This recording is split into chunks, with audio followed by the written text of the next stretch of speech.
She turned away and walked to the bedroom door. She stood there a very long time. Finally, she pulled the chair away and set it where it belonged, in the corner beside a reading light. She unlocked the door. No more, she thought, staring at that door. No more. She flung it open.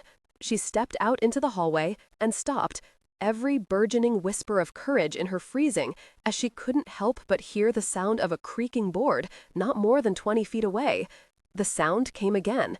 No, it wasn't a creak. It was a lighter sound. It seemed to be coming from the small foyer by the front door.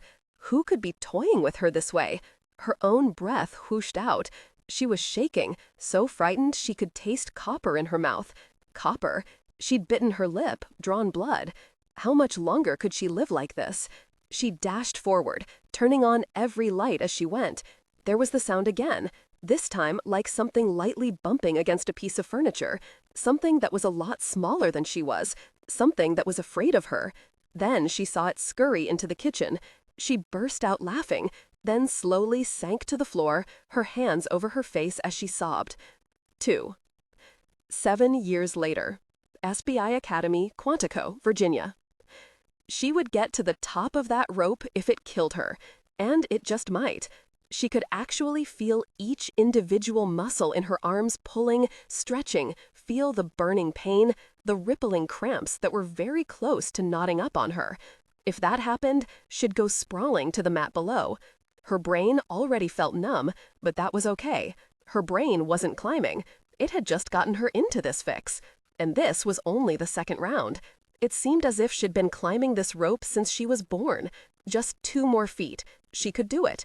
She heard MacDougall's steady, unhurried breathing beside her. From the corner of her eye, she saw his huge fists cover that rope, methodically clamping down. One fist over the other, not consuming that rope as he usually did. No, he was keeping pace with her. He wasn't going to leave her. She owed him. This was an important test. This one really mattered. I see that pathetic look, Sherlock. You're whining, even though you're not saying anything. Get those twerpy arms working. Pull.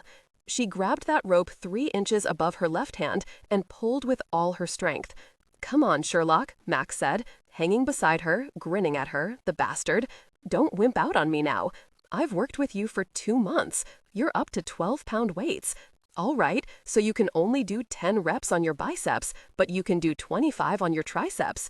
Come on now, do it. Don't just hang there like a girl. Whine. She didn't have enough breath to whine. He was goading her, doing a good job of it actually. She tried to get annoyed. There wasn't a pissed bone in her body, only pain, deep and burning. 8 more inches. No, more like 9 inches. It would take her 2 years to get those 9 inches. She saw her right hand pull free of the rope, grab the bar at the very top of the knotted rope that was surely too far for her to make in one haul. But her right hand closed over that bar, and she knew she'd either do it or she wouldn't. You can do it, Sherlock. Remember last week in Hoggins Alley when that guy pissed you off? Tried to handcuff you and haul you off as a hostage? You nearly killed him. You wound up having to apologize to him. That took more strength than this. Think mean. Think dead meat dots. Kill the rope. Pull. She didn't think of the guy in Hoggins Alley. No, she thought of that monster, focused on a face she'd never seen, focused on the soul-deep misery he'd heaped upon her for 7 years. She wasn't even aware when she hauled herself up those final inches. She hung there, breathing hard, clearing her mind of that horrible time. Mac was laughing beside her, not even out of breath. But he was all brute strength. She'd told him many times. He'd been born in a gym under a pile of free weights. She'd done it. Mr. Patterson, their instructor, was standing below them. He was at least 2 stories below them. She would have sworn to that. He yelled up, "Good going, you two. Come on down now. MacDougall, you could have made it a little faster, like half the time you took. You think you're on vacation?" Mac shouted down to Pedersen, since she didn't have a breath in her lungs, "We're coming, sir." He said to her, grinning so wide she could see the gold filling in a molar, "You did good, Sherlock. You have gotten stronger. Thinking mean thoughts helped too. Let's get down and let 2 other mean dudes climb this sucker." She needed no encouragement. She loved going down. The pain disappeared when her body knew it was almost over. She was down nearly as fast as Mac. Mr. Pedersen waved a pencil at them, then scribbled something on his pad. He looked up and nodded. "That was it, Sherlock. You made it within the time limit. As for you, Mac, you were way too slow, but the sheet says you pass, so you pass. Next." "Piece of cake," Mac said as he handed her a towel to wipe off her face. "Look at all that sweat on you. If she'd had the energy, she would have slugged him."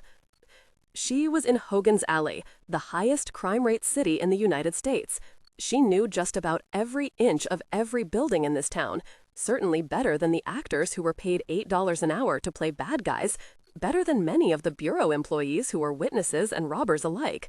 Hogan's Alley looked like a real town. It even had a mayor and a postmistress, but they didn't live here. Nobody really lived here or really worked here. It was the FBI's own American town, rife with criminals to be caught, situations to be resolved, preferably without killing anyone. Instructors didn't like innocent bystanders to be shot. Today, she and 3 other trainees were going to catch a bank robber. She hoped. They were told to keep their eyes open, nothing else. It was a parade day in Hogan's Alley, a festive occasion, and that made it all the more dangerous. There was a crowd of people, drinking sodas and eating hot dogs. It wasn't going to be easy. Chances were that the guy was going to be one of the people trying to blend in with the crowd, trying to look as innocent as an everyday guy.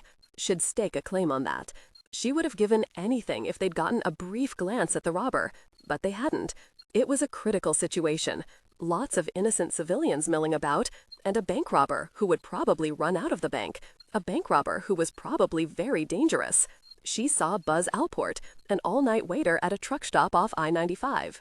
He was whistling, looking as if he didn't have a care in the world.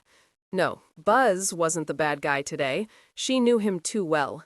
His face flushed scarlet when he played the bad guy. She tried to memorize every face, so she'd be able to spot the robber if he suddenly appeared. She slowly worked the crowd, calm and unhurried, the way she'd been trained. She saw some visitors from the Hill, standing on the sidelines, watching the agents' role-playing simulations. The trainees would have to be careful.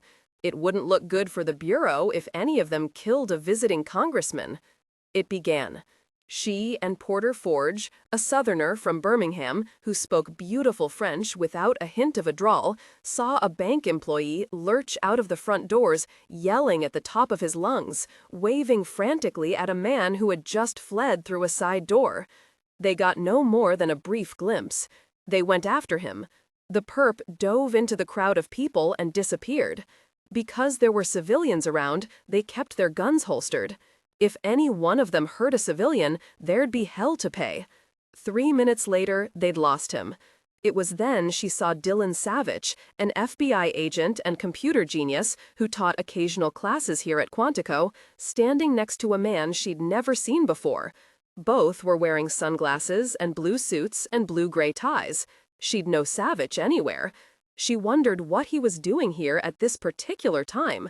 Had he just taught a class? She'd never heard about his being at Hogan's Alley. She stared hard at him. Was it possible that he was the suspect the bank employee had been waving at as he dashed into the crowd? Maybe. She tried to place him in that brief instant of memory. It was possible. Only thing was that he didn't look at all out of breath, and the bank robber had run out of the bank like a bat out of hell. Savich looked cool and disinterested. Nah, it couldn't be Savich. Savich wouldn't join in the exercise, would he? Suddenly, she saw a man some distance away from her slowly slip his hand into his jacket. He was going for a gun. She yelled to Porter. While the other trainees were distracted, Savich moved away from the man he'd been talking to and ducked behind 3 civilians. 3 other civilians who were close to the other guy were yelling and shoving, trying to get out of the way. What was going on here? Sherlock, where'd he tow? She began to smile, even as other agents were pushing and shoving, trying desperately to sort out who was who. She never lost sight of Savich. She slipped into the crowd. It took her under a minute to come around him from behind. There was a woman next to him. It was very possibly about to become a hostage situation. She saw Savich slowly reach out his hand toward the woman. She couldn't take the chance. She drew her gun, came right up behind him, and whispered in his ear as she pressed the nose of the 9mm SIG pistol into the small of his back. "Freeze. FBI. Ms. Sherlock, I presume. She felt a moment of uncertainty, then quashed it. She had the robber. He was just trying to rattle her. Listen to me, buddy. That's not part of the script. You're not supposed to know me. Now, get your hands behind your back or you're going to be in big trouble. I don't think so, he said, and began to turn. The woman next to them saw the gun, screamed, and yelled, "Oh my God, the robber's a woman! Here she is! She's going to kill a man! She's got a gun! Help! Get your hands behind your back!" But how was she going to get cuffs on him? The woman was still yelling. Other people were looking now, not knowing what to do. She didn't have much time. "Do it, or I'll shoot you." He moved so quickly she didn't have a chance. He knocked the pistol out of her hand with a chop of his right hand, numbing her entire arm, bowled his head into her stomach, and sent her flying backward, wheezing for breath, landing in a mass of petunias in the flower bed beside the Hogan's Alley post office. He was laughing. The bastard was laughing at her. She sucked in air as hard and fast as she could. Her stomach was on fire. He stuck out his hand to pull her up. "You're under arrest," she said, and slipped a small Lady Colt .38 from her ankle holster. She gave him a big grin. "Don't move, or I guarantee you'll regret it. Since I climbed that rope, I know I'm capable of just about anything." His laughter died. He looked at the gun, then at her, up on her elbows in the petunia bed. There were a half-dozen men and women standing there, holding their breath. She yelled out, "Stay back, all of you. This man's dangerous. He just robbed the bank. I didn't do it. He did. I'm FBI. Stay back. That Colt isn't bureau issue. Shut up. You so much twitch and I'll shoot you." He made a very small movement toward her, but she wasn't going to let him this time. He was into martial arts, was he? She knew she was smashing the petunias, but she didn't see any way around it. Mrs. Shaw would come after her because the flower beds were her pride and joy. But she was only doing her job. She couldn't let him get the better of her again. She kept inching away from him, that Colt steady on his chest. She came up slowly, keeping her distance. "Turn around and put your hands behind you." "I don't think so," he said again. She didn't even see his leg, but she did hear the rip of his pants. The Colt went flying onto the sidewalk. She was caught off guard. Surely an escaping crook would turn tail and run, not stand there looking at her. He wasn't behaving the way he should. How'd you do that? Where were her partners? Where was Mrs. Shaw, the postmistress? She'd once caught the designated bank robber by threatening him with a frying pan. Then he was on her. This time, she moved as quickly as he did. She knew he wouldn't hurt her, just disable her, jerk her onto her face, and humiliate her in front of everyone, which would be infinitely worse than being actually hurt. She rolled to the side, came up, saw Porter Forge from the corner of his eye, caught the cig from him, turned and fired. She got him in mid-leap. The red paint spread all over the front of his white shirt, his conservative tie, and his dark blue suit. He flailed about, managing to keep his balance. He straightened, stared down at her, stared down at his shirt, grunted, and fell onto his back into the flower bed, his arms flung out. "Sherlock, you idiot! You shot the new coach of Hogan's Alley High School's football team." It was the mayor of Hogan's Alley, and he wasn't happy. He stood over her yelling, "Didn't you read the paper? Didn't you see his picture? You live here and you don't know what's going on? Coach Savich was hired last week. You just killed an innocent man." "She also made me rip my pants," Savich said, coming up in a graceful motion. He shook himself, wiping dirt off his hands onto his filthy pants. "He tried to kill me," she said, rising slowly, still pointing the cig at him. "Also, he shouldn't be talking. He should be acting dead." "She's right." Savich sprawled onto his back again, his arms flung out. "He's only defending himself," said the woman who'd yelled her head off. "He's the new coach, and you killed him." She knew she wasn't wrong. "I don't know about that," Porter Forge said. That drawl of his is so slow she could have said the same thing at least 3 times before he'd gotten it out. "Sir," he continued to the mayor who was standing at his elbow, "I believe I saw a wanted poster on this big fella. He's gone and robbed banks all over the South. Yup, that's where I saw his picture, on one of the Atlanta PD posters, sir. Sherlock here did well. She brought down a really bad guy." It was an excellent lie, one to give her time to do something, anything, to save her hide. Then she realized what had bothered her about him. His clothes didn't fit him right. She leaned over, reached her hands into Savich's pockets, and pulled out wads of fake $100 bills. "I believe y'all find the bank serial numbers on the bills, sir." "Don't you think so, Sherlock?" "Oh, yes, I surely do, Agent Forge." "Take me away, Miss Sherlock," Dillon Savich said, came to his feet, and stuck out his hands. She handed Porter back his cig. She faced Savich with her hands on her hips, a grin on her face. "Why would I handcuff you now, sir? You're dead. I'll get a body bag." Savich was laughing when she walked away to the waiting paramedic ambulance. He said to the mayor of Hogan's Alley, "That was well done. She has a nose for crooks. She sniffed me out and came after me. She didn't try to second-guess herself. I wondered if she'd have guts. She does. Sorry I turned the exercise into a comedy at the end, but the look on her face, I just couldn't help it. I don't blame you, but I doubt we can use you again. I have a feeling this story will pass through training classes for a good long while. No future trainees will believe you're both a new coach and a crook. It worked once, and we saw an excellent result. I'll come up with another totally different exercise." Savich walked away, unaware that his royal blue boxer shorts were on display to a crowd of a good 50 people. The mayor began to laugh. Then the people around him joined in. Soon there was rolling laughter, people pointing. Even a crook who was holding a hostage around the throat, a gun to his ear, at the other end of town, looked over at the sudden noise to see what was going on. It was his downfall. Agent Wallace thunked him over the head and laid him flat. It was a good day for taking a bite out of crime in Hogan's Alley. 3. She met with Colin Petty, a supervisor in the Personnel Division, known in the Bureau as the Bald Eagle. He was thin, sported a thick black mustache, and a very shiny head. He told her up front that she'd impressed some important people, but that was at Quantico. No one working here in headquarters was impressed yet. She was going to have to work her butt off. She nodded, knowing where she'd been assigned. It was tough, but she managed to pull out a bit of enthusiasm. "I'm pleased to be going to the Los Angeles field office," she said, and thought, "I don't want anything to do with any bank robberies." She knew they dealt with more bank robberies than any field office in the U.S. She guessed it was better than Montana, but at least there she could go skiing. How long was a usual tour of duty? She had to get back here, somehow. L.A. is considered a plum assignment for a new agent right out of the academy, Mr. Petty said, as he flipped through her personnel file. "You originally requested headquarters, I see here, the Criminal Investigative Division, but they decided to send you to Los Angeles." He looked up at her over his bifocals.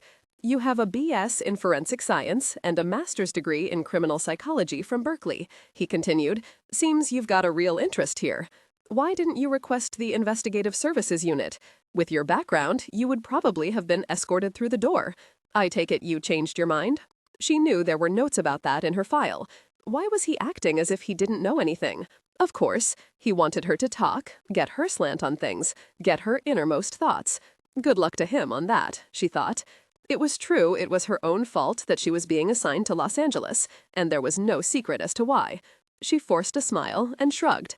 "The fact is, I don't have the guts to do what those people do every day of their lives, and probably in their dreams as well. You're right, that I prepared myself for this career, that I believed it was what I wanted to do with my life, but—" She shrugged again, and swallowed.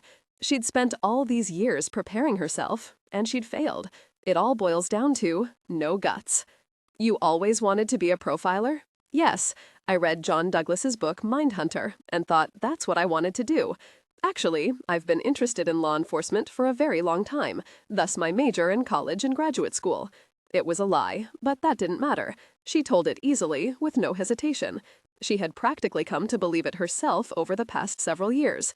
"I wanted to help get those monsters out of society." But after the lectures by people from ISU, after seeing what they see on a day-to-day basis for just a week, I knew I wouldn't be able to deal with the horror of it. The profilers see unspeakable butchery. They live with the results of it. Every one of those monsters leaves a deep mark on them. And the victims. She drew a deep breath. I knew I couldn't do it. So now she'd go after bank robbers, and he would remain free. And she wanted to cry. All this time and commitment and incredibly hard work, and she was going to go after bank robbers? She should have quit, but the truth of the matter was that she didn't have the energy to redefine herself again. and that's what it would mean. Mr. Petty said only, "I couldn't either. Most folks couldn't. The burnout rate is incredible in the unit. Marriages don't do well either. Now, you did excellently at the academy. You handle firearms well, particularly in mid-distances. You excel at self-defense. You ran the 2 miles in under 16 minutes, and your situation judgment was well above average. There's a little footnote here that says you managed to take down Dillon Savich in a Hogan's Alley exercise, something never before done by a trainee." He looked up, his eyebrows raised. Is that true? She remembered her rage when he'd disarmed her twice. Then, just as suddenly, she remembered her laughter when he'd walked away, his boxer shorts showing through the big rip in his pants. "Yes," she said, "but it was my partner, Porter Forge, who threw me his cig, so I could shoot him. Otherwise, I would have died in the line of duty." "But it was Dillon who bought the big one," Petty said. "I wish I could have seen it." He gave her the most gleeful grin she'd ever seen. Even that bushy mustache of his couldn't hide it. It was irresistible. It made him suddenly very human. "It also says that you pulled a Lady Colt 38 on him after he'd knocked the cig out of your hand. Do you still have this gun?" "Yes, sir. I learned to use it when I was 19. I'm very comfortable with it. I suppose we can all live with that. Ah, I know everyone must comment on your name, Agent Sherlock. Oh, yes, sir. No stone left unturned, so to speak, over the years. I'm used to it now. Then I won't say anything about offering you a pipe. Thank you, sir." "Let me tell you about your new assignment, Agent Sherlock," Petty said. And she thought, because I don't have any guts, I'm going to be catching jerks who rob banks. He continued, "The criminal you brought down in Hogan's Alley, namely Dillon Savich, has asked that you be reassigned to his unit." Her heart started pounding. "Here in Washington?" "Yes." "In one of those huge rooms filled with computers?" Oh, God, no. She'd rather have bank robbers. She didn't want to play with computers. She was competent with computer programming, but she was far from an intuitive genius like Savich. The stories about what he could do with a computer were told and retold at the academy. He was a legend. She couldn't imagine working for a legend. On the other hand, wouldn't he have access to everything? Just maybe. What is his unit? It's the Criminal Apprehension Unit, or CAU for short. They work with the Investigative Services Unit for background and profiles, get their take on things, that sort of thing. Then they deal directly with local authorities when a criminal takes his show on the road. In other words, when a criminal goes from one state to another. Agent Savich has developed a different approach for apprehending criminals. I'll let him tell you about it. You will be using your academic qualifications, Agent Sherlock. We do try to match up agents' interests and areas of expertise with their assignments. Although you might have seriously doubted that if you'd gotten sent to Los Angeles." She wanted to leap over the desk and hug Mr. Petty. She couldn't speak for a moment. She'd thought she'd doomed herself after she'd realized she simply couldn't survive in the ISU as a profiler. The week she'd spent there had left her so ill she'd endured the old nightmares in blazing, hideous color for well over a week, replete with all the terror, as fresh as it had been 7 years before. She just knew, deep down, that she could have never gotten used to it, and the ISU people did admit that many folks couldn't ever deal with it, no matter how hard they tried. No, she wouldn't have been able to survive it, not with the horror of the job combined with the horror of the nightmares. But now she felt an incredible surge of excitement. She hadn't known about Savich's unit, which was strange, because there was always gossip about everything and everyone at the academy. And this sort of unit would provide her with an ideal vantage point. At the very least, she would be able to access all the files, all the collected data, impossible for her to see otherwise. And no one would wonder at her curiosity, not if she was careful. Oh, yes, and she would have free time. She closed her eyes with relief. She'd never felt as though anyone was looking after her before. It was frightening, because she hadn't believed in much of anything since that long-ago night 7 years ago. She'd had a goal, nothing more, just that goal. And now she had a real chance at realizing it. "Now, it's 2:20, Mr. Petty," said. "Agent Savich wants to see you in 10 minutes. I hope you can deal with this work. It's not profiling, but I don't doubt that it will be difficult at times, depending on the case and how intimately involved you have to become in it. At least you won't be 6 floors down at Quantico, working in a bomb shelter with no windows." The people in the ISU deserve a big raise, and lots more help as well, which is one of the reasons Agent Savich's unit was formed. Now, I'll let him tell you all about it. Then you can make a decision. May I ask, sir, why Agent Savich requested me? There was that unholy grin again. I think he really can't believe that you beat him, Agent Sherlock. Actually, you will have to ask him. He rose and walked her to the door of his small office. I'm joking, of course. The unit is 3 turns down this hallway and to the right. Turn left after another 4 doors and 2 conference rooms. It's just there on the left. Are you getting used to the Puzzle Palace? No, sir. This place is a maze. It's got more than 2 million square feet. It boggles a normal mind. I still get lost, and my wife tells me I'm not all that normal. Give yourself another 10 years, Agent Sherlock. Mr. Petty shook her hand. Welcome to the Bureau. I hope you find your work rewarding. Ah, did anyone ever refer to a tweed hat? Yes, sir. Sorry, Agent Sherlock. It was hard not to run out the door of his office. She didn't even stop at the women's room. Savich looked up. You found me in 10 minutes, he said, looking down at his Mickey Mouse wristwatch. That's good, Sherlock. I understand from Cullen Petty that you're wondering why I had you reassigned to my unit. He was wearing a white shirt rolled up to his elbows, a navy blue tie, and navy slacks. A navy blazer was hanging on a coat rack in the corner of his office. He rose slowly from behind his desk as he spoke. He was big, at least 6'2", dark and very muscular. In addition to the martial arts, he clearly worked out regularly. She'd heard some of the trainees call him a regular He-Man, not a G-Man. She knew just how strong and fast he was, since he'd worked her over in that Hogan's Alley exercise. Her stomach had hurt for 3 days after that headbutt. If she didn't know he was an agent, she would have been terrified of him. He looked hard as nails. He was patiently looking at her. What had he been talking about? Oh yes, why he'd wanted her reassigned to this unit. She smiled and said, Yes, sir. Savich came around his desk and shook her hand. Sit down and we can discuss it. There were 2 chairs facing his desk, clearly FBI issue. On top of the desk was an FBI issue computer. Beside it was a laptop that was open and humming, definitely not FBI issue. It was slightly slanted toward her, and she could see the green print on the black background, a graph of some kind. Was this little computer the one she'd heard everyone say that Savich made dance? Coffee? She shook her head. Do you know much about computers, Sherlock? Just Sherlock, no agent in front of it. It sounded fine to her. He was looking at her expectantly. She hated to disappoint him, but there was no choice.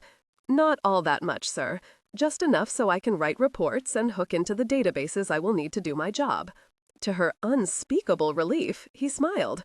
Good. I wouldn't want any real competition in my own unit. I hear you had wanted to be a profiler, but ultimately felt you couldn't deal with the atrocities that flood the unit every moment of every day and well into the night. That's right. How did you know that? I just left Mr. Petty less than 15 minutes ago. No telepathy. He pointed to the phone. It comes in handy, though. I much prefer email. I agree with you, actually. I couldn't do it either. The burnout rate for profilers is pretty high, as I'm sure you've heard. Since they spend so much time focusing on the worst in humanity, they wind up having a difficult time relating to regular folks. They lose perspective on normal life. They don't know their kids. Their marriages go under. She sat forward a bit in her seat, smoothing her navy blue skirt, as she said, I spent a week with them. I know I saw only a small part of what they do. That's when I knew I didn't have what it took. I felt as if I'd failed. What any endeavor takes, Sherlock, is a whole lot of different talents. Because you don't end up profiling doesn't mean you failed. Actually, I think what we do leaves us more on the normal side of things than not. Now, I ask to have you assigned to me because academically, you appear to have what I need. Your academic credentials are impressive. I did wonder, though, why did you take off a year between your sophomore and junior years of college? I was sick, mononucleosis. Okay, yes, here's an entry about that. I don't know why I missed it. She watched him flip through more pages, watched his dark eyes scan the page. He hadn't missed it. She couldn't imagine he'd ever miss a thing. She would have to be careful around him. He read quickly. He frowned once. He looked up at her. I didn't think mono took a person out for a whole year. I don't know about that. I just wasn't worth much for about 9 or 10 months, run down, really tired. He looked down at a piece of paper that was face up on his desktop. You turned 27, I see, and you came directly to the bureau after completing your master's degree. Yes. This is your first job. Yes. She knew he wanted more from her in the way of answers, but she wasn't about to comply. Direct question, direct answer. That's all she'd give him. She'd heard about his reputation. He wasn't only smart, he was very good at reading people. She didn't want him reading anything about her that she didn't want read. She was very used to being careful. She wouldn't stop now. She couldn't afford to. He was frowning at her. He tossed her file onto the desktop. She was wearing a no-nonsense dark blue business suit with a white blouse. Her curly red hair was pulled severely back, held at the base of her neck with a gold clamp.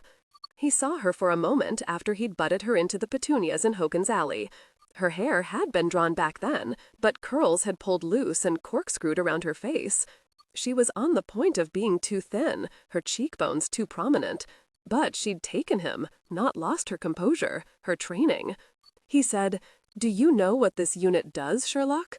Mr. Petty said, "When a criminal takes his show on the road, we're many times called in by the local police to help catch him. Yes, we don't deal in kidnappings." Other folk do that brilliantly. Now, primarily we stick to the kinds of monsters who don't stop killing until we stop them. Also, like the ISU, we do deal with local agencies who think an outside eye might see something they missed on a local crime, usually homicide. He paused and sat back, just looking at her, seeing her yet again on her back in the petunia bed. Also, like the ISU, we only go in when we're asked. It's our job to be very mental, intuitive, objective. We don't do profiling like the ISU. We're computer-based. We use special programs to help us look at crimes from many different angles. The programs correlate all the data from 2 or more crimes that seem to have been committed by the same person, in order to bring everything possibly relevant, possibly important, into focus. We call the main program the PAP, the Predictive Analog Program. You wrote the programs, didn't you, sir? And that's why you're the head of the unit? He grinned at her. Yeah, I'd been working on prototypes a long time before the unit got started. I like catching the guys who prey on society. And, truth be told, the computer, as far as I'm concerned, is the best tool to take them out. But that's all it is, Sherlock, a tool. It can turn up patterns, weird correlations, but we have to put the data in there in order to get the patterns. Then, of course, we have to see the patterns and read them correctly.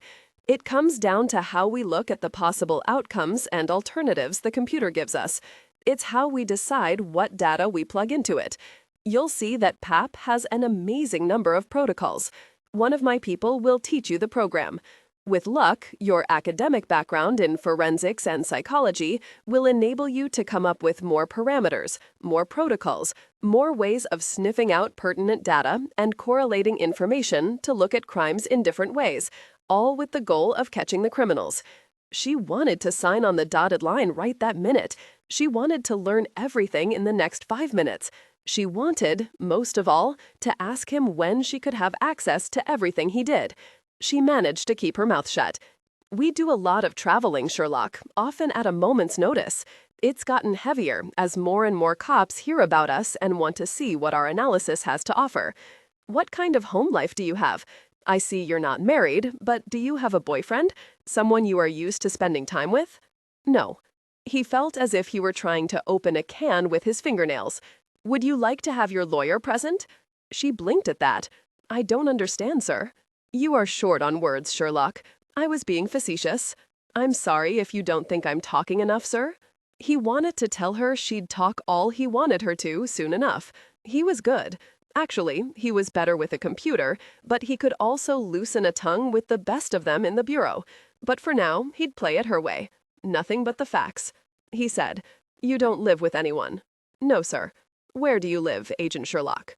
"Nowhere at the moment, sir. I thought I was being assigned to Los Angeles. Since I'll be staying in Washington, I'll have to find an apartment." 3 sentences. She was getting positively chatty.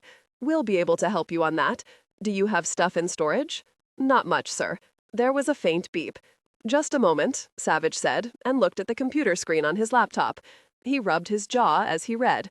Then he typed quickly, looked at the screen, tapped his fingertips on the desktop, then nodded.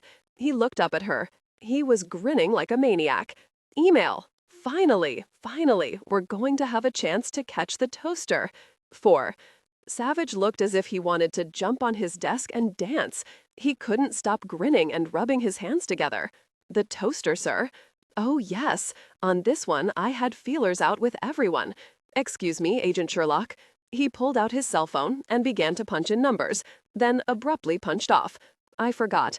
Ellis's wife is having their baby. She went into the hospital an hour ago, and so he's not available. No, I won't ask him. He'll insist on coming, but he needs to be with his wife. It's their first kid. But he's going to be really pissed to miss this. No, I just can't. He's got to be there. He looked down at his hands a moment, then back up at her. He looked just a bit worried. What do you think of trial by fire? Her heartbeat speeded up. She was so new she still squeaked. But he was going to take a chance on her. I'm ready, sir. She looked ready to leap out of her chair. He didn't remember being this eager on his first day. He rose. Good.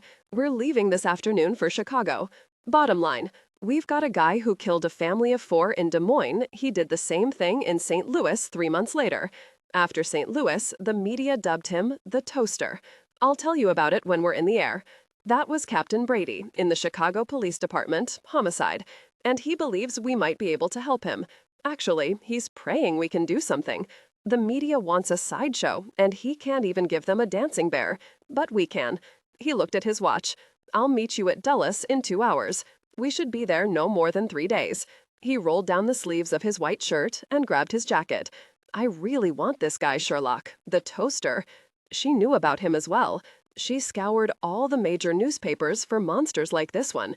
Yes, she already knew the details, at least the ones that had made the papers. He opened the office door for her. Her eyes were positively glistening, as if she were high on drugs. You mean you know how to catch him? Yes, we're going to get him this time. Captain Brady said he had some leads, but he needs us to come out. You go ahead and pack. I've got to update some people in the unit. Ollie Hamish is in charge when I'm unavailable. They flew on United in business class. I didn't think the Bureau let its agents fly anything but tourist class. Savich stowed his briefcase beneath the seat in front of him and sat down. I upgraded us. You don't mind that I have the aisle? You're the boss, sir. Yeah, but now you can call me Dillon or Savich. I answer to either one. What do most people call you? Sherlock, sir. Just plain Sherlock. I met your daddy once about 5 years ago, right after he was appointed to the bench. Everyone in law enforcement was tickled to have him named because he rarely cut a convicted criminal any slack. I remember his selection didn't go over too well with liberals in your home state. No, she said, looking out the window as the 767 began to taxi down the runway. It didn't. There were 2 serious efforts to have him recalled. Neither succeeded. The first try was after he upheld the death penalty for a man who'd raped and tortured 2 little boys, then dumped their bodies in a dumpster in Palo Alto. The second was when he wouldn't grant bail to an illegal Mexican alien who'd kidnapped and murdered a local businessman. Hard to believe there are people who'd want to rally behind those kinds of killers. Oh, there are. Their rationale in the first case was that my father showed no compassion. After all, the man's wife had died of cancer, his little boy had been killed by a drunk driver. He deserved another chance. He'd been pushed to torture those little boys. He had shown remorse, claimed grief had sent him out of his mind. But Dad said bullshit and upheld the death penalty. As for the illegal Mexican, they claimed Dad was a racist, that there was no proof the man would flee the U.S. Also, they claimed that the man had kidnapped the businessman because he had refused to give him a job, had threatened to call immigration if the guy didn't leave the premises. They claimed the man hadn't been treated fairly, that he'd been discriminated against. It didn't matter that the businessman was an immigrant, a legal one. I also seriously doubt he made that threat. They didn't succeed in recalling him. No, but it was close. You could say that the Bay Area is a fascinating place to grow up. If there's any other possible take on something, some group of locals will latch onto it. What does your dad think of your joining the FBI? The flight attendant spoke over the PA system, telling them about their seatbelts and the oxygen masks. He saw it in her eyes, the wariness, the relief that now she could concentrate on her flotation cushion instead of his questions. She was proving to be a puzzle. He very much appreciated puzzles. A good one fascinated him. He'd get her again with that question, maybe when she was tired or distracted. He sat back in his seat and said nothing more. Once in the air, he opened his briefcase and gave her a thick file. I hope you read quickly. This is everything on the 3 different crimes. I knew you didn't have a laptop, so I had it downloaded and printed out for you. Read everything and absorb as much as you can. If you have questions, write them down and ask me later. He gently lifted his laptop onto the fold-down tray and got to work. He waited until they were served a snack before he spoke again. Have you finished reading everything? Yes. You're fast. Questions? Ideas? Anything that doesn't seem kosher? Yes. This time he didn't say anything. He just chewed on a carrot stick and waited. He watched her cut a small piece of lettuce from her salad. She didn't eat it, just played with it. I already knew about this man from the papers, but there's so much more here. She sounded elated, as if she'd made the Insiders Club. He frowned at her. She suddenly cleared her throat, and her voice was nearly expressionless.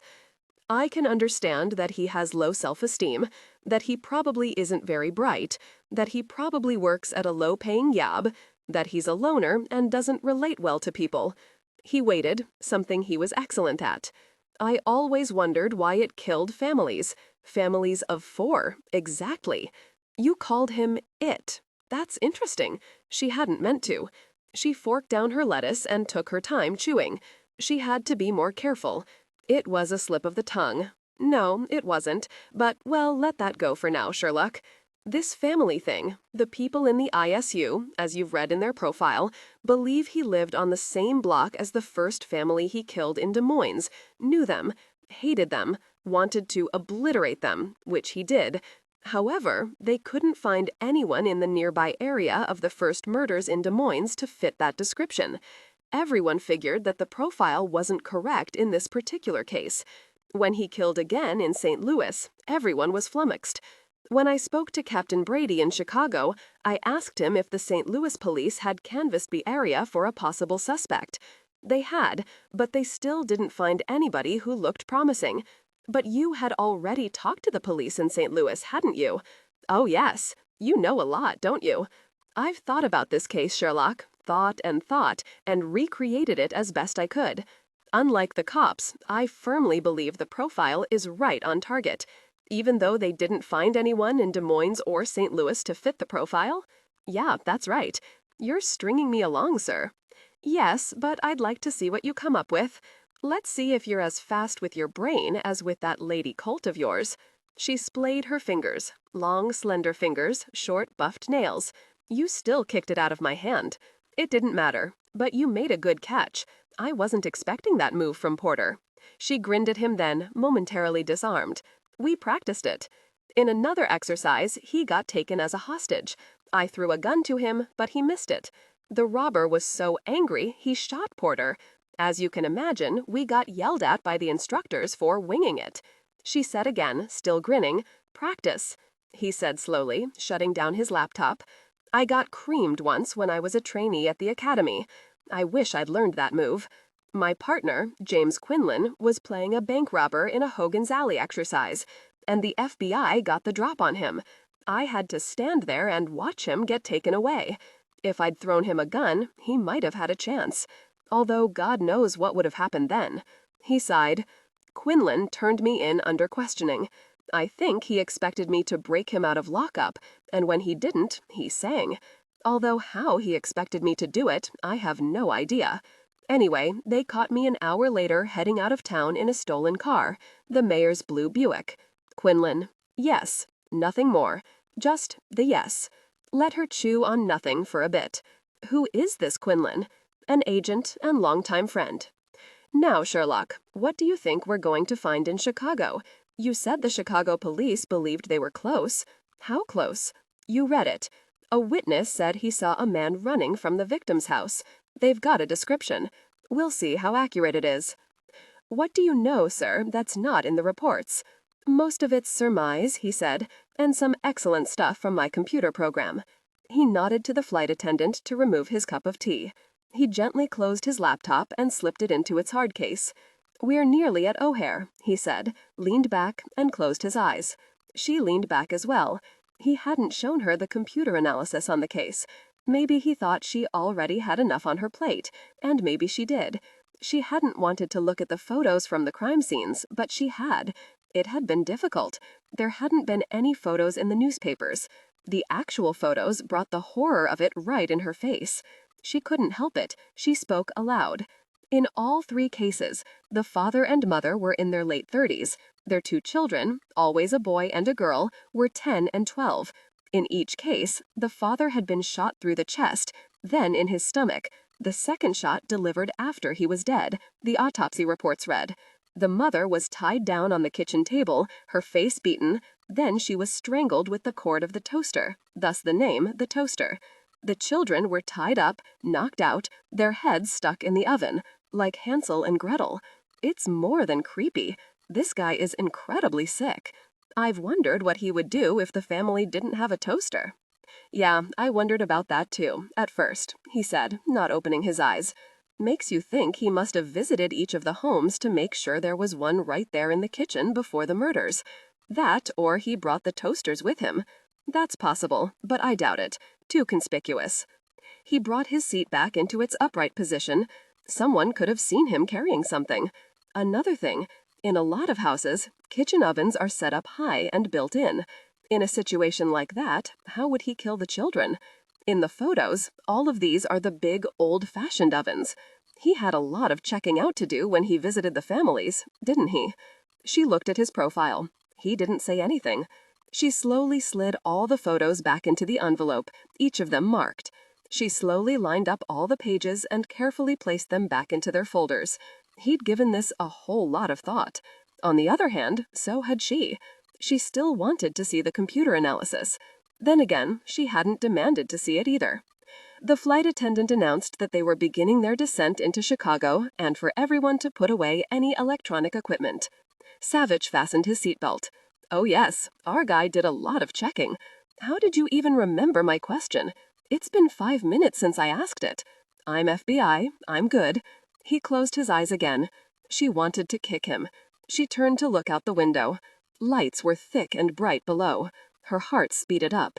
Her first assignment. She wanted to do things right. "You're FBI now too, Sherlock." It was a bone, not a meaty bone, but a bone nonetheless. And she smiled, accepting that bone gladly. She fastened her own seatbelt. She never once stopped looking down at the lights of Chicago. Hallelujah. She wasn't going after bank robbers. 5. Chicago was overcast and a cool 50 degrees on October 18th. Sherlock hadn't been to Chicago since she'd turned 21, following a lead that hadn't gone anywhere, one of the many police departments she'd visited during her year of mono. As for Savich, he wasn't even particularly aware that he was in Chicago. He was thinking about the sick little bastard who had brutally murdered 3 families. Officer Alfonso Ponce picked them up and ushered them to an unmarked light blue Ford Crown Victoria. Captain Brady didn't think you'd want to be escorted to the station in a squad car. This one belongs to the captain. After a 45-minute ride, weaving in and out of thick traffic, everyone in the radius of 5 miles honking his horn, he let them off at the Jefferson Park Station House, the precinct for what was clearly a nice, middle-class neighborhood. The station house was a boxy, single-story building on West Gale, at the intersection of 2 major streets, Milwaukee and Higgins. It had a basement, Officer Pons told them, because it had been built in 1936 and was one of those WPA projects. When there'd been a twister 7 years before, everyone had piled into the basement, prisoners and all. One nutcase had tried to escape. There had been little updating since the 70s. There was a small box out front holding a few wilted flowers and a naked flagpole. Inside, it was as familiar as any station house Savich had ever been in. A beige linoleum floor that had been redone, probably in the last 10 years. But who knew? It still looked 40 years old. He smelled urine, wearing an overcoat of floral room spray. There were a dozen or so people shuffling around or sitting on the long bench against the wall, since it was 8 o'clock at night. At least half of them were teenage boys. He wondered what they'd done. Drugs, probably. Savich asked the sergeant on duty where he could find Captain Brady. They were escorted by an officer, turned wary after he'd seen their FBI shields, to a squad room with several offices in the back with glass windows.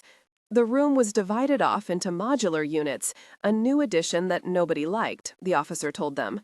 There wasn't much noise this time of night, just an occasional ring of the phone. There were about a dozen people in the squad room, all plain clothes. Captain Brady was a black man of about 45 with a thick southern drawl. Even though there wasn't a single white hair on his head, he looked older than his years, very tired. Lines scored deeply around his mouth. When he saw them, his mouth split into a big smile. He came out from behind his cluttered desk, his hand out. "Agent Savich?" "Yes, Captain." The two men shook hands. "And this is Agent Sherlock." Captain Brady shook her hand, gave her a lopsided grin, and said, "You're a long way from London, aren't you?" She grinned back at him. "Yes, sir. I forgot my hat, but my pipe's in my purse." Savich was studying the computer on the captain's desk. Captain Brady waved them into two chairs that sat opposite a sofa. The chairs were surprisingly comfortable. Captain Brady took the sofa. He sat forward, his hands clasped between his knees. "Bud Hollis in St. Louis said you had followed this case since the guy killed the first family in Des Moines, and the DMPD had asked the FBI to do a profile. He said I should get you here, and that's why I emailed you. He appreciated your ideas, even though they didn't get him anywhere. But you already know that. The guy's a mystery. Nothing seems to nail him. It's like he's a ghost." Captain Brady coughed into his hand, a hacking, low cough. "Sorry, I guess I'm getting run down. My wife chewed me out good this morning." He shrugged. "But what can we do? We've been putting in long hours since the guy killed the family 3.5 days ago. He did it right at 6 o'clock, right at dinner time, right at the same time he killed the other two families. Sorry, but you already know that. You got all the police reports I sent you yesterday?" "Oh, yes," Savich said. "I was hoping you'd contact me." The captain nodded. "Bud Hollis also said you had a brain and weren't a glory hound and did your investigating with a computer. I don't understand that, but I'm willing to give it a try. I still wasn't sure bringing you here was such a good idea until 5 minutes before I emailed you. Thank you for coming so quickly. I thought I should talk to both of you for a few minutes before I introduce you to the detectives on the case. They're a bit unhappy that I called you in." "No problem," Savich said, and crossed his legs. "You're right, Captain. Neither Sherlock nor I are into glory. We just want this guy off the streets. Actually, she wanted him really badly. She wanted him dead. Unfortunately, we don't have anything more than we did when I emailed you this afternoon. The pressure from the mayor's office is pretty intense. Everyone's hiding in the men's room because the media's been on a tear since the first night it happened. They haven't let up. Do you know that one station got hold of the crime scene photos and they splashed them all over the 10 p.m. news? Bloody vultures. They know all about Des Moines and St. Louis, and that the media there had called the guy the Toaster. Got everyone scared to death. The joke in the squad room is that everyone is throwing out their kitchen appliances. You've read all the files from all the murders, haven't you?" "Yes, everyone. They were very complete. I guess it's time to cut to the chase, Agent Savich. Can you help us? Both Agent Sherlock and I have a few questions. Perhaps we can meet with your people and get the answers." "Yes, Captain. There's not a doubt in my mind that we can help you." Captain Brady gave Savich a dubious smile, but there was a gleam of hope in his tired eyes. "Let's get to it," he said, grabbed a huge folder from his desk, and walked to the door of his office. He yelled out, "Dabrowski, Mason, get in the conference room on the double." He turned back to them and said, "I hate these modular things. They put them in last year. You can't see a soul, and chances are the guy you want is in the John." He glanced at her. "Well, or the girl, or female officer you want is in the women's room." Evidently, neither Dabrowski nor Mason had gone to the John. They were already in the conference room, standing stiff and hostile, waiting for the FBI agents. Captain Brady was right about one thing. They weren't happy campers. This was their turf, and the last thing they wanted was to have the FBI stick their noses into their business. Savich was polite and matter-of-fact. They looked at Sherlock, and she could see that they weren't holding out for much help from her. Dabrowski said, "You don't expect us to be your Watsons, do you, Sherlock?" "Not at all, Detective Dabrowski, unless either of you is a physician." That brought her a grudging smile. She wanted to tell all of them, Savich included, that she now knew as much about this guy as they did, maybe even more than the Chicago cops, and she'd thought about him for as long as Savich had. But she kept her mouth closed. She wondered what Savich had up his sleeve. She'd only known him for 7 hours, and she would have bet her last buck that he had a whole lot up that sleeve of his. It wouldn't have surprised her if he had the guy's name and address. They sat in the small conference room, all the files and photos spread over the table. There was a photo of the crime scene face up at her elbow. It was of Mrs. Lansky, the toaster cord still around her neck. She turned it face down and looked over at Savich. He had what she already thought of as the FBI look. He was studying Dabrowski in a still, thoughtful way. She wondered if he saw more than she did. Poor Dabrowski. He looked so tired he was beyond exhaustion. A man who wasn't smiling, a man who looked as if he'd just lost his best friend. He was wired, probably on too much coffee. He couldn't sit still. His brown suit was rumpled. His brown tie looked like a hangman's noose. He had a thick 5 o'clock shadow. Savich put his elbows on the table, looked directly at the man, and said, "Detective, were there any repairmen in the Lansky household within the past 2 months?" Dabrowski reared back, then rocked forward again, banging his fist on the table. "Do you think we're fucking idiots? Of course we checked all that.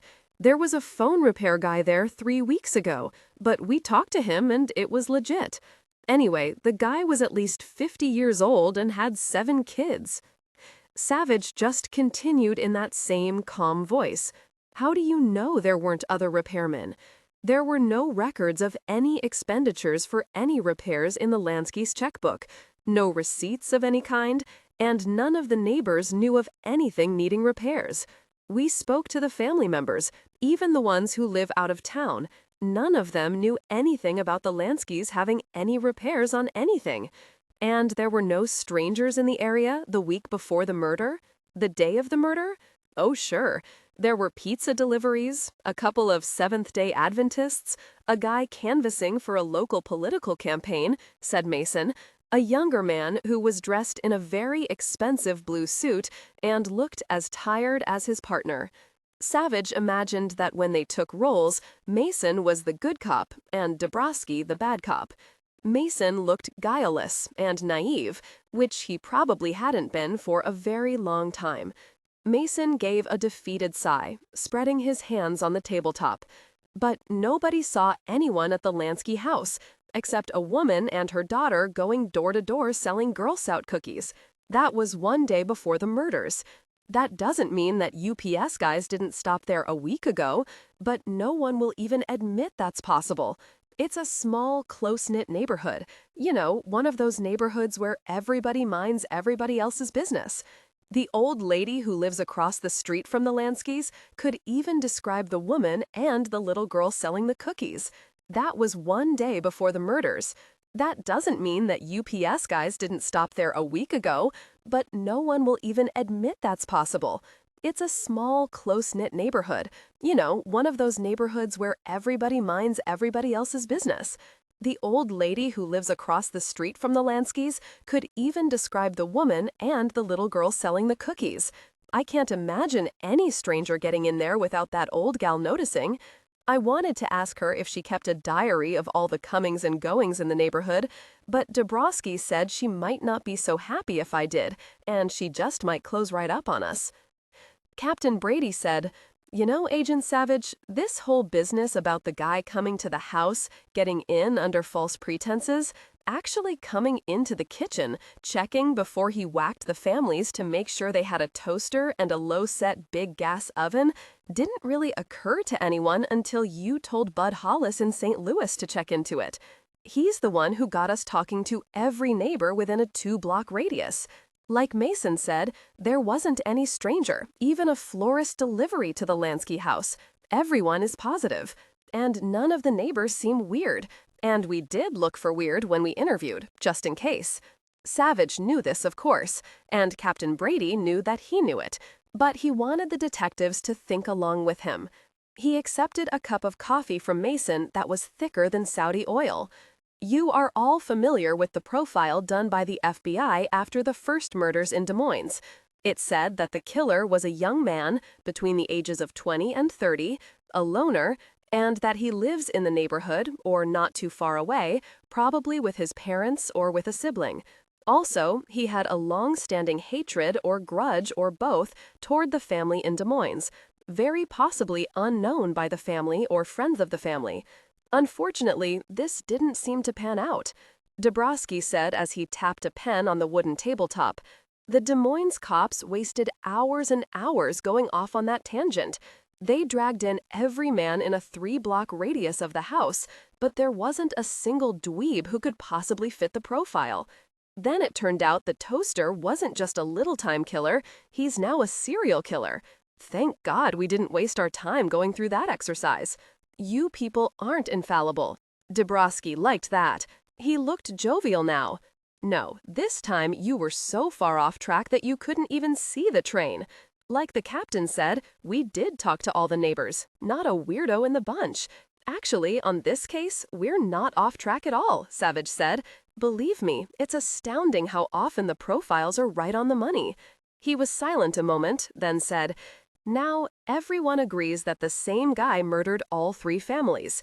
It makes sense that he had to visit each of the houses to ensure there were both a toaster and a classic full-size stove oven combo that sat on the kitchen floor, and not an electric stove, a gas one. There were delivery people all over the neighborhoods in both Des Moines and in St. Louis, but the truth is, no one is really certain of anything. By the time they acted on the profile theory of the killer living in the neighborhood, there wasn't much certainty anymore about any repairs or deliveries. Nobody remembered seeing anybody." "Good summary, Savich," said Dabrowski. "Bear with me, detective." He looked at the cup of coffee but didn't drink any. "This stuff looks so potent, I bet it breeds little cups of coffee." There was one small smile from Sherlock. Savich said, "You guys have done hours of legwork here, and you did it immediately. You've proven that there wasn't a repair person or a salesman or even a guy whose car broke down and wanted to phone a garage near the Lansky house. So then we come back to the basic question. How then did he get into the Lansky house, into the kitchen specifically, so he could make certain they had all the props he needed?" Dabrowski made a big show of looking at his watch. "Look, Savich, we thought of all that. We found out that all the houses were older, not just here, but also in Des Moines and St. Louis. To me, it means that chances are excellent that you'd have a big, low gas oven in the kitchens. And who wouldn't have a toaster? This is all nonsense. Our perp is a transient. He's nuts. None of the shrinks agree on why he did this. Maybe God told him to strangle every mother with the toaster cord. Maybe God told him that kids are evil, that he was the evil witch out of Hansel and Gretel. Who knows why he's whacking families? Like I said, the Yahoo's crazy, and he's traveling across the U.S. probably killing at whim. No rhyme or reason." Mason said, "Buck's right. We don't know why no one saw him in the Lansky neighborhood, why a single dog didn't bark, but maybe he disguised himself as the postman or as that old woman who lives across the street from the Lanskys. In any case, he got lucky, but we'll find him. We've got to. Of course, with our luck, he's long gone from Chicago. We'll hear about him again when he murders a family in Kansas." And that was truly what they believed, Sherlock thought.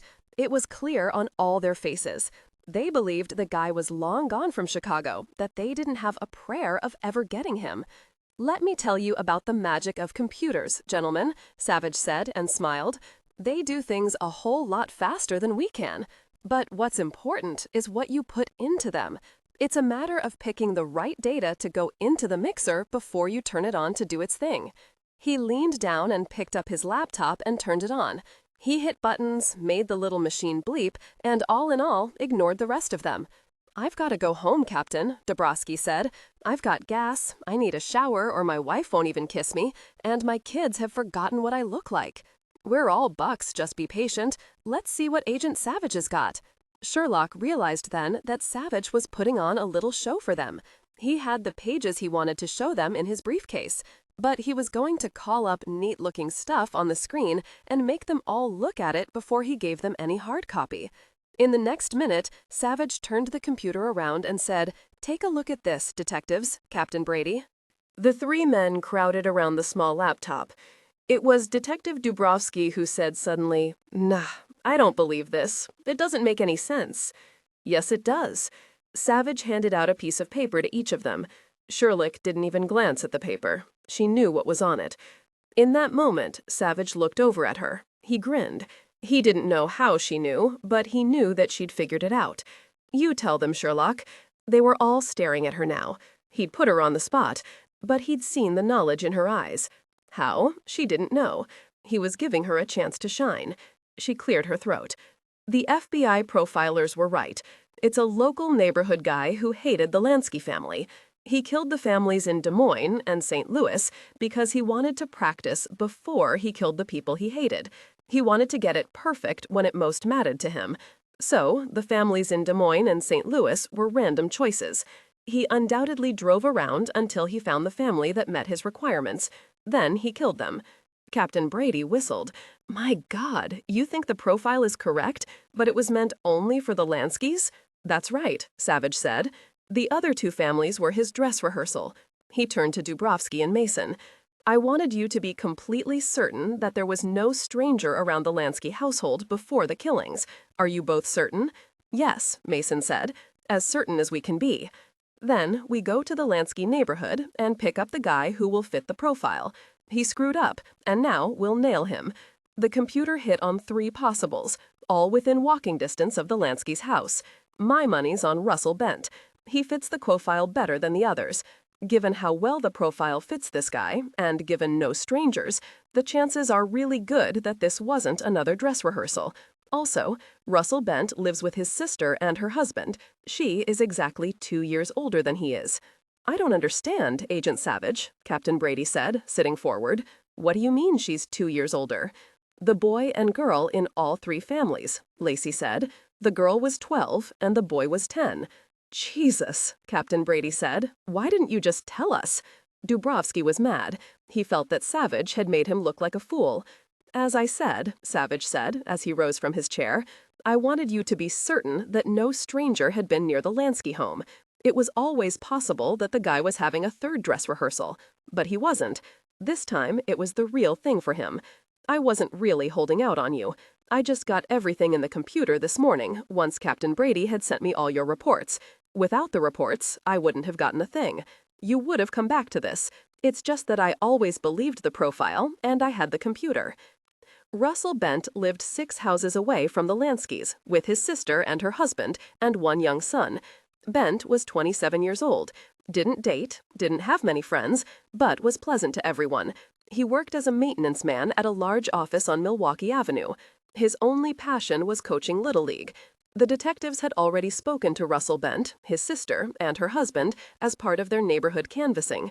They'd never considered him a possible suspect. They were looking for a transient, a serial killer, some hot-eyed madman, not a local, certainly not a shy young guy who was really polite to them. $100, Sherlock, says Lacey's. They'll break him in 20 minutes, Savich said, grinning down at her. It's for certain that none of them looks the least bit tired now, she said. Do we watch them? No, let's go to Captain Brady's office. I don't want to cramp their style. You know, I bet you that Dent would have killed one more family in another state just to confuse everyone thoroughly. Then he wouldn't have killed again. You know, I've been wondering why he had to kill the kids like that. Well, I've given it a lot of thought, talked to the profilers and a couple of shrinks. Why did Bent murder these families with 2 kids, specifically a boy and a girl? And in each case, the kids were 2 years apart. No more, no less. I guess he was killing himself and his sister. She stared at him, shivering. But why? No, don't tell me. You did some checking on Mr. Bent. Yup.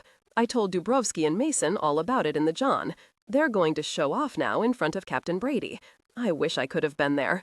Well, probably not. Mason got so excited that he puked. He hadn't eaten anything all day, and he'd drunk a gallon of that atomic bomb coffee. She raised her hand. No, don't tell me. Let me think about this, sir. She followed him down the hall and into Captain Brady's office. He lay down on the sofa. It was too short and hard as a rock, but he wouldn't have traded it for anything at the moment. He was coming down. He closed his eyes and saw that pathetic Russell Bent. They'd gotten him. They'd won this time. For the moment, it made him forget about the monsters who were still out there, killing, the monsters that he and his people had spent hours trying to find, and had failed. But this time, they'd gotten the monster. They'd won. The mother must have done something. He cocked open an eye. Sherlock was standing over him, a shock of her red hair falling over to cover the side of her face. He watched her tuck the swatch of hair behind her ear. Nice hair, and lots of it. Her eyes were a soft summer blue, a pretty color. Yes, he said, Mrs. Bent definitely did something. I don't think Mr. Bent did anything. The 3 fathers Russell Bent shot were clean kills. No, wait. After they were dead, Bent shot them in the stomach. The quick death was probably because to Bent, the father didn't count. He wasn't an object of the bone-deep hatred.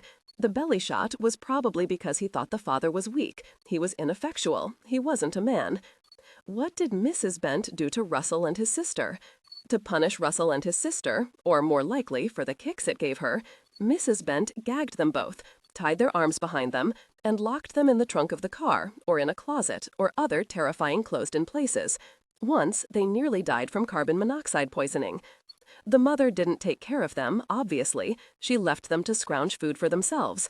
Social services didn't get them away from her until they were 10 and 12 years old. Some timing, huh? How did you find out this stuff so quickly? I got on the phone before we left to pick up Russell Bent. I even got social services down to check their files. It was all there. So the toaster cord is a sort of a payback for what she didn't do. Beating her face was retribution. Yeah, maybe. A payback for all eternity. And he must have come to believe that even though his mother was a dreadful person, he and his sister still deserved death. Only they hadn't died. They'd survived. So it had to be other children just like them. That doesn't make much sense, does it? But it's got to have something to do with Russell Bent feeling worthless, like he didn't deserve to live. But why did he pick the Lansky family? I don't know. No one reported any gossip about the family, nothing about physical abuse, or the mother neglecting the children. No unexplained injuries with the kids winding up in the emergency room. But you can take it to the bank that Russell Bent thought the 2 Lansky kids were enough like him and his sister to merit dying. He thought the mother was enough like his own mother to deserve death. Why exactly did he have to gas the children? God only knows. Your explanation is as good as any. Brady will find out, though, with the help of the psychiatrists. Russell Bent coached Little League. The Lansky boy was in Little League. Maybe the Lansky boy got close to Bent. Just maybe the Lansky boy told Russell that his mother was horrible. She shrugged. It really won't matter. You know what they'll do, sir. They'll dress it all up in psychobabble. Do you know what happened to the Bent's parents? Yes, he said. I know. Sherlock, call me anything but sir. I'm only 33. I only turned 33 last month, on the 6th. Sir makes me feel ancient. The 3 cops erupted into the office. Captain Brady was rubbing his hands together. There was a bounce to his step. There would be a press conference at midnight.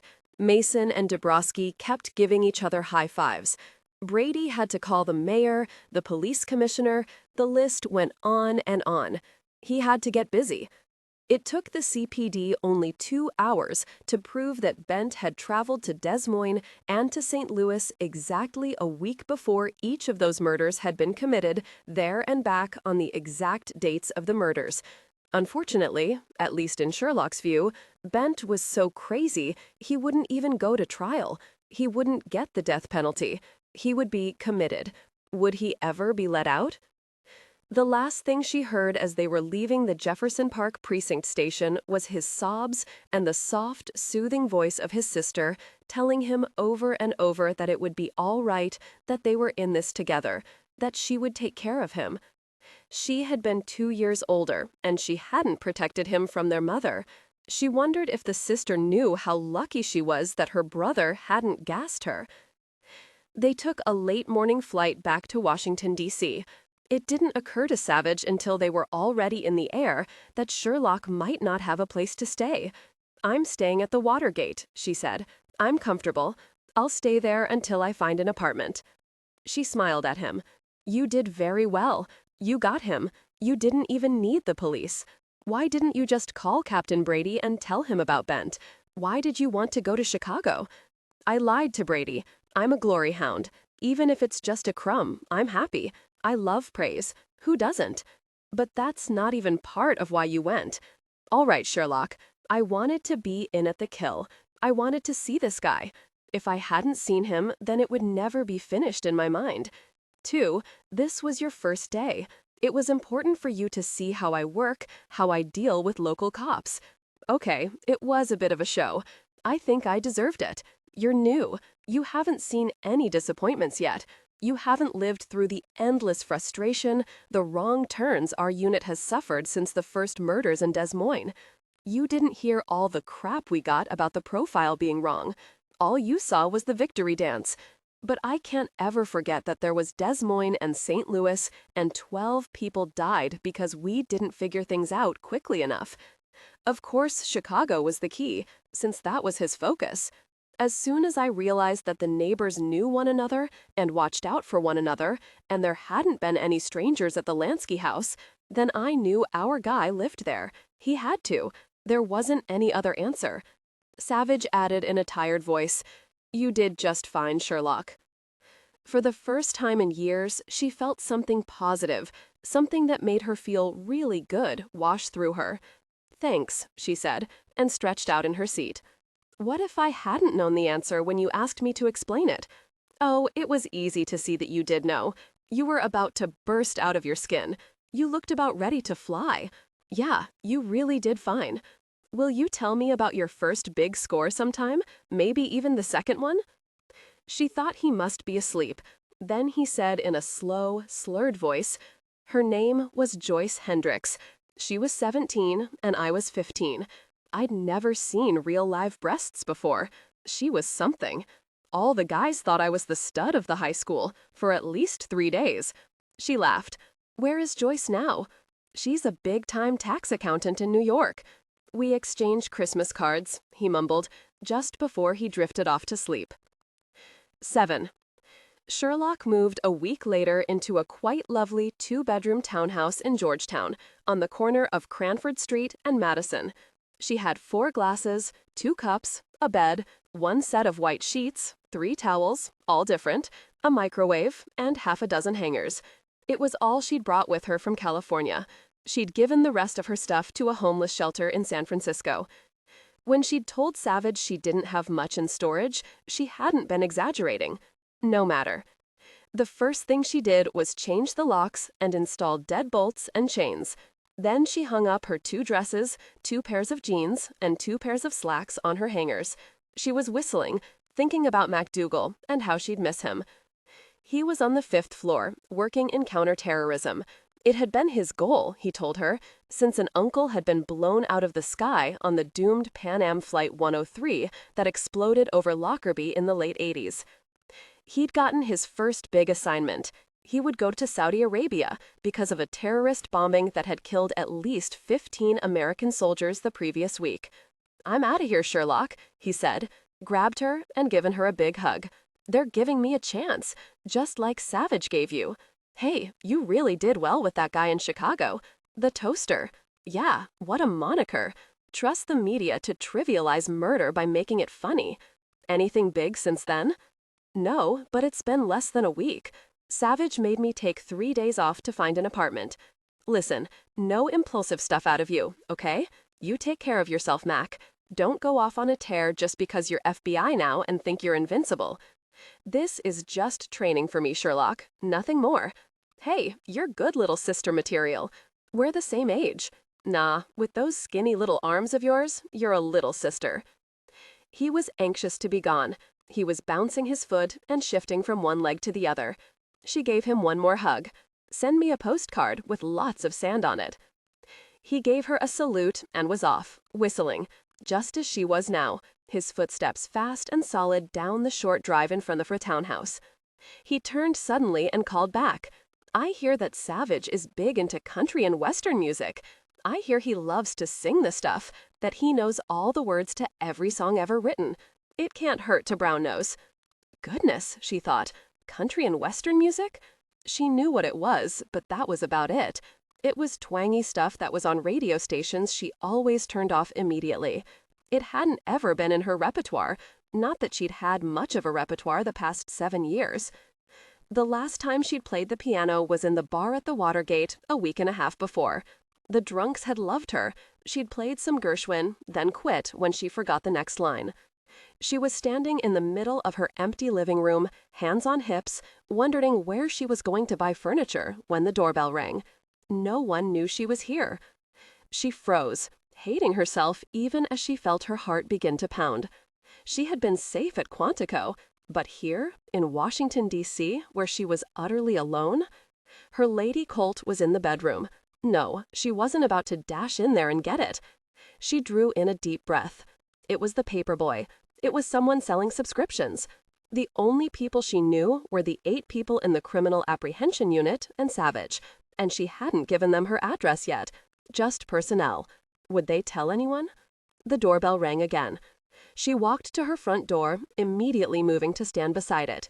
No one would shoot through the front door and hit her. Who is it? There was a pause, then, "It's me, Lacey, Douglas." She closed her eyes a moment. Douglas Madigan. She hadn't seen him for nearly 5 months. The last time had been at her father's house in Pacific Heights, the night before she left for Quantico. He'd been cold and distant with her. Her mother had wept, then ranted at her for being an ungrateful girl.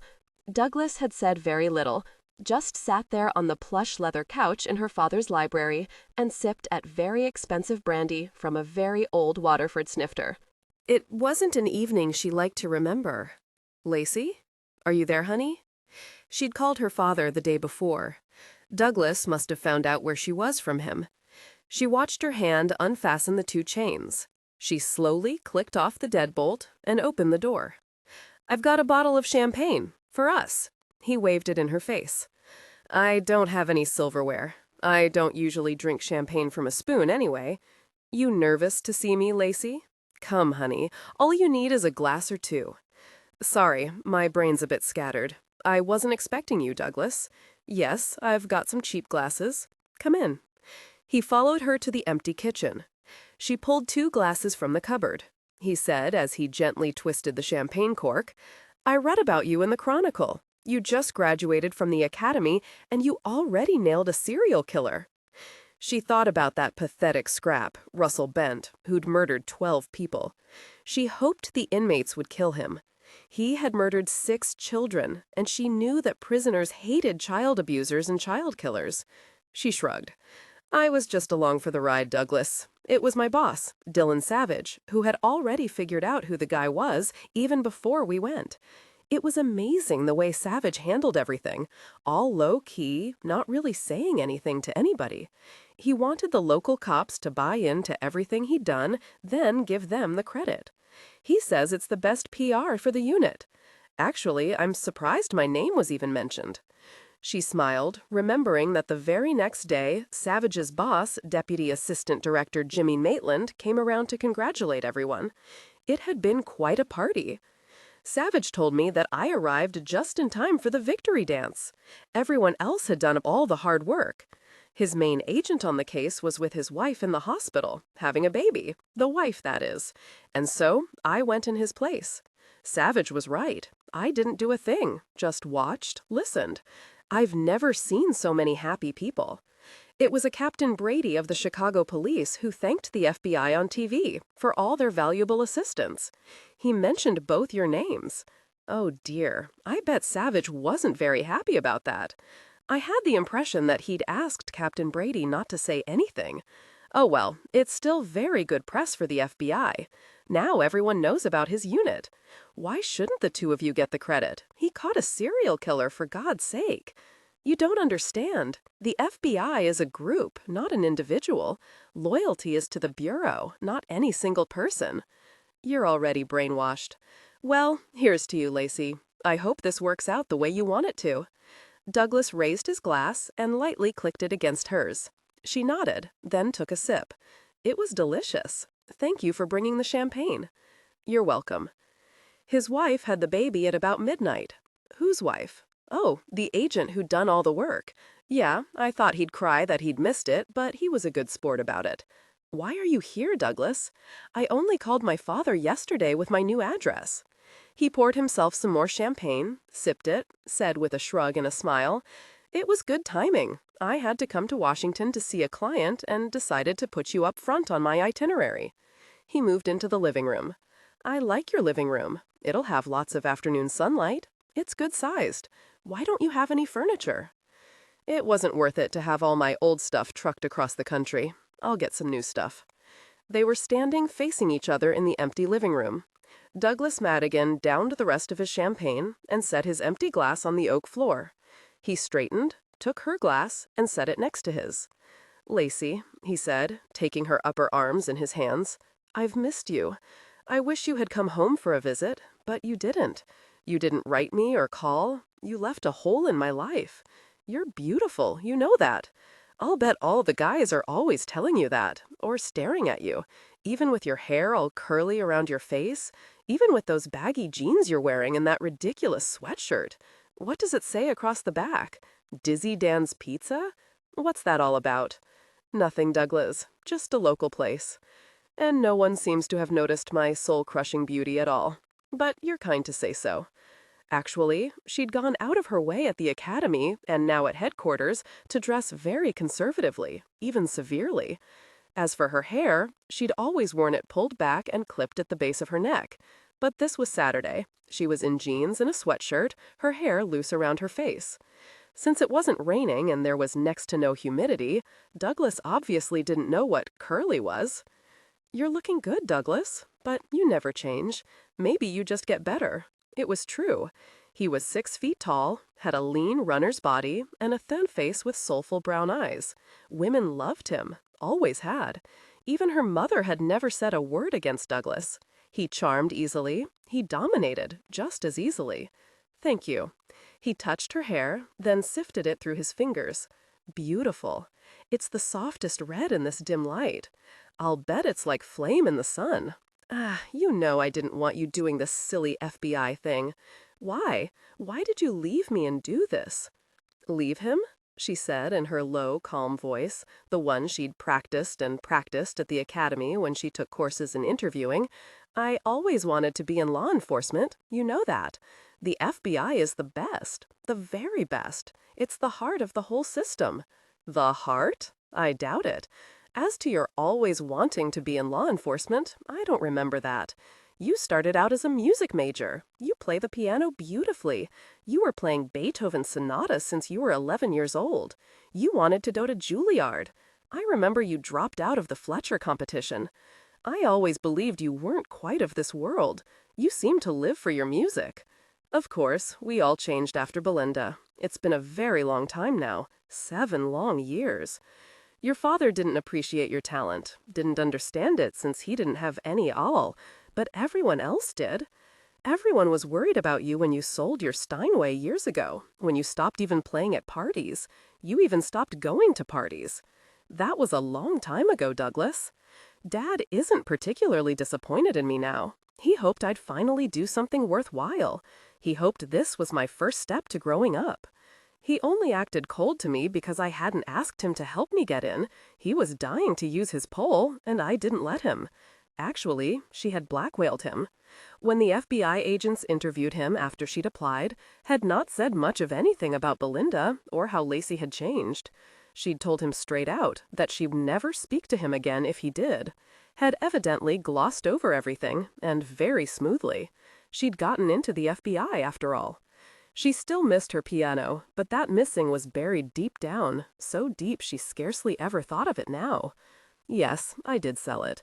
It didn't seem important anymore. A piano was nothing compared to what Belinda had lost.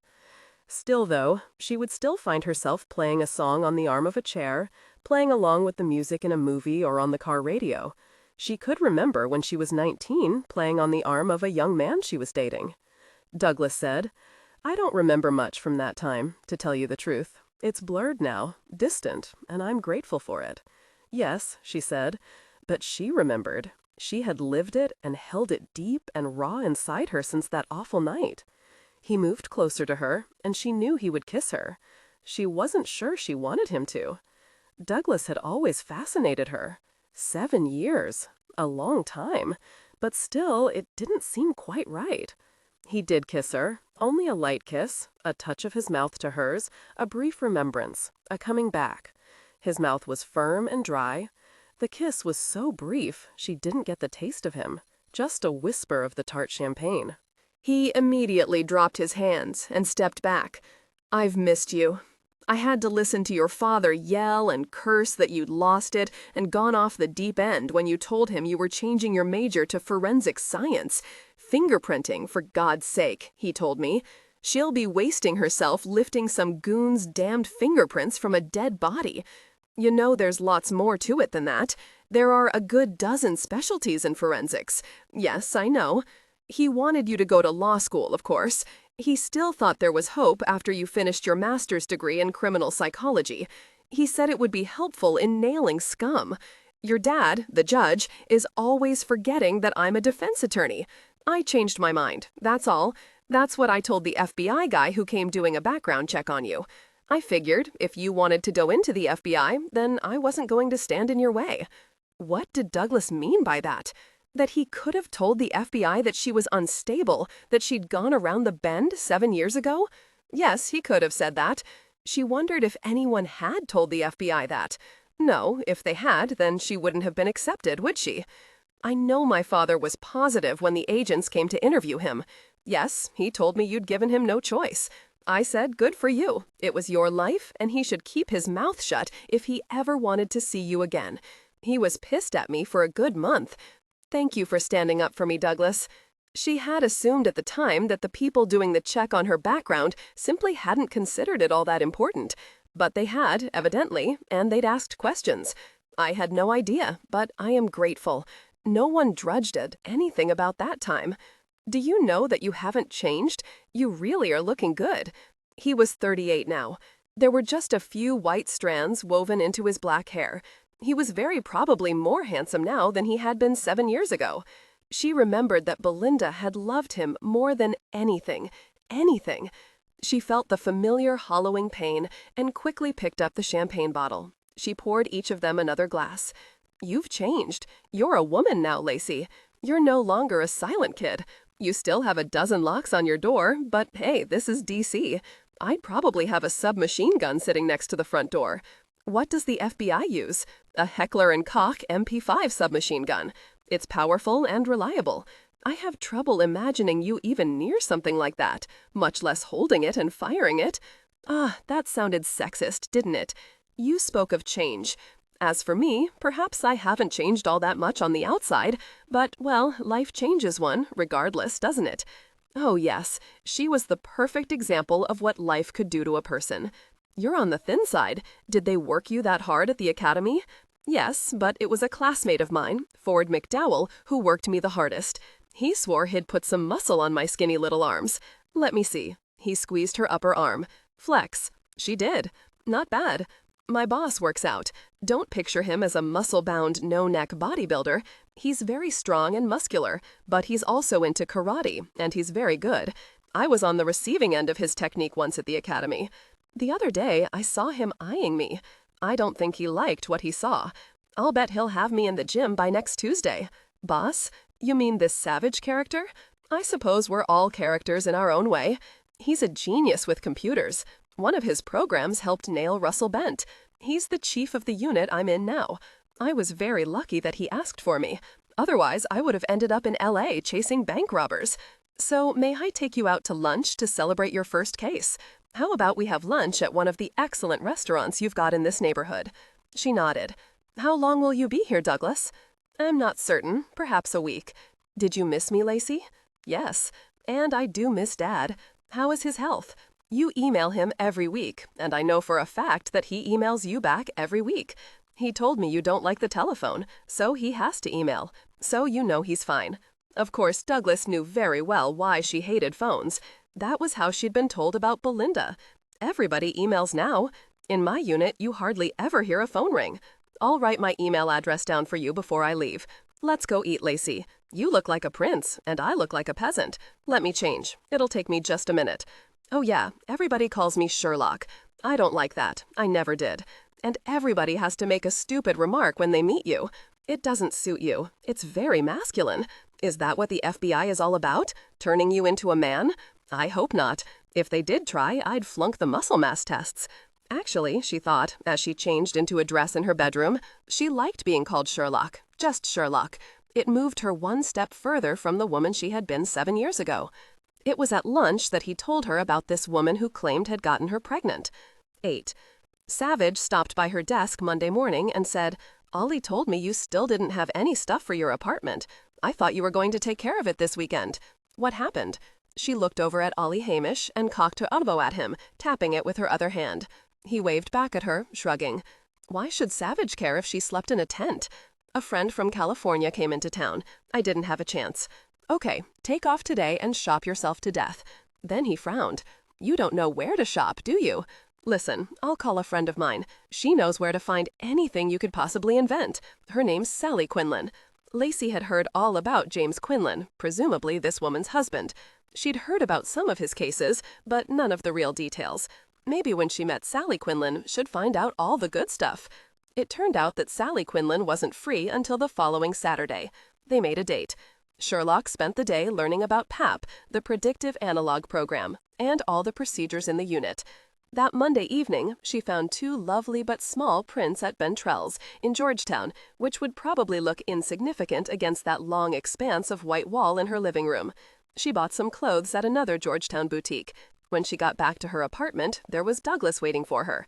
He'd been busy Sunday, hadn't even had time to phone her.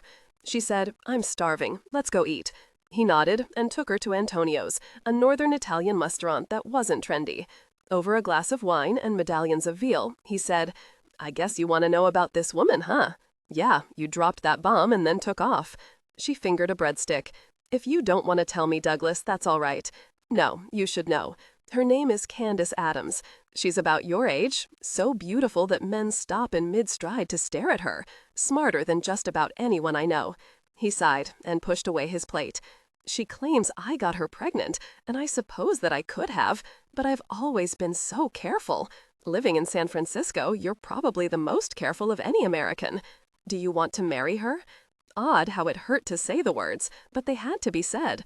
Although she didn't know what she wanted from Douglas, she did realize that she valued him, that he attracted her, that he amused her, that he stood up for her, at least most of the time, and had been there for her through it all. She'd been closer to him during those awful months than to her father. Of course, no one was really close to her mother. That was impossible. No, of course not. She's a local TV reporter. I can't imagine she wants to have a baby at this point. She felt suddenly impatient with him. Haven't he spoken about all this with her? Does she want to have the baby? An abortion? Does she want to get married? What, Douglas?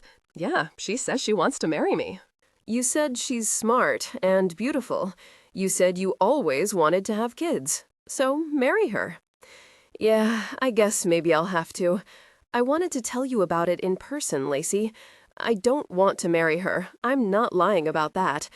I'd hoped that someday you and I could... Well, that would probably never have happened, would it? I don't know, she said finally, setting down her fork. The medallions of veal looked about as appetizing as buffalo chips. There's been so much, Douglas, too much. I'm very grateful to you, you know that. I wish I could say that I wanted to be with you. Yeah, I know. What will you do? I'd turn her down flat if you'd have me, Lacey. She wondered in that moment what he'd do if she said yes. She'd thought several times in the last few years that she was a habit to him, someone he was fond of, someone he would protect, but not as a woman, not as a wife. No, she was Belinda's little sister, and she probably always would be in his mind. She dredged up a smile for him. I hope she hasn't given you an ultimatum. Oh no, Candace is far too intelligent to do that. I'm hooked, but she isn't pulling it all on the line. It was his life. He had to forget and move on. It had been 7 years. And as for her, well, she would move on as well, toward the goal she'd always had, toward the goal she would pursue until the monster was caught and dead, or she was. She'd heard that Russell Bent had gotten himself a hotshot lawyer who was claiming police brutality and coercion. The press was speculating that the lawyer might get him off. She wouldn't let that happen to him. Never. On Thursday, Savich said, "I don't want you to flab out on me, Sherlock. You don't live more than a mile from me. My gym is right in between. I'll see you there at 6 o'clock. Flab out? I've only been out of the academy for 2 weeks, and I've walked every square inch of Georgetown since Monday, shopping until I dropped, just as you ordered me to do. Flab out. Yeah, you haven't been lying around, but your deltoids are losing tone. I'm an expert. I can tell these things. 6 o'clock. He strolled away, singing, "Like a rock, I was strong as I could be. Like a rock, nothing ever got to me." He walked into his glass-enclosed office. That wasn't country and western. That was a long-ago commercial. Was it Chevrolet? She couldn't remember. She watched him sit down at his desk and turn immediately to his laptop. Flabby deltoids, huh? She grinned toward his office. He was just being a good boss. That was it. She was new in town, and he didn't want her to get lonesome. She shook her head and went back to work. She jumped a good 6 inches when a woman's voice said from behind her, "Don't even consider going after him." Sherlock blinked up at Hannah Paisley, an agent who'd started with the unit some 6 months before. She'd been in the bureau 5 years. She was very tall, beautifully shaped, and very smart. She'd seen Hannah do her dumb blonde act on a witness at the academy, on video. She'd made the guy feel like the stud of the universe. Then he'd spilled his guts. She was very good, which was why she was loaned out on sting operations. She also seemed to have a sixth sense about killers, which was why she joined this unit. Sherlock envied her this ability. Hannah wanted Dillon Savich? She was jealous because Savich thought Sherlock was flabby? What was all this about? "I wasn't going after him, Hannah. Actually, I was thinking he was a jerk, criticizing my deltoids. I know, I was joking. Are you doing work on the Radnich case?" Lacey nodded. Was Hannah joking? She didn't think so. She didn't need this. Hannah gave her a small salute and went back to her desk and computer. Lacey was working with Ollie Hamish on the Radnich case. It had flummoxed everyone, including Savich. It wasn't the who of it that was driving everybody nuts. It was the how. Sherlock was feeding in more data they'd just gotten from the various local police reports and the autopsies and the forensic evidence. And in the back of her mind, she was also trying to figure out how this weirdo guy could have gotten into 4 nursing homes, the count as of today, and strangled old women with no one seeing a single thing. The first nursing home was in Richmond, Virginia, 8 months ago. Then, 4 months ago, it happened again in northern Florida, home of the nonagenarian. Norma Radnich was the old woman strangled at the South Banyan Nursing Home in St. Petersburg, Florida. They'd been called in by the SPPD only after this last murder. To date, there were no leads, no clues, no guesses that were helpful. The profilers were working on it now as well. Ollie was committed to this one. He was the lead agent on it, and Sherlock wanted it that way. She wanted to go digging. She'd figured out how to access everything she needed. Perhaps tonight, after Dillon let her leave the gym, she would come back here and work. If he didn't kill all her body parts, if she'd still be able to walk once he was through with her. No one would know. She'd be very careful, do her work for the unit during the day, and search at night. She felt her heart speed up at the thought. She'd get him. She had to get him. But he'd lain low for nearly 7 years. It would be 7 years in 3 days, an anniversary, just as the past 6 years had each been an anniversary. Had he died? Had he simply stopped? She didn't think so. He was a classic psychopath. He would never stop until he was dead or locked away. Cycles, she'd thought many times. He was into cycles, and so far it hasn't triggered yet for whatever reason. The weekly update meeting was at 2 o'clock. There were 9 agents in the conference room, 6 men, including Savich, 3 women, 1 secretary, Claudia, a gum-chewing grandmother with platinum hair and a brain like a razor, and 1 clerk, Edgar, who would bet on about anything and won the pool on the birth weight of Ellis's baby. Everyone presented what he or she was doing, the status, what he or she needed. The status meeting went quickly, no wasted time. All the agents felt free to speak up when another agent wanted advice. Savich moderated. When it was Ollie's turn, he said, "I'm working the Radnich case with Sherlock. She's up to speed on it now. We got the last pile of stuff today from the Florida cops. Sherlock, you finished inputting all the data, didn't you? At her nod, he said, then we'll push the magic button later. Savich turned to her. Sherlock, you got anything to add? She sat forward, clasping her hands together. It's like a locked room murder mystery.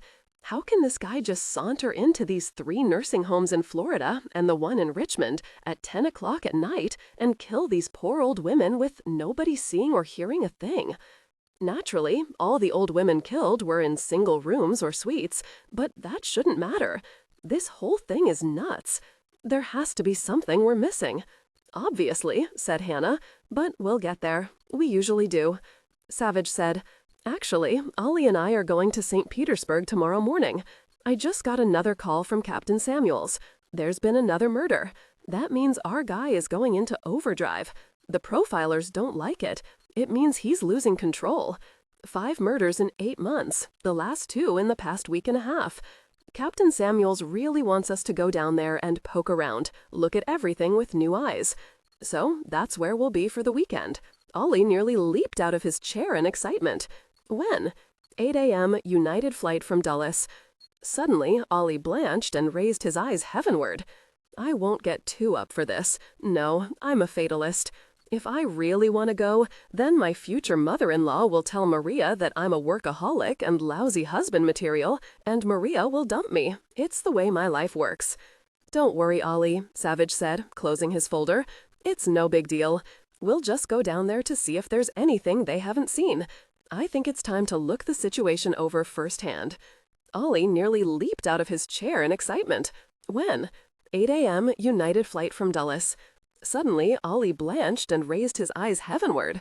I won't get too up for this. No, I'm a fatalist. If I really want to go, then my future mother-in-law will tell Maria that I'm a workaholic and lousy husband material, and Maria will dump me. It's the way my life works. Don't worry, Ollie, Savich said, closing his folder. It's no big deal. We'll just go down there to see if there's anything they haven't seen. I think it's time to look the situation over firsthand. Do you already know who did it? Sherlock asked, sitting forward, her hands clasped on the conference table. Savich heard that utterly serious voice, looked at that too intense face, at that thick, curling red hair trying to break free of the gold clasp at the back of her neck. Not this time. Sorry. Now, Ollie, don't panic. Nothing to it. Still, Ollie looked doubtful. Sherlock had heard he'd already wagered with at least a dozen other agents that his wedding wouldn't come off because either a terrorist would blow up the church or the preacher would be arrested for stealing out of the collection plates. I sure want to catch this creep, Ollie said. I do too, Savich said. Like you and Sherlock and every cop in Florida, I want to know how he keeps pulling off this ghost act. He stood. Okay, everyone is cooking along fine.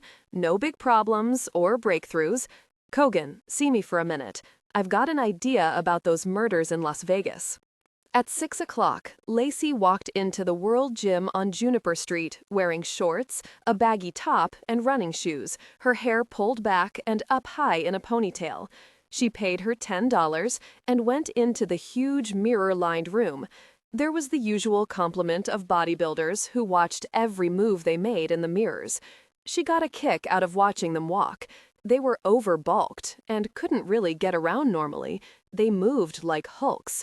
There were beautiful young women who were 6 feet tall, professional women on the Stairmasters, looking at their watches every few minutes, probably thinking about their kids and what they were going to cook for dinner, and did they have enough time if they did just 5 more minutes? And there were quite a few professional men, all ages, all working hard. She didn't see a single slacker. Then she saw Dillon. He was wearing shorts, running shoes, and a sleeveless white cotton tank. He was doing lat pull-downs. He was slick with sweat, his dark hair plastered to his head. He looked good. Actually, he looked better than good. He looked beautiful. Then she saw him glance over at a clock, do 2 more slow pull-downs, then release the bar and slowly stand up. He turned, saw her immediately, and waved. Seeing him from the front made her realize that she hadn't seen any male as a man in a very long time. She let herself appreciate the clean definition of his muscles, the smooth contours. Then she set him away from her, back into his proper role. He looked her over as he approached. "I've decided your delts are okay. What you need is karate." I didn't like the fact that despite the SIG and your Lady Colt, I still disarmed you with no sweat. You need to know how to protect yourself, and guns are dangerous. What do you say? What could she say? She'd begun karate and then had to stop it because she'd broken her leg skiing 2 years before. She'd gotten pretty good, but 2 years was a long time to be away from an art like karate. He was offering her another chance. She nodded. What followed was a warm-up, then stretching, then the most grueling hour of her life. Savich realized quickly enough that she'd already had some training. He threw her, hurled her, smashed her, and encouraged her endlessly. After one particularly bouncing toss, she lay on her back staring up at him. "I'm not getting up. I'm not that much of a masochist. You'll just do it again. I'm tired of hearing how great I am at falling and rolling." He grinned down at her. "You're doing very well. Don't whine. You took karate before, so it's not at all new to you. Learning how to fall is very important. I'm still not going to get up. It's been 2 years. He sighed, then offered her his hand. "All right, it can be your turn now. But I didn't do all that just to torture you. If you don't know how to fall properly, you might as well hang it up. Now, it's your turn. You get to toss me around." She grabbed his hand, leapt to her feet, and took the position. He grinned at her. Her look was intense, as grim as could be. She wanted to kill him. "Never stop thinking, Sherlock. Never stop looking at my eyes. Get your muscles ready, but don't tense. You know how to do it, okay? Let's go." He let her throw him, using his own momentum to help her. But she was hooting and shouting that she'd finally gotten him on the mat. "Not bad," he said as he got back to his feet. They went through that single routine for another half hour. She finally stepped back, bent over, her chest heaving, so exhausted she could barely breathe. "Enough. I'm nearly dead. I've nearly sweated off my eyebrows." He tossed her a towel. It was perfectly dry. He wasn't even sweating. "Now that you've gotten a renewed taste, what do you think?" She threw the towel at him. "I've never had so much fun in my life." He laughed and tossed the towel back to her. "I've never worked so hard in my life." "Yeah, but on the other hand, it's you in control and not a gun. You can't smack someone from 20 feet, sir. Even I could have blown you away if you hadn't been so close to me." "True, but I was, and if it had been the real thing, then you'd be dead. I don't want that to happen. I'll be spending a lot of time training you. I don't want you to go get yourself shot. Now, there's a class that would be great for you. It's both women and men, and the guy who teaches it is an old buddy of mine. His name's Chico, and he's one tough buzzard. He might let you in, even if you do have skinny little arms." She laughed. It was impossible not to. They both showered and changed. He walked her home, gave her a salute, and said, "You get your apartment furnished this weekend, Sherlock. No more excuses. See you at headquarters Monday. Here's Chico's phone number. Oh, Sherlock, you might be kind of sore tomorrow, but nothing too bad. Be sure to take a long hot bath, maybe a couple of aspirin too. You might also consider some ice packs first." He paused a moment, looking at her face, clean of any makeup, her ratty hair, curls straggling around her face. He cocked his head to one side, then just smiled at her. "You did fine, Sherlock, just fine. I plan to overlook all your whining." She eyed the sidewalk, wondering if she could possibly throw him. "I'm watching your eyes. I'm seeing right into your twisted mind. Nah, Sherlock, don't try to toss me into the flower bed. Not tonight." He waved and walked away. She stood watching him a moment before she went into the townhouse. And then she watched him until he turned at the corner, east. "Is that Savich?" She was so startled, she nearly fell over backward. As she was flailing for balance, he came out from behind a tree. "Oh, my heavens, it's you, Douglas. You nearly stopped my heart. Is something the matter? Is everyone all right?" "Oh, yes. I've been waiting for you, Lacey. I came over hoping we could have dinner, but you weren't here." "No, I was at the gym. Savich beat the stuffing out of me." At his stare, she added, "Karate. I don't know if you remember, but I began taking karate lessons 2 years ago, then stopped. I'm getting back into it, starting with learning how to fall. Why with him? I'll be taking classes with a guy named Chico after tonight. Knowing Savich, he'll want me there every night. Is the guy coming on to you, Lacey? Goodness, Douglas, he's my boss. He's the chief of the unit. It's all business. Yeah, he's got the best way to get to you. He was jealous. It was amazing to see this side of him." She smiled up at him and lightly placed her hand on his arm. "Agent Savich is a professional. He has no interest in anybody in his unit, not the kind you're worried about." She thought about Hannah Paisley. Was there something between Savich and Hannah?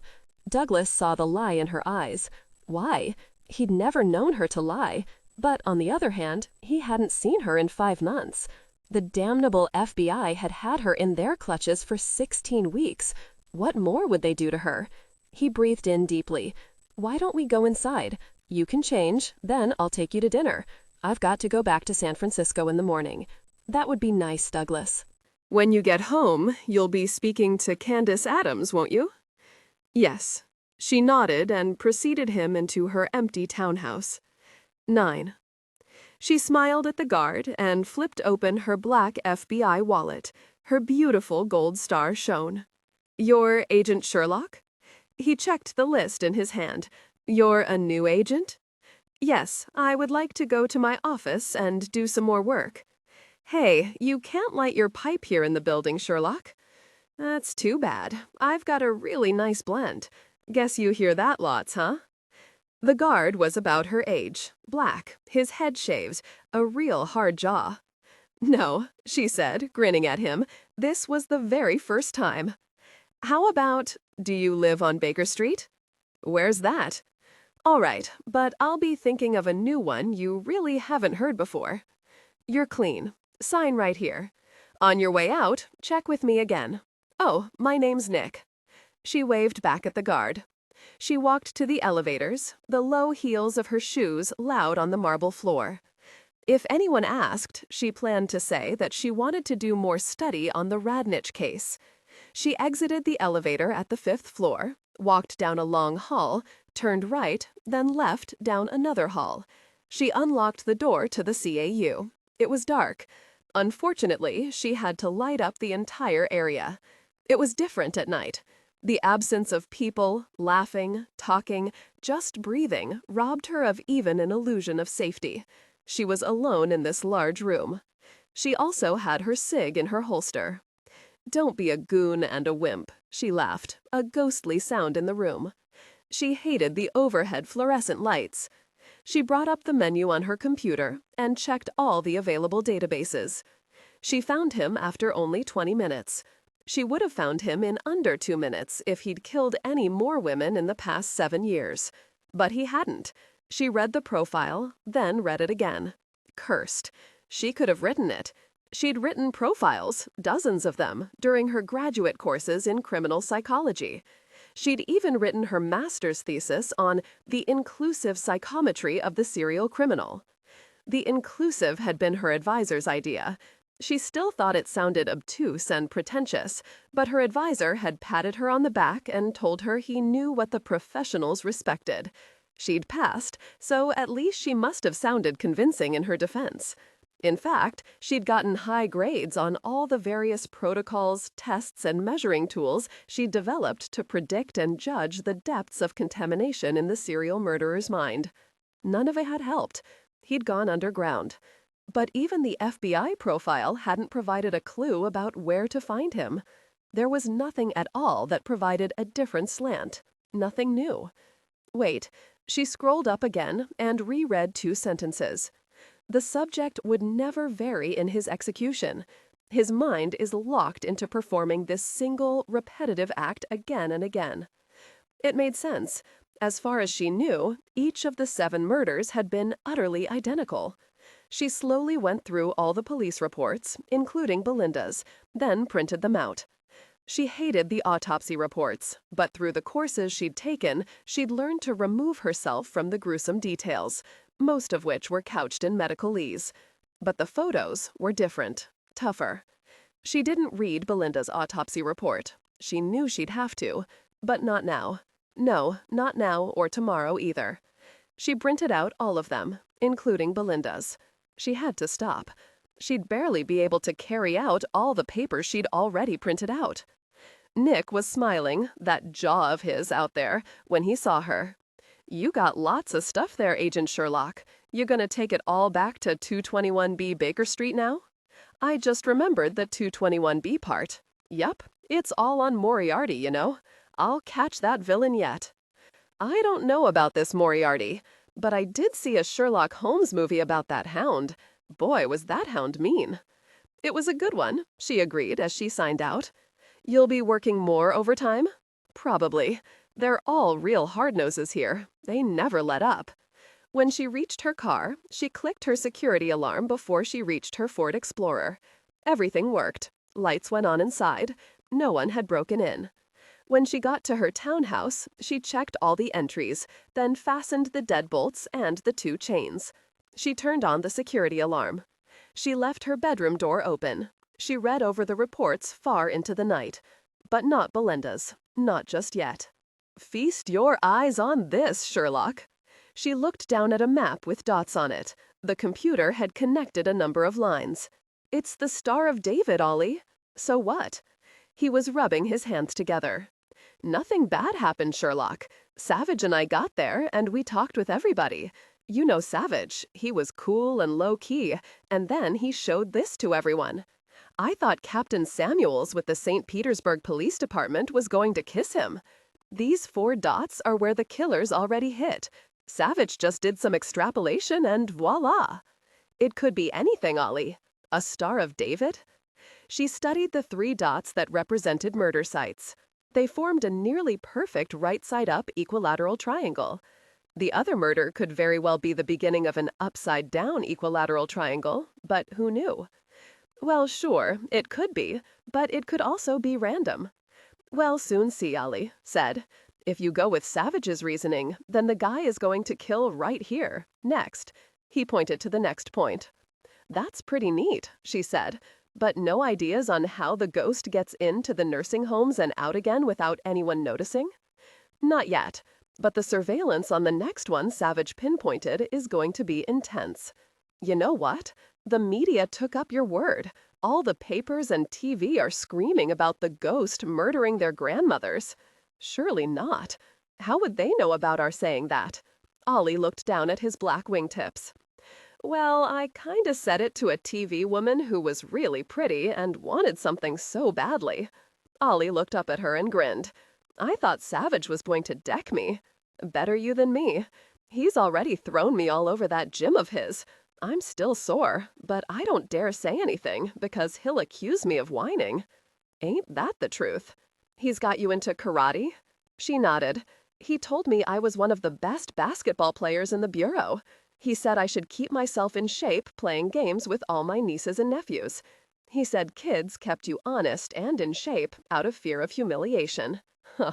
He just said that because he realized he couldn't throw you around, the sexist jerk. Nah, he cleaned my clock but good when I asked him about karate. "He really flatten you, Sherlock?" "More times than I can count." "What's this about a sexist jerk?" Both she and Ollie turned to see Savich standing behind them, his laptop in one hand, a modem in the other. "I don't know about any sexist jerk. Do you, Ollie?" "Me? I never even heard the word, except from Maria, and she didn't even know what it meant." Savich grunted at them. "What do you think of the Star of David angle, Sherlock?" "It's so weird as to have a grain of truth in it. But you know, the murder started in Virginia, not Florida.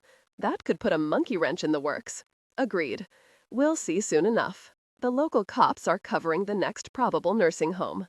She frowned at him. "I do prefer comparing all the physical evidence, but truth be told, there isn't all that much.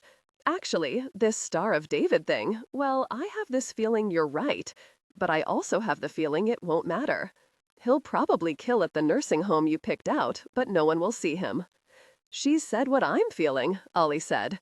"It's driving me nuts. I've asked the computer to compare and contrast all sorts of evidence, but we're coming up with nothing." "We'll get him, Ollie." "I sure hope so," Sherlock said. She turned to Ollie. Did your future mother-in-law convince Maria that you're a workaholic since you were gone for the whole weekend? No, I blamed it on the chief. I told her that Agent Savich would kick me into the street if I didn't go with him. Then I'd be blackballed and permanently on unemployment. She backed off. Savage laughed and walked back to his office. Sherlock saw Hannah Paisley rise quickly and follow him. To her surprise, Ollie was watching Hannah, a frown on his face. What's wrong? Nothing really. I wish Hannah would be a little more cool about Savage. Sherlock didn't say a word.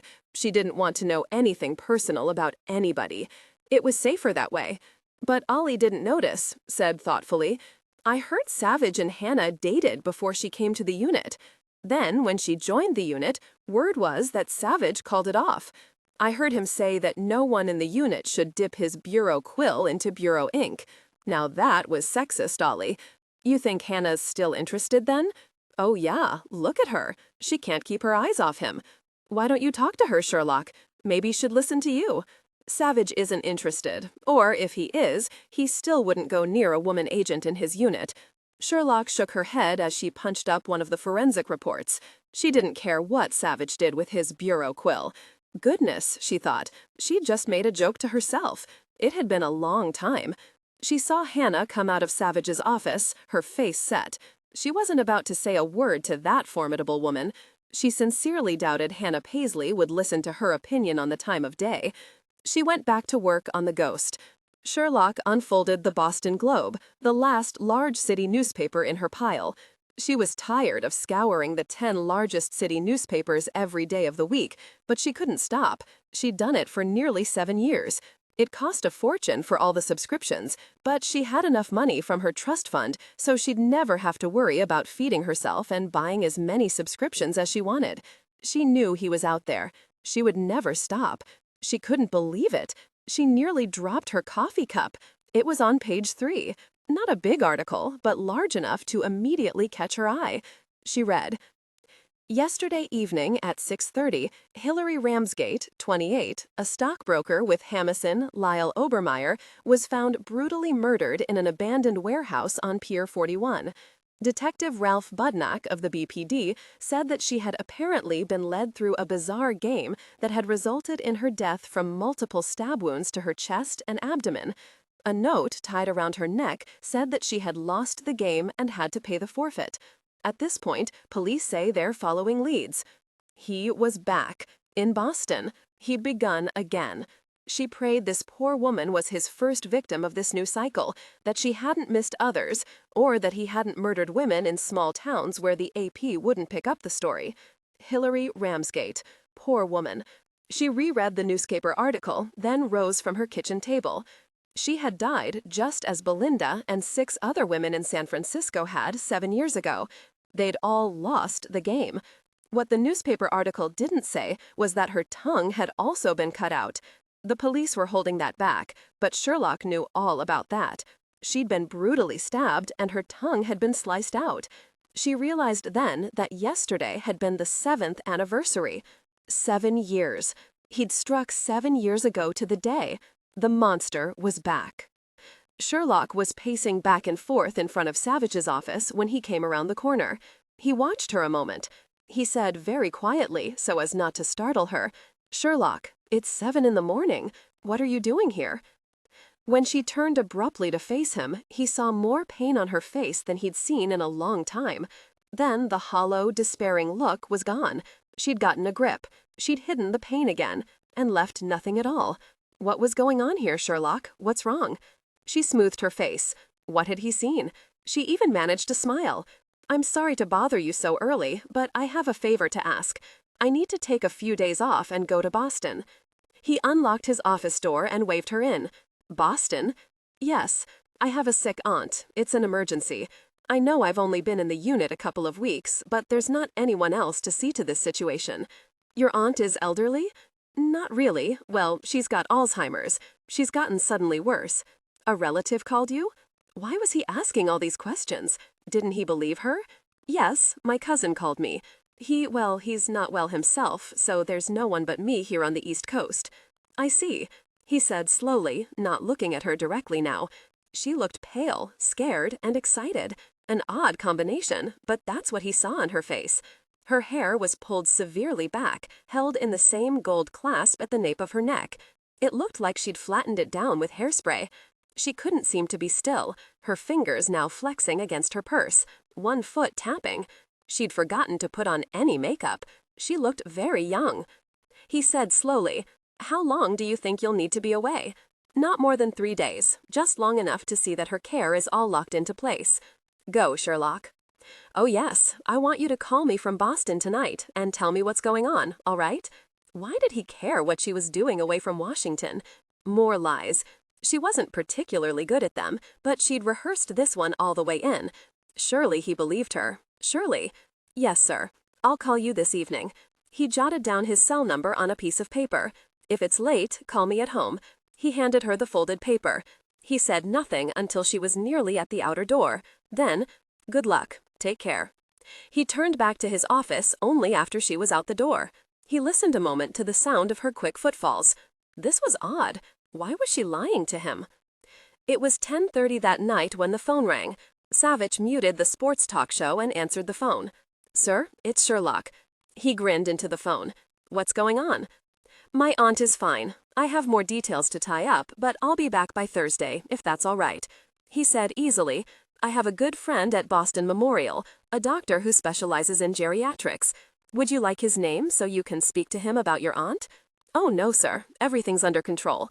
"That's good, Sherlock. What's the weather like in Boston?" "It's chilly and raining. Everything looks old and tired." "About the same here. I'll see you on Thursday." "Oh, yes. Call me again tomorrow night." There was a pause. Then, "Very well, sir, if that's what you want." "It is." "You sound tired, Sherlock. Sleep well. Good night." "Thank you, sir. You too." He watched her from his office.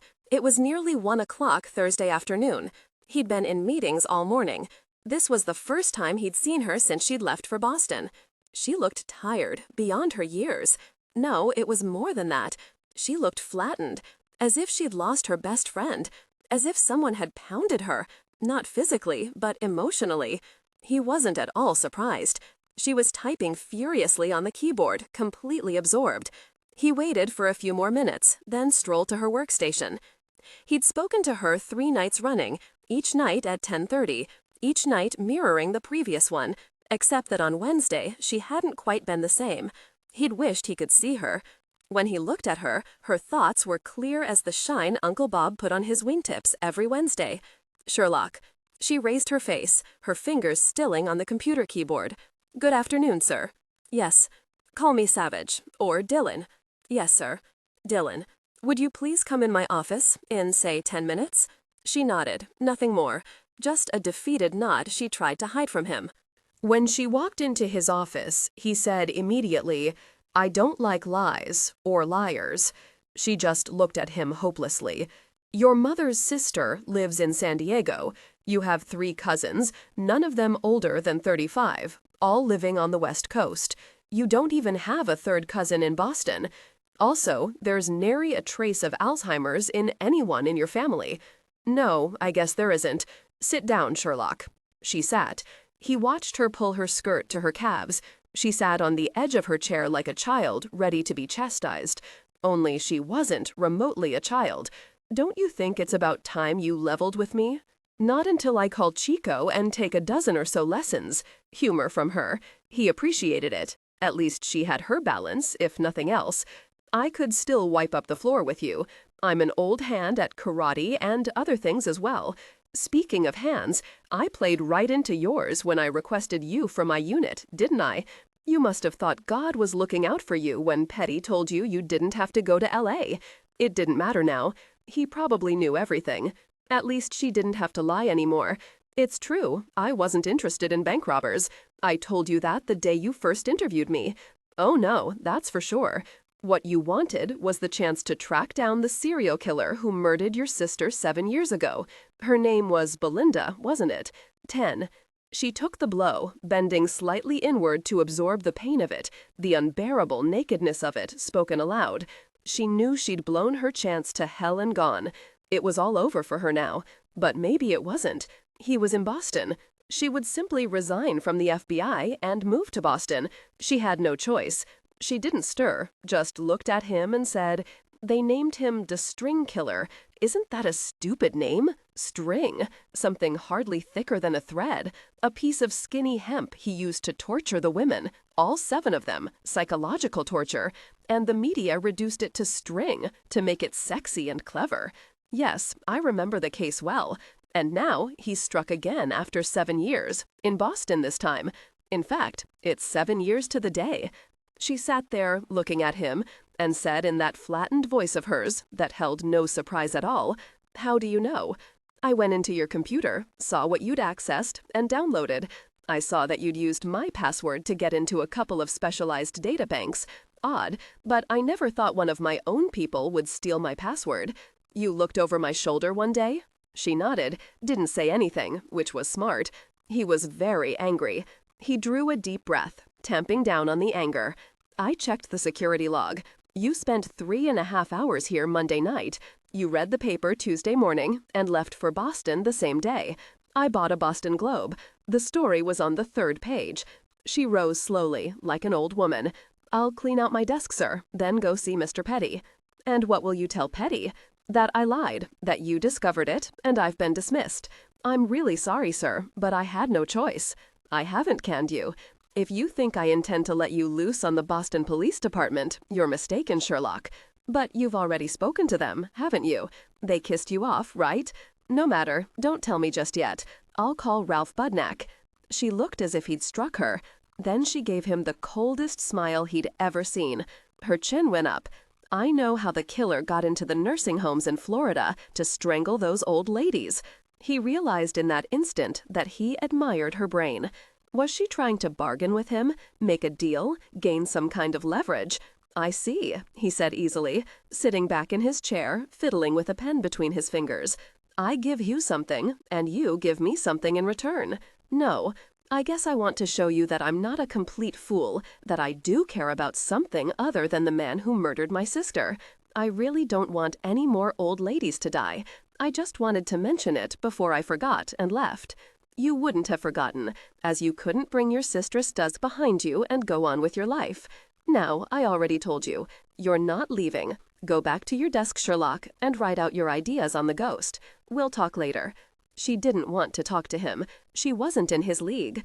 Her very first attempt at deception, and he'd nailed her but good. She hadn't realized she'd been so obvious, but she had been. He'd seen through everything. His anger was frightening, since he didn't yell. It was cold, so very cold, that anger of his. Why hadn't he fired her? She'd betrayed him. Why? He would, soon enough. She was certain of that. She'd fire herself if she were in his shoes. She would pull everything else out of the database, and then she would slip away.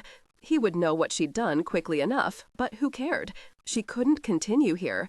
He wouldn't allow it. The breach had been too great, her conduct too far beyond the line. No, he wouldn't allow her to stay, no matter what game he was playing with her now. She'd barely sat down at her desk before Hannah Paisley said from behind her, "You're stupid, Sherlock. Or does he call you by your cute little first name, Lacey?" "I'm not stupid, Hannah. I'm just very tired." "Well, maybe I am stupid. Why are you so tired? Did Savich keep you up all night? How many times did he fuck you, Sherlock?" Sherlock flinched at the harshness of Hannah's voice, not the naked word. That naked word conjured up some smutty, frankly silly photos in Playboy, showing contorting bodies. Now that she thought about it, they hardly ever showed the men completely naked. Only women. Really naked. "Please, Hannah, there's nothing at all between us. Savich doesn't even like me. In fact what?" Sherlock just shook her head. "No, let Hannah hear it from Savich. It would happen soon enough. Look at me, Hannah. I'm skinny and very plain. You're beautiful. Surely you must know that. I'm no threat to you. Please believe me. Besides, I don't like Savich any more than he likes me. Would you try to believe at least that? No, I spotted what you were the minute you walked into the unit. What am I? You're a manipulative bitch. You saw Savich at the academy, and you got him interested so he'd bring you into the unit. But you listen to me. You stay away from Savich, or I'll take you apart. You know I can. Do you hear me? Ollie came walking over, nearly sauntering, whistling, if Sherlock wasn't mistaken, as if he didn't have a care in the world. But she saw his eyes. He recognized what he was seeing, and he didn't like it. "Hey, Hannah, what's happening with the Lazarus case? What does the guy use all those Coke bottles for?" She wasn't shaking because of what Hannah had said. No, Hannah and her ridiculous jealousy meant less than nothing to her. Sherlock had seen other women in Savich's office. Young women, nice-looking women.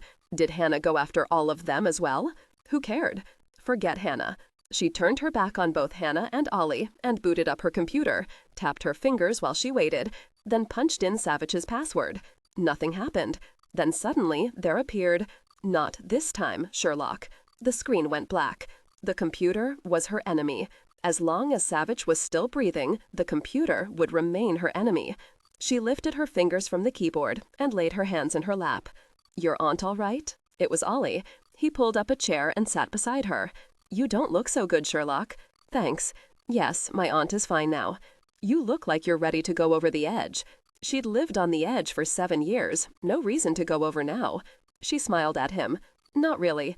I'm tired, and that's what I told Hannah. Thanks for drawing her fire, Ollie. I wish she'd open her eyes and realize that I'm about as much a threat to her as a duck in the sights of a hunter." "That's an odd thing to say, Sherlock.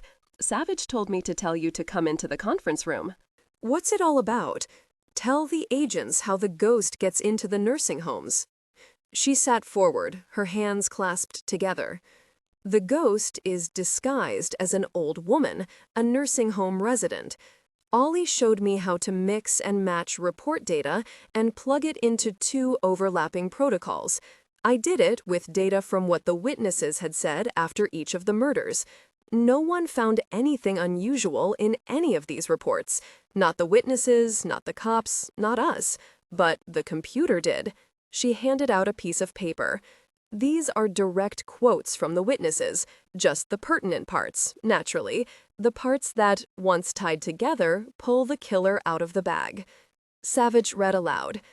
"No one around, Lieutenant. Not a single soul. Oh, some patients, of course. They were scared, some of them disoriented. Perfectly natural." He raised his head.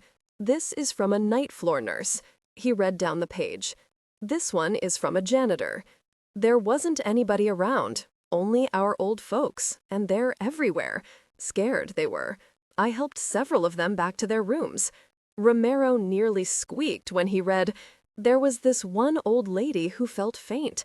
I carried her into the nearest room, the recreation parlor. Poor old doll.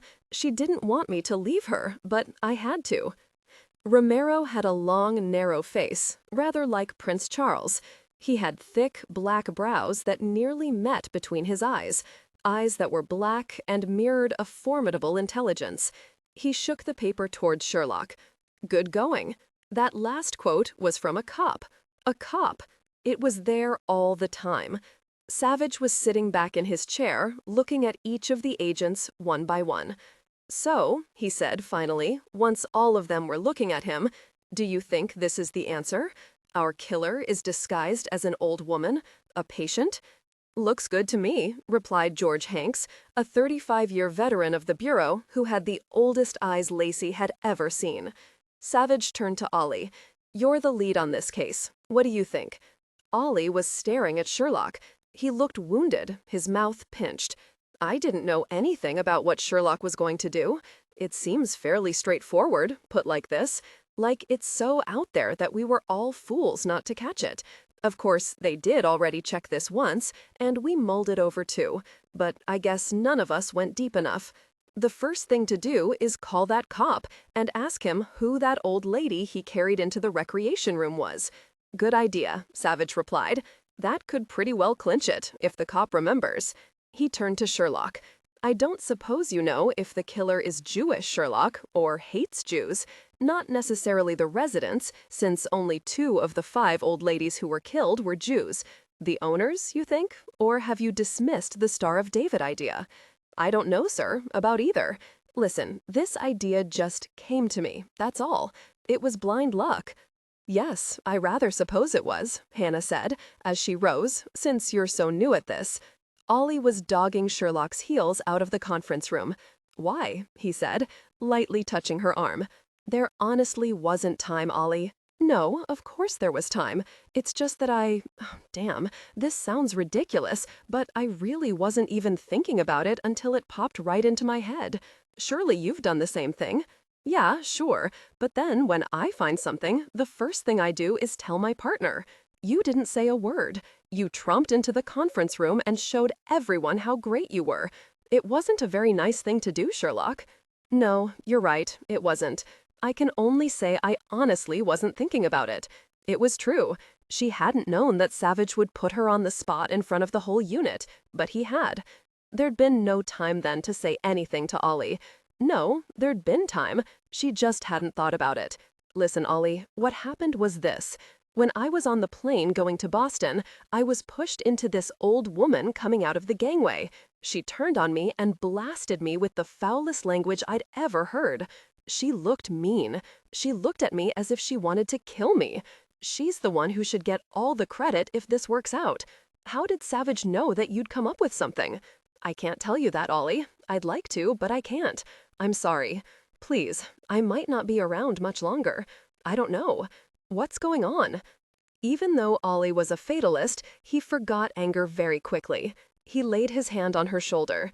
It's something heavy, isn't it? Yes, very heavy. Sherlock, in my office, now. Ollie spun around at Savich's voice. Would you like to tell me what's wrong? No, this is between the two of us, Ollie. Stop looking like a Rottweiler. I'm not going to pound her into the floor, at least, not yet, not here. Come along, Sherlock. But they didn't go to his office. He led her out of the Hoover building to a small park that was catty-corner to it. Sick. She sat on the narrow bench. Fortunately, she didn't have to wake up a homeless person and ask him to leave. It was a beautiful day, the sky clear, just a light, cool breeze. The sidewalks were crowded with a batch of fall tourists. There were two families with small kids eating picnic lunches on blankets. It was utterly foreign to her, this family thing. It hadn't been, a long time ago. That was before her mother had become ill. At least, before Sherlock had realized how very ill she was. I've given this a lot of thought. You found me out so quickly. I'm sure that you've had plenty of time to figure out everything. Look at me, Sherlock. She looked. Then suddenly she began to laugh. You look like Heathcliff, all broody, piercing eyes, and dangerous. He wanted to smile, but he didn't. He said, I've reviewed the 7 murders this guy did 7 years ago. I called Ralph Budnack in Boston and asked if he'd heard of any murders committed with this same M.O., other than the one they'd had the other day. He said they hadn't heard about other murders, but that they'd realized they had a serial killer on their hands, a guy who'd struck in San Francisco 7 years ago. He paused a moment, turning at the unearthly cooing of a pigeon. I finally managed to get in to see Detective Budnack, Sherlock said. He wouldn't even talk to me. He said I was a sicko and that they didn't need any help. I know. I spoke to him right after he kicked you out of his office. She wanted to hit him. That was Tuesday afternoon. You didn't say a damned thing about it when I called you that night. That's right. Why should I? Well, so you really didn't have to, but you knew. You knew all the time what I was trying to do. Oh, yes. Tell me, Sherlock, what did you do for the other 2 days? Nothing that got me anywhere. The medical examiner wouldn't talk to me, even when I managed to lie my way in. With my background, it wasn't that hard. But he was close-mouthed, said he didn't like outsiders poking their noses in his business. I spoke to the main reporter at the Boston Globe. His name's Jeb Stewart, of all things.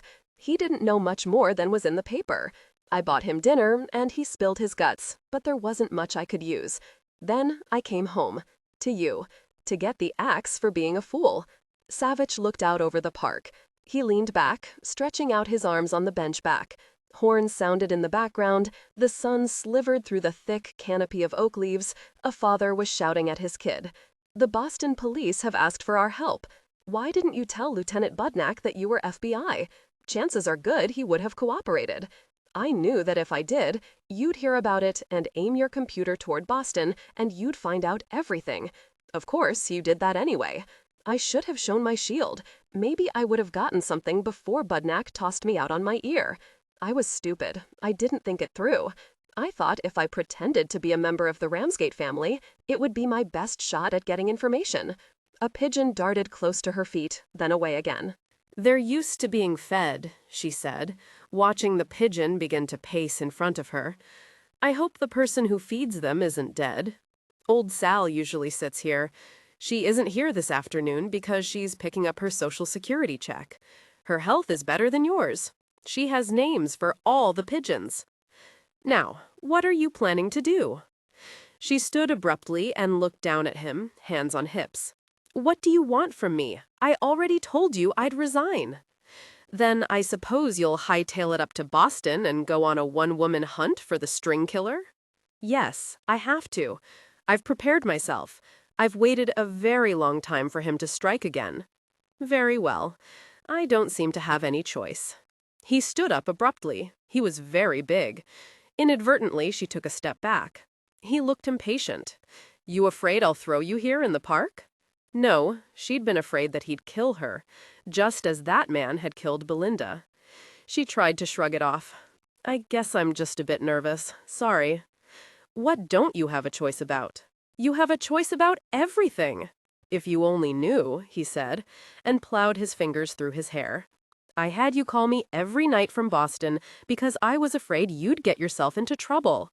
I'm a trained FBI agent. What trouble? Even if I couldn't get to my gun, I sure know how to fall." He grinned down at her, raised his hand, then lowered it. "Okay, here's what's going to happen. You know more about this guy than any other living person. Would you say that's accurate?" "Yes." Her heart began to beat in a slow cadence. "I guess you know I printed out all the police and autopsy reports from the 7 murders in San Francisco." He nodded, looking toward an old woman who was pulling a grocery cart loaded with bags filled with old clothes, cardboard, empty cola bottles. "It's old Sal. I'll introduce you, then we need to get back." Old Sal looked her over with very worldly, bloodshot eyes. She could have been any age from 50 to 90. "Get your check, Sal?" "Yeah, Dillon, I got it. You feed my little birdies?"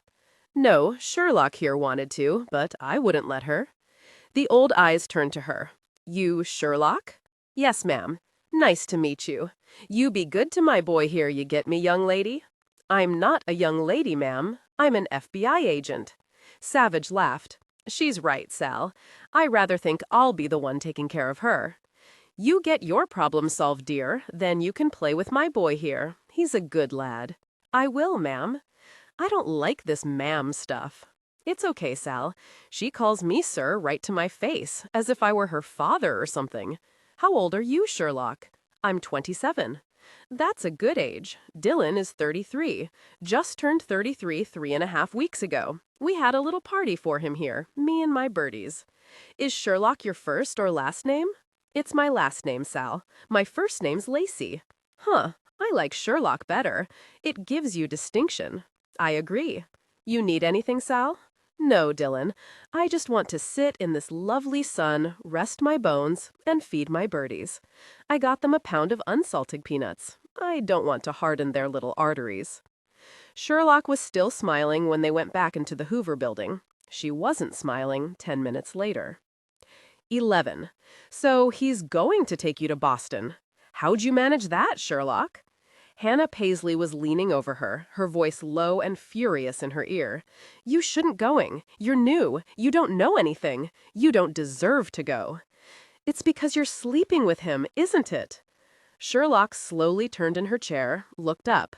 "No, Hannah, stop this. This is all business, nothing else. Why don't you believe me? You're lying, don't you? I've seen women look at him. They all want him. Ollie told me Savich doesn't believe in becoming involved with anyone in his unit. That includes all of us, Hannah. If you want him, then I suggest you transfer out. Listen, all I want is to catch this monster in Boston. Actually, I did lie. I do want Savich's brain and his expertise. Does that count? Is that brain lust?" Finally, Hannah had left. Now, Sherlock leaned her head back against her new sofa and grabbed one of the fat pillows to hug. She closed her eyes and thought of the woman who had just about everything and wanted more. She was sorry if Hannah loved Savich, but there was nothing either of them could do about it. Hannah had to get a grip. Sherlock was the last woman on Earth who was a threat to her. No matter now. She wouldn't worry about it anymore. It was Savich's problem. She leaned over and stared at the phone. She picked up the receiver, stared at it some more, then took a deep breath. She dialed the number very slowly. It rang once, twice, then, "Hello? Judge Sherlock here. Hello, Dad. Lacey? Yes, Dad. This is a surprise. You usually only email. Is something wrong?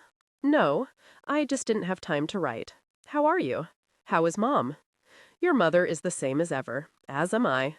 So Douglas tells me you're in this special unit in the FBI, and then I read about you and this genius guy catching that murderer in Chicago. You happy now?" She ignored the sarcasm in his voice, but it was difficult. She'd always hated that awful cutting tone of his that used to annihilate her when she was growing up. In email, she usually missed it, which was one reason why she didn't like to call. Dad, he struck again. What? Who struck whom? The monster who murdered Belinda. He struck again in Boston. He killed a woman exactly the same way he killed the 7 women in San Francisco. It's been exactly 7 years since he stopped. It's a cycle. He's on a 7-year cycle. There was no sound, no breathing, nothing. Dad? He's begun again. Didn't you understand me? Yes, Lacey, I understand you. I'm going to Boston tomorrow morning with my boss, Dillon Savich, who's the chief of the Criminal Apprehension Unit. I'm going to catch this monster, Dad. Finally, I'm going to get him. She was breathing hard. There was nothing but silence on the other end of the line. She drew a deep breath. She had to calm down. She didn't want to sound like some sort of obsessed nut. But she was. That monster had taken everything from her and left her with a fear she'd managed to control, but it was there still, deep inside of her. No, it wasn't just for her. She wanted to get this scum off the streets. She wanted to shoot him herself. Lacey, what do you mean you're going to catch him? You're not involved. Leave it to the professionals. That's what I am, Dad. No, he said, angry now. No, you're a scared little girl. I think you should come home now. Listen to me. Your sister's been dead 7 years. 7 years, Lacey. Douglas told me what you were doing, but I didn't want to believe it. We all know you've given up the last 7 years of your life. It's way beyond time to let go of it. Forget it. Come home. I'll take care of you. You can play the piano again. You enjoyed that, and it sure as hell won't get you killed. I won't say a word about law school. Come home. Forget it? Forget what that butcher had done to Belinda? To her? She drew a deep breath. How is Mom? What? Oh, your mother. She had a quiet day. Her nurse, Miss Hines, told me at dinner that she ate well, and she watched television, The Price is Right, I believe it was, with seeming understanding. I'm not like my mother. No, certainly you're not. But this has got to stop, Lacey. Why? Let the police catch that madman. I am the police, the highest police in the land. He was silent for a very long time. Then he said quietly, Your mother began this way. I must going, Dad. I had hoped you'd be pleased that I have a shot at catching this monster. Her father said nothing at all. To her shock, a soft, whispery voice came on the line. Is that you, Lacey? Hello, Mom. You sound great. How do you feel? I'm hungry, but Nurse Hines won't get me anything from the kitchen. I'd like some chocolate chip cookies. You always liked chocolate chip cookies when you were small, I remember. I remember too, Mom. Don't try to catch the man who murdered Belinda. He's too dangerous. The tone was world-weary and professional. Stress should be conveyed through a tightening of the voice or a slightly flat affect, rather than shouting or exaggerated anger. Dialogue. Yuki, her voice should be lighter and more engaged, but still within a realistic, natural conversational range. Climax execution. The transition to action must be quick and urgent, but the emotion of alarm should be understated, e.g., a sharp intake of breath, or a sudden increase in volume or pace for only a few words, reflecting a professional reacting immediately without losing control. Goal. The delivery should sound authentic, as if the character is recounting a stressful event the day after, making the thrill organic, not imposed. He's insane. He'll kill you, and I couldn't bear that. The line went dead. Then the familiar dial tone. The phone rang again immediately. It was her father. "I'm sorry, Lacey. I was so agitated that I dropped the phone. Listen, I'm scared. I don't want anything to happen to you. I understand, but I must try to catch him. I must." She heard him sigh. "I know. Be careful. I will." She looked at the receiver a moment, then gently laid it back in its cradle. She looked at the lovely Bentrell's paintings on the stretch of white wall. Landscapes, rolling hills, some grazing cows, a small boy with a bucket on either end of a pole, carried across his back and balanced over his shoulders. She slowly lowered her face into her hands and cried. She saw her father's face from 7 years ago, silent and still, no expression at all, just the silence of the grave, and he'd leaned down and whispered very softly in her ear, just after Belinda's funeral, when she'd been so blank, so hollow, but not quite yet utterly terrified. "It's over. Thank the good Lord. You'll survive, Lacey. She was only your half-sister. Try to remember that." And she'd stared at him as if he were crazier than her mother. Only her half-sister? That was supposed to mean something? It had only been 3 days later when the first nightmare had come in the deep of the night, and her grief had become terror. When the doorbell rang, she nearly shrieked, memories from the past overlaying the present. It was the doorbell, that was all. Only the doorbell. Still, where was her gun? She looked frantically around the living room. There was her purse. She always carried her Lady Colt in her purse, in addition to the holster with her cig. She grabbed it, feeling its cold smoothness caress her hand like a lover, even as the doorbell sounded again. She moved to stand beside the door.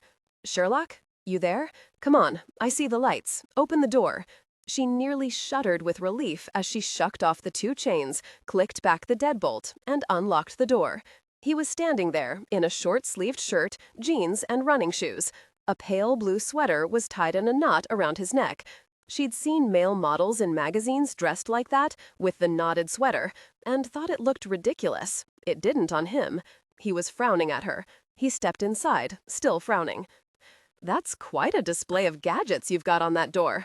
A strong guy, though, could still kick it in." She hadn't thought of that. She lowered the gun to her side, still saying nothing. She would have to reinforce the door. No, she was being absurd. He closed the door behind him.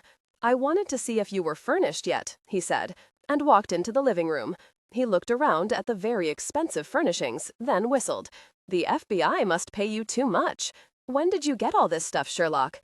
He was acting as though nothing was wrong. He was acting as though she was normal. She was normal.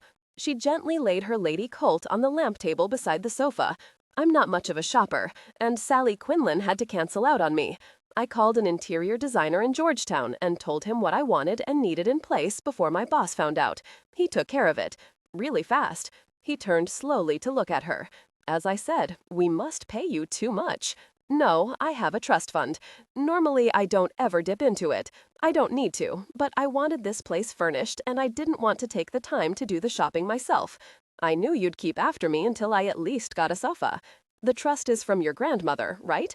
If I remember correctly, she died 4 years ago and left you a bundle." Yes. She wasn't at all surprised. "Please tell me, you have better things to do with your time than memorize my personal history?" "Yeah, I'll tell you about my better things if you tell me why you've been crying." Her hands went to her face. She'd forgotten. She stared at him, straight in the eye, and said, "I have an allergy." "Yeah, right. Would you look at all the pollen floating around in the air in here? Come on, who upset you?" "It's nothing, sir. Nothing at all. Now, would you like a cup of coffee? Some tea? Tea would be great. Equal in it? Nah, only women use equal. Make mine plain. No chemicals for you." He grinned at her as he followed her to the kitchen. A whole row of shiny new appliances, from a blender to a Cuisinart, were lined up on the pale yellow tiles. "No," he said, more to himself than to her. "Not all of them are unused. I see you've pushed buttons on the microwave, but nothing else." "That's right," she said coolly, as she put the teapot spout beneath the water spigot. "However, I've always believed that woman can indeed live by microwave alone," she added, trying to smile at him, which really wasn't all that difficult. She turned on the electric burner. "As for the toaster, that needs bread, and I haven't bought any yet," she said over her shoulder as she set the kettle on the stove. I'm not packed yet, sir, but I will be ready in time. I will meet you at the airport tomorrow morning." "I know," he said, staring at the bread maker that looked like a lonely white block at the end of the counter. "You know how to use that thing?" "No, but a recipe book came with it. The designer said that every modern kitchen needs one." "Why were you crying, Sherlock?" She shook her head, went to the cabinet, and got down 2 teacups and saucers. "You got any cheap mugs? I don't want to get my pinky fingers near those. They look like they cost more than I make in a week." "I guess they do." The guy went overboard on some of the things. "I thought women liked to pick out their own dishes. Actually, I thought everyone did, guys included. But I just didn't want to take the time. There's too much happening that's so much more important. I told you. Come to think of it, I did pick out my own dishes. They're microwavable. So are mine. That was the only criterion on my list. That, and not too much fancy stuff." "Why were you crying?" "I would appreciate it if you would leave that alone, sir. Call me Savich, and I might." "All right, Savich. Old Sal calls you Dillon. I think I like that better. What's the guy's name?" "What guy?" "The one who made you cry." She shook her head at him. "Men. You think a woman's world has to revolve around you. When I was young, I used to watch the soaps occasionally. A woman couldn't seem to exist by herself, make decisions for herself, simply enjoy being herself. Nope, she was always circling a man. I wonder if they've changed any. I hadn't thought of it quite like that before, but yeah, I guess that's about right. What's his name, Sherlock?" "No, man. How about I pour some milk in your tea? Is that manly?" "Sometimes, but not in tea. Keep it straight." She wanted to smack him, but he'd made her smile, a good-sized smile. She walked to a pristine white wallboard and ostentatiously wrote "equal" on it with a blue washable marker. "There, all done. Happy?"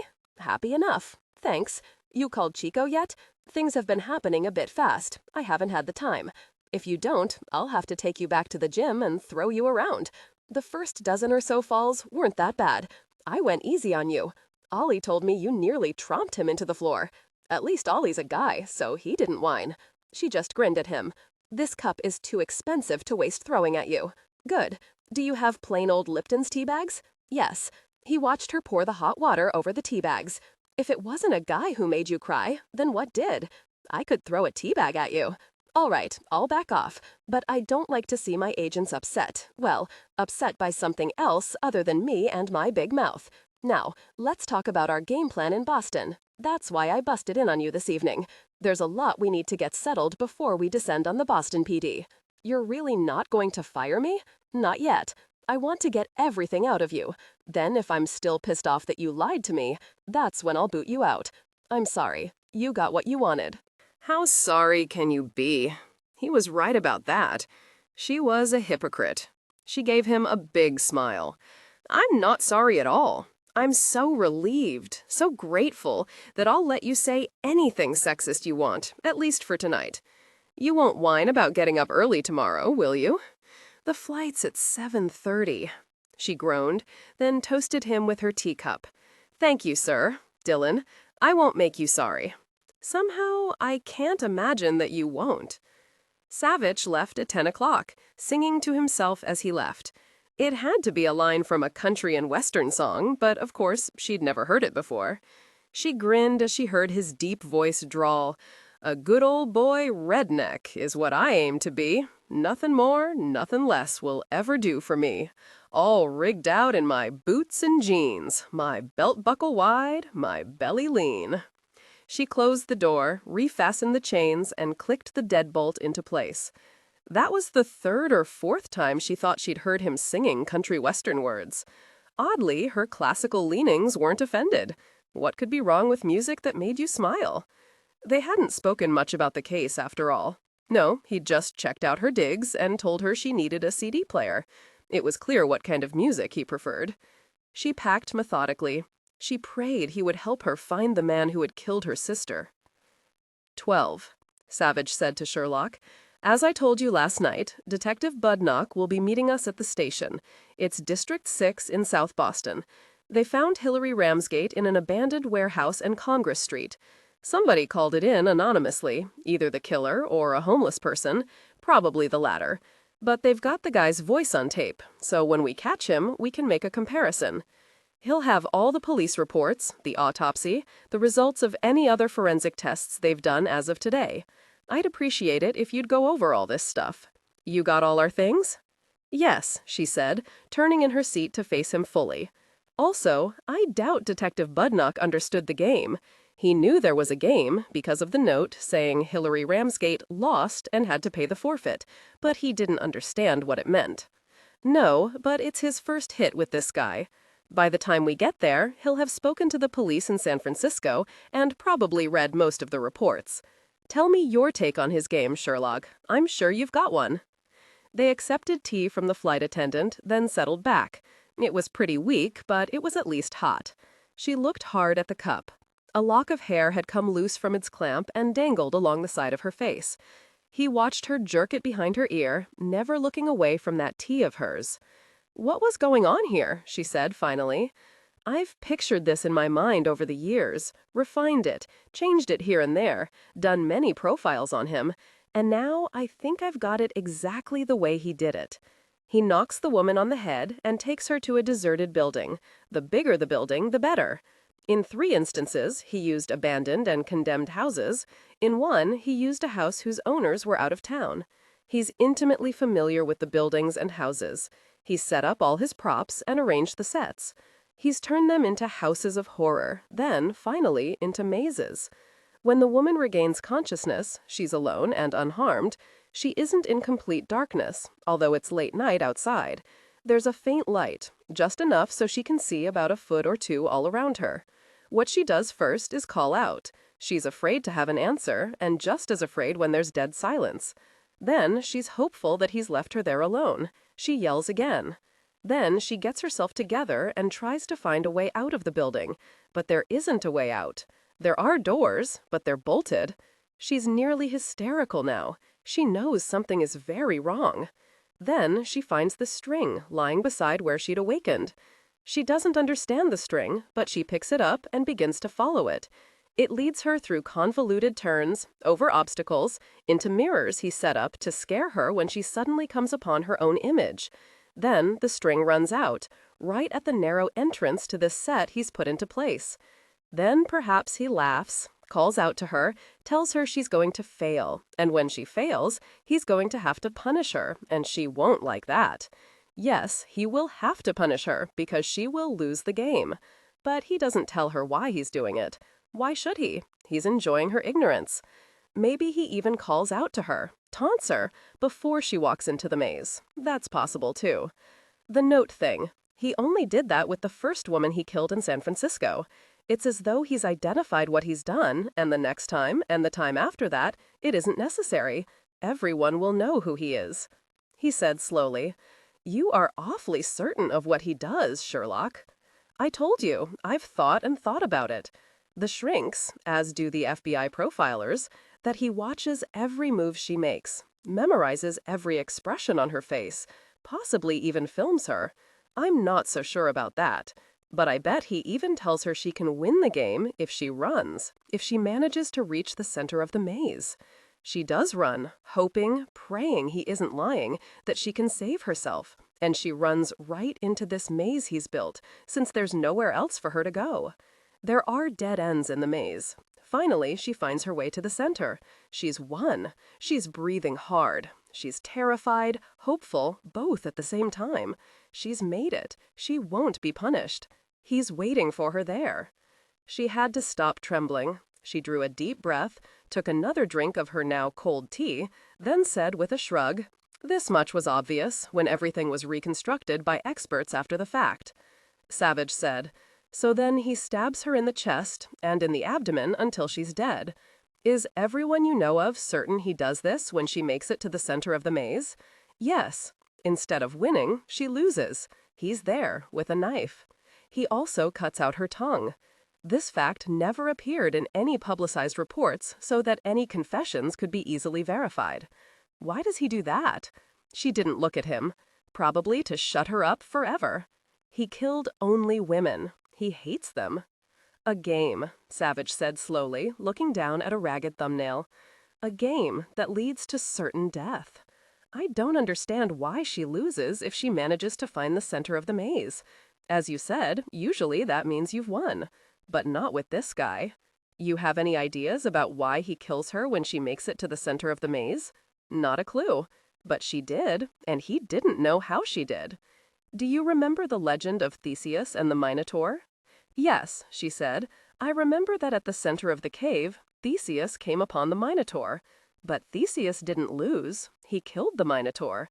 And Ariadne let him out with a string. You're thinking that maybe he sees himself as Theseus and that the women are the Minotaur? I don't know. It doesn't make much sense to me. But you know that it makes perfect sense to him. How much of a study did you do of the legend? Not all that much, really, she said. Do it when we get home again.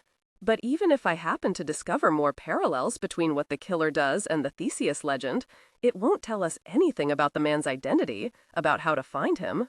Do you know that he used the same abandoned building for 2 of his victims in San Francisco? It was down in the China Basin, the very same building. Then the police put a watch on it, but it was too late. He was surely laughing at them, at all of us, because we were helpless. It surprises me that no one saw anything. There are usually lots of homeless around those abandoned buildings, and cops do patrol. To set up all the props, he would have had to carry stuff in and out of the buildings, yet no one appeared to see anything. He would have had to transport his props. A truck? He had to make them himself or buy them somewhere. Yes, but only once. He took away most of his props after he killed each woman. He left just enough so the police would know what he'd done. And still no one saw anything? That boggles the mind. Evidently, one old man saw him because he was found strangled near one of the abandoned buildings. It was the same kind of string used to get to the center of the maze. He wanted the cops to know it had been him. What did you mean that he was laughing at us? She had been 19 years old at the time her sister was murdered. How was she involved? He would find out later. She was shaking her head at him as he said, very quietly, "You're on a cycle too, Sherlock. A 7-year cycle. He's done nothing for 7 years, gone about his business, probably stewing inside, but not enough to make him snap. As for you, you've given the last 7 years of your life to him." She was stiff, her eyes colder than the ice frozen over her windshield the previous winter. It was what Douglas had said to her, what her father had said. It's none of your business. I suppose your family has told you it isn't very healthy? It's none of your business. I imagine you couldn't bear to let your sister go, not the way she was removed, like the pawn in a game that she had to lose. She swallowed. Yes, that's close enough. There's more, isn't there? A whole lot more. She was very pale, her fingers clutched around the paper cup. No, there's nothing more. You're lying. I wish you wouldn't, but you've lied for a very long time, haven't you? There's nothing more. Please, stop. All right. Do you want to shoot this guy once we nab him? You want to put your gun to his head and pull the trigger? Do you want to tell him who you are before you kill him? Do you think killing him will free you? Yes, but that's unlikely to happen. If I can't shoot him, then I want him to go to the gas chamber, not be committed the way Russell Bent will be. At least that's what my brother-in-law, Douglas Madigan, told me. No one knows yet if Russell Bent will be judged incompetent to stand trial. Don't jump the gun. Life imprisonment without parole isn't good enough? No, I want him dead. I don't want to worry about him escaping and killing more women. I don't want to worry that he might be committed to an institution, then fool the shrinks and be let loose. I don't want him still breathing after he killed 7, no, 8 people. He doesn't deserve to breathe my air. He doesn't deserve to breathe any air. I've heard the opinion that since killing a murderer doesn't bring back the victim, then as a society, we shouldn't impose the death penalty. That it brings us down to the murderer's level, that it's nothing but institutional revenge and destructive to our values. No, of course it doesn't bring the victim back. It's a ridiculous argument. It makes no sense at all. It should be very straightforward. If you take another human life, you don't deserve to go on living. It's society's punishment. It's society's revenge against a person who rips apart society's rules, who tries himself to destroy who we are and what we are. What sort of values do we have if we don't value a life enough to eradicate the one who wantonly takes it? We do condemn, we do imprison, we just don't necessarily believe in killing the killer. We should. It's justice for the victim, and revenge as well. Both are necessary to protect a society from predators. What about the argument that capital punishment isn't a deterrent at all? Thus, why have it? It certainly wouldn't be a deterrent to me, the way the appeals process works now. The condemned murderer spends the taxpayers' money keeping himself alive for at least another 19 years. Our money. Can you begin to imagine? No, I wouldn't be deterred. That monster, Richard Allen Davis in California, who killed Polly Klaas and was sentenced to death, you can bet you and I will be spending big bucks to keep him alive for a good dozen more years while they play the appeals game. Someone could save him during any appeal in those years. Tell me, if you knew that if you were caught and convicted of killing someone, you'd be put to death within, say, 2 years maximum, wouldn't it make you think about the consequences of killing? Wouldn't that be something of a deterrent?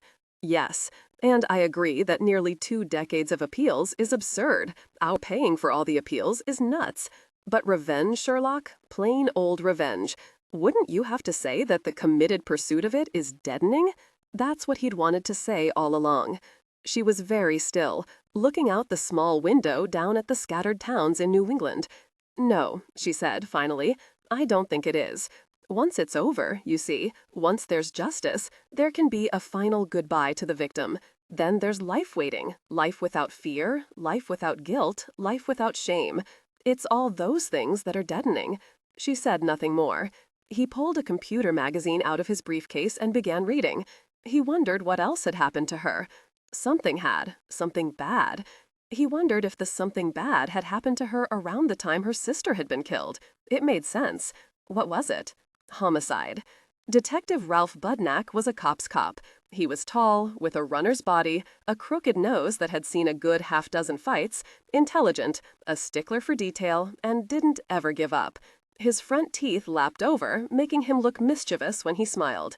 He met them at the District 6 station and took them in to see his captain, John Dougherty, a man with bags under his tired eyes, bald and overweight, a man who looked like he wanted to retire yesterday. They reviewed all that they knew, viewed the body in the morgue, and met with the medical examiner. There had been 20 stab wounds in Hillary Ramsgate's body, 7 in the chest, 13 in the abdomen. No sexual assault. Her tongue had been cut out, really very neatly, and there was a bump on her head from the blow to render her unconscious. Ralph tells me the guy's on a 7-year cycle, and we lucked out that he just happened to be here when the 7 years were up. That kind of luck can kill a person.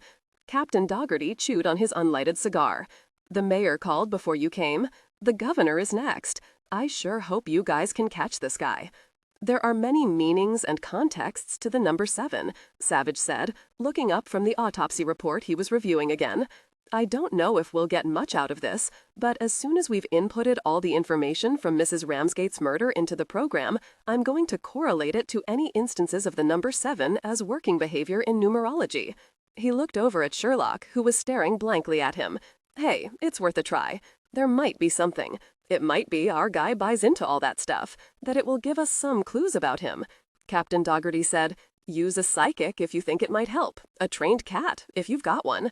Savich laughed, not at all insulted. I know it sounds weird, but you know as well as I do that people can be loonier than the Mad Hatter. I didn't catch your name, Ralph Budnack said, staring at Sherlock, but I've seen you before.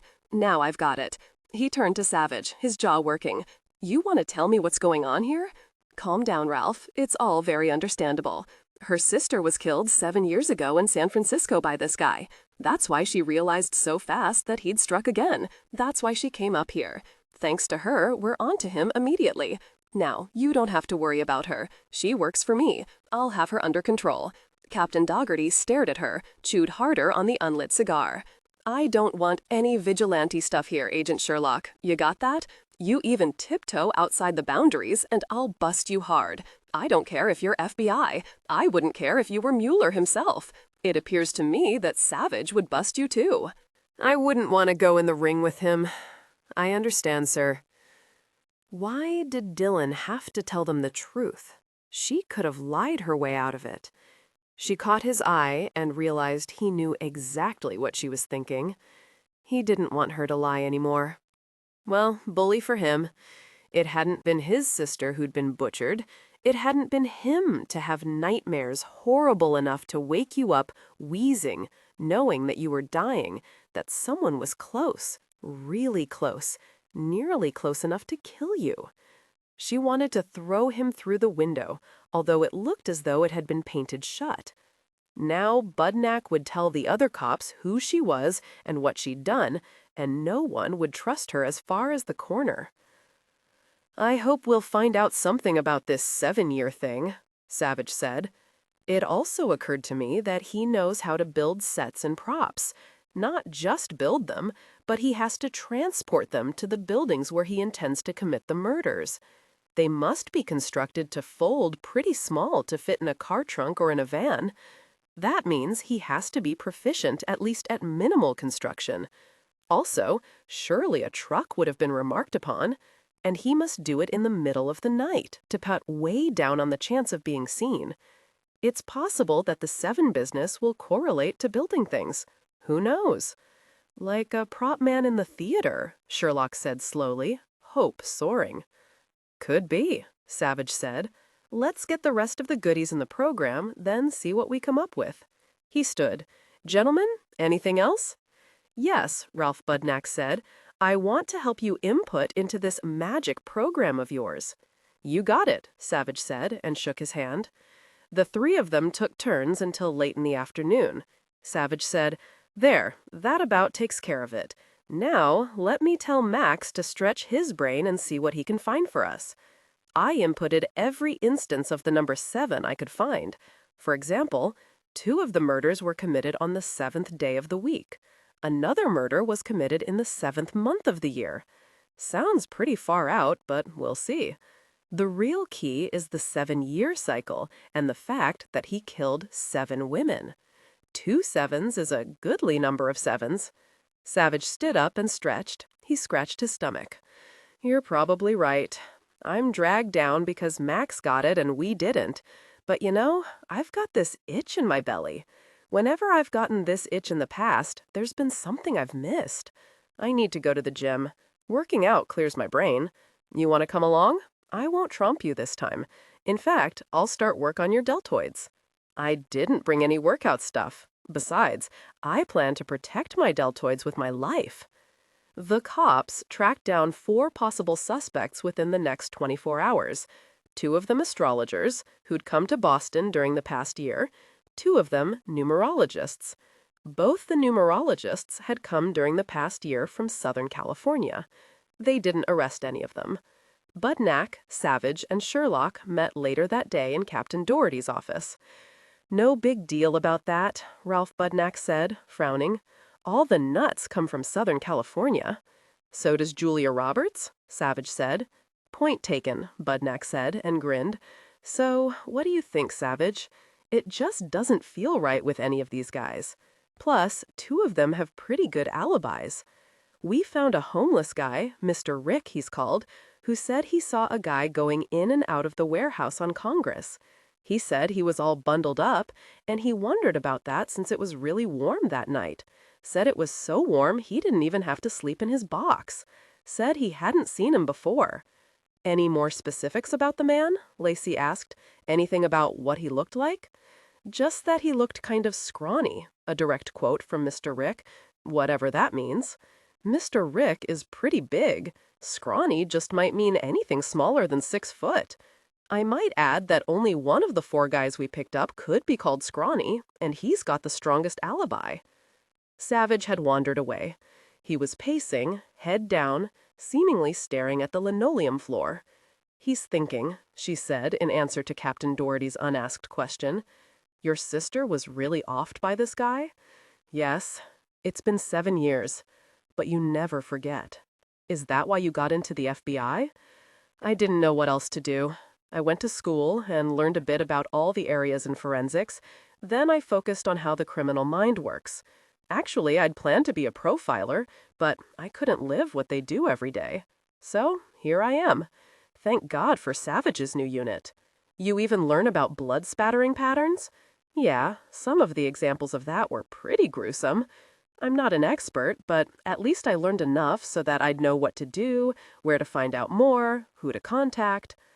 Captain Doherty said, "Everyone thinks profiling is so sexy. Remember that show on TV about a profiler? Yeah, the one with ESP. Now that was something, wasn't it? Why bother with profiling? A waste of time. Just tune in to the guy and you've got him." He grinned, and she distracted him with another question about one of the men they'd hauled in for questioning. It was at midnight when Savich sat up in bed, drew a very deep breath, and said softly, "Gotcha." He worked at the computer until 3 o'clock in the morning. He called Ralph Budnack at 7 a.m. and told him what he needed. "You got something, Savich?" "I might," he said slowly. "I might. On the other hand, I might be off plucking daisies in that big flower market in the sky. Keep doing what you're doing." He then called Sherlock's room. "I need you," he said. "Come to my room and we'll order room service." The fax was humming out page after page from Budnack. "Yeah," Savich was saying, "this will help." "You won't tell me what you're homing in on?" "Nope, not until I know there's a slight chance I'm on the right track." "I was thinking far into the night," she said, and although it wasn't at all cold in the room, she was rubbing her hands over her arms. She looked tired, pinched. "I couldn't get this 7 business out of my mind." She drew a deep breath. "We banked everything on 7, and so we got the Pleiades and all that numerology stuff. But what if it doesn't have anything to do with 7 at all? What if there was just the one instance of 7, and that was merely the time lag before he started killing again? What if he killed more than 7 women, 8 women, or even 9? She looked nearly desperate, standing there, rubbing her arms. "Not much of a big lead there. I think you're right. It's too pat and too confining. But if there's nothing there, then what else is there? You're perfectly right. You've got a good brain, Sherlock. My brain was working in tandem with yours." She laughed, some of the tension easing out of her. "Which means that you've got a good brain, too.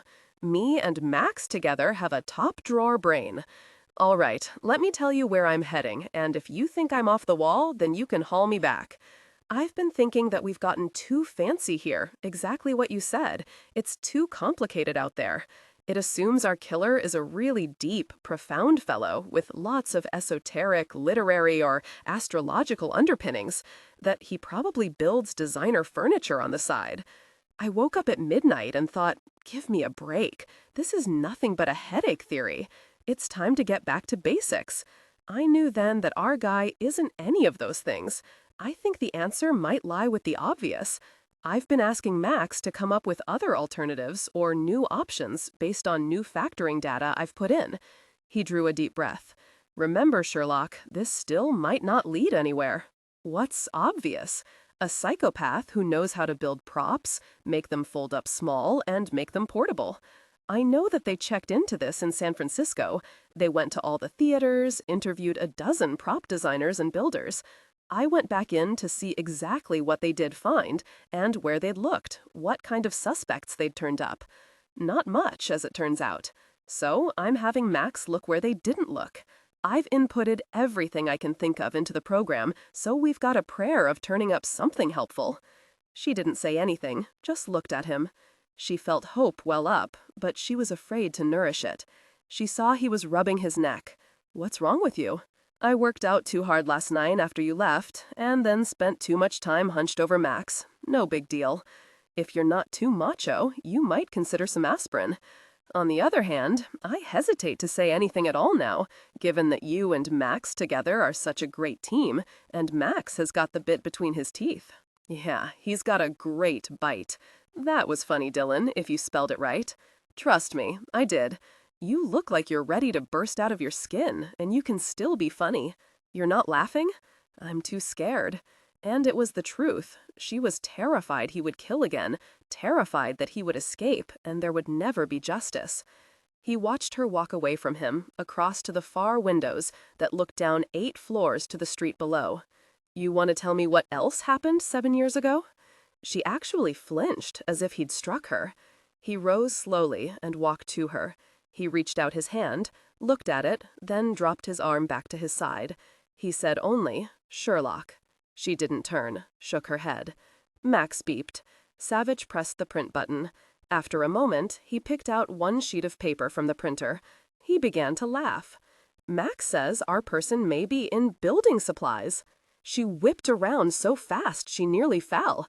As in a lumber yard? Yes. He says that odds are good that with all the building materials the killer left behind, the type of hardware the killer used, the type of nails, the wood, the kinds of corkboard, the brackets, etc., that our guy works in lumber. Of course, the cops in the SFPD looked at every prop he left behind at every murder. It turns out that the wood wasn't traceable, that all the brackets, hinges, and screws were common and sold everywhere. They came up dry. Now, they never specifically went after men who worked in lumber yards. Max thinks that's exactly where we should look. Her eyes were sparkling. Max is the greatest. It's brilliant. Well, see. Now, in addition to a guy who works in lumber, we've also got a psychopath who hates women and cuts out their tongues. Why? Because he himself has taken grief from them or seen other men take the grief? She said slowly, not meeting his eyes. Maybe he cuts out their tongues because he knows they badmouth their husbands and curse a whole lot. Maybe he doesn't believe women should curse. Maybe that's how he picks out the women to kill. She'd known that all along, he thought, but how? It was driving him crazy, but he let it go for now. He knew she was right on the money. It felt right to his gut. No, it felt perfect. He said easily, "That sounds possible. Weren't there some profiles drawing that conclusion?" Yes, certainly there were. The guy's not in the theater or anything sexy like that? Nope. I'll call Ralph. He can check to see who's arrived during the past year in Boston who works for a lumberyard. Now that he thought about it, perhaps he had seen some speculation about that in some of the reports and profiles he'd read. Still, there was a whole lot more to all this. He looked at her. She looked away. Trust was a funny thing. It took time. Marlon Jones was the assistant manager at the Apple Tree Home Supplies and Mill Yard in Newton Center. He was in conversation with his manager, Dude Crosby, when a pretty young woman with thick, curly red hair came up to him, a piece of plywood in her hand. There was something familiar about her. He smiled at her, his eyes on that foot-long piece of plywood. He said, before she could explain, "The problem is that the plywood's too cheap. You tried to put a nail through it and it shredded the plywood. If you'll come over here, I'll show you some better pieces that won't fall apart on you. Have we met before?" "Thank you, Mr. Jones," she said, looking at his name tag. "No, we haven't met before. I'm not very good at remembering faces, but, well, you're so pretty, maybe that's why I thought I'd met you before." She followed him out into the lumberyard. "What are you doing with the plywood, ma'am?" "I'm building props for my son's school play, and that's why I need to use plywood, not hardwood. They're doing Oklahoma, and I've got to put together a couple of rooms that can be easily disassembled, then put back up, so I'll need some brackets and some screws too." "Then why'd you pound a nail through it?" "That was just experimentation. My husband, that miserable dickhead, won't help me, drinks all the time, won't take part in raising our son, won't show me any affection at all. Well, so I've got to do it all myself." Marlon Jones stared at her as if mesmerized. He cleared his throat. "I can help you with this, Mrs. Marty Bramford." She shook his hand. "I live on Commonwealth. I had to take a bus out here because that bastard husband of mine won't fix the car. Next thing I know, that damned car will be sitting on blocks in the front yard and the neighbors will call the cops. Mrs. Bramford, if you could maybe draw what you need to build, then I could gather all the stuff together for you. I don't suppose you'll help me put it all together." "Well, ma'am, I'm awfully busy." "No, never mind. That's my jerk husband's job, or it should be. It's not yours. But I would appreciate your advice. I already made some drawings. Here they are." She laid them out on top of a large sheet of plywood. Marlon Jones leaned over to study them. "Not bad," he said after a few minutes. "You won't have much trouble doing this. I'll cut all the wood for you and show you how to use the brackets. You want to be able to break all the stuff down quickly, though. I know just how to do that." She left the Apple Tree Home Supplies and Mill Yard an hour later. Marlon Jones would deliver the 12 cut pieces of plywood to the grade school gymnasium, along with brackets and screws, hinges, paint, and whatever else he thought she'd need. Before she left him, she placed her hand lightly on his forearm. "Thank you, Mr. Jones." She looked at him, looking at her hand on his forearm. "I bet you're not a lazy son of a bitch like my husband is. I bet you do stuff for your wife without her begging you." "I'm not married, Mrs. Bramford." "Too bad," she said, and grinned up at him. "But hey, I bet lots of ladies would like to have you around, no matter if they're married or not." When she walked away from him, she was swinging her hips outrageously. "Who knows what building props can lead to?" she called out over her shoulder and winked at him. She whistled to herself as she walked from where she'd parked her car toward the Josephine Bentley Grade School Gymnasium. It was Ralph Budnack's car, a 1992 Honda Accord that drove like a Sherman tank. Toby, the temporary school janitor and a black cop for the 6th Division, opened the door for her. His voice carried as he said, "Just about done, Mrs. Bramford?" "Oh yes, very nearly done now. Going home, Toby?" "Yep, just waiting to let you in. Don't forget to lock up now, Mrs. Bramford." "I won't." She was alone in the gymnasium, a vast room that resounded with her breathing, with every step she took, filling the empty air with echoes. All the nearly built props were neatly stacked in the corner. She'd been doing this a good 5 evenings in a row now. She unstacked all of them, laying them out side by side. Not much more to do. She began work, her right hand turning the screwdriver again and again, digging in new holes through the plywood. Some of them were L-shaped, most flat. The brackets were just to support the 2 pieces of plywood. She didn't have all the lights on, just the corner where she worked had lighting. It wasn't much. There were deepening shadows all around her, growing blacker as the minutes passed. Soon it would be 9 o'clock. Dark outside, darker inside. It was the 5th night. There wasn't much more to do now, except paint. Everything he'd sent over she'd used. She rose and dusted her hands on her jeans. She'd been to see Marlon Jones several times. He was always polite, always eager to help her, seemed to like it when she flirted with him. He had dark, dark eyes, almost opaque, as if no light ever shined behind them. He had dark brows, a thin nose, and full lips. He was good-looking, built well, if a bit on the thin side. He wasn't all that tall, so perhaps then he could be called scrawny. After each time she saw him, she thought that he was just a plain man who earned his living. "There," she said aloud, wishing something would happen soon, praying it would happen, knowing she wasn't going to like being conked on the head, but not caring. A drop of pain behind her ear, a headache, were nothing compared to what he was going to get. Done. Now let's see how easy it is to undo all this stuff. "It's real easy, Marty." It was his voice, Marlon's voice. He was right behind her. She'd never heard him come in. She wanted to leap for joy. Finally, he'd come. Her heart pounding, she whirled about, a gasp coming out of her mouth. "Oh, goodness gracious, Marlon, you scared the stuffing out of me." "Oh yeah, you scared me shitless. Hi, Marty. I came by to see how you were doing with the props. You know, you really shouldn't curse like that. Ladies shouldn't. It doesn't sound right." "Everyone does, Marlon. Everyone. You should hear that scumbucket husband of mine cut loose. Look at this. I'm all done. I need to paint, but I forgot which colors go on which piece, so I'll have to go home and get the drawings." "Not bad," he said after a couple of minutes. He had run his fingers over the brackets, frowning when they weren't straight, frowning even more when the screws weren't all the way in. He turned to smile down at her. "How's your husband?" "That asshole. I left him drinking Bud in front of the television. I'm going to leave that jerk. Any time now, I'm going to tell him to haul his saggy butt out of there."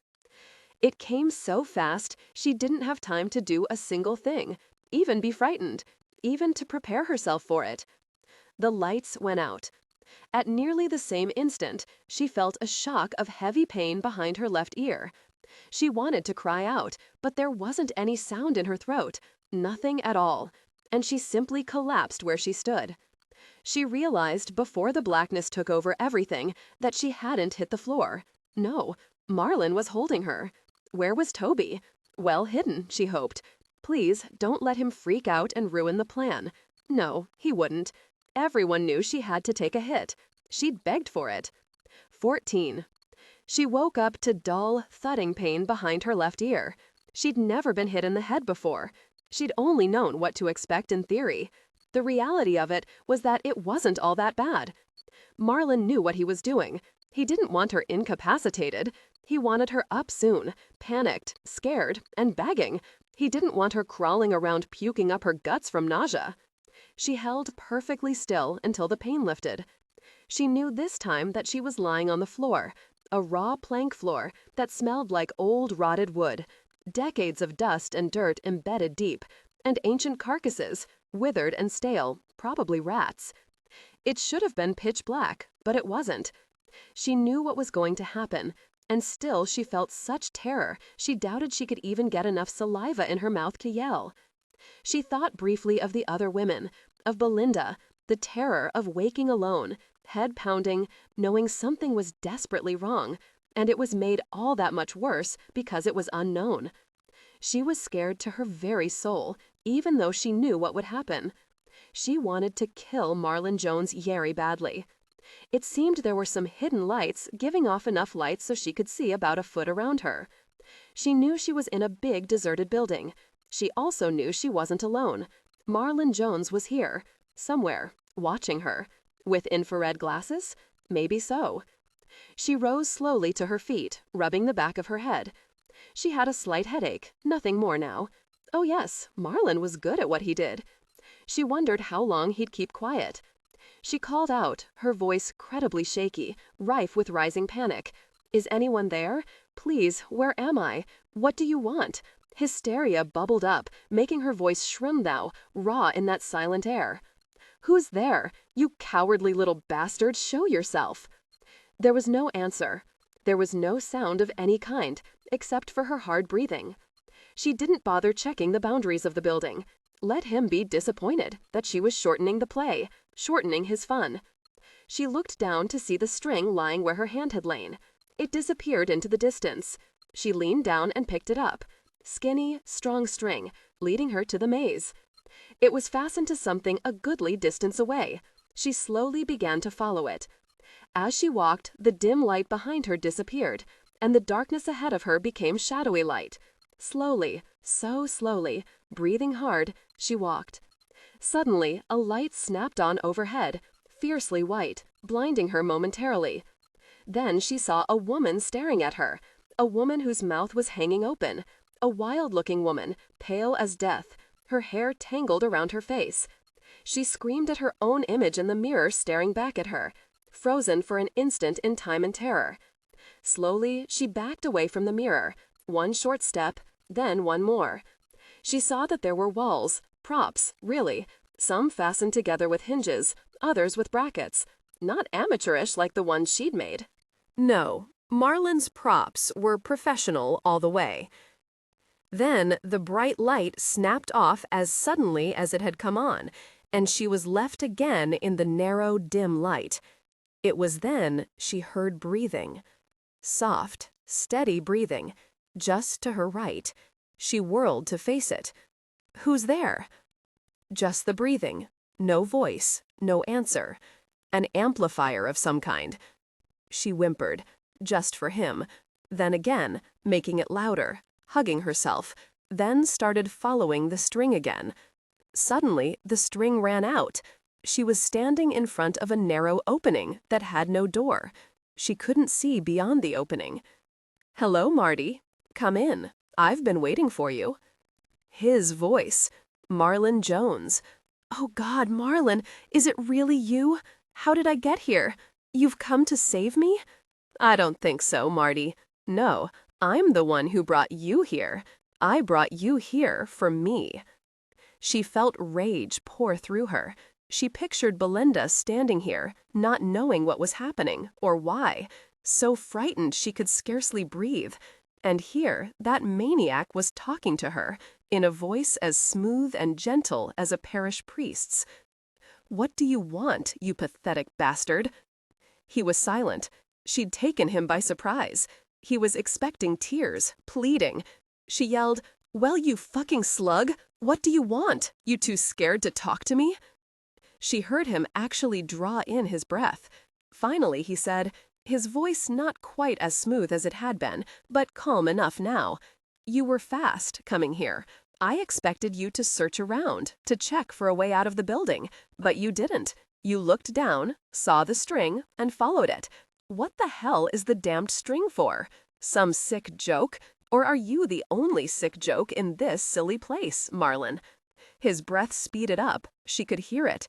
His breath was wheezing with anger. Push him. She wanted to push him.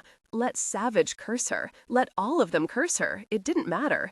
She had to push him to the edge. She had to defeat him, then obliterate him. Well, you fucking little pervert. What is it for?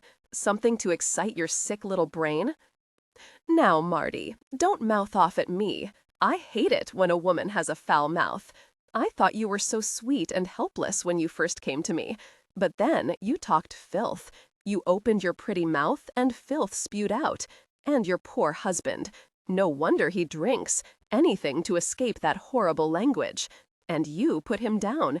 You tell the world how horrible he is just because he was unlucky enough to marry you. I might spew out bad words, but at least I'm not a fucking psycho like you. What do you want, Marlon? What is this string bit? His voice was now a soft sing-song, a gentle monotone, as if he were seeing himself as an omniscient god and she as a child gone astray, to be led back to hell. I'll tell you everything when you find the center of the maze, Marty. I build props like you do, only I'm better because I've done it more. I want you to come in now, Marty. You'll win when you find the center of the maze. Even though you say bad things, you'll still win if you find the center. I'll be timing you, Marty. Time's always important. You can't forget about the time. Come along now. You've got to come in, or else I'll have to punish you right now. Find the center, Marty, or you won't like what I'll do to you. The gentle monotone was now tinged with impatience. You ask too many questions, Marty. I'll find the center if you'll tell me why the string bit. How else am I supposed to get you to come here? I didn't want to paint signs. That would have been too obvious. Follow the arrows. That's tacky. The string is neat. It's tantalizing. Now my patience is running out, Marty. Come into the maze. There was sudden anger now, cold and hard. Marty, what are you doing? My sneaker was untied. I was tying it. I don't want to trip over myself. It didn't look to me like you were tying your sneaker. Come on now, or I'll have to do something you won't like at all. I'm coming. She walked through the small entrance into a narrow corridor of 6-foot-high sheets of plywood, painted green to simulate yew bushes. She came to an intersection, 4 choices. She took the far left turn. It led her to a dead end. He laughed. Wrong choice, Marty. Maybe if you didn't curse so much, God would have let you find the right way to go. Maybe if you weren't so mean to your poor husband, God wouldn't have brought you to me. Try again. I'm getting impatient. But he wasn't at all impatient. She realized it in that instant. He was relishing every moment. The longer it took her to get to the center, the more he enjoyed himself. You're slow, Marty. You'd best hurry. Don't forget about the time. I told you that time was important. She could hear the excitement in his voice, unleashed now, feel the stirring of his excitement in the air around her. It nauseated her. She couldn't wait to see him. She backtracked and took another turn. This one also led to a dead end. On the 3rd try, she picked the right path. There was only a small pool of light around her, never varying, never growing dimmer. She hit another dead end off a wrong turn. He heard his breathing quicken. His excitement was peaking. She was close to the center of the maze now. She stopped and called out, "Why a maze, Marlon? Why do you want me to find the center of a maze?" His voice trembled. He was so excited. No one had asked him this before. He was bursting to tell her. It's like finding your way to your own soul, Marty. There are lots of wrong turns and dead ends, but if you're good enough, if you try hard enough, you'll eventually come to the center of your soul, and then you'll know the truth of who and what you are. That's very poetic, Marlon, for a stupid psychopath. Who let you out of the asylum? I'll have to punish you for that, Marty. I'm not your husband. You've no right to insult me. She yelled, "Why the fuck not, you puny, pathetic little bastard? Stop it. Yes, keep quiet. That's better. Now, I'm waiting, Marty. I'm waiting for you. You're running out of time. You'd better stop mouthing off at me and run." She did. No wrong turns now, just right to the center, no hesitation at all. He was there, standing right in the center of the maze, wearing goggles. In the next moment, he'd pressed a button and a pool of light flooded down where they stood. He was dressed in camouflage fatigues with black army boots laced up to the top. He pulled off the infrared goggles. He looked as white as a death mask in the eerie light. Now he did look scrawny. He gave her a big smile. "You made it here real fast when you tried, Marty.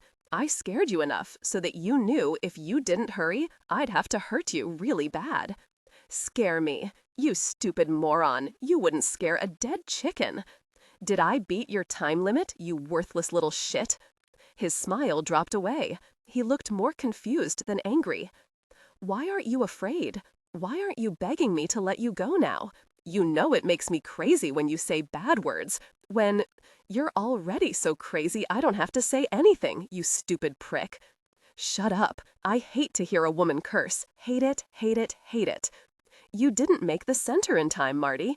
I've got to punish you now." "Just how will you do that, you little creep?" "Damn you, shut up." He pulled a hunting knife out of the sheath at his waist. It was a foot long, sharp, cold silver. It gleamed in that dead white light. "Why a maze, Marlin? Before you punish me, tell me about why you use a maze." "It's special for you, Marty, just for you." He was playing with the knife now, lightly running the pad of his thumb over the blade. "It's real sharp, Marty, real sharp." "Of course it is. It's a knife, you idiot." "Not only are you pathetic, you're also a liar. You didn't build this maze just for me. Your little game isn't at all special. You aren't capable of any originality at all. Nope, the same thing over and over.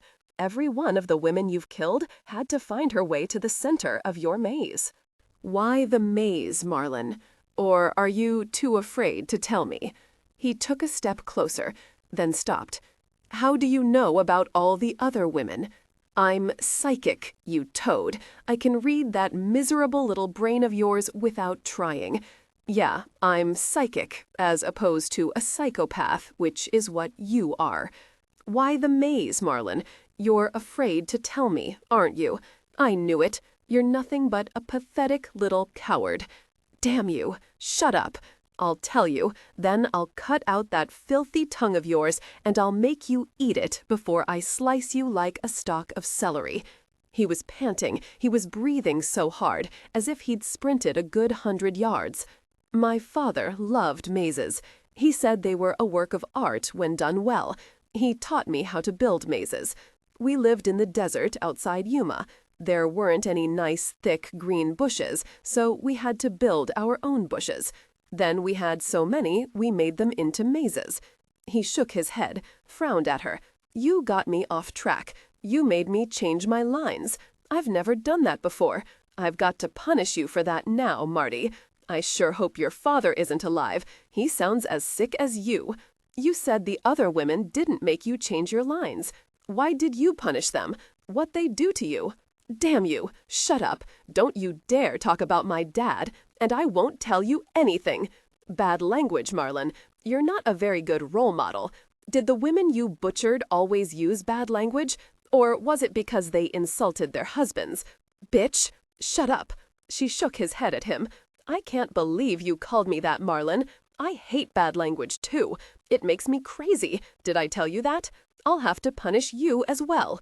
Who goes first?" He yelled, running at her, jerking the knife over his head. Savich yelled, "Down!" At the same instant, full lights came on. Marlin stumbled, blinded by the sudden lights.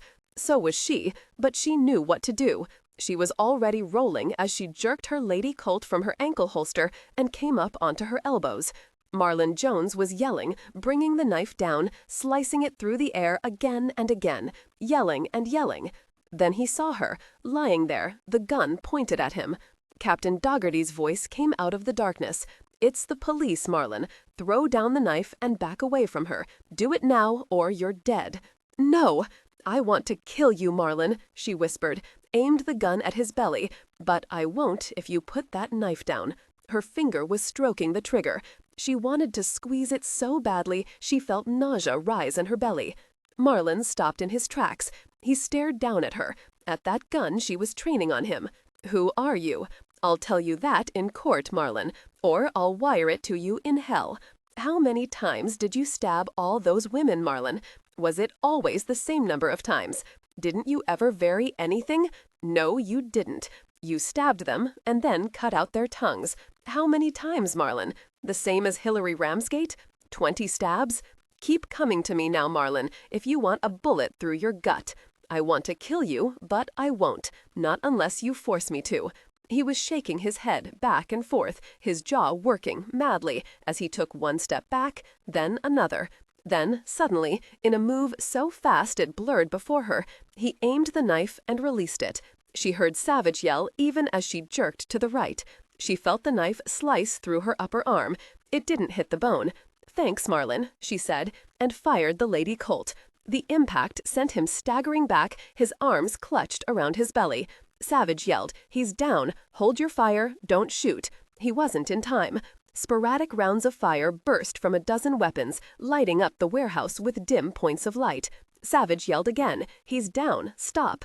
The guns of the dozen police officers surrounding the maze fell silent one by one. They stared at the ripped-up, rotted flooring.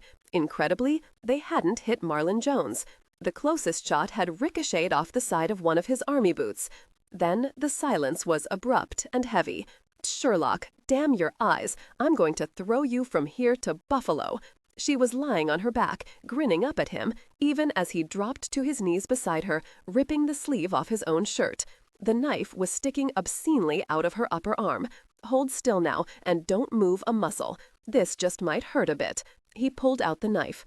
She didn't yell until she saw it in his hand, her blood covering the blade. "Don't whine. It barely nicked you. Hold still now." He bound her arm with his shirt sleeve. "I can't believe you did that. I'm going to kill you once you're okay again. I'm going to tromp you into the mat 3 dozen times before I even consider letting up on you. Then I'm going to work your deltoid so hard you won't be able to move for a week. Then I'll kill you again for doing this. Is he dead, Dillon?" Savich turned to look at Ralph, who was applying pressure to Marlon's stomach. "Nope, but it will be close," Ralph said. "You got him in the belly. The ambulances are real close now. You did good, Sherlock, but I agree with Savich. You nearly got yourself killed. After Savich is done with you, I think I should take you to my boat in the harbor, go a bit out into the ocean, and drown you." She smiled up at Savich. "I sure hope he bites the big one. If he doesn't die, he'll prove he's mad, which he is, and if he gets a liberal judge and easy shrinks, then he could be pronounced cured and let out to do it all again in another 7 years. And then he—" "You pulled that knife out of me. It sort of hurts really bad now. Goodness, look at all that blood." Her eyes simply drifted closed, her head lolling to the side. "Damnation," Savich said, and pressed harder on the wound. He heard 2 men and a woman calling out, "Let us through! Paramedics, let us through!" Savich took the Lady Colt from her slack fingers, stared down at the little gun that could so easily kill a human being, shook his head, and pocketed it. He didn't touch the bloody knife. 15. She woke up in the ambulance, flat on her back, and IZ dripping into her arm. A female paramedic was sitting at her feet. Savich was sitting beside her, his face an inch from hers. He said the moment her eyes opened, "It's all right, Sherlock. Mrs. Jameson here redid the bandage on your arm, applied a little pressure, and the wound is only bleeding lightly. You're going to have to be checked for any arterial damage, then have some stitches when we get to the hospital, and antibiotics. But you deserve it. I'm going to tell the doctor not to anesthetize you at all, and use a big needle. The IV in your arm is water and some salts. Nothing for you to worry about. I told you, the knife just nicked you. No big deal." Her arm burned so hot she was vaguely surprised that it didn't burst into phlegm. She managed to smile. "So I'm not to whine?" "Right. Mrs. Jameson said, 'You've got great veins. How do you feel, Agent Sherlock?' 'Really good, actually,' she said, and nearly groaned. She's lying. It hurts bad. Listen to me, Sherlock. When Marlon threw the knife at you, if you hadn't already been moving away, it would have gone right through your heart, and none of us would have been able to stop it. What you did really makes me mad. I never should have trusted you. Never. I was sure you knew what you were doing, but you didn't. You turned those blue eyes of yours and that super sincere FBI voice, and I bought everything you told me. I knew I shouldn't have, but I did, so it's my fault too. You lost it, and you didn't even care. You pushed him and pushed him. He could have forgotten all about his act. He could have just killed you without following his script. That was stupid. That really pisses me off, Sherlock. It hurts, doesn't it?" said Mrs. Jameson, drawing Savich off. "But I can't give you any pain medication. We'll have to let the doctor decide on that. Your blood pressure's fine. Now hang in there. We'll be there in a few minutes." At that moment, when she thought her arm would burn off her body, she said, "I'm sorry, Dillon, but I had to. Why did you shoot him in the gut? Why didn't you go for his chest?" Her eyes were vague, filled with blurred shadows, but she knew there were no more ghosts to weave in and out of her mind, tormenting her. No, everything was all right now. His voice seemed farther away than just an instant before. Oh, yes. She licked her lips and whispered, "I wanted him to suffer. Through the heart would have been too easy on him. Finish it, Sherlock." "All right, the truth. He hasn't told us everything. If I could have gotten all of it out of him, then I would have shot him clean. Well, maybe. Yes, we have to get him to tell us everything, then I'll shoot him in the chest. I promise." She was utterly serious. On the other hand, she was woozy from pain and shock. He said slowly, smiling at her, "Actually, if you hadn't shot him at all, if the bullet hadn't thrown him a good 3 feet backward in the same instant, he would have had at least 30 rounds pumped into him. So, Sherlock, the bottom line is that you really saved his life." "Well, damn," she said, then smiled back up at him. "If he pulls through, you can question him and get everything you want out of him. Well, do it together. Don't worry now. Despite the fact that I'm going to throw you across the gym when you're okay again, you still got the monster. Another win for the good guys. But it had been close, far too close, unnecessarily so.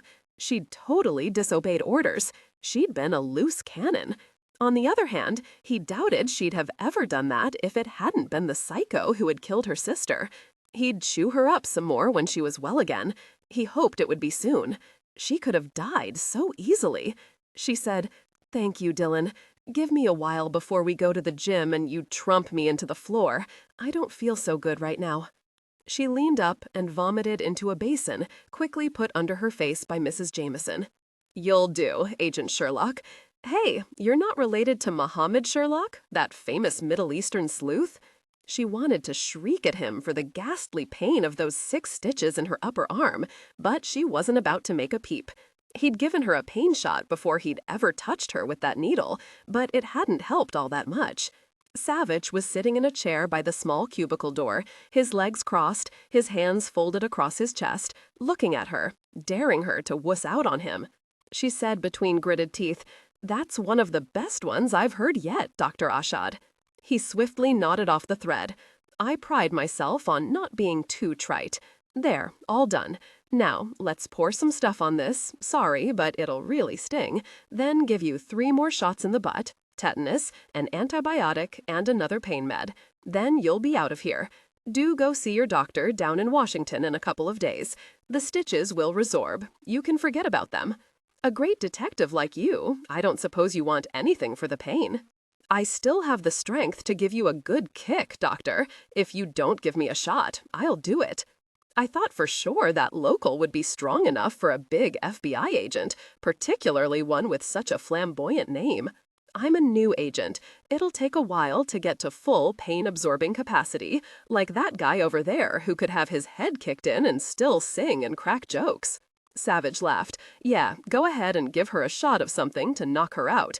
Otherwise, she's so hyped up she won't shut up until I gag her."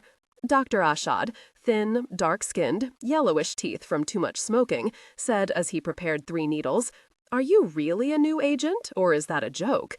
Come on, you guys have worked together for a long time, haven't you?" "No, I never saw her before in my life until a month ago.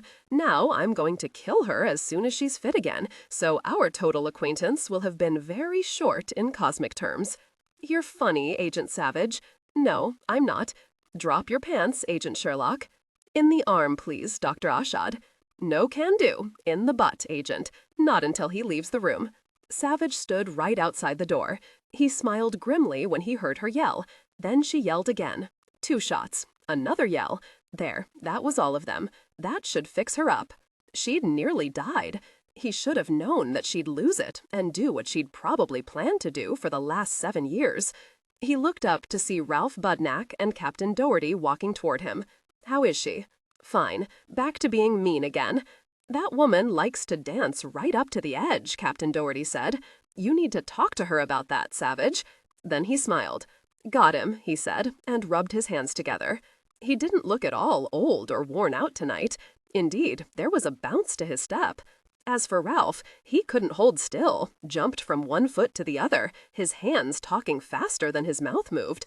There was another yelp. 4 shots, Savich said. In the butt. She deserves all the jabs the doctor gives her. I wonder what that last one was for. Maybe part of her punishment. A few minutes later, Sherlock came out of the small cubicle, tucking in her blouse with one hand, since her other arm was in a dark blue sling. He's a sadist, she said to Savich before she saw the 2 cops. He's not trite, but he is a sadist. I think I might invite him to dinner so I can poison his food. You look pretty fit, Agent Sherlock, Captain Doherty told her, and patted her good shoulder with a beefy hand. We thought maybe you guys wanted to come upstairs to see about Marlon Jones's condition. As of now, I'm officially discharged, and I wouldn't miss it, Sherlock said, then looked up at Savich. What about you, sir? Are you feeling better too? Not quite as violent as you were 5 minutes ago. He wanted to wrap his hands around her skinny neck and squeeze, but it would have to wait. Allow me the courtesy of processing my violent thoughts without further comment from you, Sherlock. Trust me, it's to your benefit. Yes, sir. You're not going to collapse or anything, are you, Agent Sherlock? No, Ralph, I promise. I'm fine. She lasted until they got to the OR waiting room. No one could tell them anything. Jones was still in surgery. They settled in, Savich sitting next to Sherlock. She crashed 2 minutes later. I think she's out, Savich said. Tell you what, I'll take her back to the hotel. Call me in the morning with Jones's condition, and when the doctors think we'll be able to talk to him. Sherlock will be mad to miss anything, but I doubt the dead could rouse her right now. Ralph Budnack reached back and lightly shook her shoulder. She fell more onto Savich. Yeah, she's out like a light. Keep an eye on her, Savich. She scared the bejesus out of every cop in that warehouse, but she sure got the job done. Funny thing how her shooting him saved his life. If you hadn't called a quick halt, the cops would have turned him into a pincushion. Hey, we'll call tomorrow. Oh yeah, we got a lot on film. Savich carried her into the hotel, over one wimpy protest. At least it was late, and only one old guy thought Savich was a pervert from the way he was licking his chops. Because Savich was worried about leaving her alone, he took her to his room, pulled off her shoes, and tucked her into his bed. He turned the light on low over by the desk by the windows. He called his boss, Jimmy Maitland, to tell him they'd caught the string killer. He wasn't about to tell his boss yet that Agent Sherlock had nearly gotten herself killed because she'd lost all sense and turned into a cowboy, something the Bureau ferociously discouraged. Sherlock slept through the night. She came abruptly awake early the next morning. Her eyes flew open. She realized her arm felt on fire and yelped. Good morning. You're alive, I see. She frowned up at him, trying to piece things together. Oh, I'm in your room. No one should croak alone, he said. I got your clothes from your room. If you feel up to it, go bathe and change. When you come out, breakfast should be here. Lots of protein, lots of iron, lots of orange juice. What's the orange juice for? To keep you from coming down with a cold. He watched her swing her legs over the side of the bed. That hair of hers had come loose from the clasp and was rioting around her face. She looked totally different. He backed up a step. I even put out some female stuff on the counter for you. If you need to shave your legs, forget it. I've only got one razor. He was distracting her from the pain in her arm. Oh yeah, Sherlock, before you go herring off to catch another killer, hold on a second.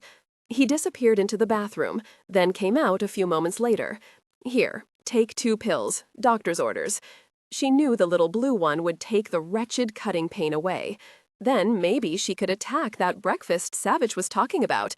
You're eyeing those pills the way the cannibal would the sailor in the cooking pot. He handed her the pills and a glass of water. She was fast getting them down. Why don't you just sit there until the meds kick in? I'll call room service. 45 minutes later, wrapped in a robe, bathed as well as she could with just one hand, Lacey was seated opposite Savich, a fork piled with scrambled eggs very nearly to her mouth. She sighed as she swallowed. He let her eat for 3 minutes, then said, "I didn't tell Mr. Maitland that you're an idiot, that in your first situation you didn't follow orders, you taunted the suspect until he threw the knife at you, that you nearly got yourself whacked because of this obsession you have. Thank you, sir. Cut the sir stuff. He'll find out soon enough. I still might kick your butt out of the bureau. That was the stupidest thing I've ever seen, Sherlock." He'd said it all the previous night, but she might have been too dazed to get it all. He needed to pound it in. I wanted to push him to the edge. I wanted him to tell me everything, the why of everything. I don't know if I believe that maze story he told me about his father. It's a fact, easily checked. I'll bet you Ralph has already gotten calls to Yuma, Arizona. Tell me, Sherlock, is the obsession gone now that you took out the monster? Was your revenge sweet? Is he still alive? Yes, they operated on him 3 straight hours. Chances are he'll make it. There's still a chance he'll croak after we get it all out of him. Do you think that's possible? I don't plan to let you near him with a weapon." She sat back in her chair and sighed. The pain medicines worked really well. The breakfast was excellent. "Are you going to tell Mr. Maitland that I should be suspended or disciplined or cut off without pay or what?" "I told you, I'm still chewing on that. But it just occurred to me, this was the only reason you came into the bureau in the first place, wasn't it?" She nodded, chewing on a piece of toast. "And your undergraduate degree in forensic sciences and your master's degree in criminal psychology, these were all for this one moment? The very slim chance that you'd get to confront this crazy?" "Yes, I never really believed I'd get him, not deep down, but I knew if I didn't try, then I couldn't live with myself. I wouldn't have even had the chance at him if it hadn't been for you. You made it possible. I thank you, sir. I don't like you very much at this moment, Sherlock, so cut the sir. If I had known what I was doing, I wouldn't have done it. What would I have done if you'd bought the farm? I guess you would have had to call my dad. That wouldn't have been much fun. Thank you for, if you thank me one more time for letting you play bait, I'll wrap that sling around your throat and strangle you with it. What's going to happen now? You're going back to Washington, and I'll handle things here." She turned into a stone. "No," she said at last. "No, you wouldn't do that." She sat forward. "Please, you've got to let me see this through to the end. You've got to let me talk to Marlon Jones. I've got to know why he killed my sister, why he killed all the other women. You told me I could talk to him. I'd be nuts to let you keep on with this case. Please, be nuts for a little while longer." He looked at her with a good deal of dislike. Actually, he'd had no intention of pulling her out now. He tossed his napkin on the table and pushed back his chair. Oh, why not? At least now he can't hurt you and you can't hurt him. You won't try to shoot him, will you, Sherlock? Certainly not. I'm an idiot to believe you. Tell you what, I'll take you to the hospital. We'll see if you can keep yourself from ripping the guy's throat out. I only want to know. No, I've got to know. Why did he kill Belinda? Did she have a salty tongue? She cursed, but nothing that would shock anybody, except my father and mother. Her husband loved her very much. Douglas will be pleased this guy has been caught. As for my father, since he's a judge, it's one more criminal off the streets. But you know, Dad never really liked her because she wasn't his real daughter. She's my half-sister, you see. My mother's daughter from her first marriage. She was 12 years older than I. Did she ever badmouth her husband? No. Well, I don't think so.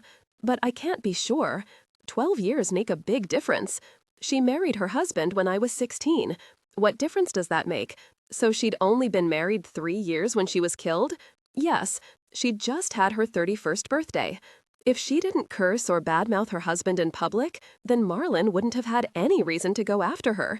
You remember that he wouldn't have touched you if you hadn't let loose with all those curse words. Then you added the badmouth of your mythical husband for frosting on the cake. So it only makes sense that your sister did something to make him go after her.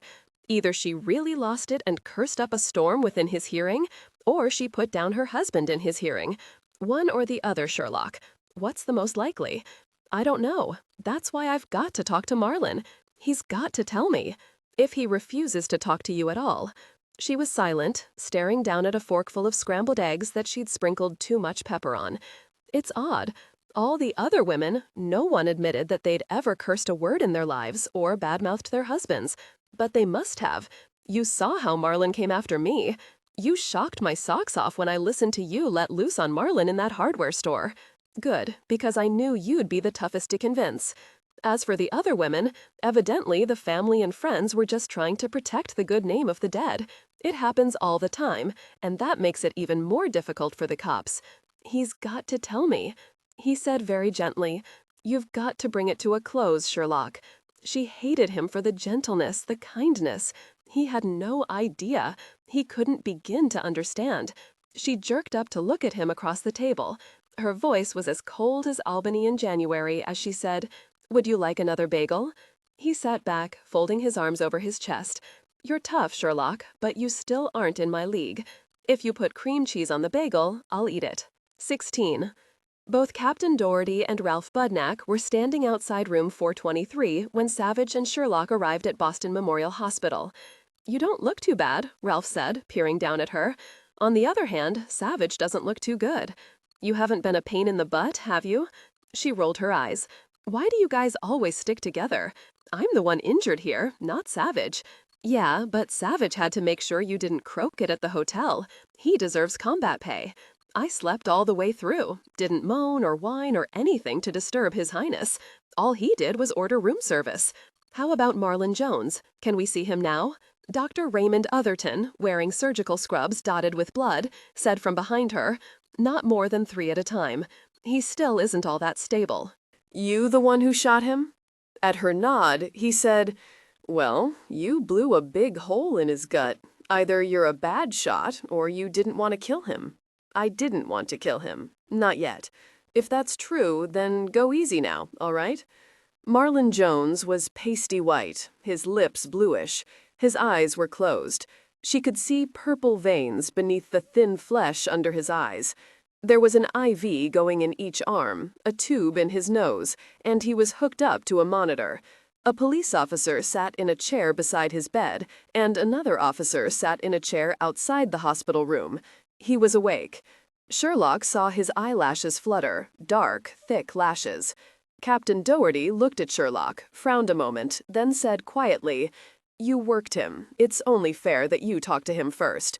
We've Mirandized him. He said he didn't want a lawyer yet. I really pressed him on that, even taped it. So everything's above board." She looked at Savich. He gave her a long, emotionless look, then slowly nodded. She felt her blood pound, a delicious feeling. Her arm began to throb, and that made her feel even better as she leaned down and said, "Hello, Marlon. It's me, Marty Bramford." He moaned. "Come on, Marlon. Don't be a coward. Open your eyes and look at me. You'll be pleased to see that my left arm is in a sling. You did punish me. Don't you want to see it?" He opened his eyes and stared at that sling. "I've thrown a knife since I was a boy. It should have gone through your heart. You moved too fast. Yes, you didn't kill me either. I didn't want to. I thought a gut shot would make you feel really bad, make you suffer for a good long time. I want you to suffer until you yell with it. Are you suffering, Marlon?" "Yeah, it hurts like bloody hell. You're not a nice woman, Marty." "Maybe not. On the other hand, you're not at all a nice man. Tell me, would you have murdered another 5 women if you'd managed to kill me?" He blinked rapidly. "I don't know what you mean. You killed Hillary Ramsgate. If I hadn't been a cop, then you would have killed me too. Would you have killed another 5 women and stopped again at 7? The pain seemed to bank in his eyes. He looked off into something she couldn't see, that no one could see or begin to fathom, his eyes tender and vague, as if he were looking at someone or something behind a veil. His voice was soft, with the radiance of worship when he finally said, "Who knows? Boston has rich pickings. Lots of women here need to be punished. I knew that long before I came here. Men have let them get away with foul language, with putting them down, insulting them. I don't know if I ever would have stopped. But you stopped your killing in San Francisco at 7. Did I? I don't remember. I don't like it that you're standing up and I'm not. I like women on their knees, begging me, or on their backs, watching that knife come down and down. You should be dead." Incredibly, he tried to spit at her, but he didn't have the strength to raise his head. His eyes closed, his head lolled to the side away from them. She felt Savich's hand on her arm. "Let him rest, Sherlock. You can see him again later. Yes, I'll let you talk to him again. I'm sure Captain Doherty will agree as well, even though I think he'd like to pin back your ears nearly as much as I did." She didn't want to leave until she knew every single detail, but she nodded and followed them out. The little psycho was probably faking it. She wouldn't put it past him. Marlon Jones opened his eyes as the door closed. Who was that woman? How had she known so much? Was she really a cop? No, he didn't believe that. There was more to her than that. Bunches more. There was lots of deep, wormy stuff inside her. He recognized the blackness, had felt it reaching out to him. Pain burned in his gut. He wished he had a knife, wished the cop sitting next to him were dead, wished he were strong enough. Then he'd gut her, but good. He needed to think before he spoke to her again. He knew she'd come back. "That wasn't bad for a first interview, Sherlock. Thank you, Captain Doherty. But it wasn't enough time. He was faking it. I think you're right, but it doesn't matter." "No," Savich agreed. "It doesn't. Well, we'll come back later, Sherlock. I wanted to go back to Washington today, but I don't dare take a chance of leaving you here alone. You'd probably smile at the captain here, wink at Ralph, cajole in your FBI voice, and they'd agree to anything you wanted." "Not true," Ralph Budnack said. "I'm the toughest cop in Boston. Nobody ever winks at me and gets away with it." She laughed, actually laughed, enjoyed the sweetness of it for a moment, then punched him in the arm. "I won't try it, I promise. As for you, sir, I really don't think you need to stay unless you really want to. Stow it, Sherlock. We'll both go home tomorrow. What I want to do now is go over those reports again and have Max correlate how many times anyone said the murdered women might have even occasionally cursed or even badmouthed their husbands just one time. I told you that no one did. Remember about not wanting to say bad things about the dead? It was just that there couldn't have been any other reason to cut out their tongues. Yeah, you said that, didn't you?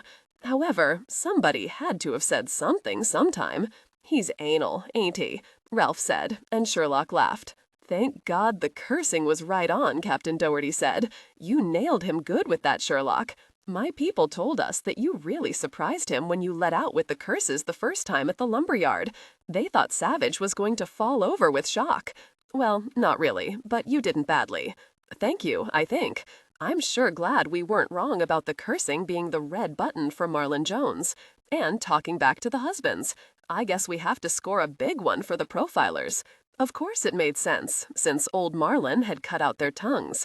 She knew, Savich realized, looking at that sudden brightness in her eyes. She knew without question that was what pushed Marlon Jones into violence. But how? There was something else that had happened 7 years ago. It drove him nuts not to know what it was. If Max couldn't find anything in any of the interviews of the other murdered women, then that meant that Sherlock had based everything on the profilers' reports. That, or, well, something else had to have happened. But how? How could she have possibly known something that no one else did? It was just past lunchtime in San Francisco when Sherlock got through to Douglas Madigan at his law office. "Lacey, that really you? What's happening? Are you all right? It was all over the TV on the early news about that guy being caught. You were in on it, weren't you?" "Yes, I was, and yes, I'm fine, Douglas. We've got him. I've already spoken to him once. I'll find out everything from him, Douglas. Everything. But what more is there to know? I want to know why he killed Belinda. You know she never cursed all that much. She worshipped you. You told me that. So she wouldn't have ever cursed you out in front of any strangers. That's right, but so what?" She drew a deep breath. The reason he picked each of the women is because he knew she cursed and badmouthed her husband. If that's not true in Belinda's case, then there has to be another reason. I just want to know, Douglas. I have to know. Were you the police decoy? Yes, but please don't publicize it. I was the best one for the job. My God, that was nuts, Lacey. It was his turn to calm down. She heard his breathing become slower. He was an excellent lawyer. I'm going to call Dad. No, let me do it, although I bet he already knows about it and that you were involved. He'll be relieved you weren't injured. Her arm started throbbing. She needed another pain pill. Oh no, I'm fine. What have you done about Candace Adams? I married her last weekend. Funny thing was, she got her period on our wedding night. She wasn't pregnant? She told me that she had had a miscarriage 2 days before, but she loved me so much. She was afraid to tell me. She believed I wouldn't have married her if I've known there wasn't a baby involved. Would you have? Married her? No, of course not. I don't love her, you know that. What a mess, Douglas. She was very thankful she was 3,000 miles away at that moment. What are you going to do? I haven't decided yet. Do you think she really loves you? She claims she does. I don't know. I wish you were here. I wish I could see you, touch you, kiss you. I miss you, Lacey. So do your father and your sweet mother. Both of them hoped we'd marry, you know. No, I didn't know. No one ever said a word to me about that. You were my sister's husband. Nothing could ever change that. No, maybe not. He sighed. Here's my lovely wife, standing here in the open doorway of my office. She heard him say to her, "How long have you been there, Candace?" She heard a woman's voice, but couldn't make out what she said, but that voice was shrill and angry. Douglas came back on the line. "I'm sorry, Lacey. I've got to go now. Will you come home now that you've gotten rid of your nightmare?" "I don't know, Douglas. I really don't know." Slowly, she placed the phone back into its cradle. She looked up to see Savich standing there, a cup of tea in each hand. How long had he been there? As long as she imagined Candace Adams Madigan had been standing in Douglas's office? He handed her the cup. "Drink your tea. Then we'll go to the hospital again. I want to get this wrapped up, Sherlock." "Yes, sir. Call me by my name, or I'll tell Chico to wrap your karate belt around your neck." "Yes, Dillon. Here's to catching the string killer and ridding you of all your baggage. Is your brother-in-law to be considered baggage?" She took a long drink of the hot tea. It was wonderful. She still needed another pain pill. She said finally, shrugging, "He's just Douglas. I never really realized the way he felt until he was here in Washington a couple of weeks ago. But he's remarried now. Lucky for you, I'd say. I can't see that guy giving up all that easily." "How would you know that?" "I know everything. I'm a special agent." He probably did, she thought, and excused herself to take another pill. Rain splattered against the hospital window. The officer in the chair was sitting forward. Lacey leaned over the bed and said in a soft voice, "Hello, Marlin. Do you remember me? I'm the woman you bashed on the head, took to your little playhouse, and forced through your little house of horrors. But I really won, and you lost big time. What's your name?" "Lacey Sherlock." "No one's named that. That's stupid. That's out of some dumb detective story. What's your real name?" "It's Sherlock, Marlin. Didn't I track you down? Didn't I bring you in? Wouldn't you say I've earned the name?" "I don't like you, Marty." "It's Lacey. I like you even less now than I did before. Do you mind if I turn on the tape recorder again, Marlin?" "No, go ahead. Turn it on. I like to hear myself talk. I'm a real good talker. Mr. Kane, he's the guy who owns the Apple Tree Home Supplies in Mill Yard. He begged me to be his assistant manager. He knew I could sell anybody anything, and he knew that I was an expert on everything to do with building." "Yeah, you're really great, Marlin. But a question. Tell me why you refuse to say a word to the police. Why? I only want to talk to you, Marty. I'm going to kill you one of these days, and I want to get to know you better." "If it makes you feel good, you keep holding on to that thought, Marlin. You want to talk? Tell me why you killed Hillary Ramsgate. She wasn't married. All the other women you've killed were married. I knew her boyfriend. Well, I didn't really know him, but I saw him a bunch of times. He told a group of guys she was a ball buster, and once he had her married, he was going to teach her a lesson." "Where was this, Marlin?" "At a bar, the Glad Rags, in Newton Center. He was there a whole lot. He'd sleep with her, let her tell him what a jerk he was, then come to the bar and let it all out. I told him he should punish her, that she deserved it. Did you go into the Glad Rags a lot? Oh, yeah. I wanted to see this Hillary woman. He brought her in one night. They had a big argument right there. She even threw a beer in his face. She cursed him up one side and down the other. She even called him a motherfucker. Most women, even bad ones like you, they don't say that word. That's a word for real bad guys. Well, all the other guys were laughing, but I wasn't. I knew she had to be punished, and that he wasn't ever going to do it right. No, if anything, he'd just smack her around a little bit. You know that while she was tearing him down, that guy laughed. He took it. I would have sliced her up right there. Maybe her boyfriend liked exactly the way things were between them. Did you ever think of that? No, that's impossible. She was bad. He was weak and stupid. Did you go to lots of bars, Marlon? Oh yeah, I like bars. You can sit there in the dark and watch people. No one hassles you. I saw lots of women who needed to be punished. How many different bars? He shrugged, then winced, lightly touching his fingertips to his stomach. About a half dozen, I guess. Lots more in San Francisco. You should have been sliced up too, Marty. But you don't cuss, do you? Not really. I'll bet you're not married either. You're just a cop. You said all those bad words to trap me. I didn't trap you, Marlon. All I did was give you a woman you could relate to. Nothing more, nothing less. I never should have believed you. You just fell into my lap. You're still wearing the sling. I like that. Yeah, but I'm not lying flat on my back with my gut burning through my back. He tried to lurch up. The cop beside the bed was up in an instant, his hand on his gun. Sherlock smiled at him and shook her head. Marlon doesn't have a knife now, Officer Rambling. He's like an old man without his teeth. I sure would like to kill you, Marlon said, and fell back against the pillow, breathing hard. Not in this lifetime, Marlon. Now, you're so good at talking, you like to do it so much. Why don't you tell me about the women you killed in San Francisco? I know each of them was married. Did you hear them all bad-mouthing their husbands? Why should I tell you anything? You don't like me. You shot me in the belly. It still hurts real bad. I might want a lawyer now. Fine. Do you have any money, or shall I call the public defender? I can get the best, and you know it. Those guys don't care if I have a dime or not.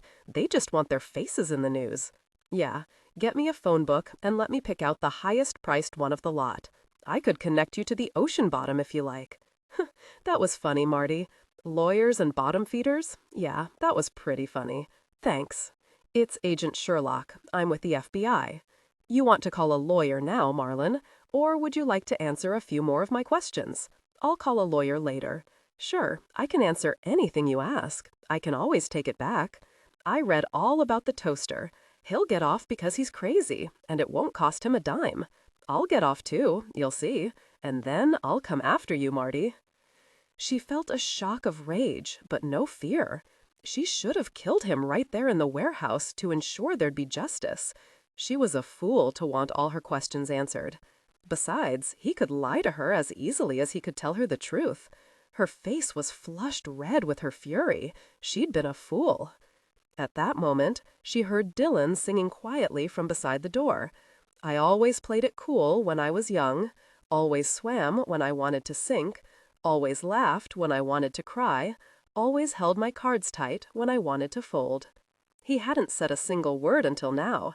She jerked, then turned to look at him. His expression was unreadable. He was just singing those words. They weren't great lyrics, but it worked. She grinned. She couldn't help herself. The tone should be world-weary and professional. Stress should be conveyed through a tightening of the voice, or a slightly flat affect, rather than shouting or exaggerated anger.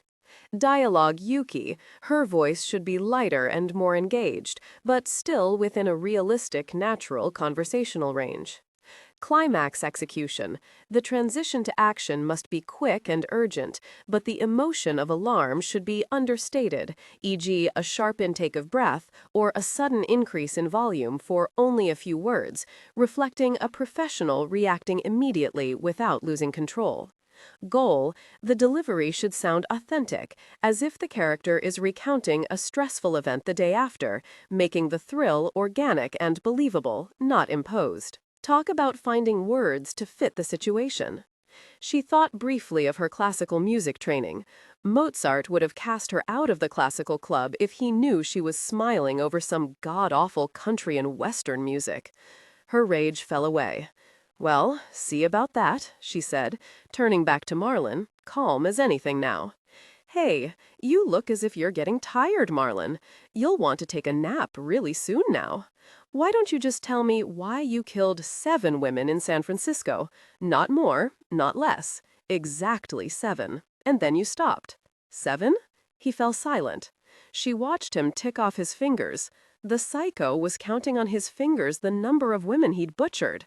She'd bet anything he remembered every name, every face. She wanted to kill him right that instant. "No," Marlon said, "I didn't kill no 7 women in San Francisco." So the number 7 had no relevance whatsoever. Thank God for Savage's brain. Dear God, how many more women had he butchered? How many then? 6. I killed just 6 ladies. They all deserved it, big time. Then I was tired. I remember I slept for 3 days, and then I was told to go to Las Vegas. Told? Who told you to go to Las Vegas? Why, the voices, of course. The devil, sometimes his buddies, sometimes a black cat if I see one. You're making that up. You're practicing on me so the judge will find you nuts and you won't have to stand trial. Yeah, I'm good, don't you think?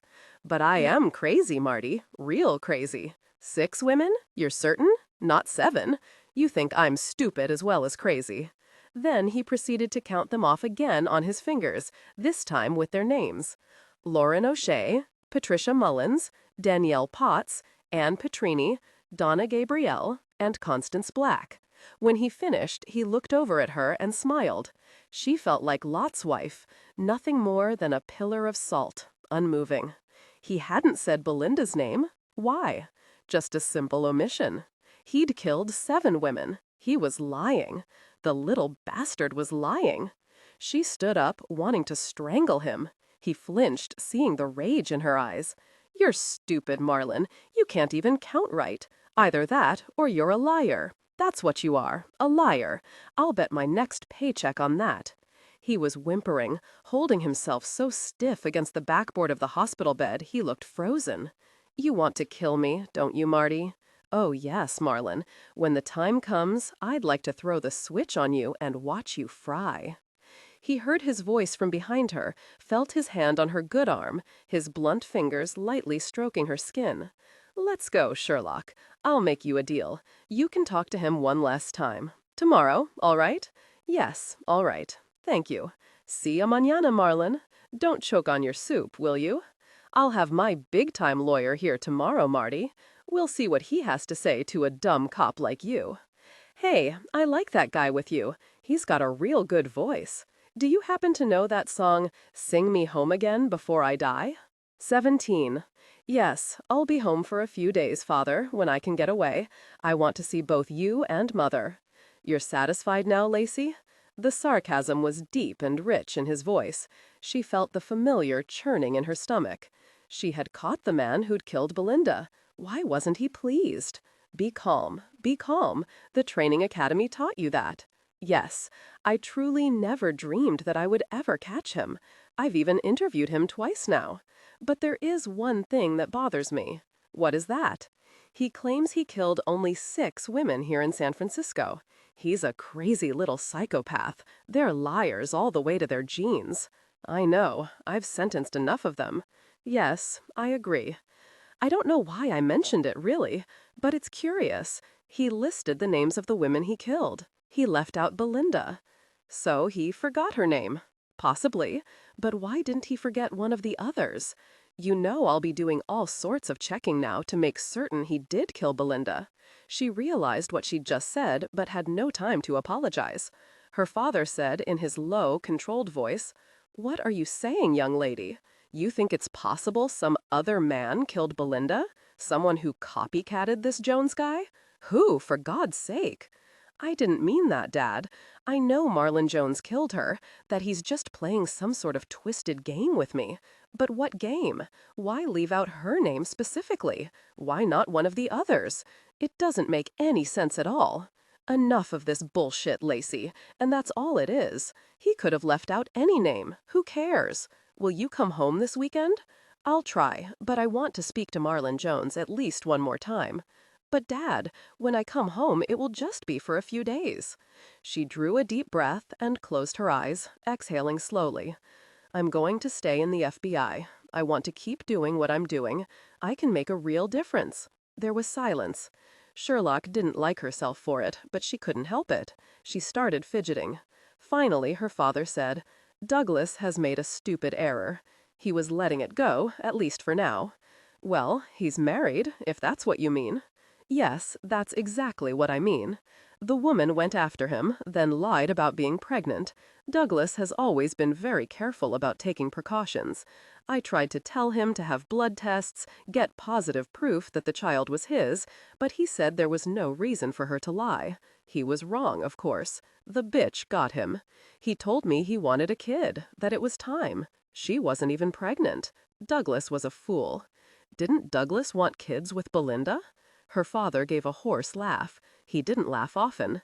It sounded strange and rusty, and a bit frightening. Her fingers tightened around the phone. Remember who her mother is, Lacey. Naturally, he wouldn't want to take the risk of any child being as crazy as Belinda's mother. I can't believe he told you that. He didn't, but I'm not stupid. She hated this. Usually he was sly in his insults to his wife, but not now. She's my mother as well. Yes, well, that's different. I am your father. There's nothing crazy in you. Hadn't he told her not 2 weeks before that her obsession reminded him of her mother's early illness? She shook her head, wanting to hang up, and knowing she wouldn't. I never met Belinda's father. Her father said coolly, That's because we've never mentioned him to you. There was no need. Indeed, Belinda didn't even know what happened to him. Again, there was no reason to be cruel about it. Is he still alive? Who is he? His name's Colonel Francis. I can't see that it matters now if you know the truth. He's in San Quentin. At least he was the last time I heard.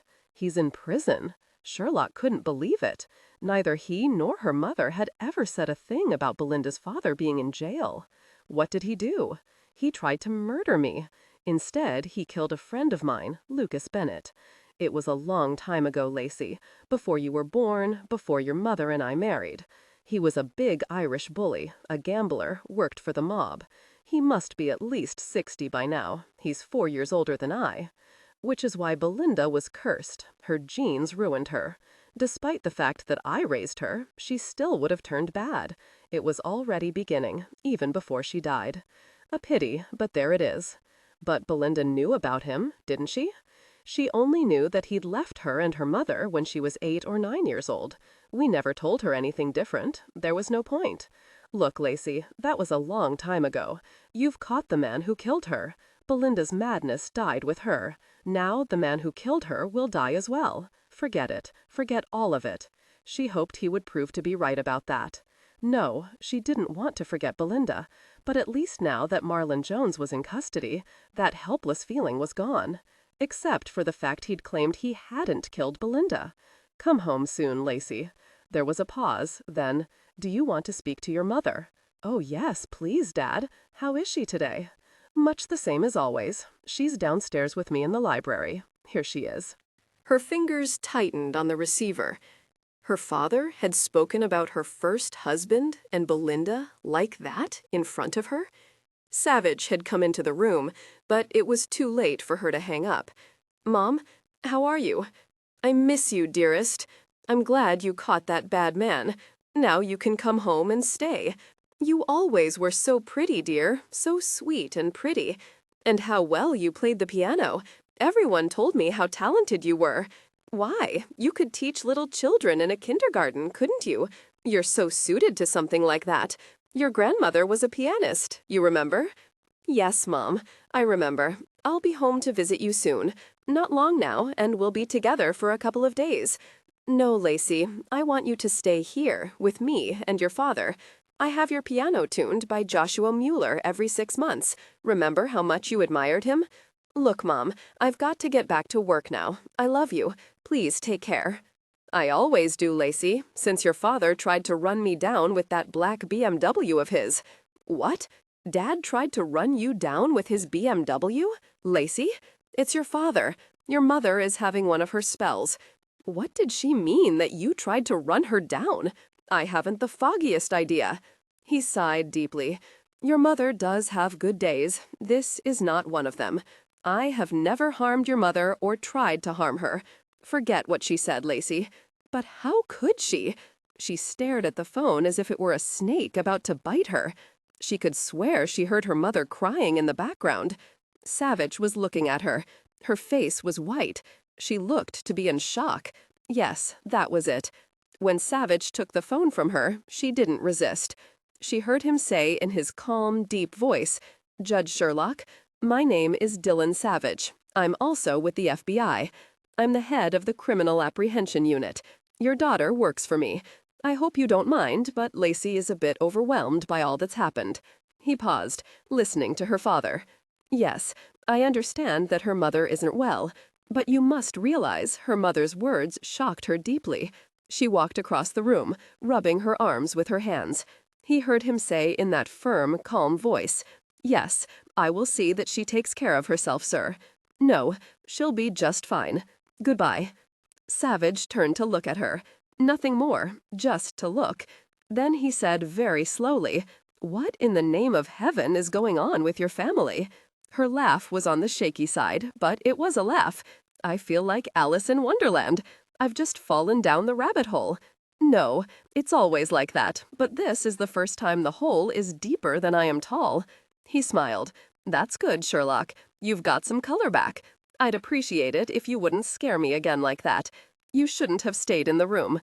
Actually, I brought you a message from Marlon Jones. He wants to talk to you again, with his lawyer present.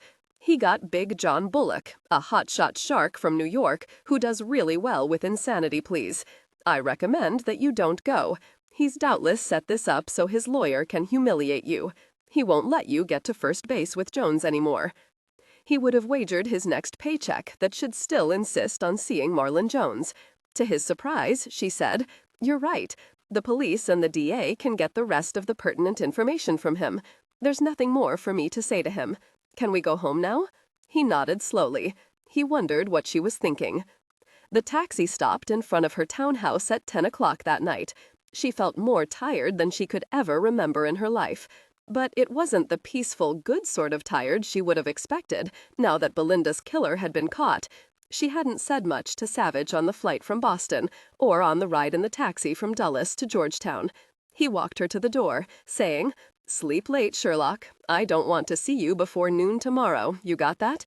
You've had more happen to you in the past 3 days than in the past 5 years. Sleep. It's the best thing for you, all right?" She didn't have any words. How could he know that her brain was on meltdown?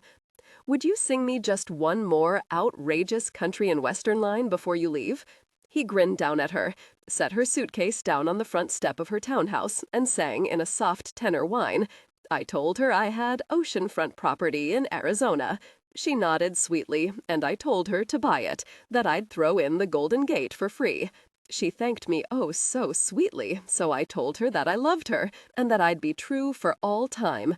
Sweetly, sweetly she kissed me, so sweetly, and bought every word I said. Thank you, Dillon. That was amazing. That was also very cold-hearted and cynical. Anytime, Sherlock. Not until noon now.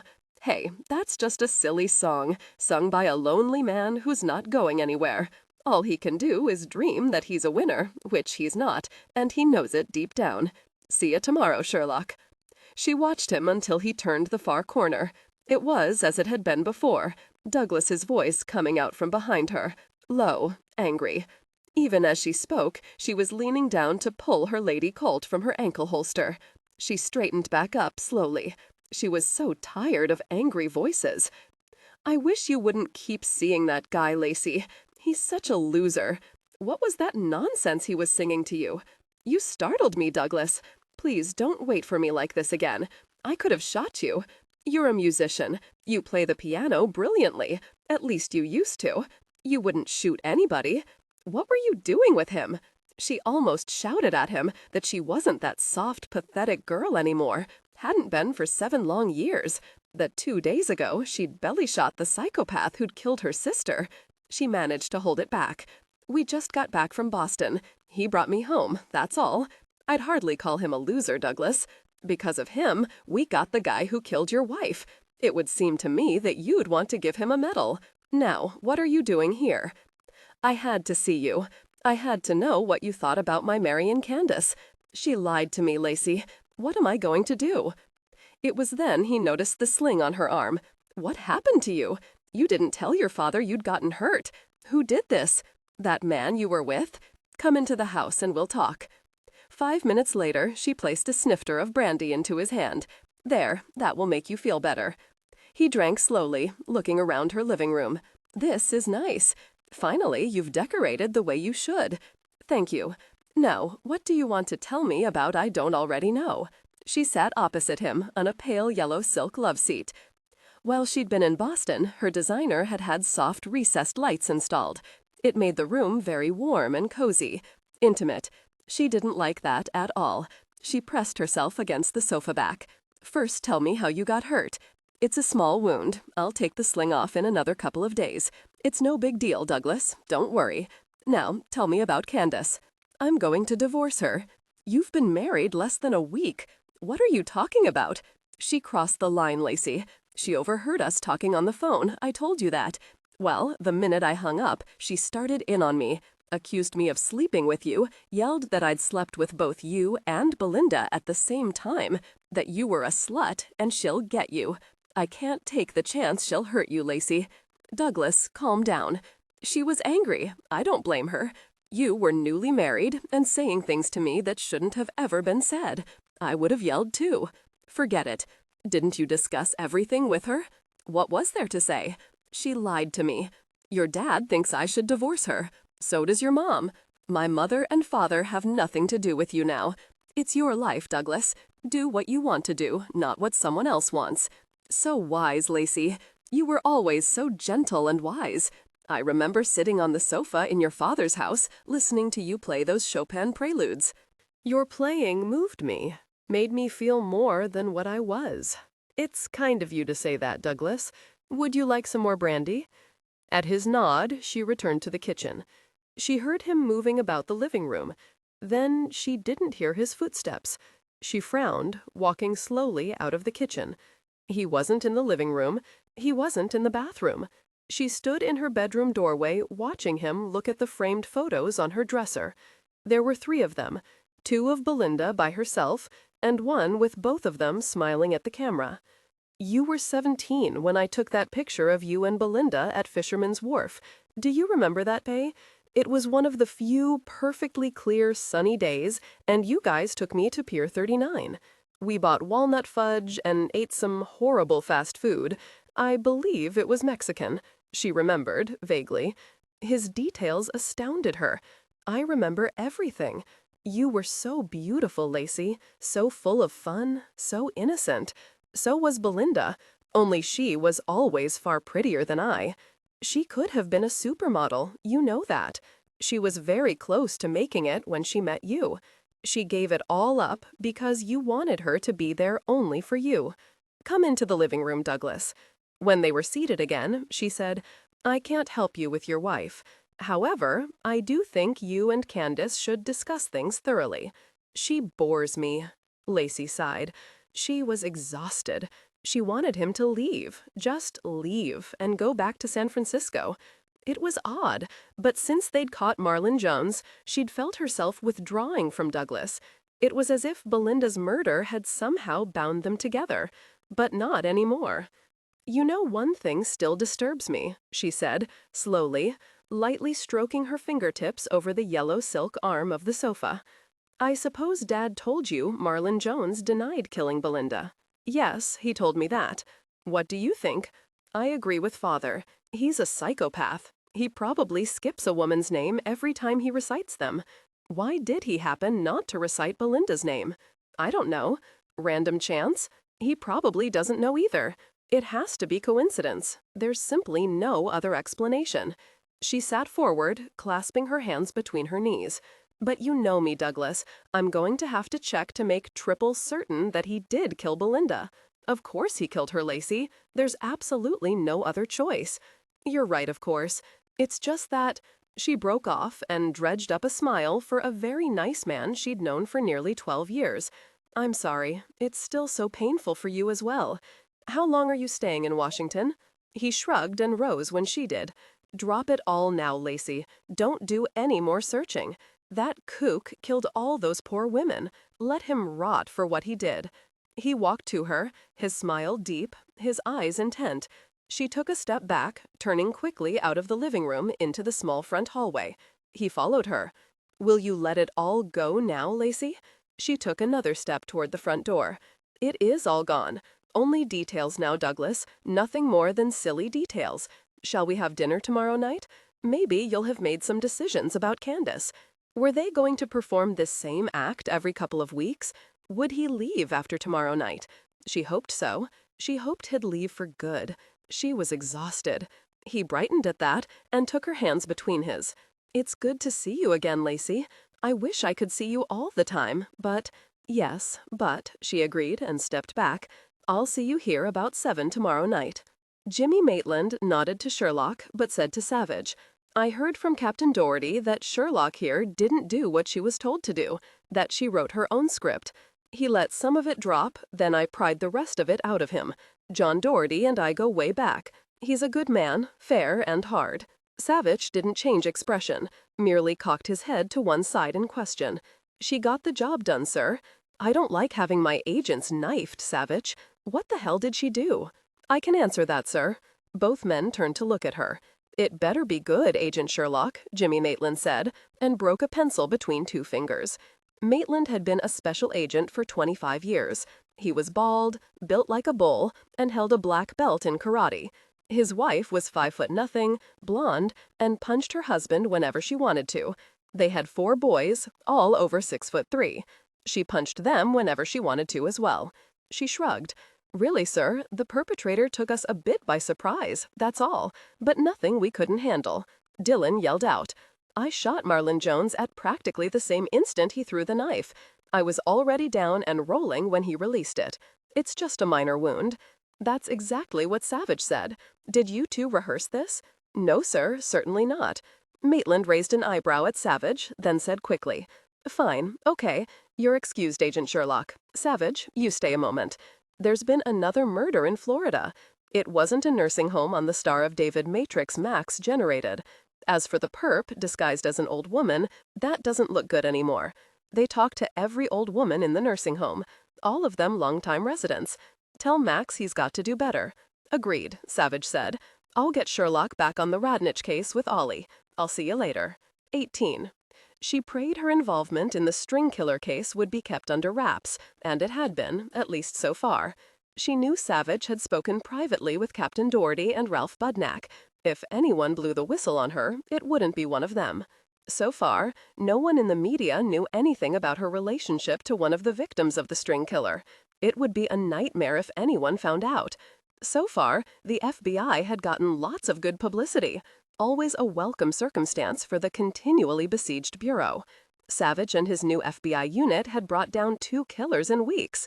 Reporters wanted to interview him, but he wasn't having any of it. No one was to speak to any reporters. Director Mueller held a press conference praising the work of the new Criminal Apprehension Unit. Savich had asked not to attend. Mueller had wanted him there, but hadn't insisted. She avoided Hannah Paisley, worked closely with Ollie to get back into the Radnich case. She wasn't looking forward to the evening with Douglas, but it couldn't be helped. Sherlock dressed up that evening, wearing her hair loose, pulled back with 2 small gold combs, gold hoops in her ears that her mother had given her for her 25th birthday, a nice black dress that was classic enough to be 2 years old and still passes current style, and 3-inch heels. She felt strange in her different plumage and a bit exposed, but good. She felt really good. She realized at the last moment that Douglas could take it wrong, but there wasn't time to change. The first thing Douglas said when he walked in was, "The sling looks awful with that dress," and grinned at her.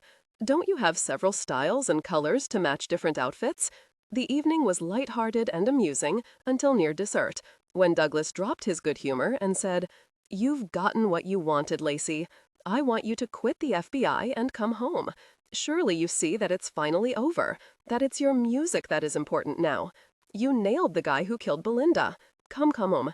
Do what Belinda did. Come stay with me. I'll take care of you." She looked at him across the candlelit table, at the pure lines and angles of his face, and said simply, "No." He drew back as if she'd punched him. "I plan to divorce Candace. It will be done quickly. Perhaps I can even get annulment. It can be you and me, Lacey, as I always wanted. Give us time together, once I'm rid of Candace." He'd always wanted her? He'd never said a word to her until she'd joined the FBI and finished her training. Had he somehow gotten turned on because she was now a law officer? It didn't make sense to her.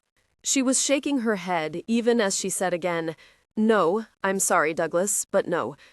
He said nothing more about it. When they were once again in her living room an hour later, she held out her hand to him, desperate for him to leave. "Douglas, I had a lovely time tonight. Will I see you tomorrow?" He didn't say anything, just jerked her against him. He kissed her hard, hurting her arm. She pushed at his chest but couldn't move him. "Douglas," she said against his mouth, and felt his tongue push against her front teeth. The doorbell rang. He still didn't release her, just kept grinding his mouth into hers.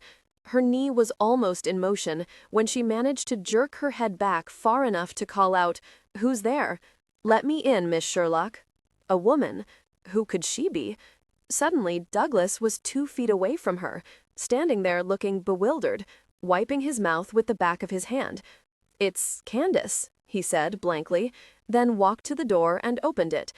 The woman standing there was no older than Sherlock, with long honey blonde hair, nearly as tall as Douglas, with very high cheekbones that had to be a cameraman's dream.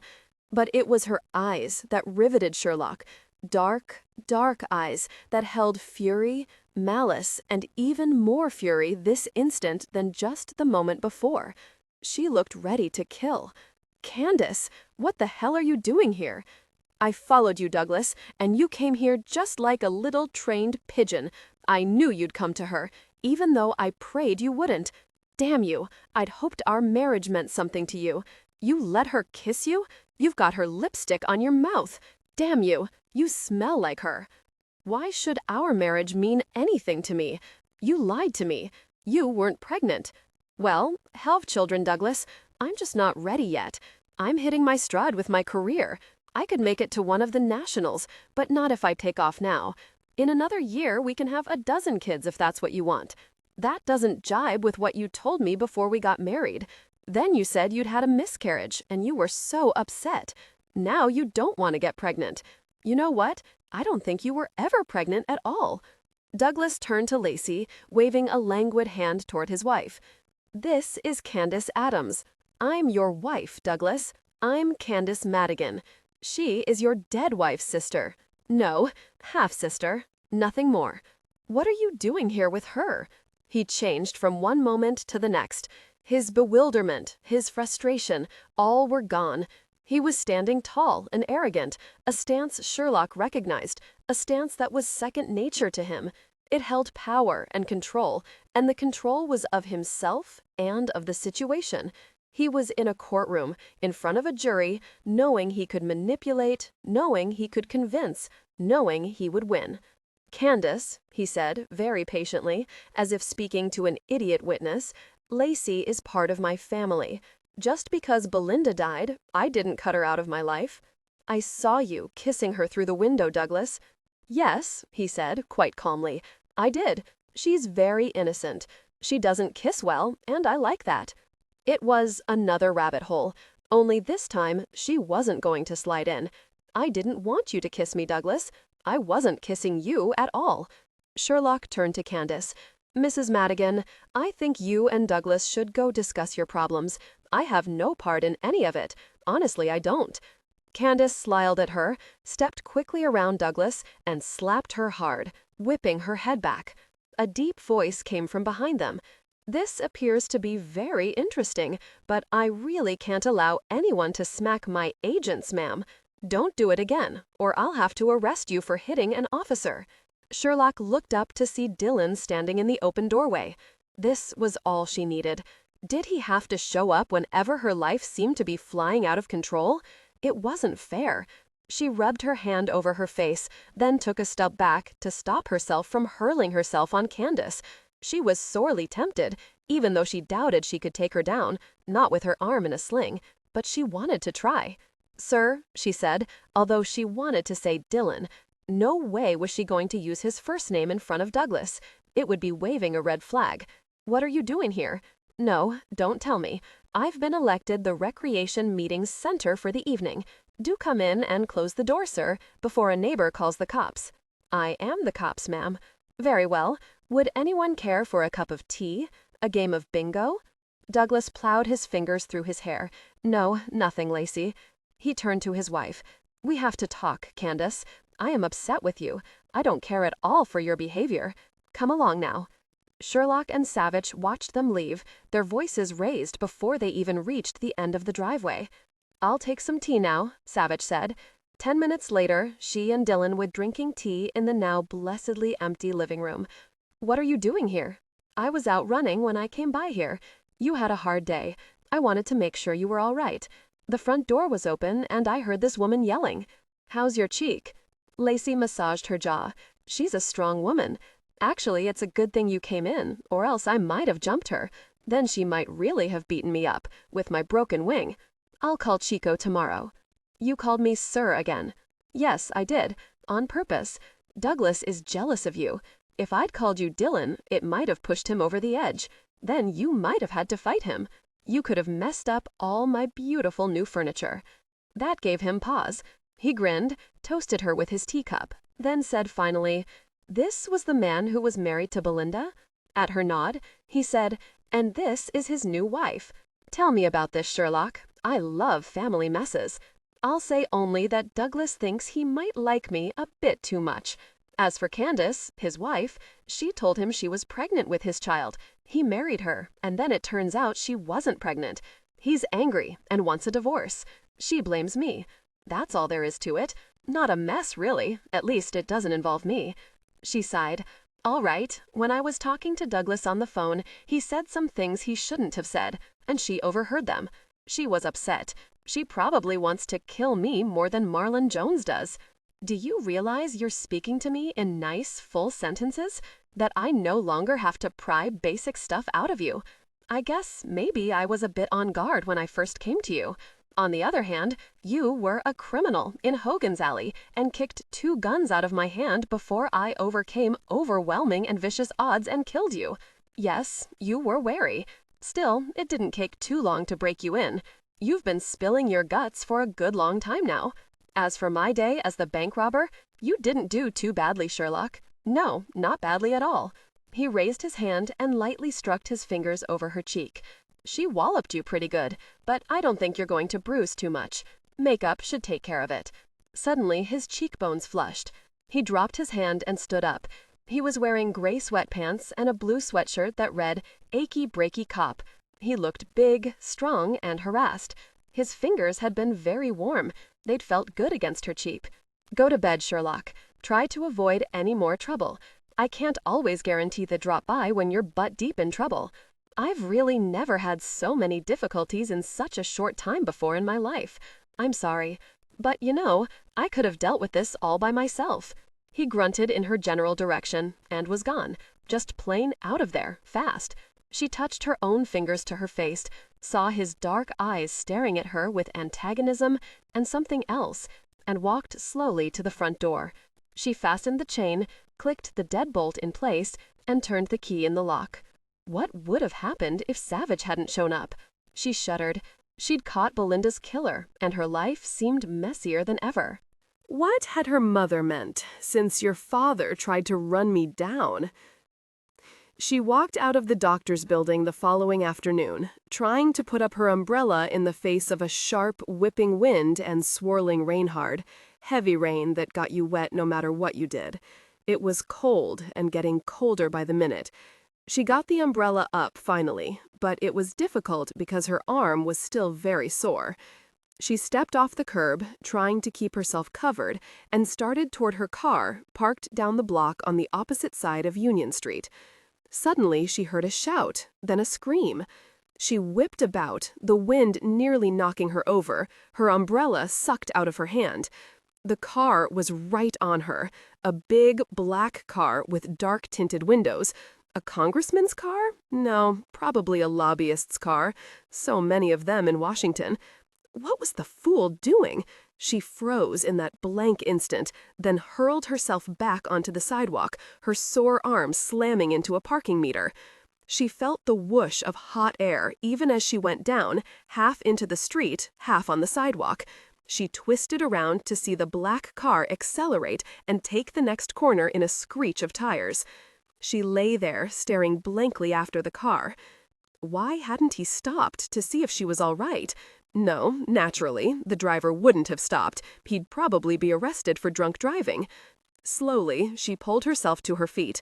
Her pantyhose were ruined, as were her shoes and clothes. Her hair was plastered to her head and over her face. As for her healing arm, it was throbbing big time now. Her shoulder began to hurt, as did her left leg. At least she was alive. At least she hadn't been farther out into the street. If she had been, she wouldn't have stood a chance. She'd gotten 3 letters of the license plate. PRD. Now that she thought of it, it hadn't been a government license. People were all around her now, helping her to straighten up, holding umbrellas over her. One gray-haired woman was fussing, patting her here and there, as if she were her baby. She managed to smile at the woman. "Thank you, I'm all right. That driver was an idiot, a maniac." The man over there called the cops on his cell phone. A businessman said, "Miss, do you want an ambulance? That guy could have killed you." She held up her hands. "No, no ambulance, please. I'm all right." The cops were coming soon. She didn't have much time. She was on her cell phone, dialing Savich's number. He wasn't there. Hannah answered. Where was Marcy, Savage's secretary? She didn't need Hannah, not now, but there was no choice. "Hannah, I need to know where Dillon is. Do you know? Do you have a number for him?" "No. Even if I did, I wouldn't tell you." "Hannah, listen to me. Someone just tried to run me down. Please tell me how I can get hold of him." Suddenly, Ollie was on the line. "What happened, Sherlock?" "Marcy's down in the lunchroom. Hannah and I are covering Savage's phone. Someone tried to run you down? What happened?" "I'm all right. Just really dirty and wet. I'm right in front of Dr. Pratt's building. Dillon knows the location, since that's his doctor too. Please tell him where I am." "Oh dear, the police are here." It was nearly an hour before Savich strode up and knocked on the window of her Explorer. He was very wet. He looked very angry, which wasn't right. He didn't have any right to be angry yet. "I'm sorry," she said immediately, as she opened the passenger door. "I didn't know who else to call. The cops left about 20 minutes ago. My car wouldn't start." He slid into the passenger side. "Good thing this is leather, or the cloth would stay weeks now. Now, tell me what happened."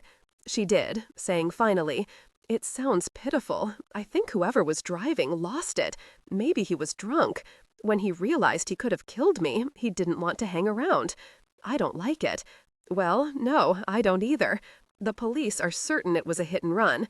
I did see the first 3 letters of the license plate, PRD. They said they'd check it out. They laughed when I showed them my FBI shield, just laughed and laughed. Who knew you were going to see Dr. Pratt? Everyone in the office. It wasn't a secret. I even let Mr. Maitland in the hall, 3 clerks and 2 secretaries. All of them asked about it." "Oh no, you don't think it was on purpose, do you?" He shrugged. "I don't know anything. I really like this car. I'm glad you didn't let your little designer buy it for you. He'd have gotten you one of those dainty little Miatas. How's your arm?" "Fine. I just banged it against a parking meter. I went back up to see Dr. Pratt, and he checked it out." "What did he say?" "Not much. Shook his head and suggested I might consider another line of work. He said being president was a lot safer than what I did." He put the sling back on for another couple of days. "Why won't my car start? If it stops raining, I'll take a look." He crossed his arms over his chest and leaned back. "As I said, I don't know anything or think anything particular at the moment. Pretty soon, she'll start insisting that I compliment her when I'm working with her. That's crazy. I like it. Now, back to the accident. It was an accident, Dillon. That's what the police think. On the other hand, they don't know you. Now, see if this wonderful ski-hauling 4x4 will start. She turned the key, and the Explorer fired right up. Go back to the bureau, Sherlock, and drink some of Marcy's tea. That'll fix you up. Oh yeah, stay away from Douglas Madigan and his wife. Don't you call him. I will. Where is he staying? She sat propped up against pillows in bed, the TV on low, just for background noise, reading the police and autopsy reports on Belinda. She didn't realize she was crying until the tears hit the back of her hand. She laid down all the pages and let herself cry. It had been so long. The tears had been clogged deep inside her, dammed up, until now. Finally, the tears slowed. She sniffed, then returned to the reports. Tomorrow, she would consult with Maxine to see if there were any differences, no matter how slight, between Belinda's killing and all the others. She prayed with all her might that there wouldn't be a smidgen of difference. Now that she'd studied the reports, she hoped to be able to see things more clearly. On the edge of sleep, she wondered if indeed Candace had tried to run her down. Just as her father had tried to run down her mother? No, that was ridiculous. Her mother was ill, had been for a very long time.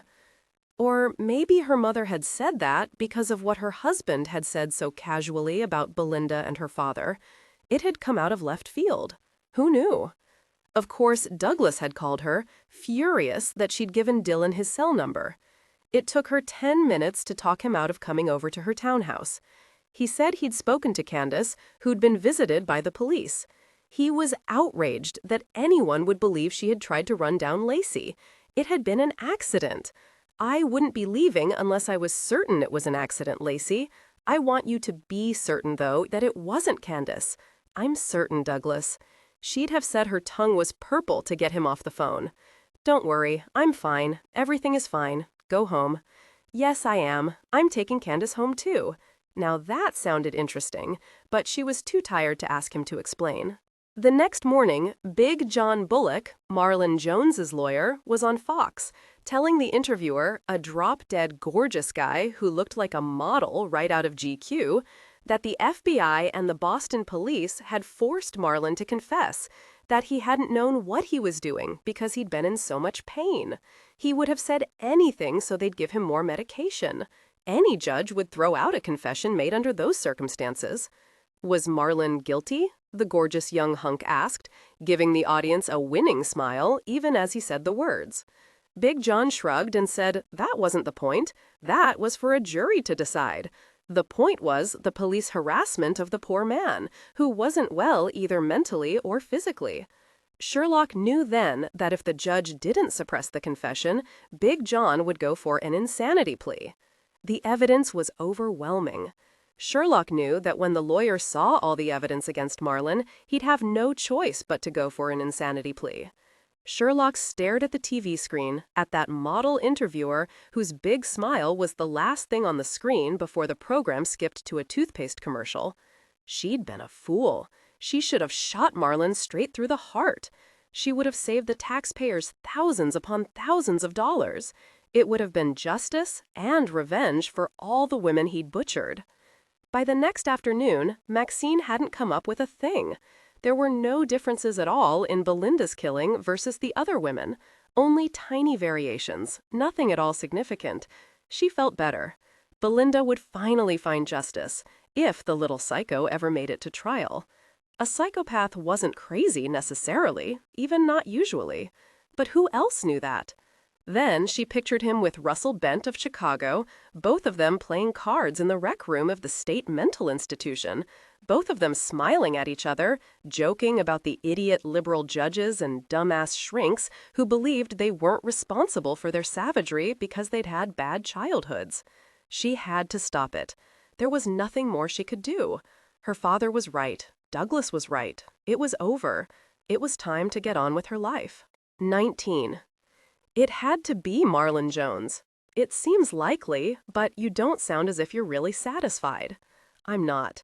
But Maxine, oh, I forgot, he's in drag. Maxine didn't turn up a single variation in the way Belinda was murdered as opposed to the other women. Marlon killed them all. He had to have. She sighed. But why did he leave out Belinda in particular? It makes no sense. I'm glad you're not satisfied. I'm glad you have that itch in your gut, Savich said slowly, tapping his pencil on his desktop deliberately. You've inputted all the physical data and run endless comparisons, but there are other aspects you need to take into account. Now you've got to finish it. She was frowning ferociously. A long, curling piece of hair flopped into her face. She shoved it behind her ear, not even aware of what she was doing. He smiled as he said, Maxine and I have been doing a little work. It's her opinion that we need to go back to the props. Okay, think now about how he killed the women. Think about what he used to kill them and where he killed them. A knife. What else? He killed them in warehouses and in a couple of houses. He obviously prefers warehouses. There aren't as many people around at night. What did he use? He built props, just the way Marty Bramfort was building props for her kids' school play in Boston. Think about what you had to do to build those props. She just stared at him, then leaped to her feet, her hands splayed on his desktop, her chair nearly falling over backward. Her face was alight with excitement. Goodness, Dillon, he had to buy lumber, but the SFPD said they couldn't trace it. It was too common. But you know a better question. Is it possible to know if the same lumber was used in all the killings? That is, was all the lumber bought in the same place? Okay, he had to screw all those boards together, right? They couldn't trace all the brackets and hinges and screws, but is there any way of knowing if someone screws in a screw differently from someone else? If the slant is different, the amount of force? Is this possible? Can you tell if some lumber matches other lumber from the same yard, the same screws? He grinned at her. I don't see why not. You've got it now, Sherlock. Now we've got to pray that the San Francisco police haven't thrown away the killer's props from each murder. Actually, I'd be willing to bet they've got it all. They're good. Say they still have everything. Unfortunately, Maxine can't help us here. Not even using the most sophisticated visual scanners would work. We've got to have the human touch. I know this guy in Los Angeles who's a genius at looking at the way, for example, a person hammers in a nail. You wondered if this was possible. It is. Not too many people know how to do it, but this guy does. You could show him a half-dozen different nails and boards, and Wild Bert could tell you how many different people did the hammering. Now we'll test him about not only hammering nails, but screwing in the brackets and hinges. Now go find out if you've still got a match. 3 days went by. It was hard, but Savich kept his distance. He'd given her Bert York's number, Wild Bert, nicknamed 10 years ago, when a suspect in a murder case had tried to kill him for testifying, and Bert had saved himself with a hammer. Unexpectedly, the suspect had survived. He was now serving life in San Quentin. Savich had heard there was still a dent in his head. No, he'll keep his mouth shut, at least for another day. To do anything active would be undue interference, and he knew she wouldn't appreciate it. If she had questions, she'd ask. He knew her well enough to know that she didn't have a big ego. He forced himself not to call Wild Bert to see what was going on. He knew, of course, that the SFPD hadn't done any comparisons of this sort, simply because they'd never had any doubts that all the murders had been committed by the same person. Also, this kind of evidence wasn't yet accepted in a court of law. He found himself worrying. As for Sherlock, she didn't come near him. He knew from the security logs that she had worked until after midnight for the past 2 nights. He was really beginning to grind his teeth when she knocked on his office door 3 days later at 2 o'clock in the afternoon. She stood in his doorway, saying nothing. He arched an eyebrow, ready to wait her out. She silently handed him a piece of paper. It was a letter from Bert. He read, Agent Sherlock, the tests I ran included 1. Type of drill used, 2. Drilling and hammering technique, 3. Type and grade of lumber, and 4. Origin of lumber.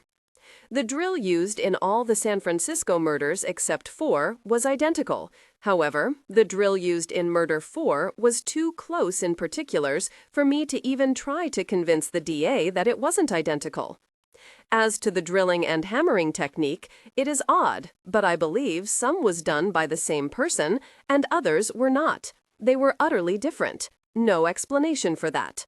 Perhaps it's as simple as the murderer had hurt his right hand and was having to use his left, or that he was in a different mood, or even that he couldn't see as well in this particular instance.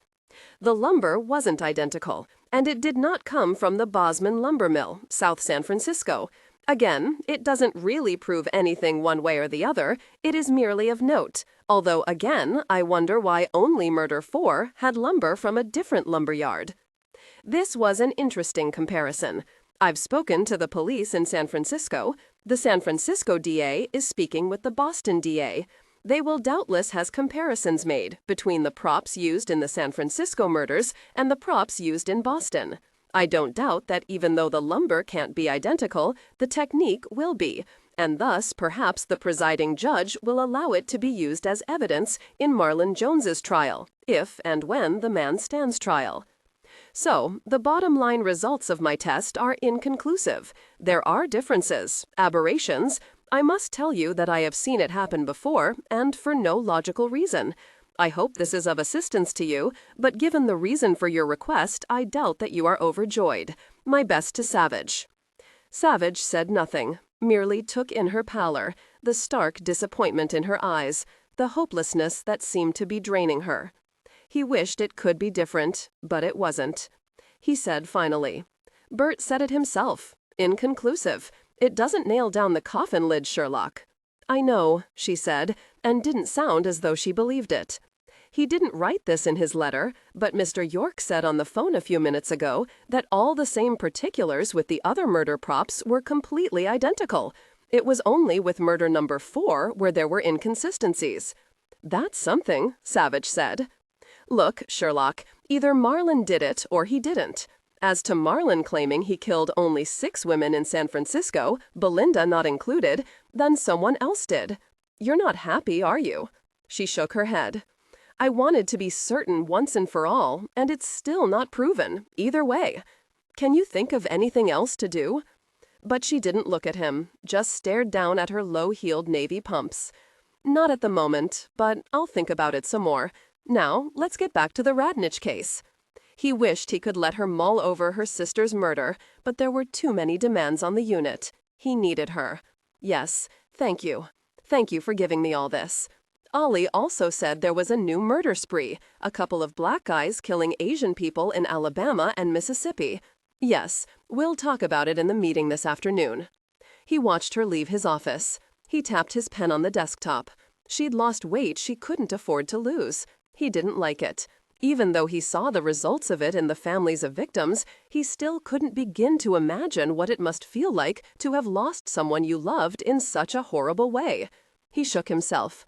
He turned to Maxine and typed in a brief note to his friend James Quinlan, pressed send. Sherlock stopped outside his office, leaned against the wall. It was too much and not nearly enough. She had to go to Boston again. She had to speak to Marlon Jones one more time. She had to. She looked up to see Hannah staring at her. "Why are you so pale? You look like someone's punched you. Actually, you look like you're coming down with the flu." She shook her head. "I'm fine. It's the case I'm working on. Things are inconclusive, and I hate that." Hannah said, "Yes, that's always a bitch, isn't it? How's your arm?" "What? Oh, my arm's fine. How are you feeling after that hit-and-run driver nearly hit you the other day? That must have been pretty bad." "It was, but not as bad as this. I think it was an accident. Some drunk guy who probably was so scared that he nearly hit someone that he couldn't wait to roar away from me. The cop said the 3 numbers I saw on the license plate didn't lead anywhere. Too many possibilities. It could have happened to anybody. I was just the lucky one." "Did you hurt your arm again?" "Banged it up a bit. No big deal. Dillon isn't busy now, is he?" "I don't know." She walked away, thinking about who had had access to all the crime details in San Francisco. She sat at her desk and stared at the blank computer screen. She heard a sound and turned to see Hannah standing by the water cooler, frowning at her. It was more than a frown, and Sherlock felt a brief burst of cold run through her. She forced herself back to the Radnich case, but there was nothing new there. Another murder, and her old woman theory hadn't washed. The afternoon meeting was canceled because Savich had an emergency meeting with Jimmy Maitland. She was still puzzling over the newest developments in the Mississippi-Alabama cases when she heard Savich behind her. "It's after 6. It's time for you to hang it up. Let's go work out." She stared up at him blankly. "Work out? Yeah, I bet you haven't moved from that desk since this afternoon. Come along. I won't throw you around because you have this wimped excuse about your arm." She could barely walk, nor could she talk. She was still using all her breath to pull oxygen into her lungs. It was just as well because Hannah Paisley turned up before they were ready to leave. She looked fit and strong, and every guy in the gym was staring at her. She was wearing a hot pink leotard with a black top and black thong. Savich gave Hannah a salute as he said, "Come on, Sherlock. I told you you've got to work on your breathing. More breath or you'll collapse on me the way you're almost doing now." She eyed him and gasped out, "I'm going to kill you." "Good. An entire sentence. You're getting it together again. You want to go shower?" "I'd drown. I'd fall down, plug the drain, and that would be the end of it." "Then let's walk home. A nice walk dries all the sweat." "I want to be carried. These legs aren't going anywhere on their own." Hannah was standing behind Savich. She lightly touched her fingers to his bare arm. His skin glistened with sweat. "Hello, Dillon." Sherlock. Lacey only nodded. She was still breathing hard. "You're looking good, Hannah," Savich said. Sherlock realized at that moment how clear it was to her that they'd slept together. They were both magnificently made, beautiful specimens. She could imagine how they'd look together, naked, all over each other. She forced herself to smile. To look the way the two of them did, they had to sweat a lot to build those sleek muscles. Sherlock wasn't too fond of sweating. She watched Dillon squeeze Hannah's biceps. Not bad. "Look at poor Sherlock here. She's threatening to collapse on me, all because she got her arm hurt and we had to spend the time on her legs. She does look a bit on the edge. While she rests up, could you come coach me a minute on my bench presses?" "Sorry, not tonight, Hannah. Sherlock has to get home, and I promised I'd drop her off." Hannah nodded, smiled at both of them, and walked off. Every man's eyes, except Dillon's, on her butt. "She's very beautiful," Sherlock said, pleased she could talk without wondering if she was having a heart attack. "Yes, I guess so," Savich said. "Let's go." They stopped for a half-veggie, half-sausage pizza at Dizzy Dan's on Clayton Street. "You only left me 2 slices, Savich said, picking up one slice quickly. "You're a pig, Sherlock." Cheese was dripping down her chin. She was so hungry she was pleased she hadn't started chewing on the red and white checkered tablecloth. She quickly grabbed the last slice. It was still hot enough so that the cheese pulled loose and dripped down the sides of the slice. She couldn't wait to get it into her mouth. "Order another one," she said, her mouth full. He did, and this Garden Delight pizza he ate himself. She was so full she didn't want to move, didn't even want to raise her hand from the tabletop. "You stuffed?" "To the gills," she sighed, sat back in her chair, and crossed her arms over her stomach. "I didn't realize I was so hungry." If Marlon didn't kill Belinda, then someone else did. Who was it, Sherlock? "I don't know. Truly, I don't. But you've been thinking about it a whole lot, ever since Marlon told you he didn't kill her. Who had access, Sherlock? Who? Why don't we talk about Florida instead, or Mississippi? Fine, but you're going to have to face up to it soon. I do have some new information from Florida for you. The latest murder wasn't on the projected map matrix, as you already know. Maxine is trying to come up with something else. We poor humans are trying too. This time, the police made an effort to question everyone in sight. They herded all the residents into the rec room.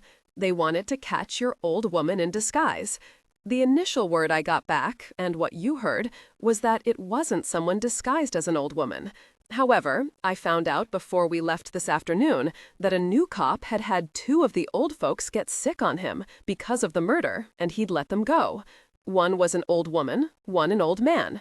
Was one of them the murderer? No one knows. As for the new young cop being able to identify the 2 old people, we can forget it. All old people look alike to him. He remembers that one was an old man, and he fainted. The other was an old lady, and she puked. You can bet your life that he got his ears pinned back, probably worse. So it's still unclear whether or not your theory is right. You know, the likeliest person to kill a wife is the husband. He'd steered so smoothly back on course that the words spilled out of her mouth. No, Dillon, Douglas loved Belinda. All right, for argument's sake, let's say that I'm wrong, and he hated her. He would simply have divorced her. There's no reason he would have killed her. He's not stupid, nor, I doubt strongly, is he a murderer. There was no reason for him to kill her. None at all. No, not that you know of. But one thing, Sherlock, he does seem to think too much of you, his sister-in-law. How long has he been looking at you? Licking his chops. I'm sure that's recent. And I think he's over it now. She remembered him staring at hers and Belinda's photos in her bedroom. All that he'd remembered, all that he'd said about her innocence. She felt a knot of coldness settle deep into her. She was shaking her head even as she added, "No, not Douglas. Your daddy's a judge, but he wasn't a judge 7 years ago. He couldn't have had access to everything on the string killer case." She wondered only briefly how he knew that, but then wanted to laugh at herself. That was easy stuff. Actually, she wouldn't be surprised if Savich knew what the president's next speech would be about. She had complete faith that Maxine could access anything Savich wanted. No, impossible. Don't lie to me. I'll bet you know my father did have access to everything. He came out of the DA's office. He knew everyone. He could have accessed anything he wanted. But Dillon, how could a man kill his own daughter, and so brutally? It's been done more times than I can remember. Your dad's not all that straightforward a guy, Sherlock, and Belinda wasn't his daughter. He appears to have this mean streak in him. He didn't much like Belinda, did he? He thought she was nuts, like his wife, who claimed that had tried to run her down in his BMW. She scooted out of the booth, the tablecloth snagging on her purse strap. His 2 remaining slices of pizza nearly slid off the table. Then there's Mama. Does she have mental problems, Sherlock? What did she think of Belinda? He was standing there in front of her, very close, and she couldn't stand it. "I'm going home." "You don't have to see me there." "Yeah, I do. You've got to do some thinking. You know very well Bert York has sent his findings to the SFPD. They might reopen Belinda's case, or they might not. No way of telling yet. At the very least, though, everything we're talking about, they'll be talking about too. Douglas could be in some warm water, Sherlock, no matter how you slice it. Daddy, too. Since everything is so inconclusive, it's very possible the San Francisco police won't do a thing. I think once they talk to Boston, they'll know it was Marlin. They won't have any doubts. They'll shake their heads at Bert's report. I think they will pay some attention. We're all the law. We're all supposed to try to catch the bad guys, even if it might mean opening a can of worms. I've got to call Douglas, warn him. This can't be right. It can't. I never meant for this to happen." He rolled his eyes. "Maybe I'll understand you in another 30 years, Sherlock. Do what you must. Come on, I've got things to do tonight." "Like what?" "My friend, James Quinlan, plays the sax at the Bonhomie Club on Houghton Street, owned by a Miss Lily, a super-endowed black lady who admires his butt and his soulful eyes as much as his playing. He tries to be there at least once or twice a week. Sally, his wife, loves the place. Marvin, the bouncer, calls her Chickie. Come to think of it, he calls every female Chickie. But Sally, to him, is a really nice Chickie. I'll never forget that Fuzz, the bartender, gave them a bottle of wine for a wedding present. It had a cork, a first, amazing. Now, all this was strange," she said slowly, willing, happy to be distracted, even if only for a moment. "So you go to support him?" He looked suddenly embarrassed. He didn't meet her eyes. He cleared his throat and said, "Yeah, he was lying." She cocked her head to one side. "Maybe I could go with you sometime. I wouldn't mind supporting him either. Also, I've never gotten together with Sally Quinlan. I heard she's an aide to a senator." "Yeah, okay, sure, maybe. We'll see."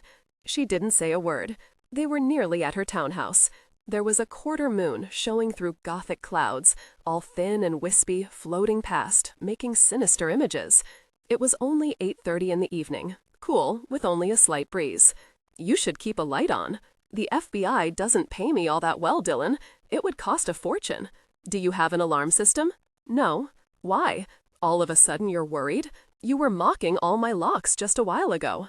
"Yeah, and I wondered why someone who faced down Marlin like a first-class warrior would need to have more locks in her house than the president has guards. They're 2 very different things. I figured that. I don't suppose you'll tell me about it, will you? There's nothing to tell. Now, what's all this about an alarm system? Someone tried to run you down. That changes things, big time. They were back to that. It was an accident. Possibly. Good night, Dillon. 20. Lacey unlocked the front door and stepped into the small foyer. She reached for the light switch and turned it on. It flickered, and then the light strengthened. She turned to lock the front door, the deadbolt, the 2 chains. From habit, she looked into the living room, the kitchen, before she went to her bedroom. Everything was as it should be. She stopped suddenly. Slowly, she lowered the gym shoe she'd just pulled off to the floor. She turned, silent as stone now, and listened. Nothing. She was losing it. She remembered that long-ago night in her 4th-floor apartment when she'd awakened to hear noises and nearly heaved up her guts with terror. Then she'd gotten a grip and gone out to see what or who was there. It had been a mouse. I've got to find out the truth. Then I can go home. But he did kill her, didn't he? Yes, he did. I wondered and wondered. Then I even had some tests done on the wooden props used in all the murders in San Francisco. The hammering and screwing techniques, stuff like that. There's an expert in Los Angeles who's really good at that sort of thing. But his results were inconclusive. Marlon Jones killed her. He must have realized who I was and lied to me, to torture me. Who are you? Why do you care? Hey, I'm a journalist. He laughed again. He was big into laughter, this guy. She felt blood dripping off her hair onto her face. She wiped it away with the back of her hand. Yeah, I'm a journalist, and I like to know the inside scoop. You guys are so close-mouthed that none of us know what's going on. Yeah, I'm with the Washington Post. My name's Garfield. He laughed. He was really enjoying himself. Then, just as suddenly, he straightened, and she knew that if he weren't wearing that mask, she'd see that his eyes had gone cold and dead. Is that all, little girl? Yes, that's all, she said now, her voice shaking with fear. No, she thought, it wasn't enough. More shaking, more show of fear. But why do you care whether or not I go home? Or does the person who sent you want me to leave? Why? I'm no threat to anyone. Marlon Jones was in her mind. Was he somehow behind this? The man was silent for a moment, and she knew he was studying her, weighing his options. Who was he? He said finally, reaching out his hand to touch a clump of bloody hair. You know what I think?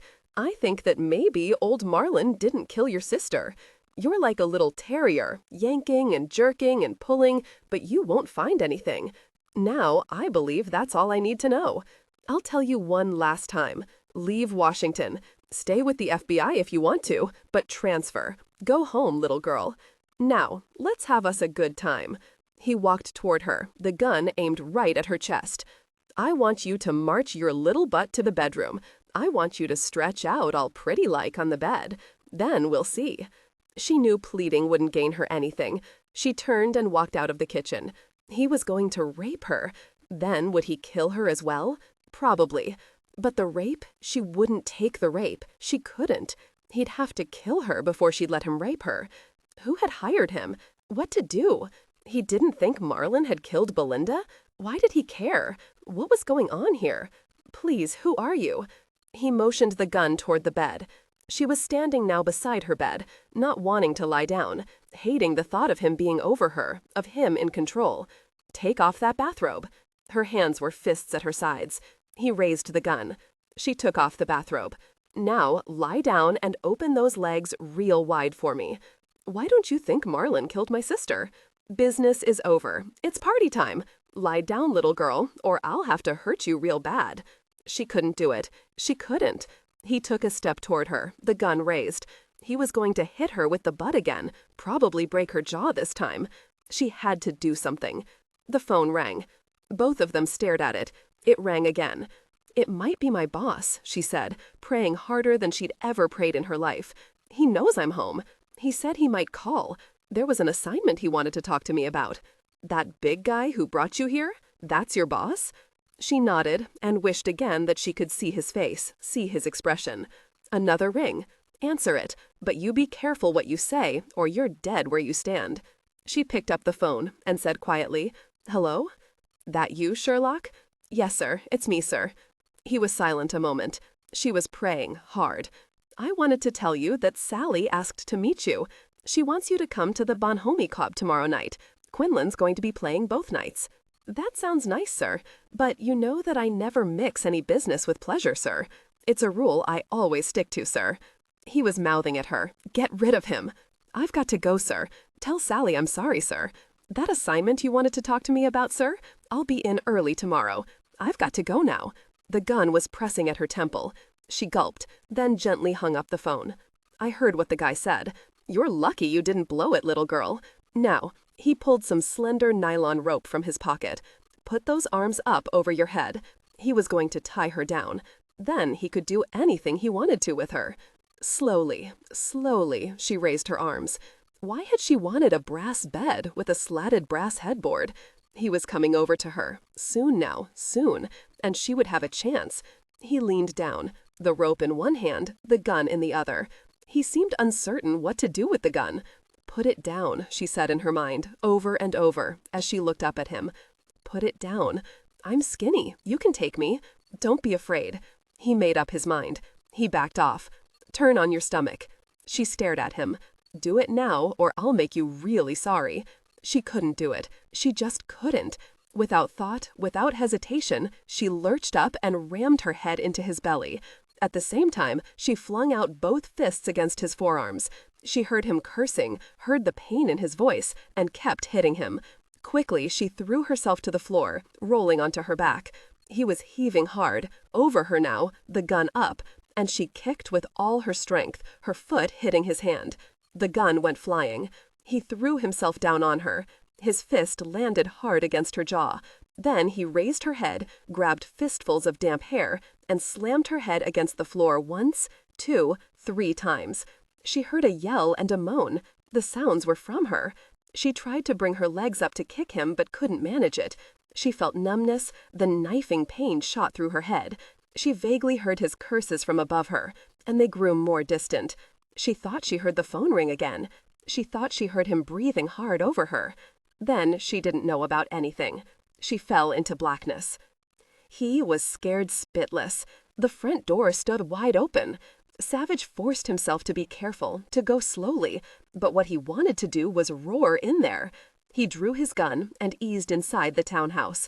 Slowly, he reached for the light switch and flipped it on. He was in a crouch in the next instant, sweeping his cig around him in a wide arc. No one. Sherlock? Nothing. He didn't even pause now. He ran into the living room, switching on lights as he went. She wasn't there. Nor was she in the kitchen. He was in the hallway when he heard a moan. She was lying on the floor next to the bed, naked. Blood streaked down the side of her face.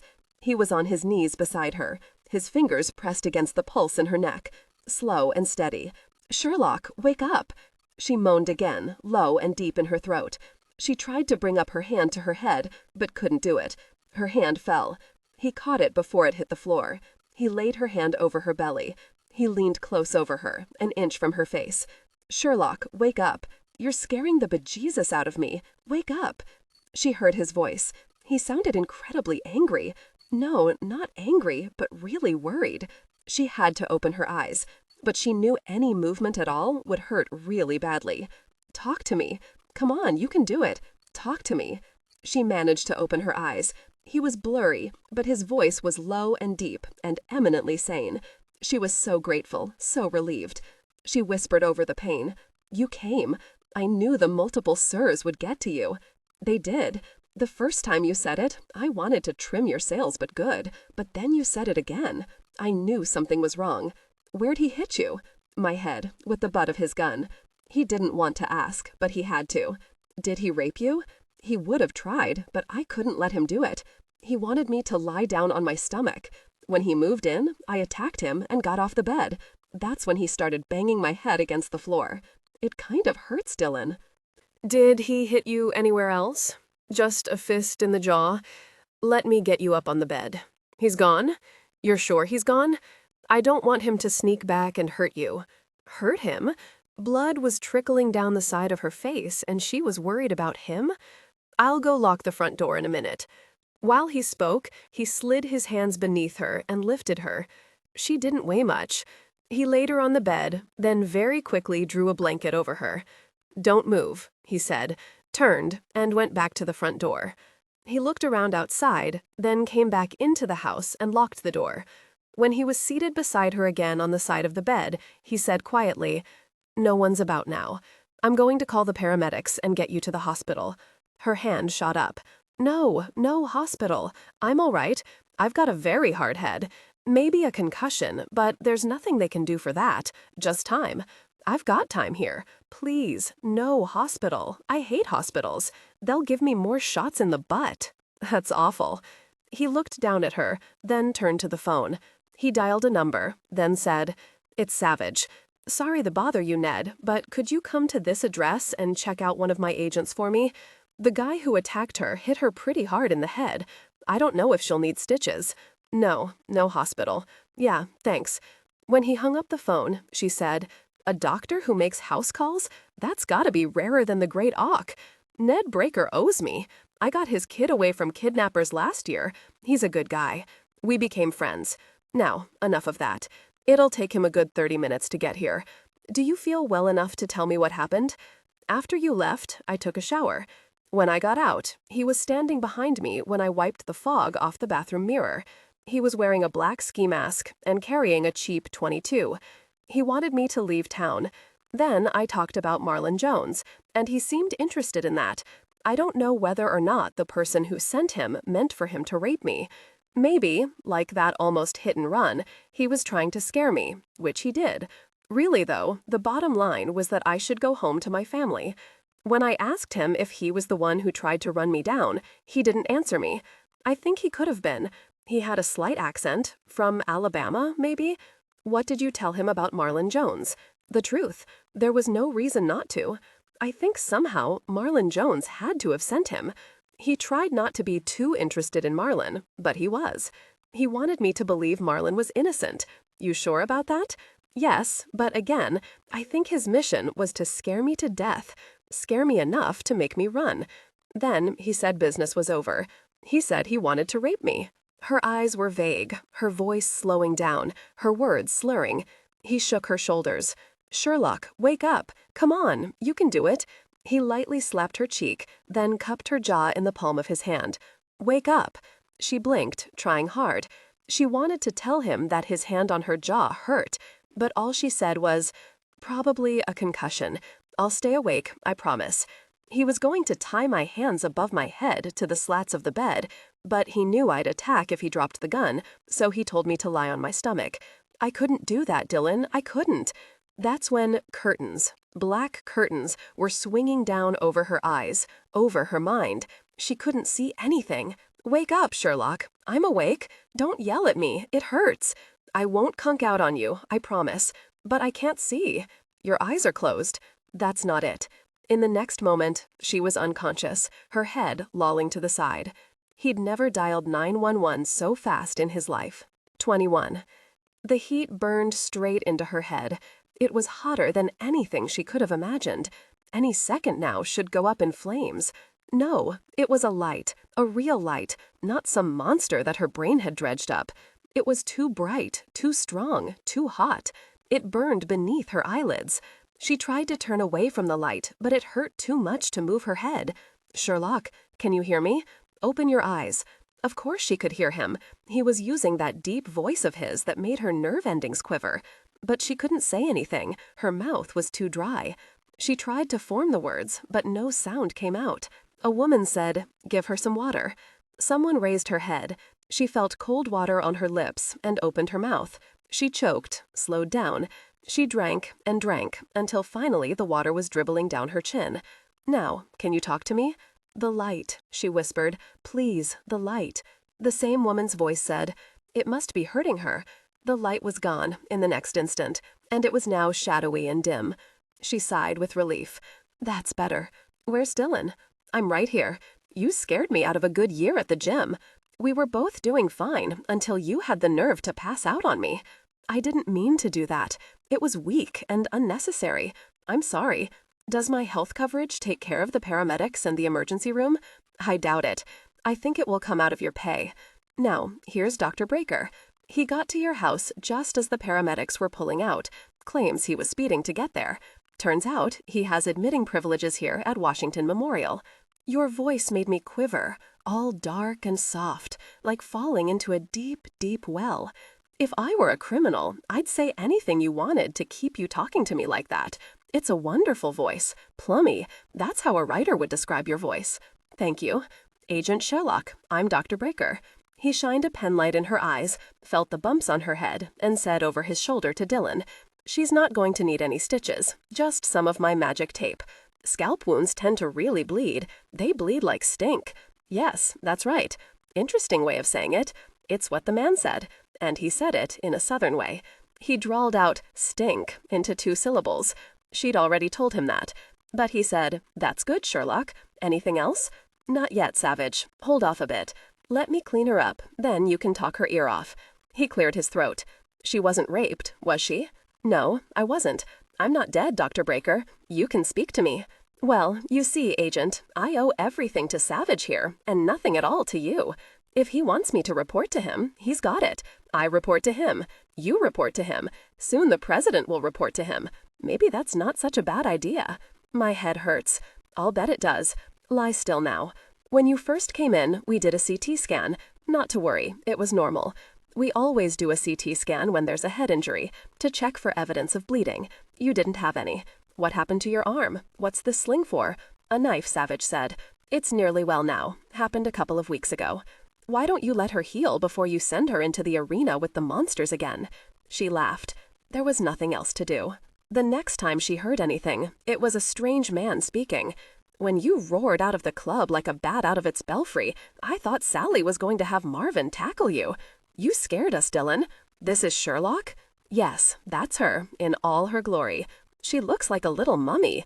She realized that there was a huge bandage over the cut in her scalp. She raised her hand to touch it, but to her disgust, she didn't have the strength. Dr. Breaker was right. It wasn't fair that she had to be hurt again before she'd healed completely from the other time. Her hand fell. Only again, Dillon caught it and laid it gently at her side. "You alive, Sherlock?" "Yes, thank you. I'm really tired of this, sir. At least last time, in that Boston hospital, I was sitting up the whole time. Don't whine. You'll live." "She calls you sir? Do you require that all your people call you sir?" "No, only the women. It makes me feel powerful." "He's lying," she said, cracking open her eyes. To her relief, the light in the room was dim. "He takes all the women to the gym and stomps them into the floor. The sir stuff is my idea. I hope it makes him feel responsible and guilty." "I don't feel guilty. I walked you home. You want me to believe I should have taken you inside, checked all your closets, and looked under the bed? Well, maybe from now on I will. You attract trouble, Sherlock. Too much of it." But he sounded guilty, really guilty. She wanted to tell him not to be ridiculous, but he said quickly, "This is Special Agent James Quinlan. We go way back together. You make it sound like we're nearly to retirement, Savage." "Hi, Agent Sherlock." He took her hand in his, a strong hand, with calluses on his thumbs. She'd seen a web of scars on Dillon's fingers and hands. Fine, pale white scars. He'd told her he whittled. "Whittled what?" "You call him Savage, not Dillon." "Yeah, I always thought Dillon sounded too wussy, too soft, so to toughen him up, I never called him that. Hey, what's in a name? He was with you at that place called the Cove?" "Nah, he just came in on the deal when most of the fun was over." "That's a lie. I saved Sally."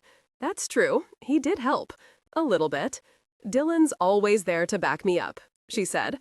"You're Sally's husband?" "Yes, she's mine. I've got to tell you, Agent Sherlock, I don't like any of this. You're a target, and we've got to find out why." "None of us likes it, Quinlan," Savage said. "Don't act proprietary. She's not in your unit. I will get to the bottom of this. Hey, Sherlock, you do look like a mummy. You want some more water before I start grilling you again? I'll use my special voice." Neither man said anything until she'd drunk her fill.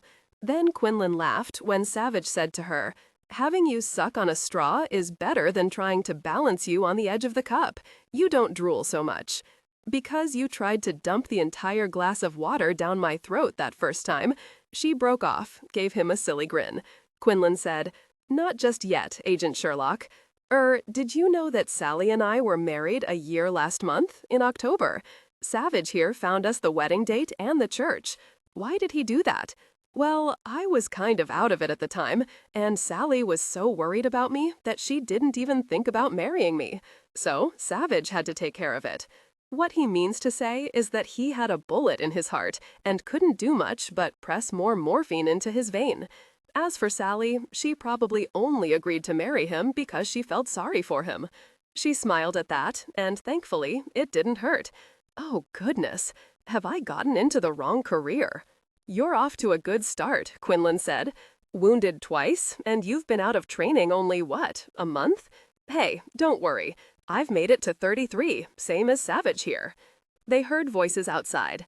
Quinlan raised an eyebrow and said, I think my whirlwind of a wife has just blown in. No, indeed, said a very pretty young woman about Lacey's own age as she came into the room. She had dusty blonde hair, clasped with barrettes behind her ears, and blue eyes that looked soft and tender, and had seen too much. Don't blame Agent Kramer. He knows me. He helped me barbecue those half a dozen corn on the cob last month, remember, James? Our venture into vegetarian barbecuing, James Quinlan said with disgust, and poked Savage's arm.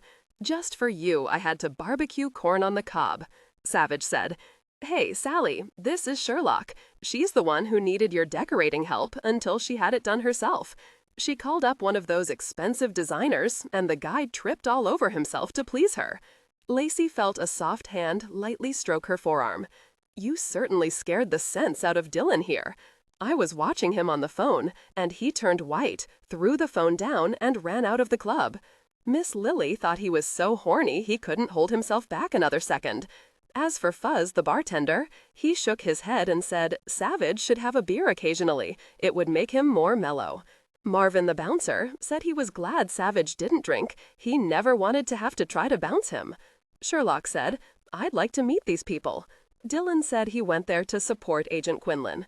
Oh, sure, but it's not just that. Now, Sally, Savage interrupted her without apology. Sherlock here is looking as though she's ready to fall through the railing. Let's leave her alone. She needs to rest. Ah, here's Dr. Breaker. Ned, your patient is looking glassy-eyed. Out, Dr. Breaker said, not looking at any of them. When they were alone, he said quietly as he took her pulse, I didn't intend for you to begin partying so soon, Agent Sherlock. Hey, where'd you get that neat name? My dad, he's a judge. I understand that lawyers hate to be in his courtroom. They say it scares their clients to death, being up in front of a guy named Judge Sherlock. She smiled up at him, then closed her eyes, her head falling to the side. Dr. Breaker gently laid her hand on the bed. He checked her eyes. He stood quietly and studied her face. Then he nodded. Everything was fine. She would recover. He had only one foot out her door when Savage was in his face, saying, Well? No well about it, Savage. She'll be fine. She'll out now and should stay out until morning, with the medication she's had. Nasty business. The guy could have killed her, pounding her head on the floor the way he did, to say nothing of hitting her head with the butt of a gun. Savage sighed, looking down at his clasped hands. Thanks again for coming so quickly. How long will she be in here? Another day, I'd say. As I told you, the CT scan was normal. No bleeding, no abnormalities that any of the radiologists could see. I'll reevaluate her again in the morning. Now I'm home to bed. When Dr. Breaker disappeared into the elevator, Quinlan said, This is a strange business, Savage. You want to tell me about it now? Savage looked at two of his best friends and said slowly, I'm in deep trouble. What does that mean? Sally said, sitting on the bench beside him. Savage shook his head. Listen, you guys, thanks for coming down. I think I'll stay here. One of the nurses offered me a bed. I'd feel better with Kramer out here and me inside her room. She'd really be safe then. You've got no idea who's behind all this? It could be someone involved with Marlon Jones. That makes the most sense. But who? He's a real loner, from what we know. And why would Marlon care if she left town or not? Other than Marlon, there's no one else out there waving a flag. Well, there is someone else. We'll see. To Savage's relief, neither Sally nor Quinlan asked him more questions. An hour later, he was lying on his back on a very hard cot, listening to her even breathing. She moaned once, sending him to his feet in an instant and to her bedside, only to see that she was still asleep. He stood there, looking down at her, white and bandaged, an IV in her arm. She twitched, her hand clenching into a fist, then relaxing again. He didn't like any of this. Why did that guy want to hear what she knew about Marlon Jones? It made no sense. If someone else had killed Belinda, one of her family, then it would make sense that they'd want her out of the way. But then why would he or she hire that man to tell Sherlock that Marlon was innocent? Surely, if he thought enough about it, examined every little detail, he would find an answer. But all he could think about now was listening carefully to her breathing. He lightly touched his fingertips to her jaw. It was a cocky green. He stepped back. He lay back down, felt the smooth cold of his gun next to his hand, and kept listening to her, until finally, after what seemed an interminable amount of time, he fell asleep. "I want to go home." "Now, Agent Sherlock, I think another full day would be just the thing for you. The medical staff likes having FBI agents in here. It makes them feel important. And a bit on the superior side, since they're still on their feet, and you, an agent, aren't. You've got to be making that up. The nurse this morning was very sweet when she poked me with a needle, and it wasn't in the rear end, thank God. Listen, doctor." Breaker, it's already 4 o'clock in the afternoon. I've been counting sheep since 9 o'clock this morning. I'm fine. My head hurts just a bit, but nothing else, not even the cut on my head. Please, Dr. Breaker, I want to go home. "Let's talk about it a bit more," he said, backing away from the bed. She swung her legs over and sat up. "I need some clothes, Dr. Breaker." "Keep your socks on. I've got clothes for you, Sherlock. Ned told me you'd probably demand to take off." She looked down at her bare foot. "I don't even have any socks, just this flimsy hospital gown that's open in the back." Savage grinned at her. "Well, Ned, shall I take her off your hands?" "She's yours, Savage. She'll be fine. She needs another day taking it easy, and these pills for any pain." He handed Savage the bottle of pills. "Goodbye, Agent Sherlock. That's a weird name. If I were you, I'd have it changed. How about Jane Sherlock?" "That wasn't funny, Ned," Savage said, but Dr. Breaker was chuckling. "I've never before had the chance to say that. It's an old joke, you know." "Yes," Sherlock said. "I know." "Heard it, huh?" "I've heard all of them. Thank you, Dr. Breaker.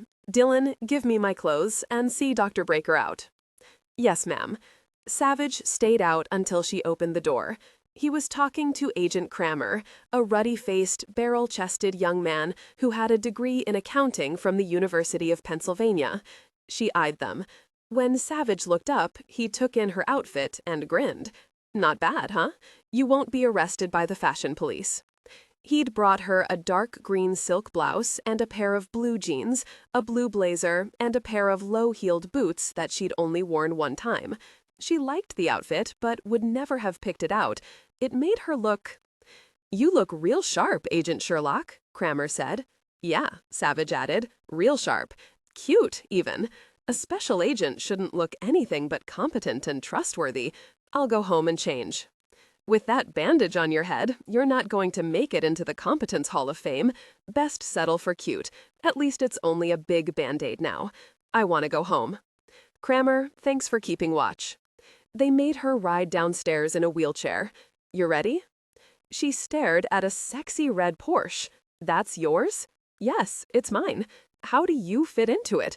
Whatever he'd expected her to say, evidently that wasn't it, because he chuckled. "I fit," he said, only, and opened the door for her. He did fit. "This is wonderful." Douglas drives a black 1990 Porsche 911. "Every time I drove that dratted car, I got a speeding ticket. They do that to you if you don't watch it. Now, Sherlock, you aren't going home yet." "I have to go home." "Quinlan will water your plants. He's magic with plants. He'll probably even sing to them. Sally says she expects those African violets of his to try to get into bed with them. Don't worry about your plants. Where do you want me to go? A safe house? No, you're coming home with me." 22. "No one followed us, and yes, I saw you looking too. Forget the baddies for the moment. What do you think of my humble abode?" "I forgot about anybody following us the moment I stepped in here. I've never seen anything quite like it." She raised her face and splayed her fingers in front of her. "It's filled with light." It wasn't a simple two-story open townhouse. There were soaring, pale-beamed ceilings with huge skylights, all the walls painted a soft cream. The furnishings were beige, gold, and a dozen shades of brown. The oak floors were dotted with Persian carpets, the colors soft, mellow, old. A winding oak stairway, covered with a running-to-breeze carpet in multiple blues, went up the stairs. There was a richly carved wooden oak railing running the perimeter of the landing. "Dillon," she said slowly, turning to look at him for the first time since she'd stepped into this magic place, "my house is to this as a stable is to Versailles. This place is incredible. I've never seen anything like it. You have unplumbed depths. Oh dear, I'm not feeling so good."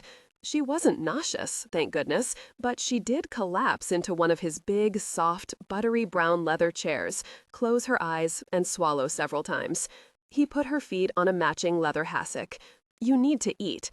No, you need to rest. But first, I'll get you some water. How about some saltine crackers? My Aunt Fay always fed saltines to my pregnant female relatives. What do you think?" She cocked open an eye. She sighed and swallowed again. Maybe a saltine wouldn't be a bad idea. He covered her with a rich gold chenille afghan, tucking it around her feet on the leather hassock, and took off to the kitchen. She hadn't seen the kitchen. She wondered if its ceiling went up 2 stories like the rest of the house. After she ate a saltine and drank some water, she said, "I think the FBI pays you too much money. You could open this place to the public and charge admission." "I'm poor, Sherlock. I inherited this house and a bit on the side from my grandmother. She was an artist, watercolors and acrylics." "Was she a professional? What was her name?" "Sarah Elliott." She stared at him, one eyebrow arched, chewing another saltine cracker. "You're kidding," she said finally. "You're telling me the Sarah Elliott was your grandmother?" "Yes, my mother's mom. A great old lady. She died 5 years ago when she was 84. I remember she told me it was time for her to go because the arthritis had gotten really bad in her hands. She couldn't hold her paintbrushes anymore. I told her that her talent wasn't in her hands, it was in her mind. I told her to stop bitching and to hold the paintbrushes between her teeth." He paused a moment, smiling toward a painting of an orchid just beginning to bloom. "I thought at first that she would slug me. Then she started laughing. She had this really deep, full laugh. She lived for another year, holding the paintbrushes between her dentures. He would never forget the first time he'd seen her with that paintbrush sticking out of her mouth, smiling when she saw him, nearly dropping the brush. It had been one of the happiest moments of his life. "And you were Sarah Elliott's favorite grandchild? That's why she left you this beautiful house in the middle of Georgetown?" "Well, she was worried, since I'd chosen the FBI and computer shenanigans for a career." "Shenanigans? I like that. But what exactly was she worried about?" She pulled the afghan higher up on her chest. A headache was slowly building behind her left ear. She hated it. Even her arm ached where Marlon Jones had knifed her weeks before.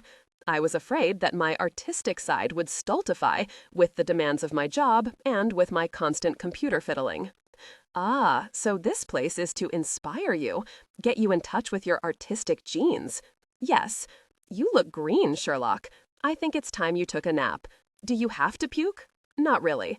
May I stay here for a while? It's very comfortable." "No wonder," he said, and watched her head lull to the side. She was out. The chair was oversized, so he wasn't worried that she'd wake up stiff as a pretzel. He unfolded another afghan over her, one his mother had knitted, this one so soft it spilled through the fingers. He stroked it as he gently tucked it around her shoulders. She'd French braided her hair, but it really wasn't long enough, and so red curls stuck up here and there, curled around her face. The big Band-Aid looked absurd, plastered over the shaved spot on her temple. Faintly pathetic, really, since she was so pale. All she needed was a little rest. She'd be fine. He lightly stroked his fingertips over her eyebrows. He saw she had a spray of freckles over the bridge of her nose. She didn't have any freckles anywhere else. And he'd looked. He hadn't meant to, but he had. He really liked the freckles on her nose. No dove about it. He was in deep trouble. She woke up to the smell of garlic, onion, and tomatoes. Her mouth started watering, even before her brain fully registered food. She felt fine. No more nausea. "Good. You're awake. What are you cooking?" Penne pasta with sun-dried tomatoes, pesto, onions, and garlic, and some garlic toast. You're drooling, Sherlock. You've got an appetite, I hope. I could eat this Afghan. Not that one, please. It's my favorite. The nurses told me you hadn't eaten much all day. Time to stuff yourself. First, here's a couple of pills for you to take. She took them without asking what they were. No wine. How about some cider? He put a tray over her legs and watched her take her first bite of Savich pesto pasta. She closed her eyes as she slowly, very slowly, chewed and chewed some more until there was nothing left in her mouth but the lingering burst of pesto and garlic. She licked her lips. Finally, she opened her eyes, stared at him for a very long time, then said, "You'll make a fantastic husband, Dillon. I've never tasted anything so delicious in my life. It's my mom's recipe. She taught me how to make the pasta when I was 18 and headed off to MIT. She'd told me she'd heard the only thing they ate up there was Boston beans. She said guys and beans didn't mix well, so I needed to know how to make something else. You really like it better than the pizza you devoured a couple of nights ago? Goodness, it was just 2 nights ago, wasn't it? It seems like a decade. Actually, I like it better than anything I can ever remember eating. Do you make pizza too? Sure. You want some for breakfast? You cook it anytime you want. I'll consume it." They didn't say anything more for a good 7 minutes. Savich's tray was on the coffee table, close enough to keep a good eye on her. She stopped halfway through and stared down at the rest of her pasta. He thought she was going to cry. "It's so good. There's no more room. If you get hungry later, we can heat it up." She was fiddling with her fork, building little structures with the pasta, watching the emerging patterns with great concentration. She didn't look up as she said, "I didn't know there were men like you." He studied his fingernails, saw a hangnail on his thumb, and frowned.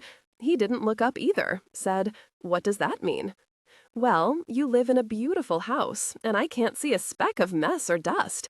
In other words, you're not a pig, but that's extraneous stuff. Important, sure, but not a deal breaker. You have a big heart, Dillon, and you're a great cook. Sherlock, I've lived alone for 4 years. Man cannot live by pizza at Dizzy Dan's alone. Also, I don't like squalor. There are lots of men like me. Quinlan, for example. Ask Sally. She'll say his heart is bigger than the Montana sky." "What do you mean you lived alone for 4 years? You didn't live alone before that? Your FBI training in action. Very good. I was married once upon a time. Somehow I can't see you married. You seem so self-sufficient. Are you divorced?" "No, Claire didn't divorce me. She died of leukemia." "I'm sorry, Dillon. It's been even more than 4 years now. I'm sorry that Claire never got to live in this wonderful house. She died 3 months before my grandmother." "How long were you together?" 4 years. She was only 27 when she died. It was strange what happened. She'd read that old book by Eric Sagel, Love Story. She was diagnosed with leukemia weeks later. There was a certain irony in that, I suppose, only I didn't recognize it for a very long time. I've watched the movie several times over the years. Claire's death wasn't serene and poignantly tragic like the young wife's death in the movie or the book, believe me.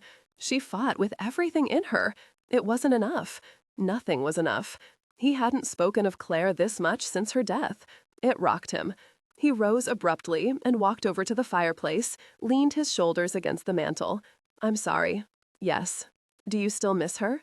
He looked toward one of his grandmother's paintings, given to him on his graduation from MIT, an acrylic of a bent old man haggling in a French market in the small village near Cannes where his grandmother had lived for a few years back in the 60s. Then he looked at Lacey, his expression faintly puzzled. "It's odd, but I can't quite picture Claire's face in my mind anymore. It's all blurry and faded, like a very old photograph. I know the pain is there, but it's soft now, far away, and I can't really grasp it. Yes, I miss her. Sometimes I'll still look up from reading a book and start to say something to her, or expect her to yell at me when I go nuts over a football play. She was an ice skater. Very good, but she never made the cut to the Olympics. That's how Belinda is now to me. At first, I never wanted the pain to lessen, but it did anyway, without my permission. It's almost as if Belinda wanted me to let her go. When I see a photo of her now, it seems like she was someone I knew and loved in another place, another time. Maybe the person who loved her was another me as well. Sometimes when I'm in a crowd, I think I hear her call out to me. She's never there, of course. He swallowed, feeling tears of bittersweet memory he hadn't felt in years. Maybe the tears were for both of them. Her eyes were clear and calm as she said, "You know, I'd fight too. Never would I go quietly into that good night, just sort of winking out and isn't that too bad and wasn't she a nice person? No, I'd be kicking and yelling all the way." He laughed, then immediately sobered. Guilt because he'd spoken about Claire, then laughed. Suddenly, he laughed again. I would too. "Thanks, Sherlock." She smiled at him. "My head doesn't hurt anymore." "One of those magic pills?" "Yeah. Now, would you like to watch the news while I clean up the kitchen?" "No dessert? You didn't clean your plate and you're demanding dessert?" "Dessert's for a completely different stomach compartment, and my dessert compartment is empty." "I know I smelled cheesecake." She ate his New York cheesecake while he cleaned up the dishes. She watched the national news.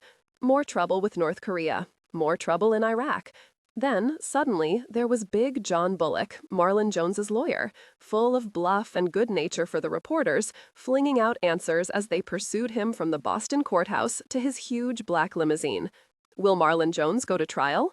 No comment. Is Marlon crazy? You know the ruling. He rolled his eyes and shrugged his massive shoulders. Will you plead him not guilty? No comment. Is it true you told everyone that he had a bad childhood, a mother who beat him up, and an uncle who sexually abused him? Public records are public records. But there's a confession. It won't be admissible. The cops and the FBI made him confess. But what about that FBI agent? Your client knocked her cold and took her to that warehouse to kill her? They've got everything on tape and on film. Big John gave an explosive wave of his arms. Pure and simple entrapment. There wasn't a thought of killing her in his mind. I heard he even knifed the agent. Big John just shook his head. No more. Just remember, it was entrapment. It was all a setup. It won't be admissible. You'll see. And one woman newscaster said, "Oh, so you're saying if he'd killed the FBI agent, then it wouldn't have been entrapment?" Lots of laughter. And a lot of faces looking hard at Big John Bullock. No more questions, folks. Talk to you later. A commercial came on for Bud Light. She felt Savich behind her. She said quietly, "I'm going back to Boston. I've got to see Marlon Jones again. They won't let you see him, Sherlock. I've got to try." She turned slowly and looked up at him. "You see that, don't you? I've got to try. I can't just sit around waiting for some maniac to come after me again. If you tell them to let me in, they will.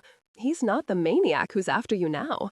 Besides, you go talk to him again and it could all come out that Belinda was your sister. No, I wouldn't tell him any of that. I wouldn't tell anyone about that. It's still a risk."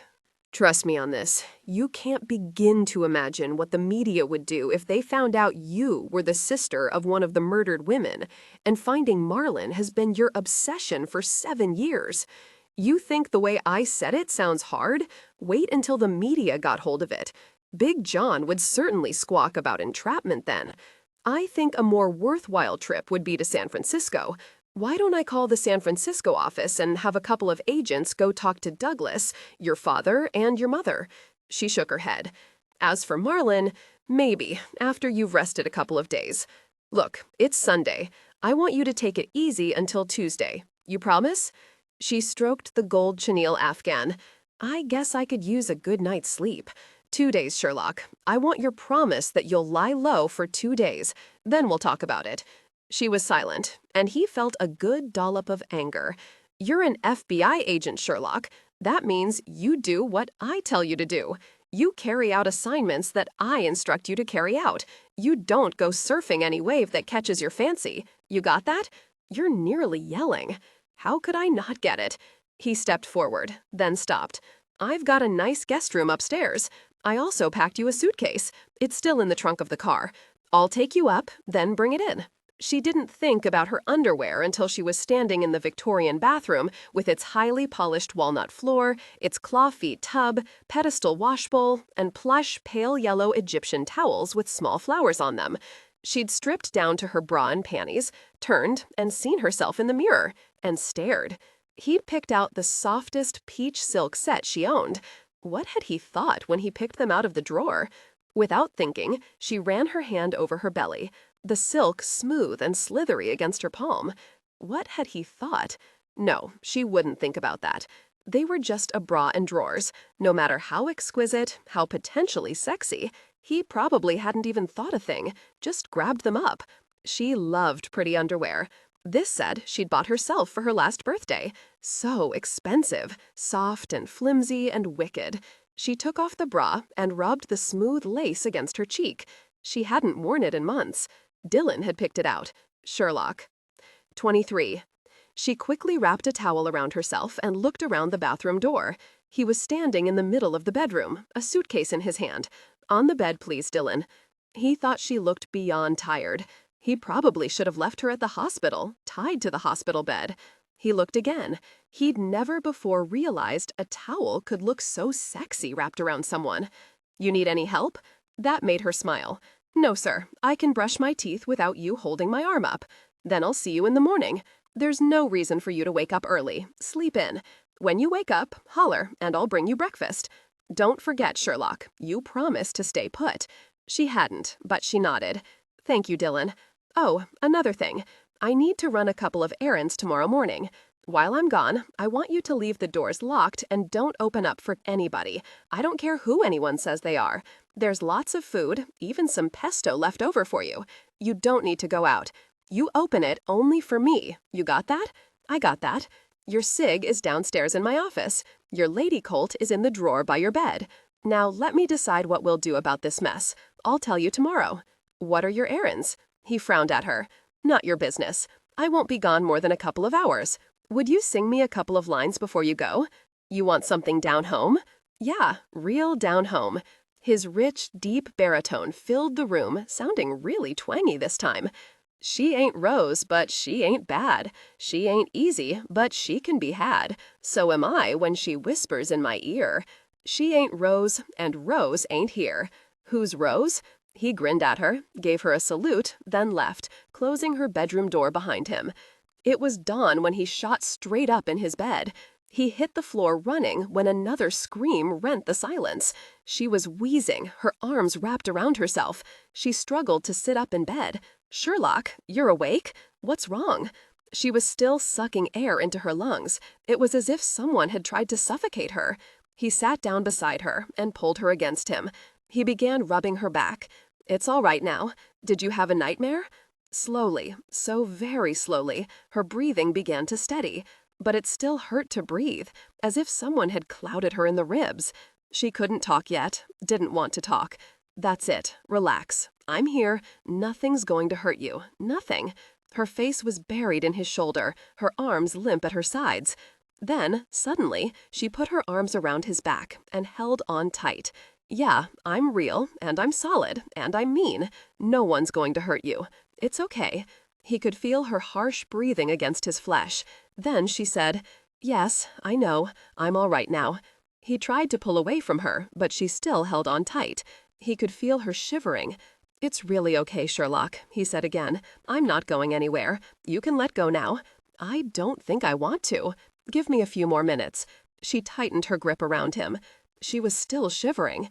Sorry, but I seem to have packed you the wrong kind of nightgown. You must be freezing. You're a man. You picked it out because it's sexy and sheer. Well, yes, I suppose you could be right. It feels really soft and nice. Sorry, but my hormones must have gotten the better of me.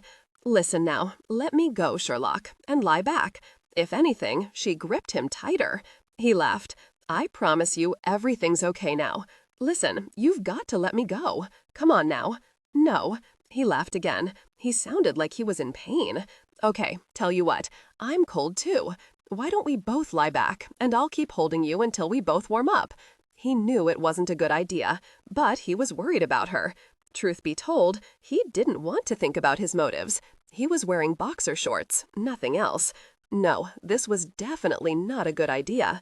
He got under the covers with her, lay on his back, and pulled her against him. She settled her face on his shoulder, her hand on his bare chest. He pulled the covers as high as her ears. She was stiff. It's okay, he said, hugged her against him hard, then eased up. You want to tell me about it?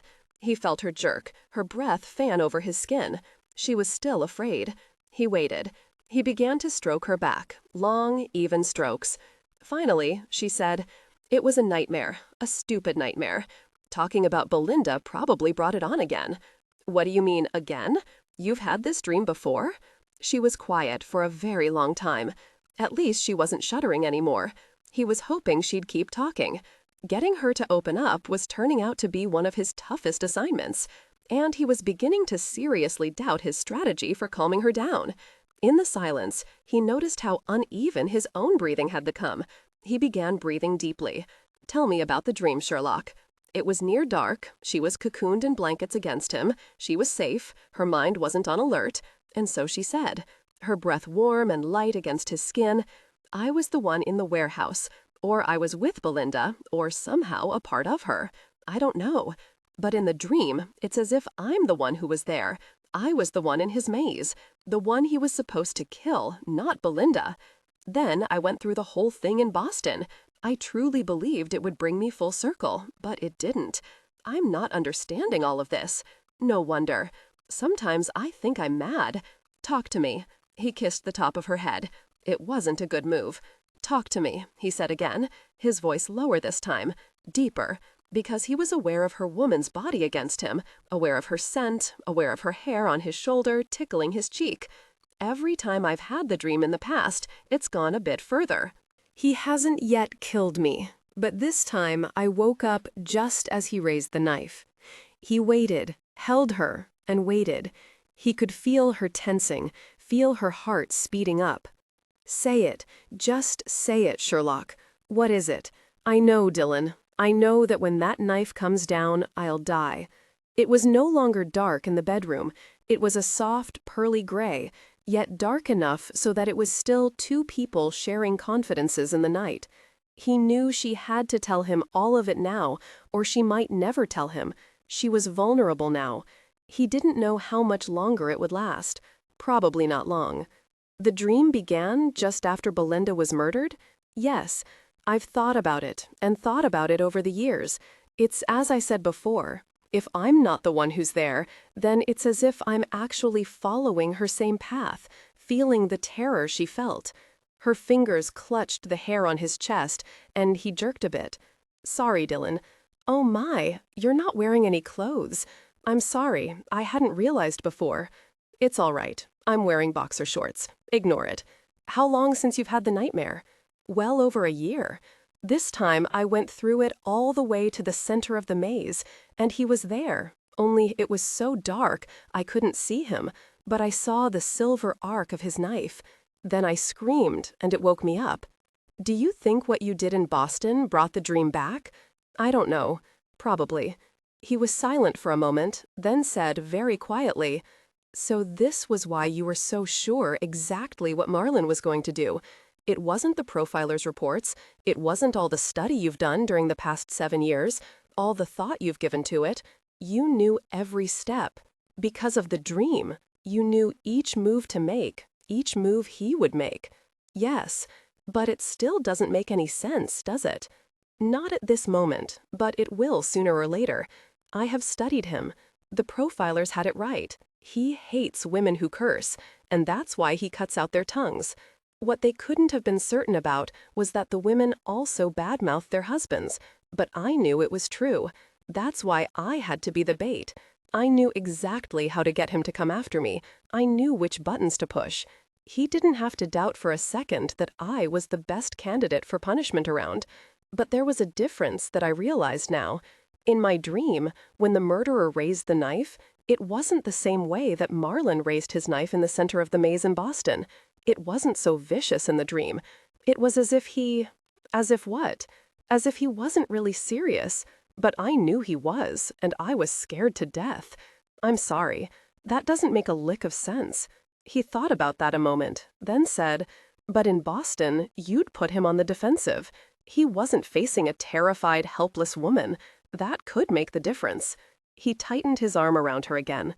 "Listen to me. Even if that dream does continue on some night in the future, even if he does stick a knife into you, you can't die. It's only a dream. You've got to believe that. As real as it seems, it still isn't. It never will be." She shuddered, then was quiet against him. Her hand had been fisted on his chest. He'd managed to ignore it, but now her hand was lower, nearly to his belly. His breathing speeded up. What do you think it all means? He thought about that a long time. It took him longer than usual because he was hard. His heart was pounding fast and strong, and he was having a good deal of difficulty concentrating. His brain no longer had any control. He wanted to pull that beautiful soft peach nightgown over her head, and I don't know. It's almost as if you have some connection with Belinda. No, that sounds like psychic nonsense. But regardless, there's got to be something there. Something that happened that you don't remember. Don't you think? Her hand was now a fist on his belly. I don't know. What could have happened? Why wouldn't I remember? I was never hurt at that time. No trauma or head wound of any kind. He laid his own hand over hers, pressing down until her fingers splayed over him, her palm soft and flat against his flesh. Just relax. Everything will be all right. I know a woman who could help take you back to what really happened. There's got to be something from 7 years ago, something that triggered this, something you've blocked out that's resurfacing. Yes, if anyone can get to the bottom of this, she can. But don't worry about it anymore right now. You really think she'll help us? I really think so. Since this all started, I knew there was something you were keeping from me. You promise this is all of it? Yes. The terror was gone. She didn't even care that this woman he was talking about was probably a shrink. She could see him in the dull morning light. She could feel the strength of him, the deep, smooth muscles, the texture of his flesh. She didn't feel anything remotely close to terror now. She felt something she didn't think she'd ever felt in her life. The feel of him, beneath her palm, beneath her fingers, it made her so alive. Her body was thrumming with the power of it. Dillon? He didn't know if he had any more words available to him. His brain was all in his groin. Need for her was raging through him, making him shake, and it took everything in him to keep control. I feel really warm, but warmer in some places than in others. My shoulders feel really cool, but not other parts of me, like my chest. She was seducing him? No, that couldn't be right. He prayed that it was, then cursed himself. He had to get out of there. He should be back in his own bedroom, with 2 doors closed between them. He cleared his throat. Talking would help, but if you can't talk, then I'll go back to my own room. That would be the smart thing to do. Going back to my room this very instant would be the very smartest thing to do. I know. She sighed deeply, leaned her face into his shoulder, and lightly bit him. She then licked where she'd bitten. You're probably right. But I have to tell you, those warmer places have gotten even warmer. Hot, nearly. Sherlock, stop now. This isn't good. I knew it wasn't good when I got in bed with you. Now I know it's maybe one of the stupidest things I've done in a good long while. He thought if he moved now, he was in for 7 years of bad luck because he'd crack into 1,000,000,000 pieces, just like a mirror. She pulled her hand away from under his. He sucked in his breath in disappointment. I'm sorry. Ollie told me you didn't ever get involved with your people. Why had Ollie told her that? He had dated Hannah before she'd joined the unit, but then he'd called a halt when she'd come on board. Well, yeah, at least at one time, Ollie had been right. Actually, until an hour ago, he would have bet the farm on it. Maybe even 10 minutes ago, he would have bet a second farm on it. No, I don't get involved with any of my people. At least I haven't. It seems that shot now, though. And don't say you're sorry again. If you do, I'll do something unsuave. What? Sherlock, I'm out of here. I'm not about to take advantage of a nightmare. You're vulnerable and afraid, and I happen to be convenient. But you don't need me now. You're okay, right? She didn't say a word. He thought he'd been punched in the gut when he felt her tears against his chest. He hauled her on top of him and kissed her. All light, feathery kisses, and between the kisses he was saying, "Don't cry. I'm trying to be noble. It's a battle, and I'm losing. You've got to help me with this. I want you a whole lot, but this isn't the way, surely. Actually, I want you whole again. I just said it wrong. Does that make any sense to you?" Her palm smoothed over his thigh, upward.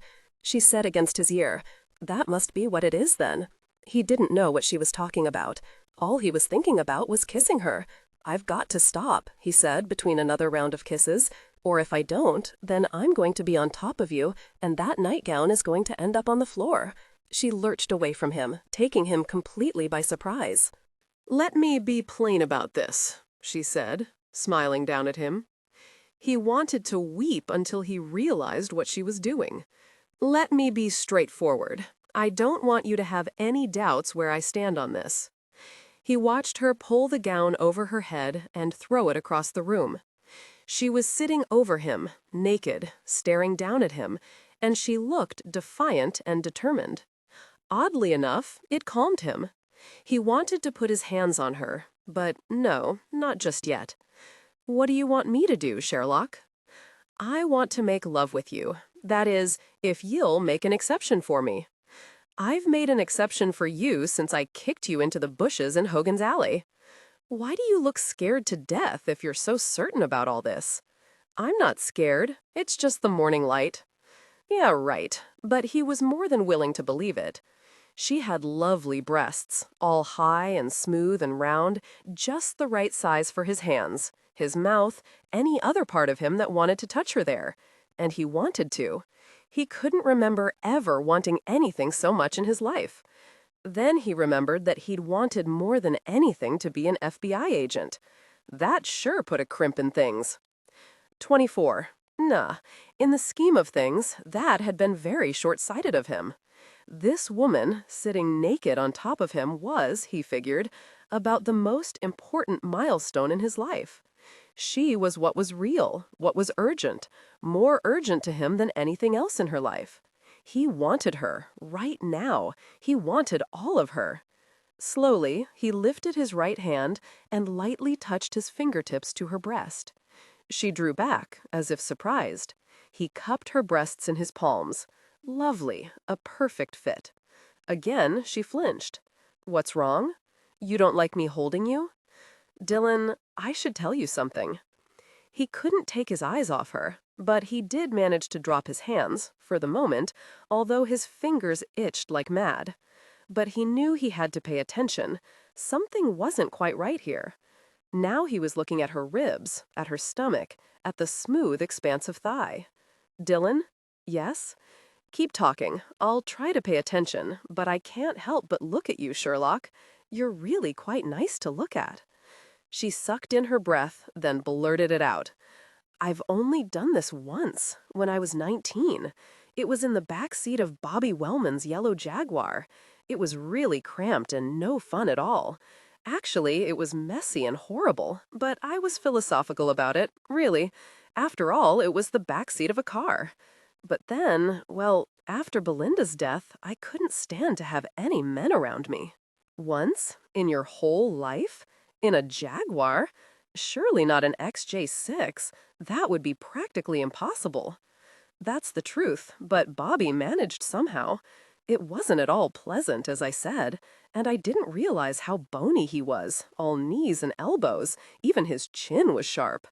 I guess if anybody was looking, they'd have laughed their heads off. Bobby loved that car. I remember that the leather was really smooth and slick because he was always oiling it.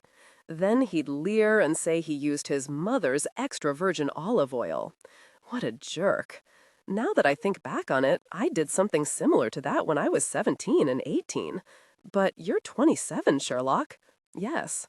When I was 19, after Belinda was murdered, I shut down. I've never even been interested in another man since that time with Bobby. Not even remotely. Until you? Do you mind? I don't think so. Never Douglas, then? No, once, a couple of weeks ago, he kissed me, but that's all there was to it. No, it's just you. Just me? That sounded incredibly fine. Actually, he thought, as he eased her down on top of him, if he didn't suffer from sensory overload first, he would give her pleasure if it killed him. And when she cried out, her back arching, her fists on his shoulders, he knew that he was the luckiest man on the earth. He wanted to bring her pleasure again, but he knew he simply couldn't take it any longer. "Sherlock," he said.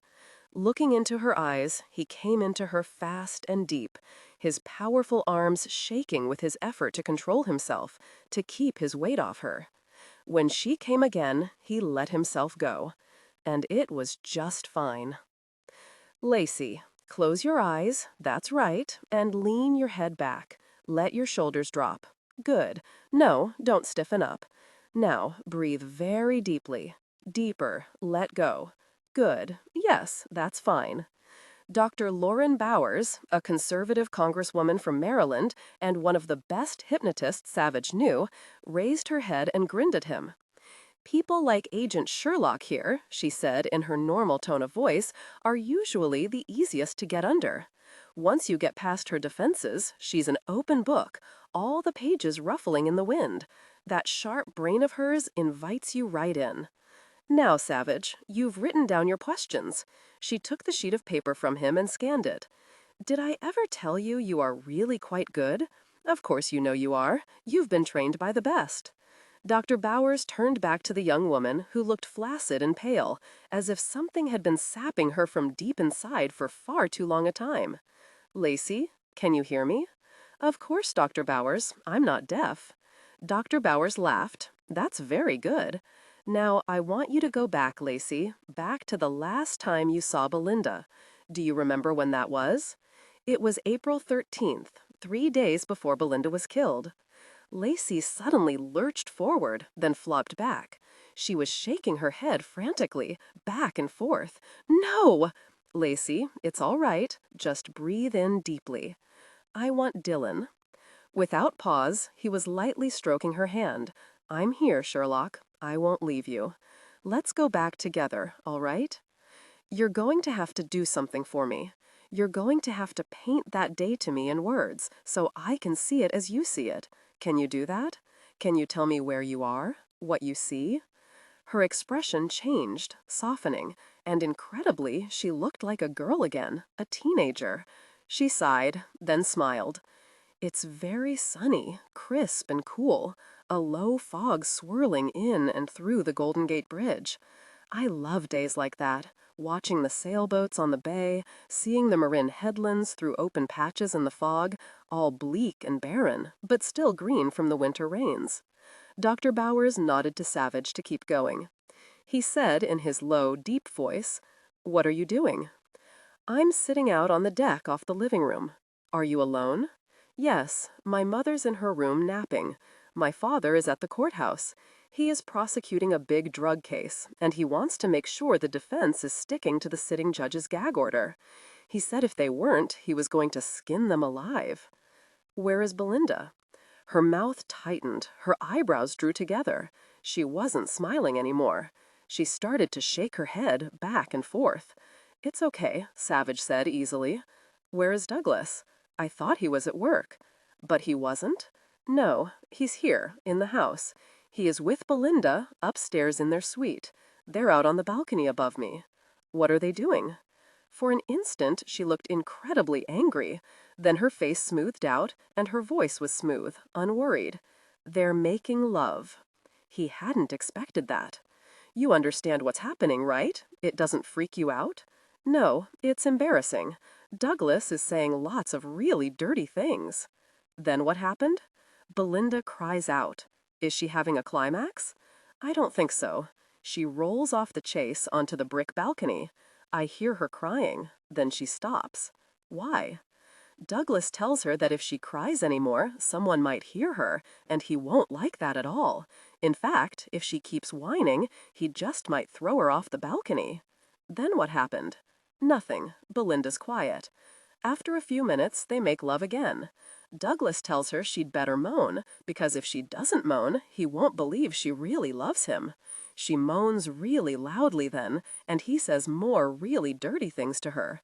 He keeps telling her that she owes him but good. Do you know what he means by that?" She shook her head. "What happened then?" "Douglas goes out, and I go to their bedroom and call out her name. She wants me to go away, but I refuse. I walk in. She's standing in the middle of the room, naked. She grabs for her jeans and puts them in front of her. I ask her if Douglas hit her, and she says no. That's ridiculous. Douglas wouldn't hit anybody. But I don't believe her. I think I saw a bruise below her ribs when she raised her hand to wave me away. But I don't leave. I can't. Had this happened before, to your knowledge?" She was shaking her head. "Oh no, I'm certain. I thought they loved each other. Douglas was always so light and caressing with her, so tender. They were always laughing and hugging, kissing when they didn't think anyone was looking. But not now. She can't stand up straight. I want to kill him. But she says no. If anyone kills him, it'll be her. She tells me to go away, that she doesn't want to see me. I'm a pain in the butt. She had a miscarriage that night. You never told anyone about this? Not even the police after she was murdered? She didn't say anything. She was frowning again. She must have had a miscarriage because Douglas hit her. I'd forgotten all about that. Suddenly, her eyes opened, and she stared blankly ahead of her. She looked bewildered, then frightened. He began to massage her hand, closing his fingers over hers. "It's all right, Sherlock. I'm here. Nothing bad is going to happen." She started to cry. She stared at him, made no sound, but tears streaked down her pale cheeks. Her lips were chapped. Dr. Bowers wiped the tears away with a Kleenex. "Now, Lacey, that's enough. I want you to wake up now. I'm going to count to 3. On 3, you'll be awake, smile at Dillon here, and remember everything we talked about. On 3, Sherlock." Her eyes, still open, came back into herself. "Why am I crying?" She rubbed her fingers over her eyes. "Oh, I remember now. It's okay," Savich said, pulled her against him, and began stroking his big hands up and down her back. "You don't have to talk about it right this minute." She grew very still in his arms. Her heart was against his. He could feel the slow, steady beat. He kissed her hair. "You okay?" She nodded against his shoulder. "I miss Belinda so much. She was more my mother than our real mother was. Our real mother stayed in her room all the time. She loved to eat Godiva chocolates. And she was so beautiful, both Belinda and my mother. I was the plain one, but neither of them held it against me. Well, maybe Belinda didn't like me so much when I was older. I don't know why. I know Douglas had never hit her before. She told me he hadn't. I asked her why he'd hit her this time, why he'd humiliated her. What'd she say? She wouldn't tell me. She stood there, shaking her head. She told me I wouldn't understand, that it had nothing to do with me, that I was to forget it. I was confused, then angry. I told her I was 19, that I wasn't a kid anymore, that I could play the piano, and she couldn't. She laughed at that, but it hurt her rib to laugh, so she stopped really fast. She told me to forget this, that it wasn't important in the scheme of things. She told me to go away. I went to Napa Valley with some friends. I never saw Belinda again. How did you know that Belinda had a miscarriage? I don't remember. Someone must have told me, but no one seemed to know about it. It isn't in the medical reports or the autopsy report. I don't remember. But somehow you followed her through the warehouse, followed her to her death, saw everything she saw, felt her terror, felt her die. Dr. Bowers looked as if she wanted to leap on Savich, but he shook his head. Sherlock was stiff now, withdrawn from him, but he didn't say anything more, just held her, rocking her slightly, back and forth. How could I have possibly been there? It doesn't make any sense. I was in St. Helena when my father called me. What did your father say when he called you? He said that Belinda had been killed by the string killer. He told me to come home. I went. There wasn't anything more. Did your father tell you about her miscarriage? I don't remember. When did you have the first dream? 6 weeks later. He was stalking me, and I knew he was there, only there was nothing I could do about it. I yelled at him, "Why are you here? What do you want?" He didn't say anything. He just kept coming closer and closer. I knew he would hit me on the head, but it didn't matter. I couldn't get away from him. I felt helpless, and I was. He was right there, over me. The dream ended. When did you come to realize that he picked women because they curse and put down their husbands? The dreams got longer, more detailed. Later, he told me over and over. That began maybe 3 months later. He said in my ear just after he struck me, "You're a filthy-mouthed little bitch, aren't you? You curse and say all those bad things you shouldn't be saying, and you blame your husband and call him bad names? I've got to punish you." I'll never forget that. Never. The dreams continued, got more and more involved, until the one last night, when I woke up just the instant before he killed me. I honestly don't know how much effect the profiling papers influenced me, and all my studies. There was a lot of gruesome stuff in the courses, and I thought about him all the time, read all the big city newspapers, studied other serial killers. But I don't understand where this dream came from. It's there, Lacey. We'll get it all out. It will take a bit of time. Dr. Bowers is right. It's all there in that magnificent brain of yours, somewhere. We'll unlock all of it, but no more today. He kissed the top of her head, then said in that calm, unhurried voice, "Do you remember if it was Marlon Jones speaking?" He held his breath. She was perfectly silent, perfectly still. Finally, she said in a voice muffled by his shirt, "No, I can't be certain." Or she couldn't bear to remember. It was enough for now, more than enough. He said aloud, "I think we should pack it in for today. What do you say, Lauren? Has she had enough of the ringer?" "I'd say so. Go watch the Redskins play ball. Eat popcorn. Forget it, at least for today. She's still recovering. She needs rest. We'll get at the rest of it in a couple of days." 25. Jimmy Maitland chewed on an unlit cigar, wrote 2 words in his small black book, then looked back at Agent Sherlock, who was sitting on the edge of Savich's sofa, looking pale as death. Savich was across from her, in his favorite leather chair, his legs crossed at the ankles. He was, as far as Maitland could tell, looking at Sherlock's hands. He hadn't said a word. Jimmy Maitland, who'd known Savich since he'd become a special agent 8 years before, said, "I don't like any of this, Savich. I got a call from Kramer's section supervisor, telling me Sherlock here had been attacked and that Kramer had stayed outside her hospital room. I'd like to know why you didn't bother to tell me about this." Sherlock looked up. Her eyes were very bright and very blue. "It's Sunday, sir, and we were going to watch the Redskins game. I'd prefer the San Francisco 49ers, but you don't show them here unless they're playing on Monday Night Football." Before Jimmy Maitland could leap on Sherlock, Savich said, "I wanted her to rest today, sir. I'd planned to speak to you about it tomorrow. However, it's kind of you to have driven all the way over here. Why is she here? She was attacked in her townhouse. I didn't think it was safe for her to remain there." Maitland grunted at that. "So what's going on here? It's about Marlon Jones, isn't it?" She knew if she told him she had no idea what it was about, he'd probably have a coronary. So she said simply, "Yes, sir. I don't think our job is quite done yet. I'm going back to Boston to talk to him again. There are some loose ends, some things that don't fit together. The last thing we want is any uncertainty." Remember Richard Jewell and the Atlanta Olympic bombing? We looked like secretive, cover-your-behind boobs in that deal. We were heavy-handed, let the media in on everything before we had anything conclusive, and then we left the guy twisting in the wind. We took his reputation, his good name. Sir, we even took his Tupperware. Let me finish properly with Marlon Jones. Just this week, sir. That's all I need. Just this week. Reference to the long-ago Richard Jewell fiasco made Jimmy Maitland nearly chew clean through his cigar. You mean we could get burned in this? It's possible, sir. As I said, I'll be going up on Tuesday and get everything settled. Maybe stay until the end of the week. Please, sir. Who tried to whack you, Agent Sherlock? She should have known he would home in on that. Mr. Maitland was a very tenacious man. I don't believe it was a whack job, sir. More like a threat. But it is one of the loose ends. I don't like my agents getting whacked, Agent Sherlock. No, sir. As the wacky, she hadn't liked it either, but she didn't think Mr. Maitland would laugh if she said that. She moved even closer to the edge of her seat.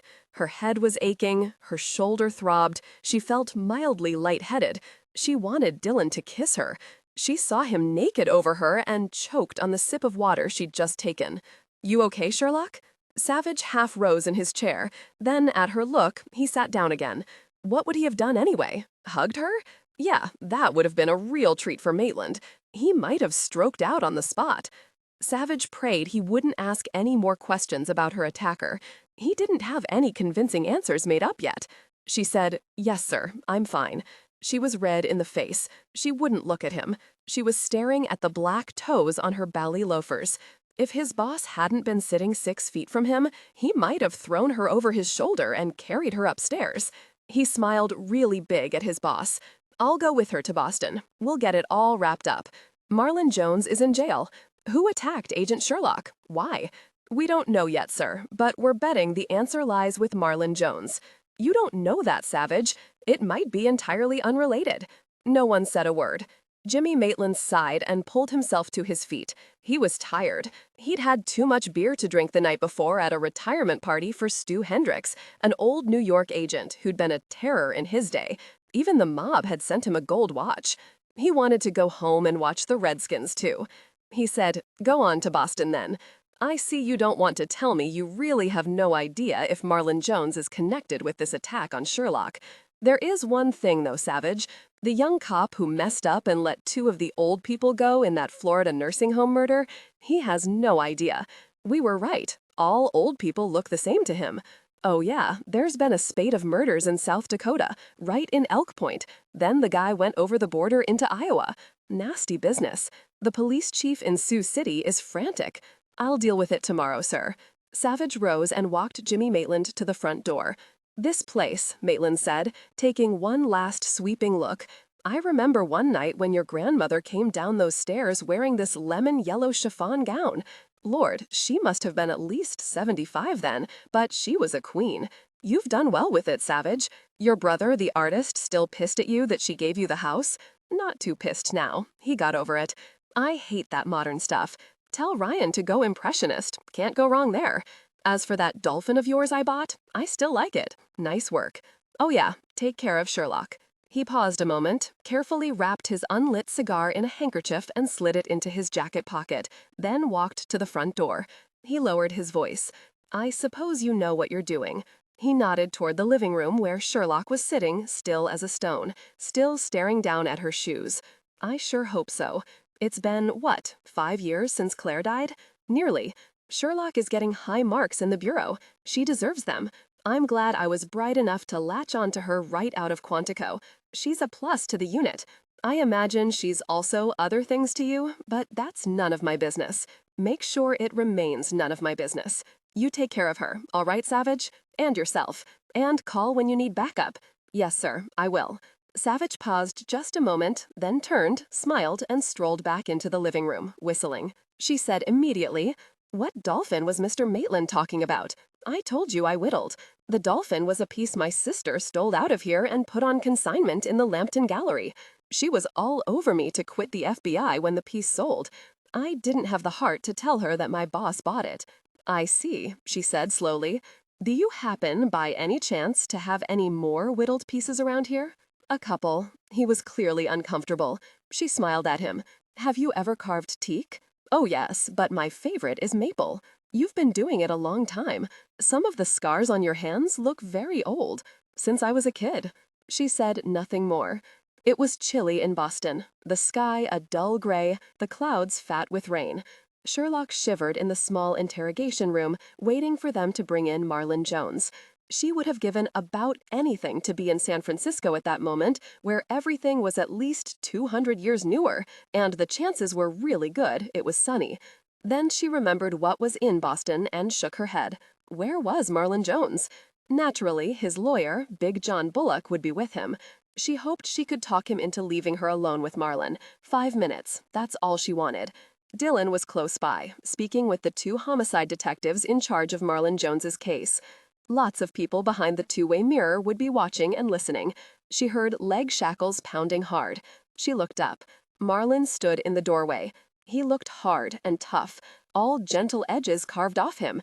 He stared at her for a very long time, not moving, not saying a word. Then, finally, terrifyingly, he smiled. He lifted his shackled hands and waved his fingers at her. "Hey, Marty, how's your arm?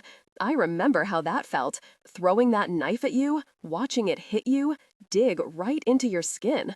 It went in so easy. Still hurt from my knife, Marty? No, Marlon, I'm just fine. How's your belly?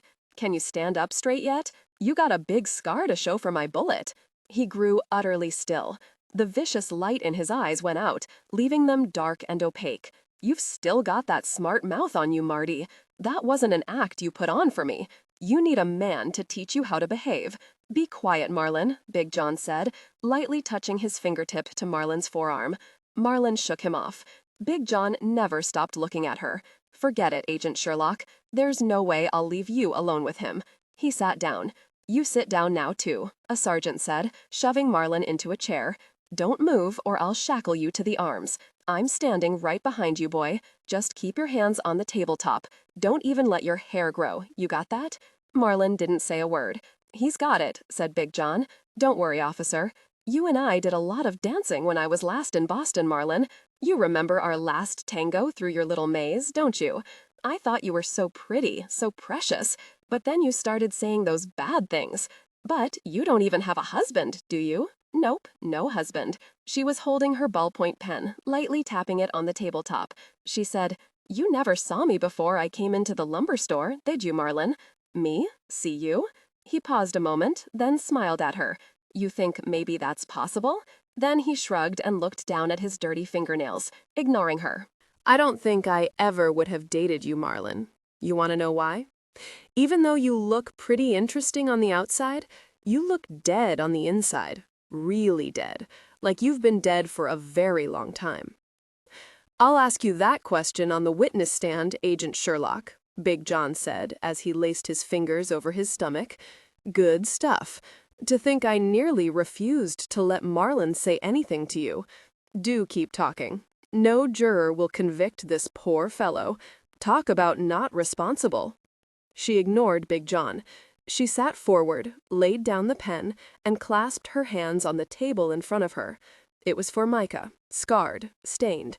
She wondered briefly when it had last been cleaned. "Have you ever seen me before, Marlon?" He was staring at her.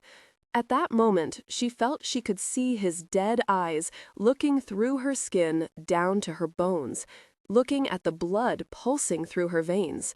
For an instant, she saw him dip his hands into her blood. She jumped, then forced herself to stillness again. He was scary with those eyes of his, but she was the one making him into more than he was. He was a monster, but she was making him into the devil. Just let him stare. There was nothing he could do to her. He'd already tried, and she'd won. She had to remember that. "Did you, Marlon, ever see me before, Boston?" Slowly, he shook his head. "Nah, maybe, but who cares? I still don't like you, even though you're pretty. You're a real bitch, Marty. I'd like you to tell me something, Marlon, if I feel like it. Remember when you were in the hospital, I asked you to list the women you'd killed in San Francisco? I remember. You left out a woman named Belinda Madigan. Why? Why did you leave out her name? Did she curse? No, I've never cursed either, Marlon. Why did you leave out Belinda Madigan's name?" He shrugged, his eyes narrowing now, and she saw into him, clearly. He knew he could play her, knew he was in control, knew he could string her until what? Had he ever seen her before? In San Francisco? Did he know who she was? Something was awfully wrong. She knew he was playing mind games with her, but she couldn't stop. He grinned, showing all his beautiful, straight white teeth. "I got trouble rememberin' sometimes, you know. Maybe my father prosecuted you? He was an assistant DA in San Francisco 7 years ago. His name is Corman Sherlock. Was that it, Marlon? I heard about your daddy. Heard he was a mean son of a bitch. Heard he never cut anybody any slack. But I never met him. Why did you kill Belinda Madigan?" Big John roared out of his chair, knocking it over. The sergeant grabbed his arm, his gun out. The door to the interrogation room burst open, and 3 armed officers rushed into the room. Sherlock stood up slowly. "It's all right, gentlemen. Mr. Bullock got a bit riled, didn't you, sir? You've got no right to ask him questions like that, Agent Sherlock. If you do it again, Marlon won't say another word. The interview will be over, and there'll never be another one. You got that?" "I got it."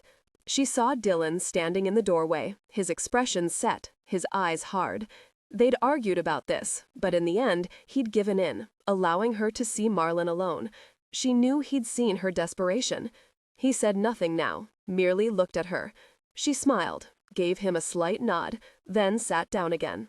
"I'll be careful with my questions, Mr. Bullock," she said. "Please sit down, sir. If you feel like bounding around like that again, please don't. I'd just as soon not get shot by accident." "You watch yourself, little lady." "I'm Special Agent Sherlock," she said mildly, admiring his tactic. He wasn't stupid. He merely shrugged and sat back in his chair, crossing his arms over his chest. She turned to Marlin, who hadn't moved or spoken throughout the ruckus. "Did I entrap you, Marlin?"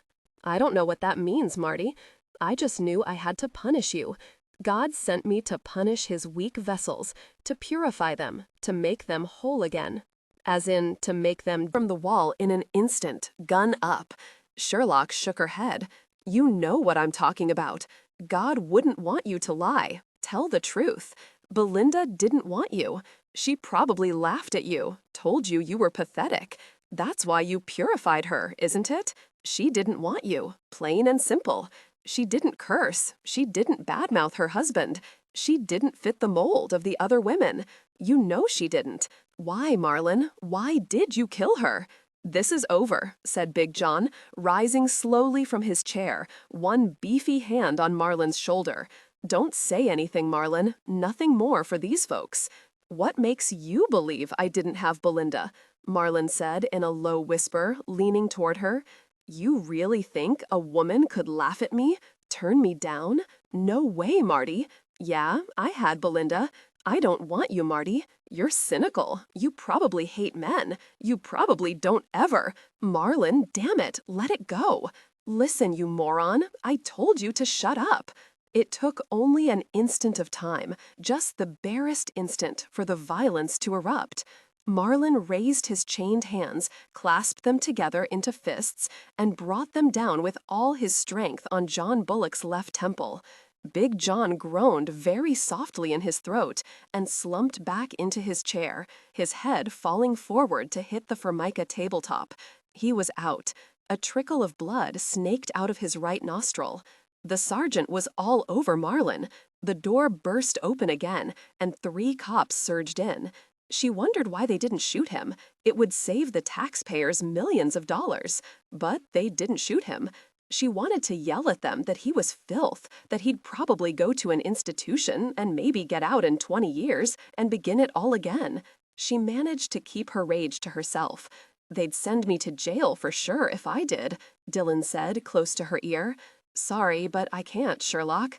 It was then she realized that she'd whispered aloud what she was thinking. Only Dillon had heard her, thank God. No one was paying any attention to her at all.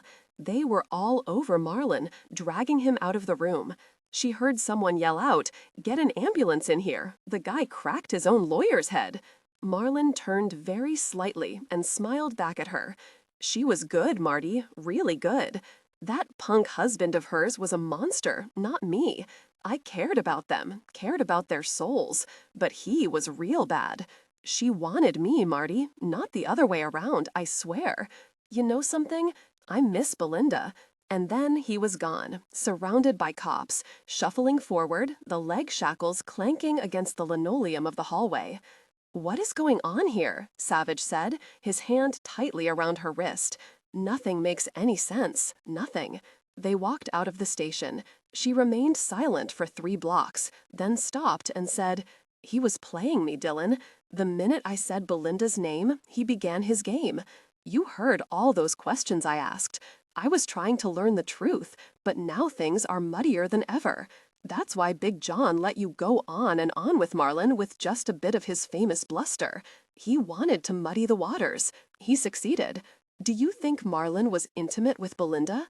Savich frowned at her, then shook his head. That evening, on Newbury Street, coming out of Fian Nang Mandarin restaurant with its red paper lanterns swinging in the evening breeze, Savich was speaking to Sherlock, his hand raised to flag down a taxi. He never saw the car that came around the corner, skidding loudly on 2 tires, heading right toward them until it was too late. He threw her to the sidewalk, just before the car struck him, flinging him onto the hood of an old Buick Riviera.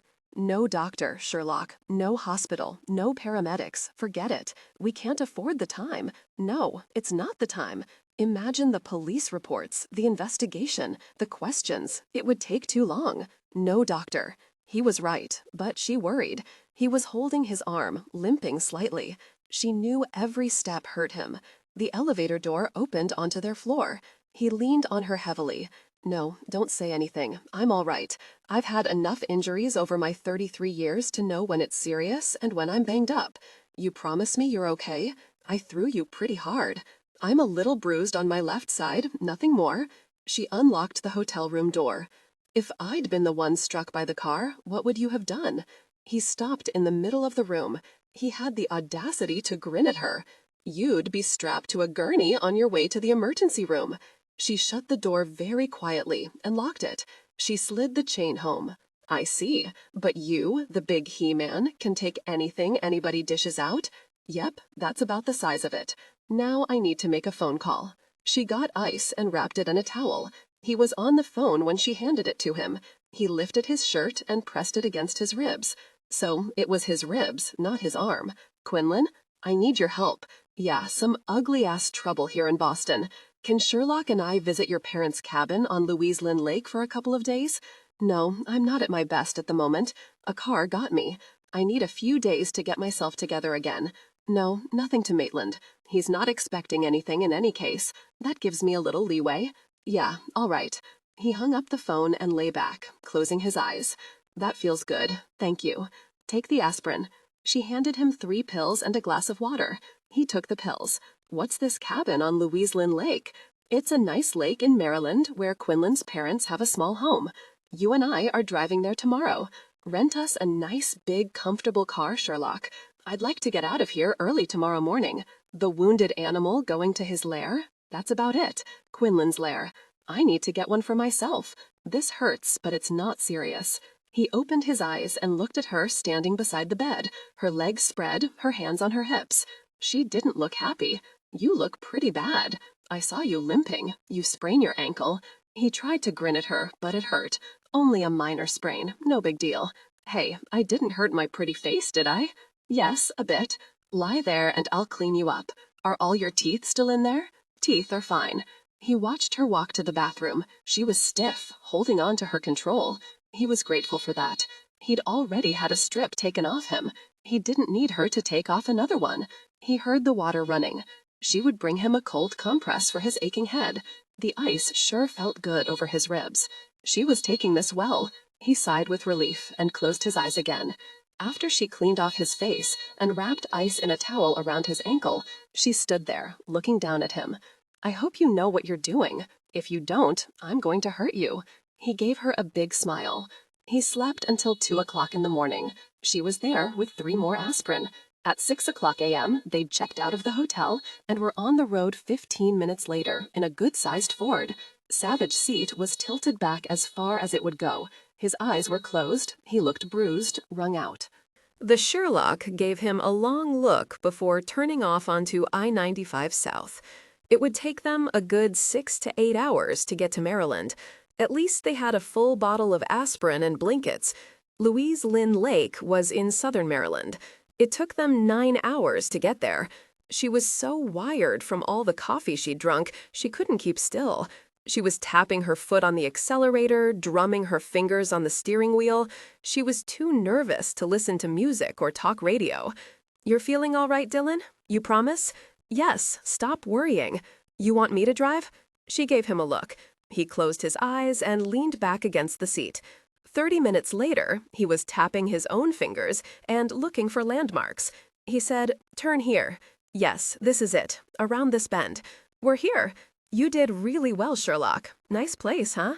There's someone already here," she said. Damn, we'll have to keep going. I don't want to take any chances, not with you in such bad shape. If there's more than 2 of them, I might not be able to protect you. He arched a black eyebrow at that. I could maybe take on 1, Sherlock, if he was a little guy. No, we'll keep going. I'll drop you off at a motel and then come back and check things out. No, wait, Sherlock. It's Quinlan. She watched James Quinlan come loping toward the car. She rolled down the window, giving him a big smile. I am so glad it's you. We've had enough bad guys for a while. Nope, I'm a hero. Ask my wife. Hey, Savage looks like he lost the fight, Sherlock. Did he get fresh with you? Did you have to pound him? No, he was hit by a car. I'll smash him when he's feeling better. No doctors. He's a fool. Help me get him inside. Sally Quinlan met them at the door. Behind her was a black man dressed all in Calvin Klein. He was huge, ugly as sin, and had a marine haircut. Oh, this is Marvin the bouncer from Miss Lily's Bonhomie Club. He didn't think James could take care of all the possible trouble and insisted on coming. "Marvin, this is Lacey Sherlock. She a nice chickie?" "I think so. She's got a weird name. Lacey isn't at all weird." Where had the attempted humor come from? "Hey, maybe you're not a bad chickie after all." "Oh my God, you're looking beyond ripe, Savage. Miss Lily wondered if you and Quinlan were tough enough to do this stuff." Marvin was out the door in that moment, racing down the porch steps. Lacey saw him, a giant of a man, help Dillon into the weathered porched house. "You do look like dirt shit," Marvin told Savage as he laid him down on the long sofa. "Don't you move now. Let Marvin check out those ribs of yours. Good thing I had 9 brothers. I've bandaged some ribs in my day. But, I don't bandage anymore. I've stayed up with medical strides. Nope, don't do anything now, except to tell you to take it easy. They're not broken, Savage, but you sure got some cracks in there. My 3rd brother, Tomalis, now that boy had broken ribs. We used to tell him jokes just to see him laugh and groan at the same time." Savage's eyes were closed. He didn't say a word, just listened quietly to Marvin's rich, low voice, drawling out his words until you thought the sentence would never end. He suffered Marvin, who appeared to be surprisingly gentle, his big black hands moving slowly and expertly over Savage's chest. "Nothing's broken, Marvin. I'm bruised, that's all. I'm glad you're here. Is Miss Lily all right?" "Miss Lily is always all right. She won $500 last night in a poker game off this black smart-ass goon from Cleveland. Yeah, she's real happy. You look like Miss Lily got pissed at you and smacked you, but good. She smacked me once, and I was laid out like you are now. Took me damned near 3 days to pull myself together again." "Miss Lily owns the Bonamy Club," Sally said to Sherlock. "I've got a painkiller for him, Marvin. What do you think?" Savage said, without opening his eyes, "Sally, give me whatever you've got, and I'll kill dragons for you." "My hero," Sally Quinlan said, and disappeared into the small kitchen. "Don't be so loose with that," Quinlan called after her. "I'm your main hero, remember?" Sherlock watched Marvin's big hands move over Savage's body, pulling slightly here, kneading, pressing. Finally, he rose, crossed his arms over his chest, and said, "You'll live, boy, but I don't like this at all. You and Quinlan, you two shouldn't have such dangerous day jobs. You boys are just too soft, too trusting. There are lots of mean fuckers out there. I should know. I bounce them out of the club nearly every night." It was a brown Ford Taurus, license number 429JRD, a 2000, I think. Savage opened his eyes at that. "You sure, Sherlock? All I got was the RD. Hey, that's really good. Why didn't you tell me before? You jerk, I was worried about you." "I'll run it now," Quinlan said, and went to the phone. Sally returned with a pill and a glass of water. 10 minutes later, Savage's eyes were shut. Sally covered him with a blanket. Marvin took off his shoes. "He's got nice feet," Sally said. "What he's got is big feet," Marvin said. "Look at these suckers, Chickie. They're size 12. Both women looked up. Marvin looked from one to the other. "Well, ain't this a kick? I've never had this problem before." Sally said to Sherlock, "Marvin calls every female Chickie, except for Miss Lily, of course. How about your mother, Marvin? She is the big Chickie. Nobody screws with the big Chickie, even my dad. You can go to Sally now, but she's still Chickie. I don't mind at all." "Chickie? Savage," Dillon said slowly, relishing the sound. "Talk about strange. I don't know if I can deal with that. But, it's not as bad as Chickie Sherlock. We thought you were asleep. How do you feel, Dillon?" Sherlock leaned over him, her fingertips lightly touching his dark eyebrows, the bruise on his cheek. "Alive. Yes, that's good. You're kind of out of it, aren't you, Dillon?" "No, not at all. I heard enough still to keep me out of the ether. You don't know what you just said, do you?" "Yeah, I know what I just said. It does sound strange, don't you agree?"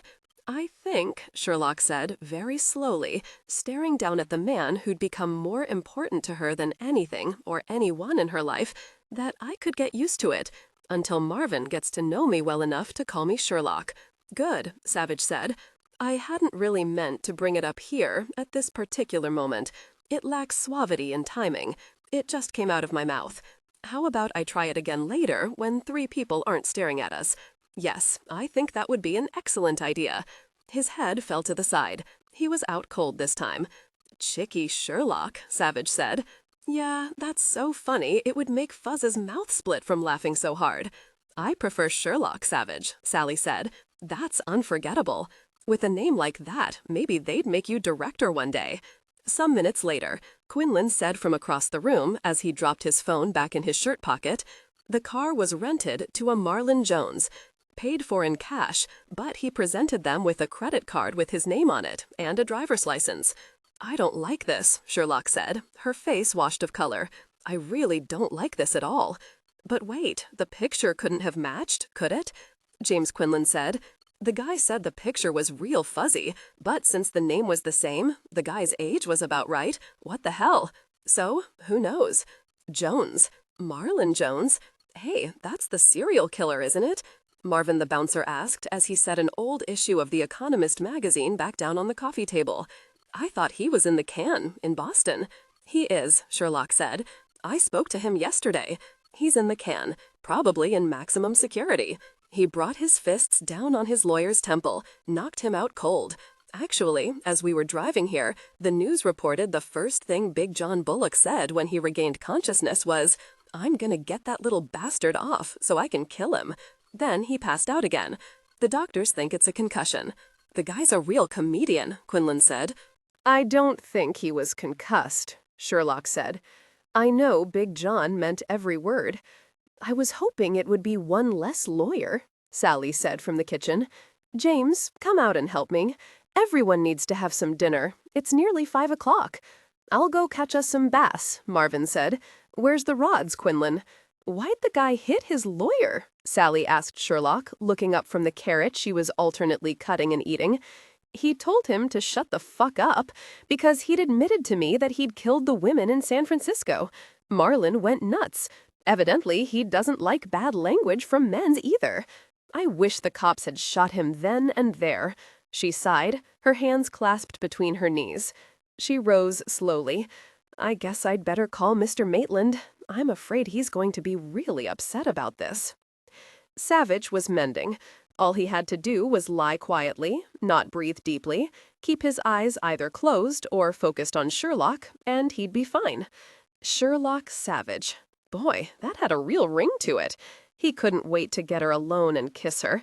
Then he could ask her to marry him again, only this time it would be properly done. The pain in his ribs and hip and ankle came in waves, not really big surfing kind of waves, just small ones that were rhythmic, steady, and relentless. He felt her hand on his cheek. I have another pain pill for you. Open up. He did. Soon the pain was nothing but an annoying throb that didn't even touch his mind. Good stuff, he said. The best, Quinlan said. It's from our favorite doctor. Ah, Dr. Ned Breaker. He said give him a call if you need him to drive up and check you out. Let's call him, Sally said. Savage, you really don't look so hot. I'm feeling better by the minute, Savage said. Really? I'm not stupid. Everything's okay? You ready for something to eat? Marvin caught 3 bass, good-size fuckers. I gutted them and Sally fried them. Savage thought he'd puke right there. The thought of anything fried went right to his belly and turned nasty. No, I don't think so, said Chuz, lightly cupping his cheek in her hand. Well, we'll have the good stuff, and Dillon here can have some soup. Got any chicken noodle, Sally? Sherlock didn't want to leave him alone. She slept beside the sofa on 3 blankets, close enough to hear him breathing. The next morning, she came into the house to see Dillon standing at the small bar that separated the kitchen from the living room. He was drinking a cup of tea. He needed to shave. You're not dead? He grinned at her over the rim of his cup. Nope, but I appreciate you sleeping guard beside me all night. You know what might be fun, Sherlock? We could strip naked and have a bruise-off contest. I might be catching up with you. How's your left side? Hardly any bruising at all. How could Marlon Jones have rented the car, Dillon? Obviously, someone else did, using his name. You and I are going to California tomorrow, okay? No, not until you're back to your full strength. I'm not going to take any more chances with you. That sounds nice. She walked to him, lightly kissed his mouth, then pulled up his shirt. I'll be objective. Now, I think my ribs looked more like the Italian flag than yours do. He felt her fingers on his flesh. Light, so light, not hurting him at all. skimming over his flesh, and to his own blessed wonder, he got hard. He didn't mean to say it, but the words just came right out of his mouth. "Do you think you could go a bit lower?" Her fingers stopped cold. Then she laughed. "Dillon, I'm going to fly us first class, all right?" "Yeah, that's fine. I'll be okay by day after tomorrow, I swear it. We'll have a day to make some plans with Quinlan." He sucked in his breath and stared at her. Her fingers had gone beneath the waistband of his slacks, way beneath. He didn't know about this, didn't know if he was going to start crying or shouting or moaning, and not from any pain in his ribs. He was going to die, lose it, be premature, the whole thing. But then it was academic. Marvin came into the house, singing at the top of his lungs. "Sorry," Sherlock said, and kissed his ear. He sighed deeply. "Do you think maybe I did something really bad in a former lifetime? You're breathing awfully hard, Dillon. Hey, Chickie, what'd you do to our boy here?" "I was just checking him out, just like you did, Marvin." "I surely doubt that, Chickie. More like you tortured the poor man, but good." 27. Sherlock stared at the doorbell for a long time before she rang it. Savich didn't say a word, just looked beyond the Art Deco three-story mansion to the incredible view of Alcatraz, the Golden Gate, and the stark Marin headlands in the distance.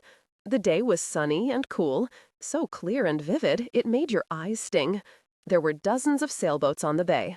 The air was crisp and sharp.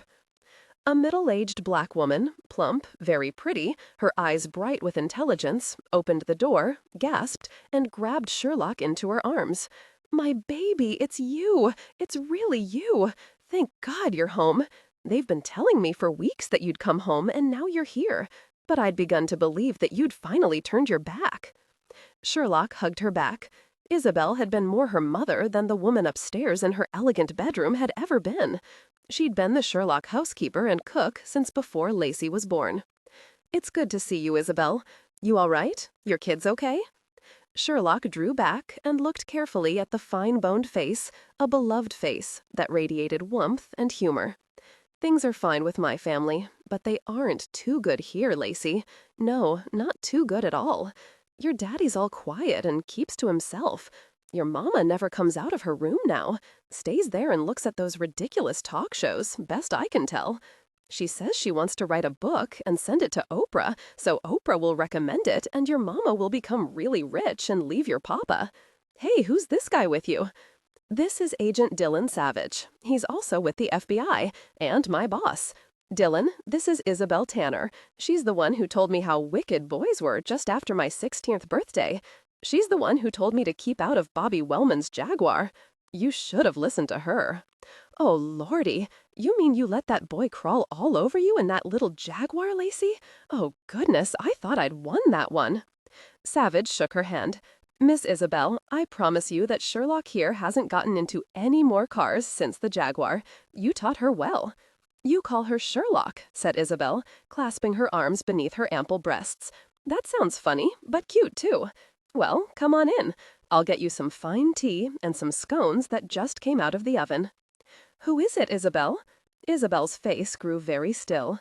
Slowly, she turned and called out, "It's your daughter, Mrs. Sherlock." "No, Belinda's dead. Don't do that to me, Isabel. You're cruel. It's Miss Lacey, not Belinda." "Oh." She said she was coming back, but I didn't believe her. Isabel said quickly, "Don't look like that, Lacey. It's just a bad day for her, that's all. Besides, you haven't been around in a long time. Neither has Belinda." Isabel waved away her words. "Come into the living room, honey." She turned to the stairs that wound up to the second-floor landing. "Mrs. Sherlock, will you be coming down?" "Naturally. I'll be there in a moment. I must brush my teeth first." The house looked like a museum, Savage thought, staring around the living room. Everything was pristine, thanks probably to Isabel, but stiff and formal and colder than a Minnesota night. "No one ever sits in here," Sherlock said to him. Goodness, it's uninviting, isn't it? And stultifying. I'd forgotten how bad it was. Why don't we go into my father's study instead? That's where I always used to hang out. Judge Sherlock's study was a masculine stronghold that was also warm, lived in, and cluttered. Stacks of magazines and books, both paperback and hardcover, on every surface. The furniture was severe, heavy, dark brown leather, but the look was mitigated by warm-toned afghans thrown everywhere. There were lots of ferns in front of the wide bay window that looked out onto the bay in the distance. There was a telescope aimed toward Tuberon. This wasn't at all what he'd expected. What he had expected, he wasn't certain, but it wasn't this warm, very human room that had obviously been nurtured and loved and lived in. Savage took a deep breath. What a wonderful room. Yes, it is. She pulled away and walked to the bay windows. This is the most beautiful view from any place in San Francisco. She broke off to smile at Isabel, who was carrying a well-shined silver tray. Oh, Isabel, those scones smell delicious. It's been too long. Savage had a mouthful of scone with a dab of clotted cream on top when the door opened, and one of the most beautiful women he'd ever seen in his life walked in with all the grace of a born princess. She was, pure and simply, a stunner, as his father used to say about a knockout woman. She also didn't look a thing like Sherlock. Where Sherlock had lovely curly red hair, her mother had blonde hair, as soft and smooth and rich as pale silk. Sherlock's eyes were a warm blue, her mother's a brilliant green. Sherlock wasn't tall, but she wasn't fragile, fine-boned, not more than 5'3" tall, like her mother. Sherlock was wearing a dark blue wool suit with a cream turtleneck sweater, all business. Her mother was wearing a soft peach silk dress, her glorious hair pulled back and held with a gold clip at the nape of her neck. There was nothing overtly expensive about her jewelry or clothing, but she looked well-bred, rich, and used to it. There were very few lines on her face. She had to be in her late 50s, but Savage would have said 45 if he hadn't known that she'd had a daughter who'd be in her late 30s now, if she hadn't been murdered.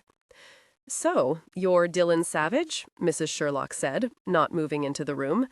"You're the man who spoke to her father on the phone after I said to Lacey that he'd tried to run me down with his BMW." "Yes, ma'am." He walked to her and extended his hand. "I'm Dillon Savich. Like your daughter, I'm with the FBI." Finally, after so long that Sherlock thought she'd die from not breathing, her mother took Dillon's hand. "You're too good-looking," Mrs. Sherlock said, peering up at him for the longest time. "I've never trusted good-looking men. Her father is good-looking, and look what's come of that. Also, I imagine that you are built splendidly. Are you sleeping with my daughter?" Savage said in that smooth interview voice of his, "Mrs. Sherlock, won't you have a cup of tea? It's rich, Indian, I believe. As for the scones, I'm certain you'll enjoy those. They're delicious. Isabel is a wonderful cook. You're very fortunate to have her. Hello, Mother. I wish you hadn't come, Lacey, but your father will be pleased." Her voice was plaintive, slightly reproachful, but her beautiful face was expressionless. Did she never show anger, joy, anything to change the look of hers? "I thought you wanted me to come home. I changed my mind. Things aren't right here, just not right. But now that you're here, I suppose you'll insist on remaining. For a few days, Mother. Would you mind if Dillon stayed here as well? He's too handsome," Mrs. Sherlock said. "But again, I suppose I have no choice. There are at least 4 empty bedrooms upstairs. He can have one of them. I hope you're not sleeping with him, Lacey. There are so many diseases, and men carry all of them. Did you know that? It's been proven now, at least, but I always knew it. That's why I stopped sleeping with your father. I didn't want him to give me any of those horrible diseases. A cup of tea, ma'am?" Mrs. Sherlock took the fine china saucer from Savage and sat down on the very edge of one of her husband's rich brown leather chairs. She looked around her. "I hate this room," she said, then sipped at her tea. "I always have. It's the living room I love. I decorated the living room. Did Lacey tell you, Mr. Savage?" Savage felt as though he'd fallen down the rabbit hole, but Sherlock just looked tired. She looked used to this. It came to him then that Mrs. Sherlock was acting a great deal like his great-aunt Mimi. In short, outrageous. She always made it known that she was fragile, whatever that meant, so she could get away with saying whatever she wanted, so that she could be the center of attention. Savich didn't doubt that Mrs. Sherlock did suffer from some mental illness, but how much was real and how much was of her own creation? "I forgot to tell him, Mother," she said, "but as rooms go, this one really isn't that bad. There are so many books. I dislike clutter. It's the sign of a chaotic mind. Your father is going to sell that BMW of his. I believe he's going to buy a Mercedes. What model, I don't know. If it's a big car, I'll have to be really careful not to be outside when he's driving. But, if you're standing in the driveway, those tall bushes make it impossible to see if someone is coming. That's how he nearly got me last time. Mother, when did Dad try to run you down? Was it recently? Oh, no, it was sometime last spring." She paused, sipped some more tea, and frowned down at the beautiful Tabriz carpet beneath her feet. It was a frown, but it wasn't obvious. There were no frown lines on that perfect forehead. She waved a smooth white hand. "Maybe it was this past summer. It's hard to remember. But once I remember things, they stay with me." "Yes, Mother, I know," Savich said. "Perhaps your husband will buy a little Mercedes, ma'am." "Yes, or perhaps a Porsche," Mrs. Sherlock said, looking thoughtfully at Savich. "I own one. They are very nice. I've never tried to run anybody down in my 911. It could hurt the car. I'd get caught. No, a Porsche is a good choice. Actually, I've been thinking about a Porsche." Savich was on his feet in an instant to face a very handsome middle-aged aristocrat standing in the doorway. He had a fine head of silver hair, Sherlock's soft blue eyes, beautiful, wide, luminous eyes, and was taller than he was and as lean as a runner. He was looking at his wife, and the look reflected both irritation and amusement, in about equal amounts. "I'm Judge Sherlock. Hello, Lacey." She was on her feet as well, walking slowly to her father. She held out her hands to him. "Hello, Dad. We just got here. Do you mind if we stay with you for a while?" "Not at all. We've plenty of room. It will be nice to have different voices to listen to. My dear," he continued to his wife as he walked to the beautiful woman who was sitting there staring at him, her eyes large and intent. "How was your day? I want to know if she's sleeping with him, Corman, but she wouldn't tell me. He's too good looking, and you know how I feel about that. Why, look at what Douglas did, just because he's a man and doesn't have any sense. He married that tramp and Belinda barely in her grave. Belinda's been dead for 7 years, Evelyn. It was time for Douglas to marry again." He shot Savich a quick look from the corner of his eye that said, "Look, isn't she a fool?" Savich drew back. "That's a good point," Evelyn Sherlock said, her beautiful, expressionless face turned away from her husband. "But they shouldn't be married. Can't you get Douglas to divorce her, Corman?" "No, I don't do that sort of thing. You know that. Or don't you remember? When I remember something, I never forget it. That's what I was telling Lacey and Mr. Savich before you came in. Will you buy a Porsche?" "Perhaps I will, Evelyn. Perhaps I will. Mr. Savich spoke about a classic 911. I like that car. Lacey, may I have a cup of tea, please? Mr. Savich, rather, Agent Savich, I'm delighted to finally meet you. I understand you're my daughter's boss at the FBI. "Yes, sir. I head up the new Criminal Apprehension Unit. I think your approach is a fine idea." Why not use technology to predict what psychopaths will do? Why are you here with her in San Francisco? "We're working on the Marlon Jones case." Why here?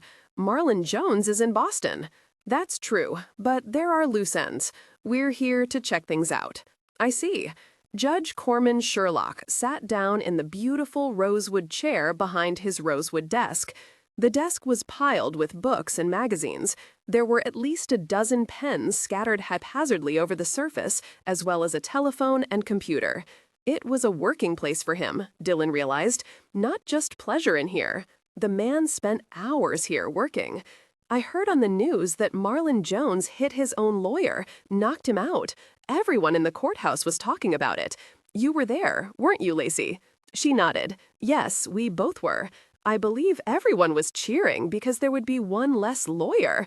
She broke off and smiled at her father. "Forgive me, but I never think of you as a lawyer since you're a judge and a former prosecutor. You put criminals away, not defend them." "True enough. Big John Bullock has quite a reputation. Your Marlin might escape any punishment at all when he goes to trial. Big John is magic with juries. If this Marlin character doesn't already have a pitiful, tragic childhood, then Big John will manufacture one for him, and the jury might believe everything he says. People aren't stupid, Dad. They can look at Marlon Jones and see he's a psychopath. He's crazy, but he's not insane. He knows exactly what he's doing, and he has no remorse, no conscience. He's admitted to all the killings. Besides, even if he's acquitted in Boston, he'll be sent here to be tried. He also admitted he'd murdered 2 women in Denver. He'll go down. In one of those places, he has to go down. Ah, Lacey, people can be swayed. They can be manipulated. They can see gray when there's nothing really but black. I've seen it happen again and again. Juries will see what they want to see. If they want to free a defendant, no matter what the evidence, they'll do it. It's that simple, and many times that tragic. I hope Marlon Jones does come to California to stand trial. At least here, we've got the death penalty. If he got the death penalty, I think the electric chair would be too easy and quick. I think all the families of the women he killed should be able to kill him, over and over. That's very unliberal of you, Lacey. Why? It's only right. It's justice. It's vengeance. Yes, it is. What's wrong with that? Not a thing. Now, my dear child, Agent Savich probably wonders if you and I go on and on like this. Let's take a short time out. Tell me about these loose ends you're here to tie up. Evelyn Sherlock smiled, but again, it seemed to Savich that her face still remained without expression. It was as if she'd trained herself not to move any muscles in her face that would ruin the perfect mask. She said, "They probably think you murdered Belinda, Corman. Isn't that right, Agent Savich?" Now that was a kicker.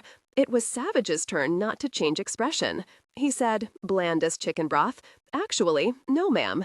"Well, you should. I guess you're not as smart as you are handsome. He tried to run me down. No reason why he wouldn't kill Belinda. He didn't like her, hated her in fact, since her father is in San Quentin. He said Belinda would be as crazy as her father and me. That's an awful thing to say, isn't it, Agent Savich? It's certainly not what I'd say, Mrs. Sherlock, but everyone is different. Now," he continued, turning back to Judge Sherlock, "I wonder, sir, if you would mind telling us if you ever had Marlon Jones in your courtroom. No. You're very certain? Yes, naturally. I remember every man and woman who's ever stood before my bench. Marlon Jones wasn't one of them. Before you became a judge, did you ever prosecute him? I would have remembered, Mr. Savich. The answer is still no." Savich opened his briefcase and pulled out a black and white 5x7 photo. "You've never seen this man?" He handed Judge Sherlock's photograph, taken the previous week. "No, I've never seen him in my courtroom. It's Marlon Jones, of course." "Lacey, you're right. He does look like a classic psychopath, which is to say, he looks perfectly normal."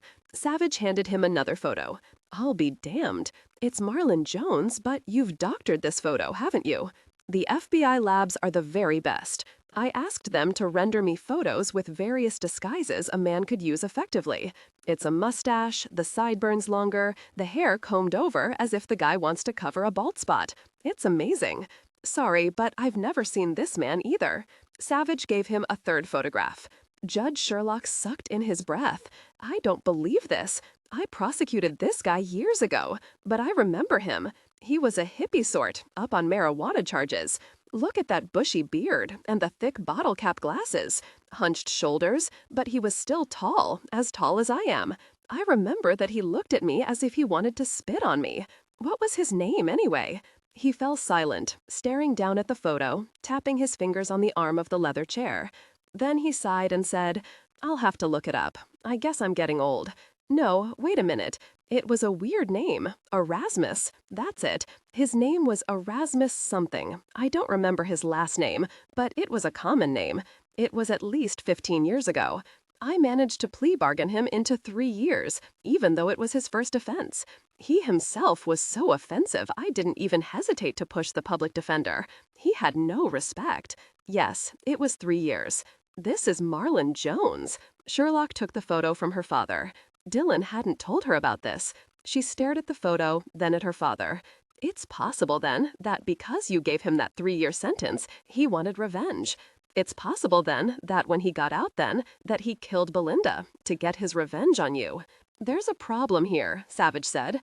Both Judge Sherlock and his daughter looked at him, their left eyebrows arched in an identical way. Look again at the photo, Judge Sherlock. Yes, all right. What?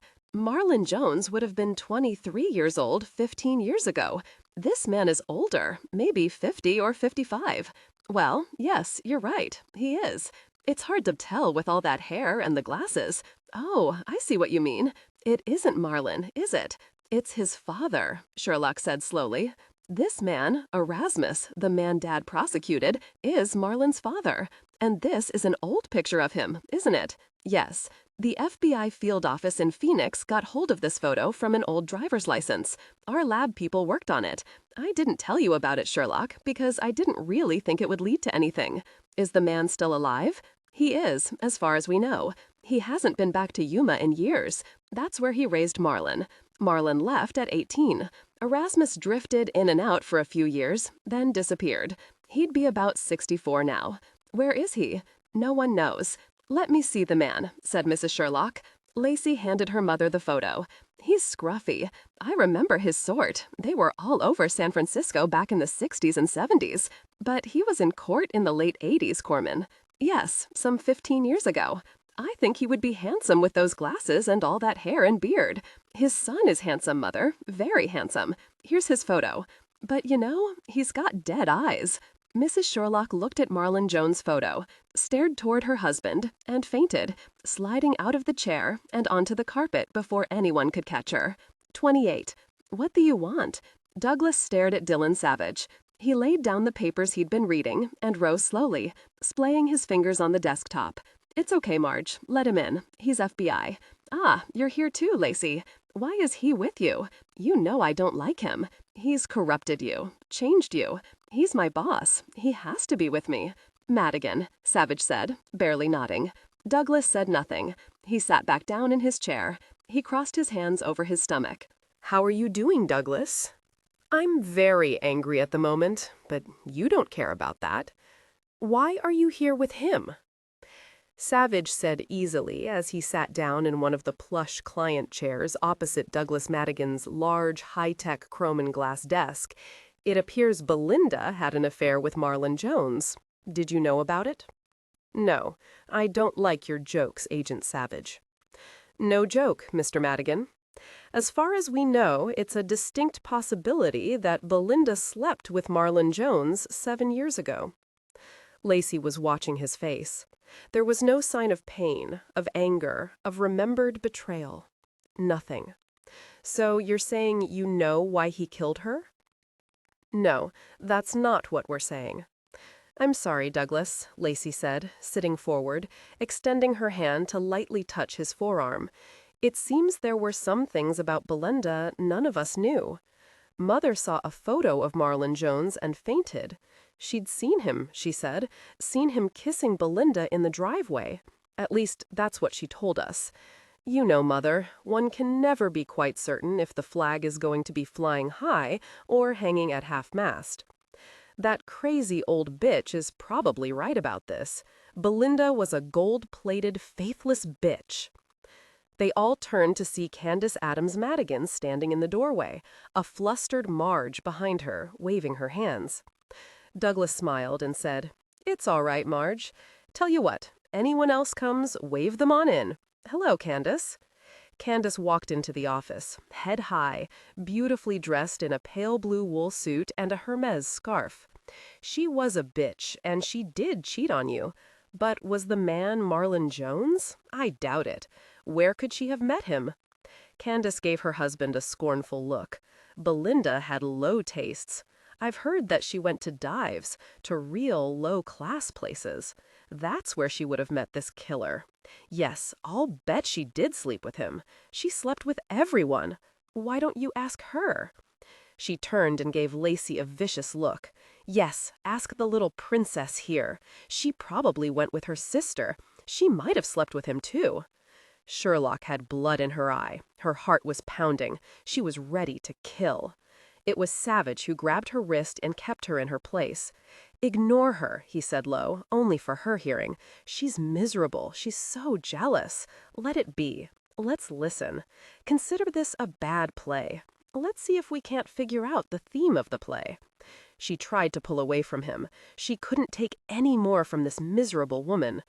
"Okay then, Agent Sherlock. This is an order from your superior. Don't move and be quiet." She tried to calm her breathing, but it was hard. "That's different then, but I still want to pound her." "I know, but later. Now let's listen." "What are you two talking about?" Savage smiled at Candace Madigan. "I was telling Sherlock that you looked pregnant to me. She insists you're not, that you look too slender. But I can tell your stomach is out there. Who's right?" Candace immediately sucked in her stomach, taking 2 steps away from Savage. Then she realized what he'd done to her. She dropped her hands to her sides, straightened really tall, and shot a look toward her husband. He merely smiled at her. "Go ahead, Candace. After all, I don't have a client for another 20 minutes. Feel free to talk about whatever." Candace Madigan walked to her husband, kissed him on the mouth, then turned to say to Sherlock, "I'm not pregnant, but I will be soon. You keep away from my husband, do you hear me? You haven't seen mean until you've seen me mean." "Yes, I hear you," Sherlock said. Then she smiled. "You and Douglas planning a baby, then?" "We will be soon. It's none of your business. You're a little gold-digging tart, just like your sister. Stay away from Douglas." "Oh, she will," Savage said. "Now, Candace, how do you know so much about Belinda? She was killed 7 years ago. You weren't even around then." "I'm an investigative reporter. I looked up everything. I spoke to people who'd known her. She betrayed Douglas over and over again. All the women in your crowd knew about it. With this Marlon Jones character? Why not? Again, it wouldn't have been a problem for her to run into him at any one of the low-class bars she frequented." Savage pulled out his little black notebook and his ballpoint pen. "Could you give me some names, please?" She turned stiller than Lot's wife. "I did this last year. I don't remember now." "Give Mr. Savage 2 names, Candace. Just 2. "All right, Lansing Carruthers and Dorothea McDowell. They're both rich and idle and know everything about everyone. They live right here in the city." Savage wrote down the names. "Thank you. Actually, I'm pleased you could come up with even 1 name. I'm impressed." "I am too," Douglas said. "They knew all about her too," she added, nodding toward Sherlock. "That should prove to be interesting," Savage said, again taking hold of Lacey's wrist. "You see, I'm hoping she'll agree to marry me, once I ask her properly." He paused a moment, then looked very worried. "I sure do hope they won't tell me things that will change my mind about asking you. Were you a loose teenager, Sherlock? Will you corrupt me if I marry you?" "I don't think that Bobby Wellman could count as loose, do you?" "Who's Bobby Wellman?" Douglas asked. Savage shook his head. "No one will say anything remotely questionable about Lacey," Douglas said. "Look, Candace, Lacey was only 19 when Belinda died. She was even a bit on the backward side for her age. All she did was play the piano. I don't think she ever even saw other people. She just saw her music. Now, tell me that was all a joke about you marrying him, Lacey." "He still has to ask me right and proper." "No!" Douglas stood now, leaning toward Lacey, and said, his voice rough and low, "Listen to me, Lacey. I've known you for a very long time. I don't think you should marry this man. You can't. It's a very bad idea." "Why, Douglas?" "Yes, Douglas, why?" Candace asked. "I know his kind. He doesn't care about you, Lacey. You'd just be another notch on his belt." Savage started whistling. Everyone turned to stare at him. Sherlock wanted to laugh, but she held it back. "Sherlock Savage," Savage said slowly, looking up at the ceiling, rolling the words on his tongue. "It has quite a ring to it, doesn't it?" "Damn it, no, you can't marry him, Lacey. You can't. Look at him. He's one of those stupid bodybuilder types you see at the gym who are always staring at themselves in the mirror. Their biceps and pecs are all pumped up, but their brains are the size of peas."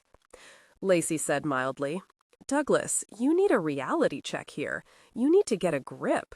All right, so he can play with computers, that's no big deal. He's a nerd with big arms. You can't marry him. Well, she can't marry you, Douglas. You're already married to me. Candace took one step toward Sherlock, then pulled up when she saw the look on Savage's face. Congratulations, said, stepping back. I do mean that. Marry him.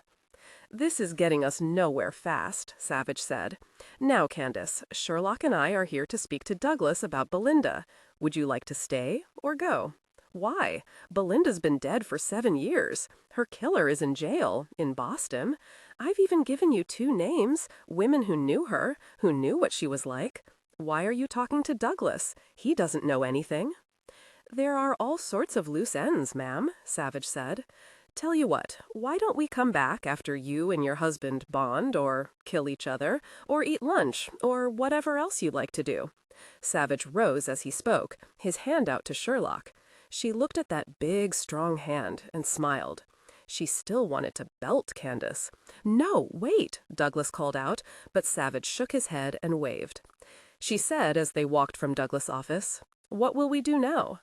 Let's duck around the corner for a minute. Douglas' door is still open. Marge isn't at her desk. Who knows? Maybe we'll hear something we shouldn't."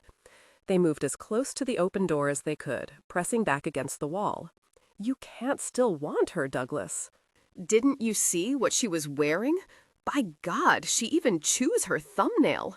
Sherlock looked at her thumbs. Sure enough, one thumbnail was nearly down to the quick. How had that happened? That's enough, Candace, Douglas said. He sounded incredibly tired. That's really quite enough. She shouldn't marry him. I'll have to think about this, then write down all the good, sound reasons why it wouldn't work. This shouldn't be happening. No, what shouldn't be happening is that you still lust after her. Are you blind? What's there to lust over? Get over it, Douglas. Buy some glasses. Douglas didn't appear to have heard her. That, or he was ignoring her. He said, "They're back here because of Belinda. There must be something going on with Marlon Jones. Savage called them loose ends, but I don't trust him. Mrs. Sherlock claimed she saw Marlon Jones kissing Belinda in the driveway. You say it's likely Marlon had slept with Belinda, but you're just jealous, Candace. You didn't know Belinda. It's all nuts. I don't understand any of it, but I think they must doubt that Marlon Jones killed Belinda. Maybe they think I killed her, and that's why they're here. That's crazy, Douglas. They don't have a clue. They're here fishing around. Keep your mouth shut. Now, take me to lunch. I have to be back at the station at 2 o'clock. We're out of here, Savage said. They were in the elevator and on their way down from the 20th floor of the Malcolm building within a minute. Dinner had been quiet. That is, no one had had much to say about anything, which, to Savage, was a relief. Evelyn Sherlock ate delicately, gave Savage disapproving looks, and said again that he was too good-looking and not to be trusted. She said nothing at all to her husband, except over a dessert of apple pie. She finally said, not looking at him, but down at her pie, "I spoke to one of your law clerks, Danny Albright. He said he needed to speak to you, but I told him you'd gone to the gas station. I asked him if I could help him, and he said no. It was something really confidential. Even your wife couldn't know." It was probably about a current case, Judge Sherlock said, and forked down another bite of pie. He closed his eyes for a moment. "This is delicious. I need to give Isabel another raise," he said. "No, she makes too much already," said Evelyn Sherlock. "I think she bought the pie. She's rarely here except when she knows you'll be here. I don't like her, Corman. I never have." "How is your companion, Mother?" Sherlock said. "Her name is Mrs. Arch, isn't it? She's fine. She never says anything, only nods or shakes her head. She's very boring, but harmless. She's younger than I am and looks the way my mother would look if she were still alive. She doesn't try to seduce your father, and that's a relief. Mrs. Arch, the judge said, is not younger than you are, Evelyn. She must be all of 65 years old. She's got blue hair and is a good size 16. Believe me, your mother never looked like Mrs. Arch. So, she's not dead yet," said Mrs. Sherlock. "You've slept with every size and age of woman. Did you think I didn't know? I remember everything once I'm reminded. Yes, dear." It was an hour later in Judge Sherlock's library that Savich finally said, Sherlock didn't realize until recently that Belinda had had a miscarriage. Why didn't this come out? Judge Sherlock was stuffing a pipe. The smell of this particular tobacco was wonderful, rich, and delicious.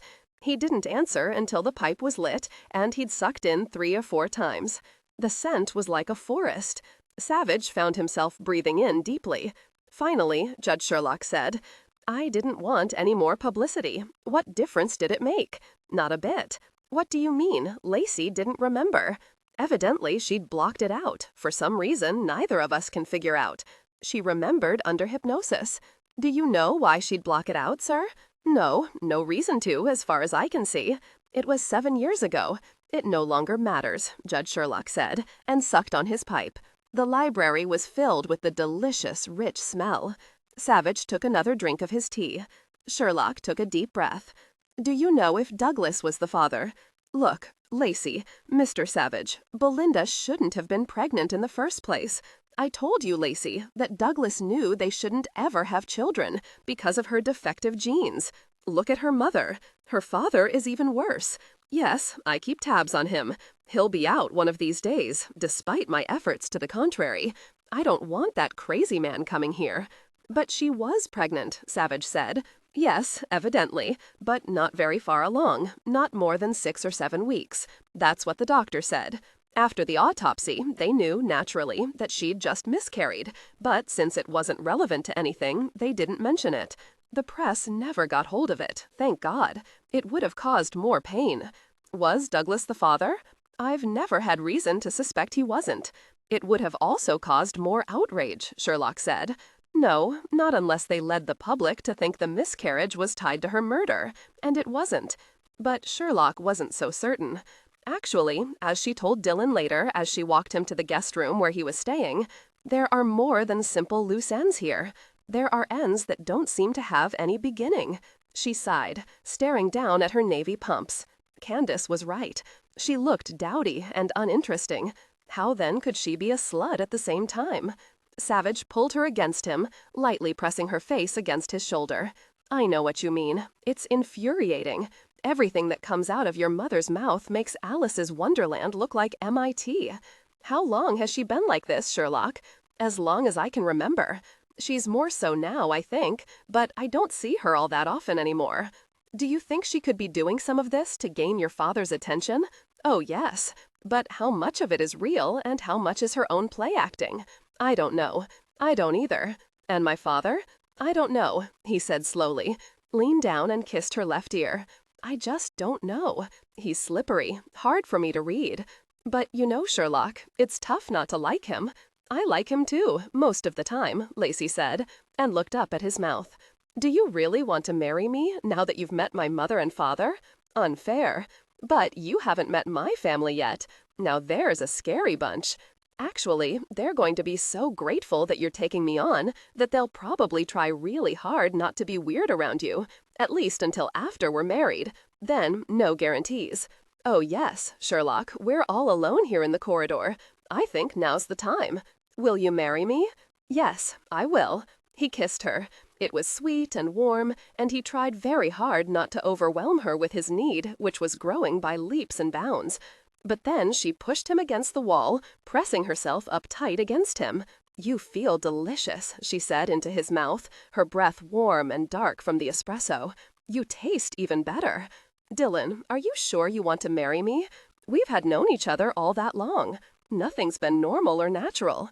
Sure it has. I kicked your butt in Hogan's Alley and at the gym. What's more natural than that? I've cooked my pasta for you. I've fed you pizza at Dizzy Dan's. You've slept in my house. I think we've got great experience going into this. Besides, the sex isn't bad either, except it's been so long that I'm having a tough time remembering all the details, any of the details, actually. She kissed his chin, his jaw, lightly bit her earlobe. I don't understand how you've managed to stay footloose for 4 whole years. I run fast, and I don't chase too well. Actually, I guess I was waiting for you. Nobody else, just you. I'm more surprised that no one snapped you up. I was so locked in the past, locked into only one path, all of it focused on Belinda. What will we do? he said as he slowly traced the buttons of her blouse. "I have this inescapable feeling that everything revolves around Belinda. Not Marlon, not Douglas, not anybody else. Just Belinda. I don't think anyone ever really knew who she was. I'd like to see pictures of her around the time she was killed. Do you have any albums?" "Yes. I hope Mother didn't throw them away. Would you like to see them now?" "Nope. We're still on East Coast time, so it feels like 3 hours later than it is. I want to get some sleep. Actually, I want to sleep with you, but that wouldn't be right, not in your parents' house. Besides, your mother is so worried that we're shacking up, she just might go on patrol tonight to make certain we're separated." She laughed. "Mother is a hoot, isn't she? You never know what will come out of her mouth. But it seems she's gone even more around the bend lately. Lots of it might be an act. Who knows? She's not going to change. But it still scares me because some of what she says just might be true. Did my father really try to kill her? Run her down in his BMW? If he did, at least he knows she's told us about it. Your father isn't stupid. If he did do it deliberately, it won't happen again. I don't want my mother to die, Dillon." He brought her close. "She won't. Everything will be all right. I'll even have a chat with your father to make sure he understands completely." Much later, when Sherlock was on the edge of sleep, she thought, "Who were you, Belinda?" 29. It was dawn. The bedroom a soft, vague gray and chilly. She woke up slowly. Someone was shaking her arm, someone speaking to her. "Sherlock, we've got a problem. Come on, wake up." He was lightly caressing her upper arms, then lightly tapped her face. She blinked up at him. "Dillon?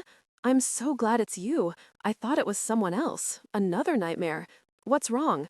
Did Mother try to run you off the property?" He sat down beside her, and she reached for him. He took her hands in his and held them tightly. "No, that I could have handled. Listen to me, Sherlock. It's Marlon Jones. Brace yourself. He's escaped." She stared up at him, slowly shaking her head on the pillow. "No, that's impossible. A prisoner doesn't escape nowadays, except in the movies. There's no way Marlon could have gotten away.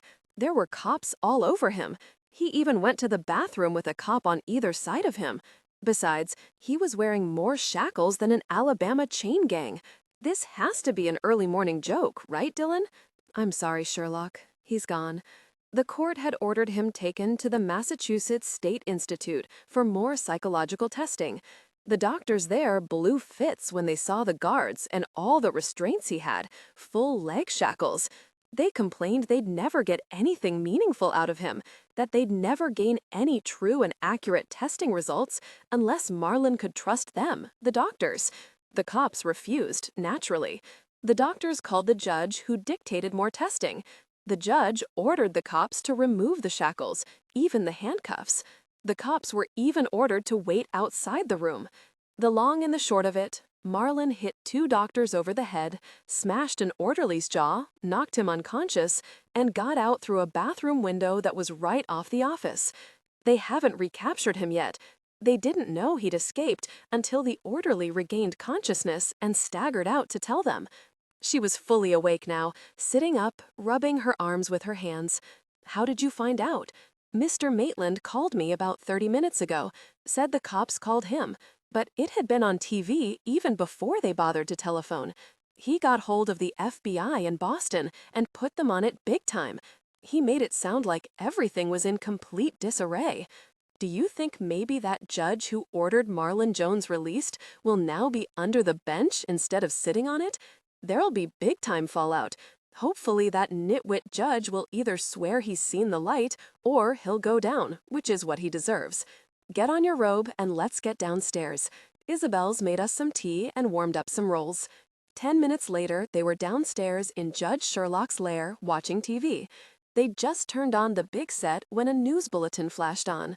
A big black and white photo of Marlon Jones filled the screen. A newswoman's voice said, "The manhunt has extended in all directions now. The FBI, state, and local police are all trying to find the alleged killer of more than 8 women." The picture then flashed to the newsroom. A beautiful, blonde woman, not more than 28, was beaming at the camera, saying in her happy, perfect voice, "It's just been learned that the FBI agent, Lacey Sherlock, who was instrumental in catching Marlon Jones in Boston, is the sister of one of the women he allegedly murdered in San Francisco 7 years ago." What this means isn't exactly clear, but John Bullock, Marlon Jones's lawyer, has said his client was entrapped all along by the FBI. "It's out," Savich said, and sighed. "I wonder who told them." Oh no.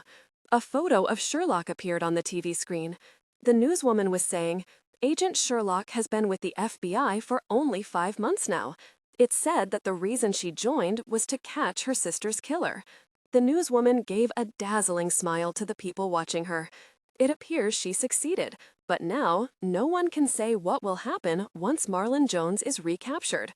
Let's switch to Ned Bramlock, our affiliate in Boston. Ned? They watched in silence as the cops in the Boston PD stood in stiff and angry silence. The local FBI representative stood behind the small group, saying nothing. Ned Bramlock, who wore Italian tasseled loafers and had a full head of beautiful chestnut hair, said as he managed to furrow his brow in concern, "We've tried to speak to Judge Sedgwick, who issued the order to the police officers to release Marlon Jones, but he's refusing comment at this time." They switched to an ACLU lawyer, who claimed what the judge did was exactly correct, since to have refused to allow the alleged killer privacy for the testing would have been a violation of his civil rights. They switched to another judge, this one retired, who said flatly that Judge Sedgwick was an idiot without a lick of judgment or sense. Savich turned off the TV set. He stretched. "Let's go work out." She rose. "Yes, let's go.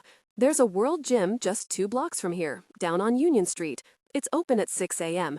It's nearly 7:30 now." By the time they'd finished, Lacey was so exhausted, even her rage was dampened somewhat, at least until she could breathe normally again. They walked home, holding hands. "It's going to be a beautiful day. It usually is in San Francisco," she said. "Even when the fog comes rolling through the Golden Gate, it's breathtaking. The fog makes it more lovely." She fell silent. "They'll catch him. He's got no money, no transportation. Everyone is looking for him. His photo is all over the TV. Someone will see him and they'll call the cops. Don't worry, Sherlock." She was thinking about Judge Sedgwick and what she'd like to do to the guy as they walked back to her parents' home. As they turned onto Broadway, she spotted 3 local TV station vans and a good dozen people equipped with cameras and microphones parked in her parents' front yard. They heard Isabel yelling, "Get out of here, you vultures! Go! Scat! Come on, ma'am, tell Agent Sherlock we're here. We need to talk to her for a little while. Yeah, the public's got a right to know. Hey, did you know her sister Belinda Madigan? Is it true that Lacey joined the FBI just to bring down Marlon Jones? Is it true she entrapped Jones?" Isabel looked ready to kill. She raised her hands, palms out. To Sherlock's surprise, the rowdy group quieted down instantly. She said in a voice that carried to the end of the block, "Go talk to that moronic judge who made the police remove Marlon Jones's restraints. Maybe he can take that killer's place until he's caught again." "Good for her," Savich said. Sherlock pulled out her cell and called her parents' house. "Sherlock residence. Isabel? It's Lacey. We saw them all in time. You did great. Told the reporters the truth. Is Dad there?" "Yes, just a moment, Lacey. I'm glad you're out of here. The reporters are planning to camp out here, I think. How did they know you were here?" Hannah, she thought with sudden insight. Hannah hated her guts. She'd do anything to hurt her. "Well, find out, Isabel. Get Dad for me." 20 minutes later, they were picked up by Danny Elbright, one of Judge Sherlock's clerks. He had their luggage in the trunk. Isabel carried everything out the back, and I swung around to pick up the luggage. "Judge Sherlock called the airline and got you on a flight leaving at 10 o'clock a.m. Is this all right?" "That's great," Savich said. He stretched out, leaned back his head, and closed his eyes. "What a day, and it's only 9 o'clock in the morning. I hope the media aren't smart enough to call the airlines yet." "Don't worry about me, Lacey," Danny Elbright said, looking at her in the rearview mirror. "I know if I ever opened my mouth, your daddy would send me up the big river. I won't say a word. I want you to catch this creep. Wasn't Isabel a kick? I'll bet she'll be all over the news, Lacey said. Thanks, Danny. Hey, maybe Marlin's been caught as we speak. Let's see. Danny turned on the radio and began station surfing. By the time their plane left San Francisco International, Marlin Jones was still on the loose. He'd been free for 5 hours and 20 minutes. There were 2 seats left in first class, and Judge Sherlock had snagged them. Both Savich and Sherlock were relieved when no one recognized them at the airport. "You'll be staying with me," Savich said, as he took a glass of orange juice from a flight attendant. "We're not going to take any chances." "All right," she said, and stared down at where Yosemite would be if only they had been sitting on the right side of the airplane instead of the left. "I know you're scared. Don't be. Actually, I'm furious, not scared. There's no reason why Marlin would come after me. You know, he's not crazy, and he'd have to be totally off the deep end to fixate on getting back at me. What I can't believe is that a judge, a person who's supposed to have a tad of common sense, would even listen to those idiot shrinks and their ridiculous demands. Well, I'll bet you no judge is going to pull that kind of stunt anytime soon. This was an aberration, Sherlock, an unfortunate blip. Everyone will raise hell, and the ACLU will look like idiots for defending the judge's ruling. Also, it turns out, one of the doctors might not make it. The other doctor has a severe concussion, according to the news. As for the orderly, his jaw's broken, and he has a lump over his left ear the size of a hockey puck. You can bet next week's paycheck that restraints will be left on prisoners in the future. If that doctor dies, the whole Marlin's Inn will be so deep he'll never see the sunshine again. Savich took her hand. "We'll see. I do wonder where Marlin's daddy is. I have this feeling he's still out there, still kicking around. What's he doing, I wonder? Does Marlin know where he is? Is Marlin going to see him? Could Erasmus have been the one to come after you in Washington? Could he have been the one to hit me in Boston? Have Marlin and his daddy possibly been in contact and maybe even now are in cahoots?" She sucked in her breath. I was thinking the same thing. But as to the father and son duo idea, I don't know if it's another seemingly random piece to the puzzle or a major gluing piece. I think it says a lot about how well we're suited that I understand exactly what you just said. He picked up her hand and kissed her fingers. He looked deep into her eyes. He tucked a piece of hair behind her ear. His fingers lightly caressed her ear. "Hey, gorgeous, what do you want from this gourmet lunch menu?" Marlin Jones was still free when they arrived at Savich's house at 7:30 that evening. There were no reporters waiting for them. If they're anywhere, it's at your townhouse. Another excellent reason for staying here with me. "Yes," she said, and followed him in. "I hope Hannah doesn't tell them where I probably am. I'm going to call Mr. Maitland and let him know we're back. And Ollie. Yeah, I think I'll give Hannah a ring. I think you're right. She's probably behind the leak. I'm beginning to think this might be a good time for her to transfer to another section. She'd better keep her mouth shut from now on, or she'll be out of the bureau. Maybe she's not the one who talked. We'll see. You unpack and then relax. We'll have dinner in. I've got some great spinach lasagna in the freezer that I made a while back. You'll love it. I think I'd rather have Dizzy Dan's pizza. Do they deliver? They will for me." He frowned at her, then strode back to her, grabbed her, and pulled her tightly against him. "It's going to be all right. We'll get through this. Marlin will be in jail again by tomorrow morning, you'll see. All the FBI's in on this, big time. I don't think I've ever seen Mr. Maitland so pissed. Marlin doesn't stand a chance." But she didn't know if she agreed. Marlin Jones was out there. She nodded, though, saying nothing, and laid her cheek against his shoulder. Her clothes went into his closet, her shoes on the floor beside his size 12 wingtips and gym shoes. Her underwear went in the second drawer of the dresser. And when he was kissing his way down her body, his mouth against her, she forgot everything but him and what he was making her feel. She yelled and arced upward and told him between gasping breaths, "I love you, Dillon. Just in case you didn't hear me the first time, I'll marry you. You're the best." "Good. Don't forget it," he said, staring down at her, and came into her. It was nearly morning when Savich came slowly awake, aware that something strange was happening. something that was probably better than any pesto pasta he'd ever made, better even than having won a huge bet off one of his relatives. The something strange suddenly intensified, and he lurched up, gasping. She was leaning over him, her tangled hair covering his belly, her mouth on him. All he could do was moan and clutch her hair. And when he kissed her mouth, she said, "If you could do that to me, surely you had to like it too. It only makes sense, doesn't it? I've never done that before. Did I do okay?" "It was okay," he said. "Yeah, I think maybe. It was okay." "Really, not bad for your first time." She slid down his chest again. Then it was all over for him. Ollie said, "Mr. Maitland has a representative speaking to the media downstairs. Sherlock, don't worry. They'll lay off. That was the deal he struck with them." "Good," Savich said. "But there's lots of gossip, lots of innuendo," Hannah said, tapping her pen against the conference table. "Marlon Jones's lawyer is making hay, with Sherlock here being one of the murdered women's sisters." "That's true," Savich said. "Does anyone know how the media found out about that?" No one said a word. "Hannah?" Savich said, looking at her. She looked right at Lacey. "No, certainly not. But I don't think it's bad that the media found out what she did. It's possible the case against Jones could be tossed out as entrapment." She shrugged. "You knew it was going to come out anyway. At least now there's time to get the media through chewing on it by the time Marlon Jones is recaptured." She was lying, but how could he prove it?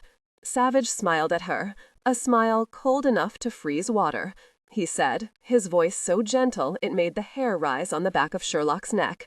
"I wonder that it didn't occur to the one who told the press that Sherlock wasn't the one who made the decision, that both the Bureau and the local cops all discussed her as bait for Marlon and okayed it. I bet you talked him into it," Hannah said to Sherlock. The other agents were squirming, looking off, wishing. Savich knew that they were anywhere but seated here at the conference table. Savich raised his hands. "All right, that's enough. As most of you know, Sherlock is at my place. Not a word about this to anybody outside this room. Okay, well, have our regular status meeting tomorrow. I wanted everyone up to speed on this debacle. Hannah, I'd like to see you in my office." The meeting broke up. Ollie collared Sherlock. "I've been working through Maxine's protocols using a different slant with the Florida nursing home killings. Come and see where I'm at. I'd like your input. Besides, it'll get your mind off Marlon Jones. You're looking hunted." She wanted to go after Savich and Hannah. Then Hannah turned around and looked at her. Sherlock changed her mind. She didn't want to get within spitting distance of Hannah. In Savich's office, he waved his hand to a chair facing his desk. "Sit down, Hannah." She sat. He said nothing at all for a very long time, just looked at her, his head cocked to the left. "You wanted to speak to me, Dillon? Oh, yes. I know it was you who told the media about Sherlock's connection to one of the San Francisco murders. I'd like you to tell me why you did it." 30. She said in a low voice that was hard as nails, "I told you already that I didn't do it. You're lying. Understand this, Hannah. It wasn't Sherlock's decision to be used as bait. Sure, she wanted to do it, very badly, but it wasn't her decision. You're the last person who should have opened your mouth. The fact of the matter is that you talked to the press to cause trouble. That's unprofessional and unacceptable behavior in a special agent. I didn't do it. You can't prove that I did. Don't forget, it was a judge who ordered the removal of Marlon Jones's shackles. Why wouldn't a judge throw this out as well? Because of the bloody evidence, that's why. Look, Hannah, I don't want you in this unit. I think a transfer is in order. You're a good agent, but not here, not in my unit. That dowdy little prig is that good in bed? Special agents don't talk about other special agents that way. It's sexist. It's not acceptable. I won't have it." Hannah rose slowly, bent over toward Savich, splayed her hands on his desk, and said in a low voice, "Tell me what you see in her. Just tell me so I'll understand. You swore to me that you'd never allow yourself to become serious over anyone who worked in your unit, yet you saw little Miss Prim and fell all over yourself." He rose to face her. "Listen to me. Let it go. Sherlock's never done anything to you. If you want a target, I'm right here, really big, right in front of you. Take your best shot. Leave Sherlock alone. Oh yeah, I know too that you called the media in San Francisco and told them where Sherlock lived. You have compromised this case, Hannah. You've muddied the waters because of your stupid jealousy. Now, if you want to stay in the bureau, you'd best be very careful from here on out. I'll call Colin Petty in personnel. You can discuss transfer options with him right now. Tell me why. Why her? Sherlock's face was vivid in his mind's eye. He looked bemused as he said slowly, "You know, I really can't answer that. Lots of things, I guess. Good day, Agent. I'll be calling personnel right now." She called him a shit, but it was low enough so he could ignore it. At least he hoped he was the shit and not Sherlock. He'd never meant to hurt Hannah, never meant to do anything to encourage her. He called Colin Petty, then buzzed Hannah to go see him. He sighed, turned on Maxine, and was soon in another world, one that he controlled, one that answered only to his siren song, one that never let him down. He reviewed everything on Marlon Jones. Where was he? Hiding? On the run? Was he alone? Maxine brought up the driver's license photo of Marlon's father, Erasmus Jones. Were they together? Did Erasmus play any role at all in any of the murders in Denver or San Francisco or Boston? Was it actually he who rented the Ford Taurus? If he had, then they were probably together. He reviewed the reports, completely immersed, until Jimmy Maitland said from the open doorway, "Maitland to Savich and Maxine. Are you two hovering anywhere close?" Savich blinked, forcing himself to look up. He rose. "Hello, sir. What can I do for you? Have they caught Marlon Jones?" Jimmy Maitland shook his head mournfully. "No, not yet, but it won't be much longer. All the major corridors out of Boston are covered with agents and locals. Oh yeah, Big John Bullock is hassling the bureau office in Boston big time. He wants to see Agent Sherlock. He wants what he's calling a pre-deposition. He wants to make some hay now before the cops have Marlon in custody again. What do you suggest we do?" Savich sat back in his chair. Jimmy Maitland lowered himself into one of the chairs facing Savich's desk. "This isn't easy, is it? That opportunistic jerk, I wish Marlon had hit him harder. Too late. Come on, Savich, do you think Big John will make hash out of Sherlock? No. Besides, we'll have a person from Justice with us. I think Sherlock is incidental. What he wants is to have the media crawling all over her, making her look guilty, and thus exonerating Marlon Jones, which is impossible. The guy's spitting in the wind. And if that doctor dies, it's more than impossible. They might launch him into space. Last I heard, it's still too close to call. If the doctor dies, I can see Big John going for manslaughter or murder too. No premeditation, an act of passion by an insane man, a man out of control, a man terrified about what was going to happen to him. Suddenly, Savich sat upright in his chair, his hands clasped in front of him. "Let's do it. I think Sherlock can handle herself fine. Let's face that bastard down. Who knows? We might get something out of it." Jimmy Maitland said very slowly, "You think maybe Marlon will find out about her being in Boston? He'll try to get to her?" Savich was very still. "Yeah. Bottom line, that's why I think we should go. It's a real long shot. Next to impossible. Yeah, but even if there's a remote chance, it'd be worth it. But it's not my decision to make. I'll speak to Sherlock. But you know something? I don't think Marlon would even find out about her going to Boston unless we let it loose to the media. Also, even if he does find out, he'd really have to be crazy to come after her. Maybe, but I don't know. Big John will leak it to the media. Count on it. I will too. But you're right. It's got to be Sherlock's decision. But you already know the answer, don't you, Savich? Oh, yes. The media are out in force, thicker than fleas on a one-eared dock rat, Jimmy Maitland said, blew his nose, then stuffed the handkerchief back into his coat pocket. He drew away from the window in the 23rd floor office of Big John Bullock. He wasn't happy with all this, but he knew that with the leak, there was no way Marlon Jones didn't know about Sherlock being here in Boston. He wouldn't be surprised if Sherlock had called the media. She really wanted Marlon Jones, badly.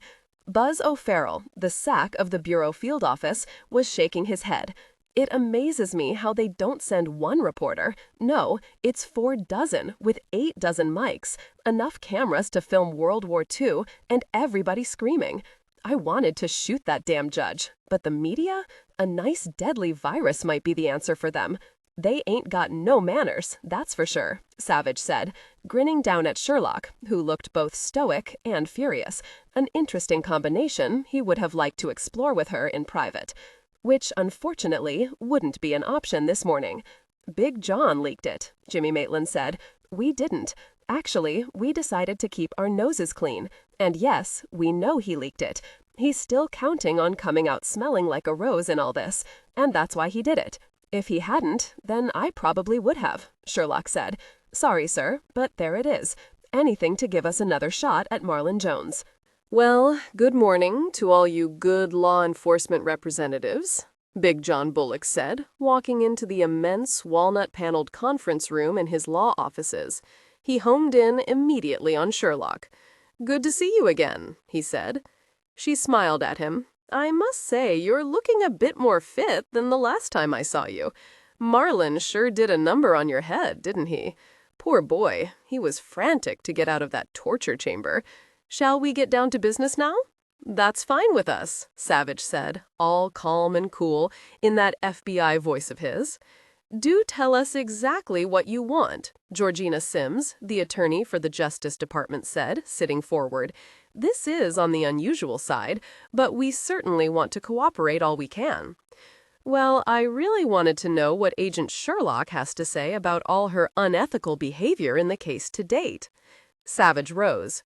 He walked slowly up to Big John and said, not 2 inches from his face, Agent Sherlock doesn't have anything to say. Now, if you can't come up with something worth our while, then we're out of here.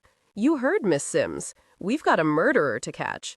Maybe you think it's funny that at least 8 women were brutally murdered and a doctor is hanging on for his life as we speak, but we don't. Big John sobered immediately, nodding to the stenographer to begin as he sat down and opened a thick file. All right, then. Agent Sherlock, here's the problem you've created for the state. Your sister is one of the women allegedly killed by my client. Is this true? Yes. So the reason you became an FBI agent was to get in on the inside so you'd have a better chance of catching him? Yes, initially. Was it your idea, your plan, that resulted in the capture of Marlon Jones? It was a plan developed by the local BPD and the FBI. It was also a plan approved by the local BPD. I was merely the bait. Why? Because I knew his profile very well. I knew better than any other female officer or agent exactly how to play him, how to work him. I was simple bait, Mr. Bullock. All he had to do was ignore me. There was no entrapment. That will be up to the judge, won't it? Georgina Sims said, her voice easy and slow. This is all a waste of time, Mr. Bullock. If you have a point, make it now, or we're leaving. My point is, exactly how did you know how to play Marlon Jones so well, Agent Sherlock? She didn't pause. She saw Dillon tense up, then consciously relax. He was worried. Well, she wasn't. She'd thought about this a whole lot. I've studied everything about the killer for the past 7 years, Mr. Bullock. I felt that I knew him. He cut out the women's tongues. Thus, it was assumed that the women he'd picked to walk the walk through his maze needed to be punished in his mind. His first marker was cursing. If he heard a woman using language unbecoming to a woman, and of course he was the judge of how bad the language was, that was half of his decision. The other half was whether or not she badmouthed her husband. This one was more iffy. But again, I felt I knew Marlon Jones. I'd studied him so closely for 7 years, and through my coursework in undergraduate and in graduate school. As you know, he's now claimed that he slept with most of the women he murdered, though we don't have any confirmation on that. It's really very straightforward. That's all there is to it, Mr. Bullock. So, your sister cursed and badmouthed her husband. Did your sister also sleep with her killer, Agent Sherlock? Since she's been dead for 7 years, stabbed many times, her tongue cut out, I don't think we have much hope of getting the answer. Savich could have kissed her. It had been a question meant to inflame, meant to incite rage, and thus to gain an untempered response. She'd held firm. He could tell Jimmy Maitland was impressed as well. That sounded all rehearsed, Agent Sherlock. She merely shrugged. Big John said, "It sounds to me like you're one obsessed little lady, excuse me, one obsessed little special agent. I would have thought that the FBI interviewers and psychologists would have spotted all this and not given you the time of day. That's scary." "No, sir. What's scary is a judge who presents Marlon Jones, a vicious murderer, with a perfect chance to escape." She sat forward in her chair. "And you're scary, Mr. Bullock. You're doing this all to enhance your career. In other words, for fame and profit. If I am obsessed or have ever been obsessed, sir, then you are unethical. Another word for basic slime." Big John roared to his feet. "You can't talk to me like that, Agent Sherlock." "Why not, sir?" Georgina Sims smiled. "It's a good question, an excellent point, actually, but we'll let it go. Anything else you wanted to know, Mr. Bullock?" No judge is going to accept that she was only another well-trained agent doing a job. She taints the case. She's a self-interested participant, not an objective law officer. "We're gone," Savich said, rose, and nodded to Sherlock. "See you in court, Mr. Bullock. If the cops can't manage to bring down Marlon when he resists arrest, which you know he will." Sherlock smiled over her shoulder at him. "Perhaps you shouldn't be spending so much time on Marlon Jones now, Mr. Bullock. You know Agent Savich is right. Marlon will resist arrest. The chance of your getting to eviscerate the law with your tactics isn't likely to happen. Seems to me you're wasting your time, which is worth lots of money, right?" She felt Savich's palm beneath her elbow. He said close to her ear, "We're out of here. You did well." "We'll go out the back way," Jimmy Maitland said in the elevator. "I've already scoped it out."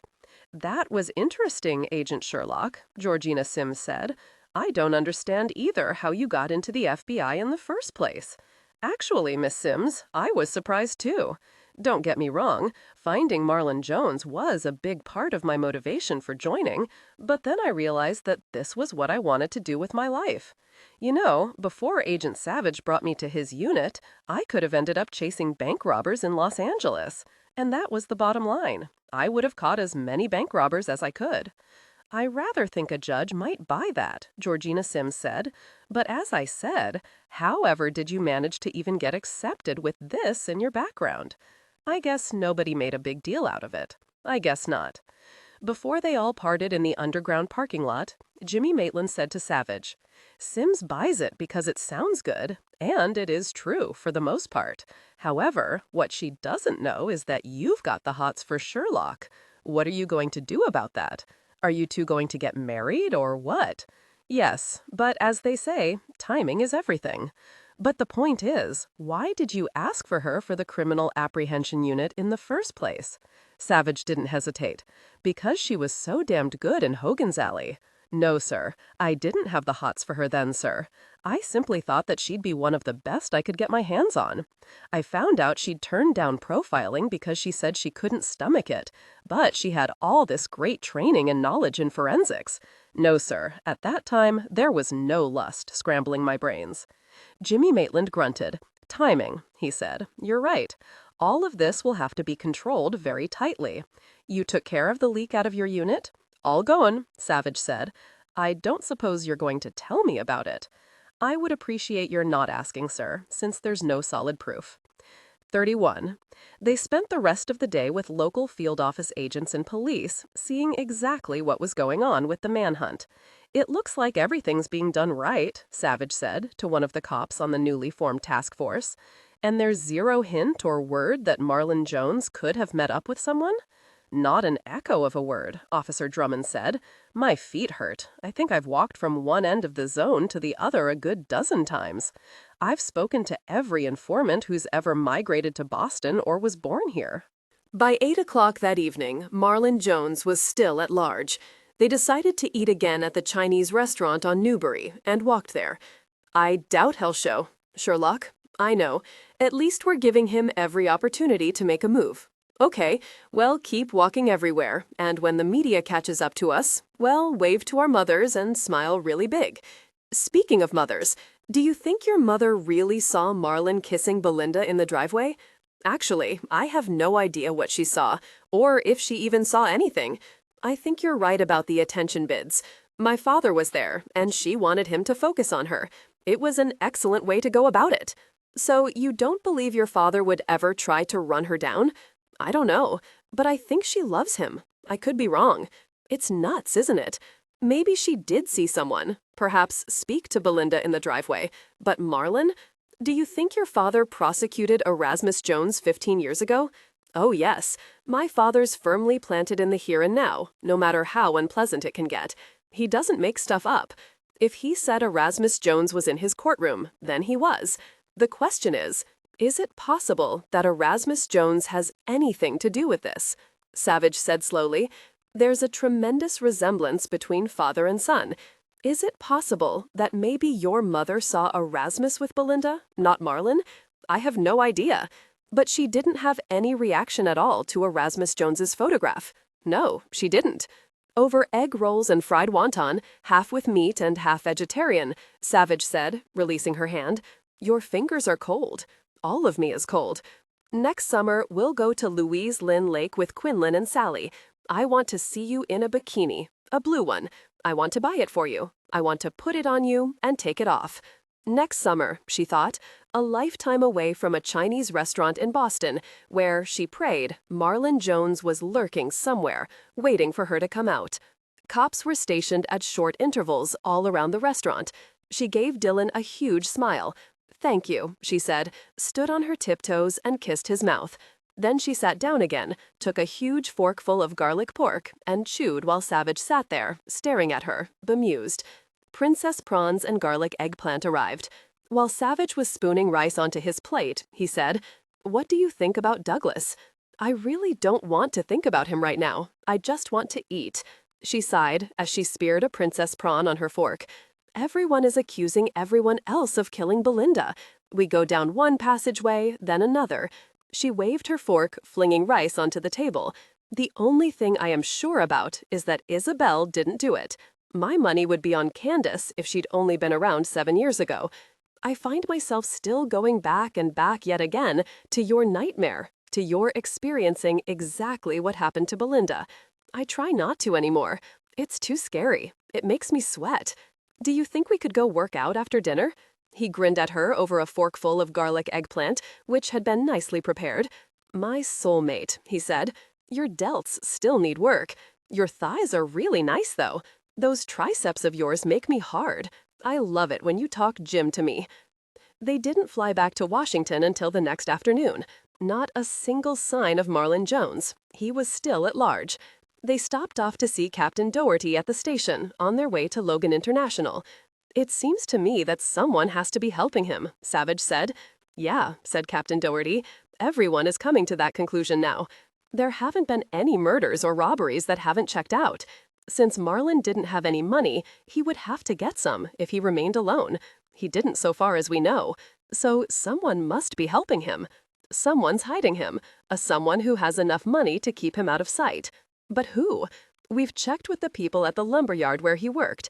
He didn't have any close friends that they knew of, at least no one close enough to go out on this long a limb for him. Sherlock handed Captain Doherty the 8x10 photo of Erasmus Jones. This is his father.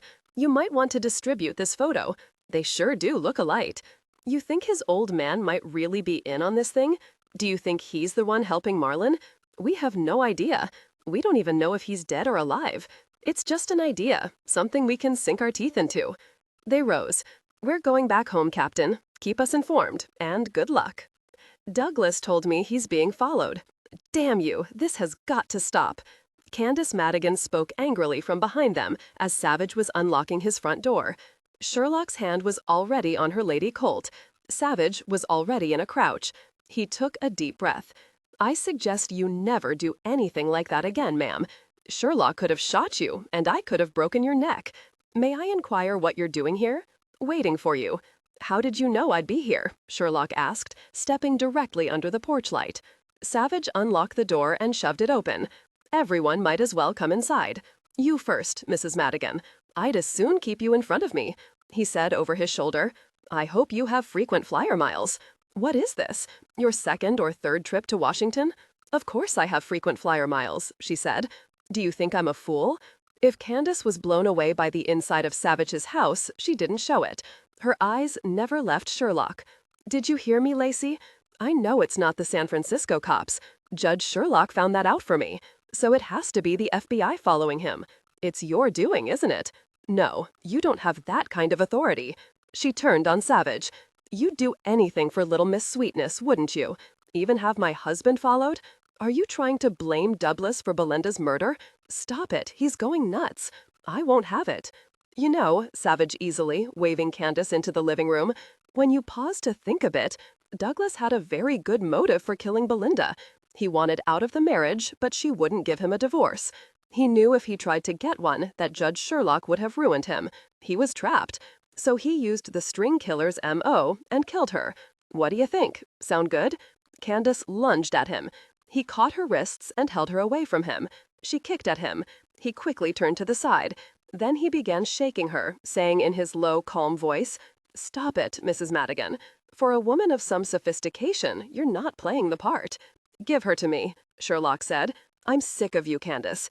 You want to fight? Then come here. I'd love to take you down." "You'd wreck my living room," Savich said, looking at a red-faced Sherlock, and smiled.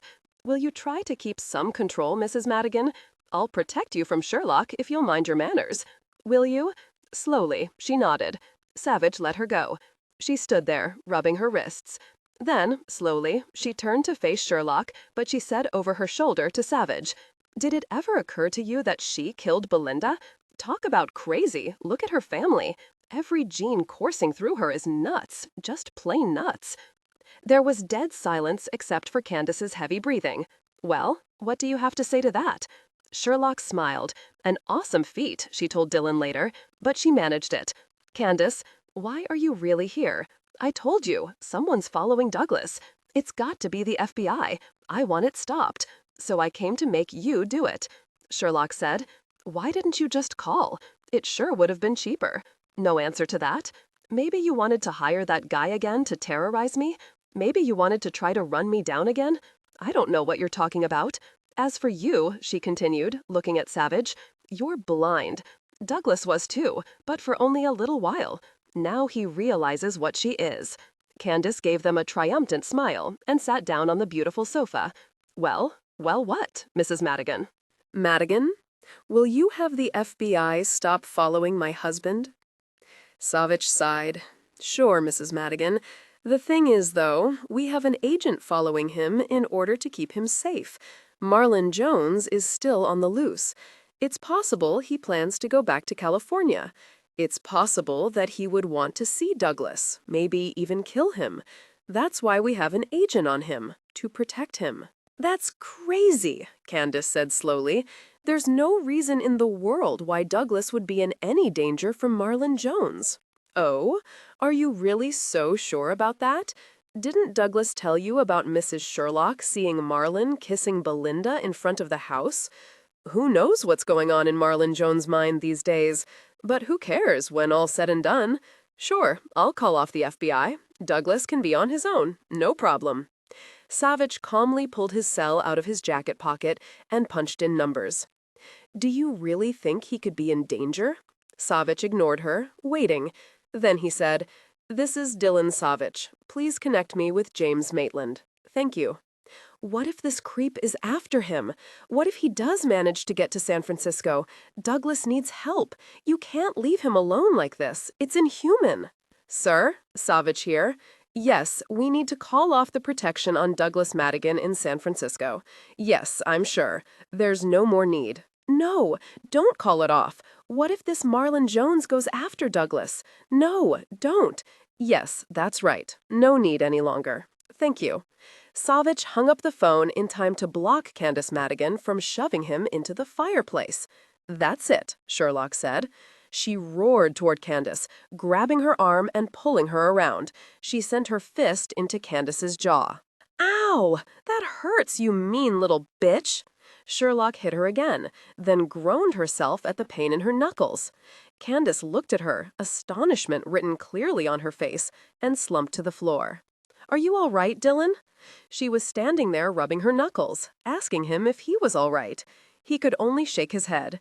"Thank you," he said, laughing. She'd rushed in to protect him. Life with Sherlock would never be boring. He hoped she hadn't hurt her hand.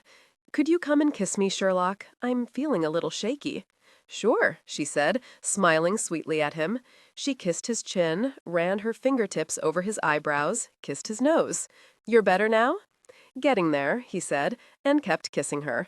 They stopped only when they heard Candace say from the floor, "If the two of you make out in front of me, I'm going to call the police. Then you'll both be arrested." Sherlock began to laugh. She couldn't help it. Savich said, "Would you like a cup of coffee before you leave, Mrs. Madigan? What I want is for the FBI to protect my husband. But you flew all the way here to get us off him. Look, I know I haven't been really nice to either of you, but Douglas, he's different. He needs me. Please, if you truly believe he's in danger, protect him." Savich pulled out his cell again, punched in numbers, and said, "Reinstate the surveillance on Douglas Madigan. Yes, that's right. Thank you." He hung up, then turned to Candace. "It's done. Thank you," she said. "Really, thank you very much." Then she turned to Sherlock. "As for you, you're nothing but trouble. You're going to bring trouble to this very nice man who doesn't know you at all. Stay away from Douglas." With that, she was gone. Savage stood there, looking toward the front door. "I guess she didn't want coffee." "Did you really have surveillance on Douglas?" "Oh, yes." "Did you take it off, then put it back on?" "Nope. Douglas is a suspect. I want an eye kept on him." "Hey, if it protects him as well, so be it." "She loves him," Lacey said. "She really, truly loves him. The two of them deserve each other. I hope they live happily ever after. Now, if you're ready for bed, I'll race you." She'd been so depressed. Then she'd wanted to shoot Candace. But now, looking at Dillon Savich, she felt relief and something wild and wonderful pour through her. Let's go. 32. Marlon Jones was still free on Thursday at noon. His photo was shown on TV special bulletins throughout the day and evening. Hundreds of sightings from Boca Raton to Anchorage had flooded in. Savich tried to work, tried to concentrate on the killings in South Dakota and Iowa, but it was tough. He called everyone together Thursday afternoon to announce that Hannah Paisley had been reassigned. He would let everyone know where she would be going when it was decided. No one was particularly sorry to see her go. As for Sherlock, she felt as if a 100-pound weight had been lifted off her back. An hour later, there was a resolution to the nursing home murders in Florida. Savich, Ollie, and Sherlock were hooting when they walked into the conference room, giving everyone high fives. Savich, grinning from ear to ear, rubbing his hands, said, "Good news, great news. It turns out our murderer is an old man, Benjamin Potter from Cincinnati, who's been a magician for 30 years. He's a master of disguise, which all of you know. Also, he's never done a bad thing in his life. He easily entered the nursing homes as just another old person, in need of round-the-clock attention. Sometimes he passed himself off as an old woman, other times an old man.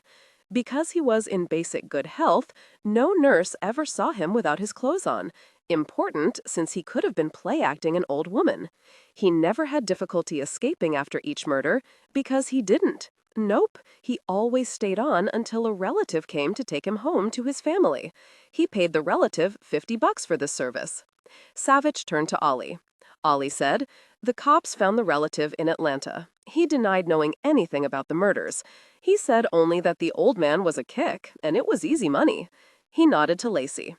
"Benjamin Potter wouldn't have been caught after the 6th murder, except that he happened to trip on a used syringe on his way out of the victim's room and suffered a heart attack. He died before he could tell anyone why he'd killed 6 old women." Ollie picked it up. "Yep, the relative is my part. He said he had no clue. The old man always seemed happy and well-adjusted to him, so go figure."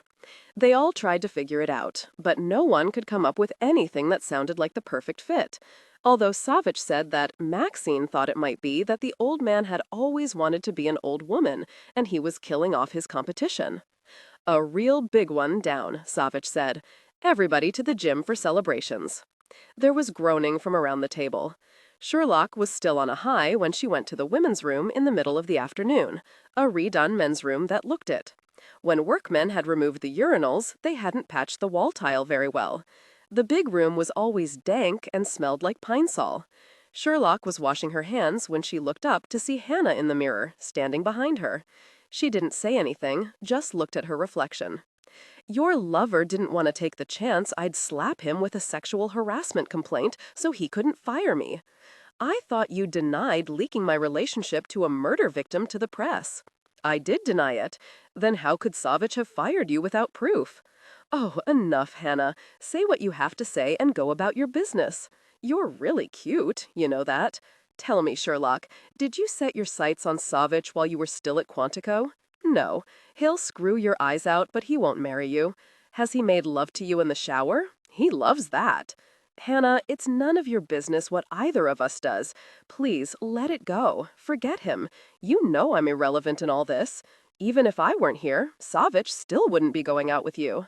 Maybe, maybe not. Goodbye, Hannah. Ollie was waiting outside for her. He said only, I didn't want her to shoot you. So you were waiting out here to see if a gun went off? Something like that. I'm fine, Ollie. Any word yet on Marlon Jones? Nope, nothing. Oh, yeah. Your father called, asked that you phone him back. He said it was really important. She didn't want to pick up that phone. She didn't, but she did. She felt an urgency that she'd never felt before. Even as she was dialing her parents' home number, she was terrified. Isabel? It's Lacey. Oh, God, Lacey, it's your mama.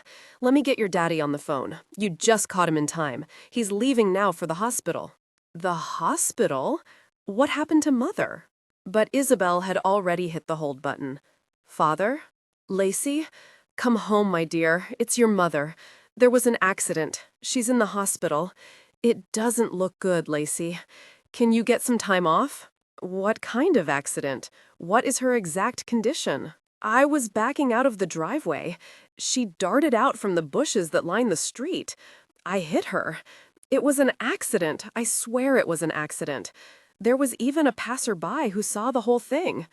She's not dead, Lacey, but her spleen is ruptured, and they're taking it out as we speak. I feel terrible. I don't know what's going to happen. I think you should come home now. Before she could say anything, he hung up. She stared down at the receiver, hearing the loud dial tone. What more could happen? At 9 o'clock the next morning, she was on a nonstop flight to San Francisco. Dillon took the Dulles shuttle with her to the terminal to catch her United flight, using his FBI identification to get through security. You'll call me, he said, kissing her hair, just holding her against him, his hands stroking down her back. It will be all right. We'll get through it. Remember in the Bible how God kept testing Job? Well, these are our tests. Call me, okay? And he kissed her again. He watched at the huge windows until her plane took off. He didn't like her to go alone, but he couldn't pick up and leave, not now. Everything was coming to a head. He knew it. More importantly, she knew it. It was just a matter of time. Actually, he was rather relieved that she'd be 3,000 miles away, although he'd never tell her that. She'd blow a fuse because he wanted to protect her, and she was a professional and could take care of herself. He stepped back onto the shuttle, realizing, as he stared blankly at a businessman with a very packed briefcase, that she would be justified smacking him but good if he'd said that to her. He had to remember she was well-trained. She was a professional. Even if his guts twisted whenever he thought of her going into the field, he'd have to get used to it. He shook his head as he walked to his Porsche. Could her father have deliberately hit her mother? For the first time that Sherlock could remember, her mother looked all 61 of her years. Her flesh seemed loose, her cheeks sunken in, and so white and waxy, tubes everywhere. Mrs. Arch, her mother's 10-year companion, was there, as was Lacey's father, both standing beside her bed. Don't worry, her father said. The operation went well. They took out her spleen and stopped the internal bleeding. There's lots of bruising and she'll have some sore ribs, but she'll be all right, Lacey. She looked over at her father.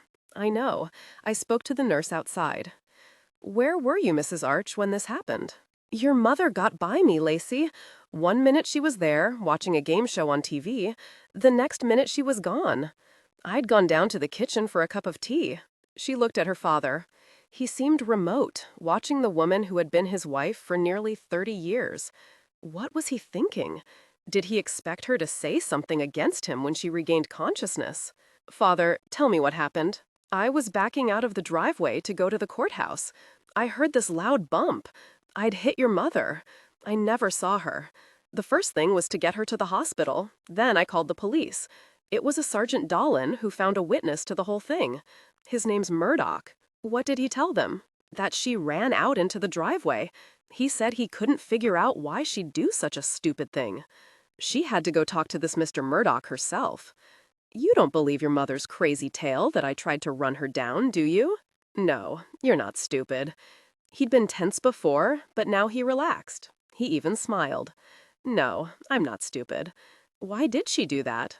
Probably to get your attention. Now that's nuts, Lacey. Maybe more of your attention would be a good thing. She looked down at her mother. She was so still. Here she was lying in a hospital bed with a squirrely brain and no spleen. I'll think about what you said. Where are you going? To talk to Mr. Murdoch. No, Dad, I don't doubt you. I need to hear him tell it. Maybe it will help us both understand her a bit better. Sherlock left her mother's hospital room and stopped again at the nurse's station. Mrs. Sherlock will be fine, Nurse Blackburn said. Really? She'll be asleep for another 3 or 4 hours. Come back to see her later, about dinner time. Sherlock called the precinct station. 10 minutes later, she was driving to a Mr. Murdoch's house, 3 doors down from her parents' home on Broadway. It was a fog-laden afternoon and very chilly. She felt cold to the marrow of her bones. It wasn't nearly dark yet, but a light was shining in the front windows of his house. A desiccated old man, stooped nearly double, answered the door just when she was ready to give up. Standing next to him was a huge bulldog. Mr. Murdoch nodded to the dog. I walk him at least 6 times a day, he said first thing. Bad bladder, Mr. Murdoch added, patting the dog's head. He needs more potty time than I do. He didn't invite her in, not that she wanted to step into that dark hallway behind him that smelled too much like dog and dirty socks. You saw an accident, Mr. Murdoch? A man in a car struck a woman? Huh? Oh, that. Yes, I did see the whole thing. It happened yesterday afternoon. This real pretty woman I've known by sight for years is standing kinda bent over in the thick oleanders. I start to call out to her. I thought she must have some kind of problem, when she suddenly steps out into the driveway. I hear a car hit her. It was weird. The whole thing was weird. That's what my nephew said, too, when I called him about it. What do you want, Butchie? You got bladder needs again? All right, go get your rope. Sorry, little lady, but that's all I know. Either the woman ran out into the car's path on purpose, or she didn't, and that makes it an accident, plain and simple. Lacey walked slowly back to her rental car. Why had her mother done such a ridiculous thing? Was it really that she wanted more attention from her husband? That was far too simple, but maybe it was a place to start. She hadn't understood her mother for nearly all her life. Why should she begin understanding her now? Her father came back to the hospital at 7 o'clock that evening. She's the same, Sherlock said. He said nothing, walked to the bed, and looked down at his wife. He said, Did that old man tell you that I didn't try to kill your mother? Yeah, he did.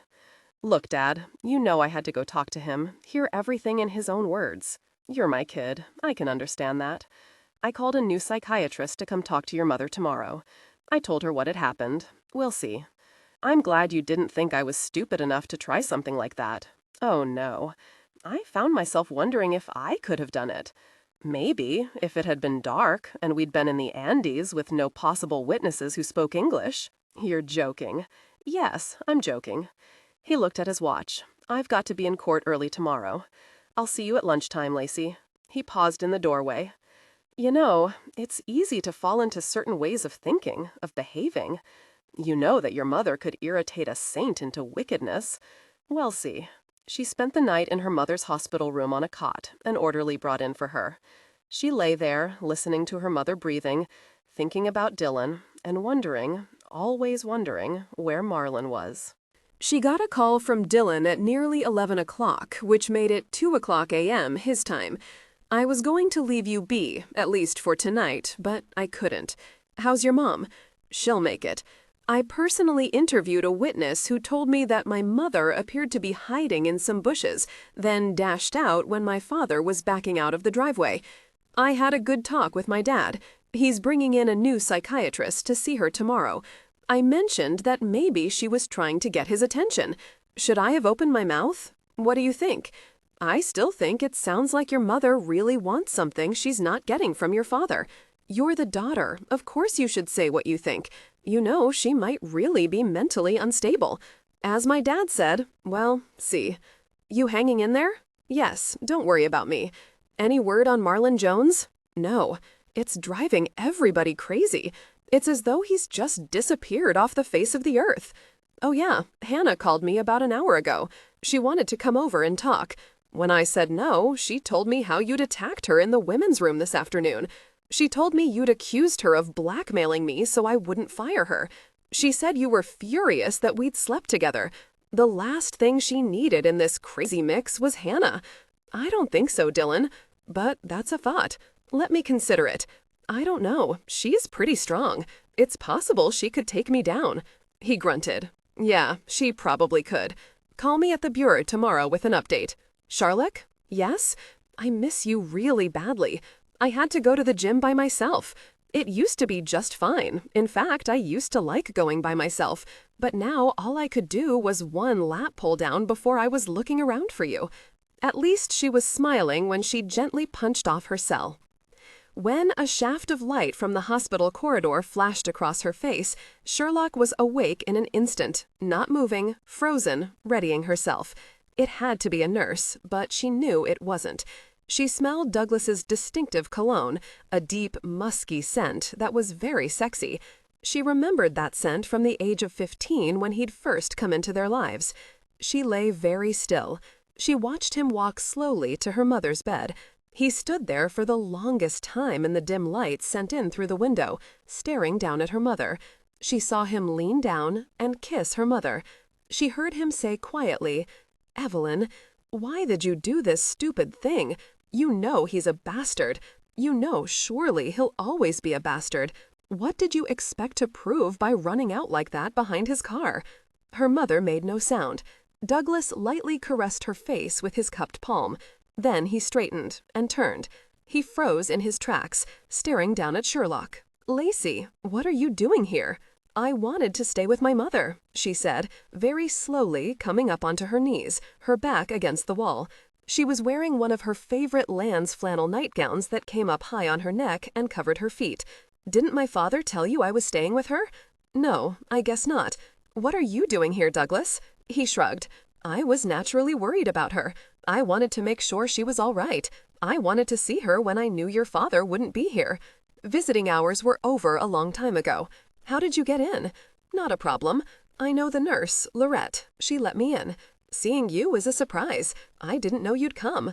That Marlon Jones jerk is still free. I didn't think you'd ever leave the hunt. Why were you kissing my mother? I've known your mother for many years, Lacey. She's a good woman, almost like a mother to me. That kiss didn't look at all filial." He ignored that, saying, "I don't want anything to happen to her, anything more, that is." "That's hard to believe, Douglas. You were kissing her like she was a lover." "No, Lacey, you're way off base. Why are you looking toward the door?" "I'm waiting for Candace to burst in here. She always seems to show up when you're with me. I left her sleeping. She isn't coming here." Then he laughed. "But she'll hate herself that she missed such an opportunity. Here you are in your nightgown in the same room with me. Yeah, she'd go wild." "Well, I'm not up to anything wild tonight. Are you certain she's home asleep?" "I hope so." Lacey stood up, her nightgown like a red-patterned tent around her. There was sweet lace around the wrists and the neck. "I think you should leave now, Douglas. I don't want her disturbed. I need to get some sleep." "Oh yes, my father would never hurt her. She ran out behind his car on purpose. That makes no sense." She had to smile at that. It seemed to be everyone's litany recently. She closed the door after Douglas had left. She took a deep breath once she was in the blessed darkness again. She heard her mother's even breathing. She burrowed under the 3 hospital blankets. It still took her a long time to get warm. Why had Douglas spoken to her unconscious mother as if she were his lover? Or had she imagined it?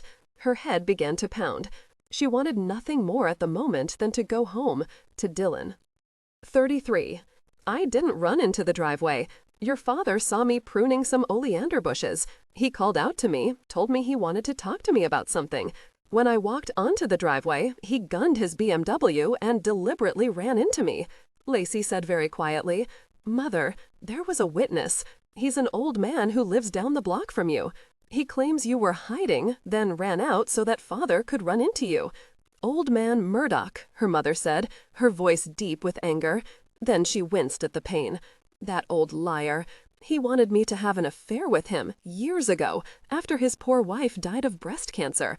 I told him where to shove it. So this is his revenge, the malicious old moron. It's all right, Mom. Relax. That's better. Breathe deeply. You can push that button if you want pain medication. How do you know what to do? When I was hurt, that's what they told me. It helped. Please, Mom, help me understand what this is all about. Why would Dad want to kill you? To get my money, of course, so he can marry that bimbo lawyer clerk of his. What money? What clerk? Danny Elbright is his law clerk. I don't know her name. She's new, works with Danny. I don't really care. Judge Sherlock came into the room. Ah, he said from across the room. You're awake, Evelyn. How are you feeling? In a querulous old woman's voice, Evelyn Sherlock said, What are you doing here? You're always at the courthouse this time of the morning. What do you want, Corman?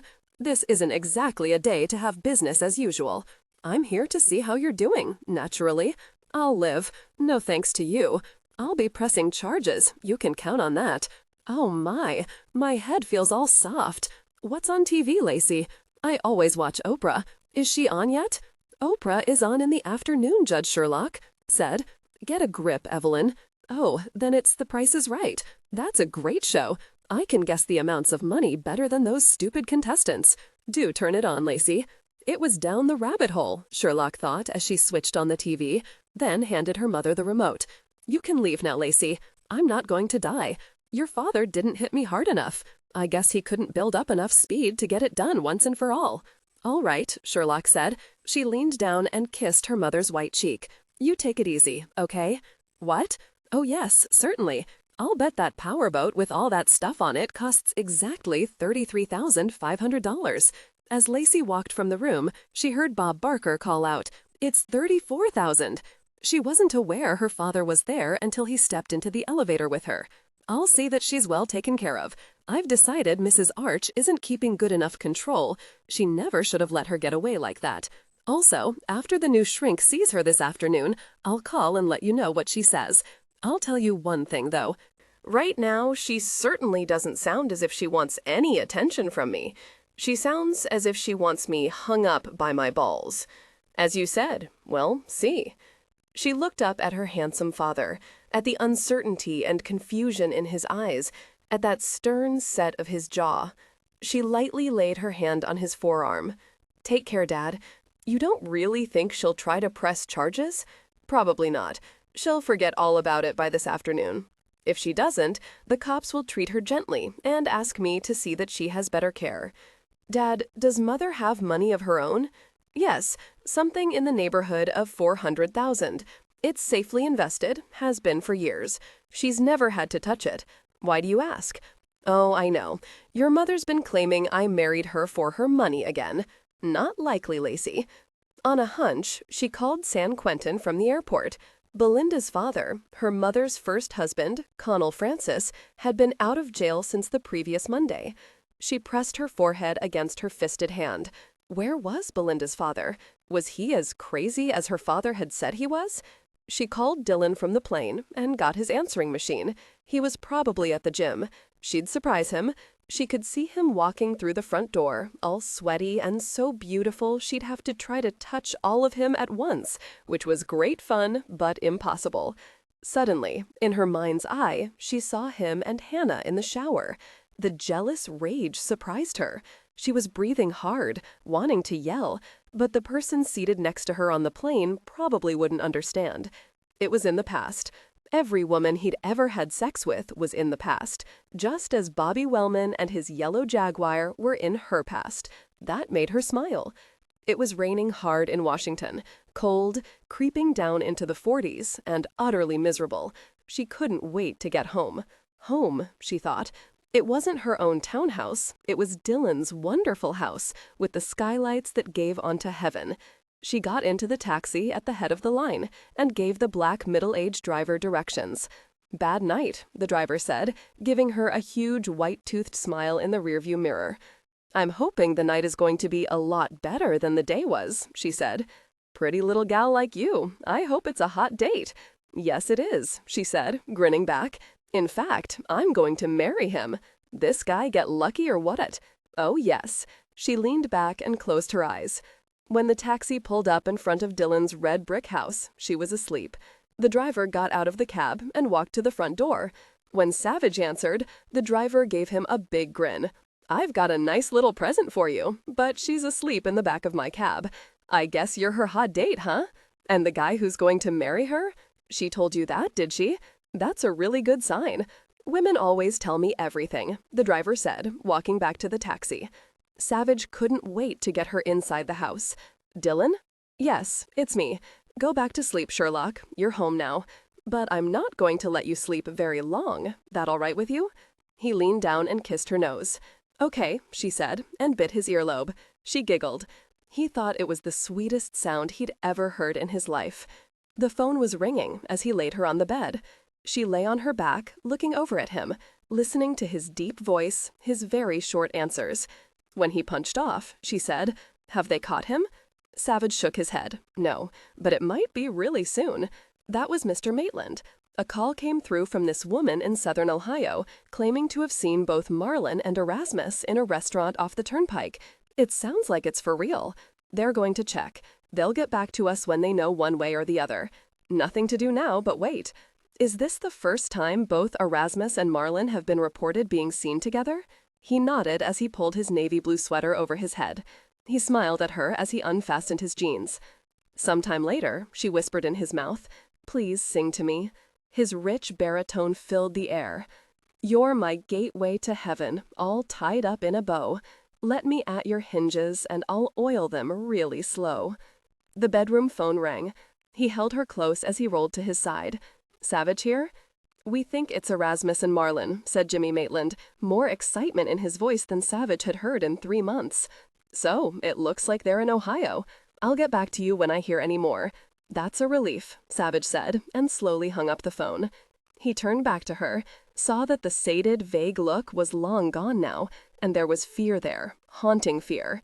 No, Sherlock. Mr. Maitland thinks it was Erasmus and Marlin. They're way off in Ohio someplace, far away from us. It's okay. They'll catch them."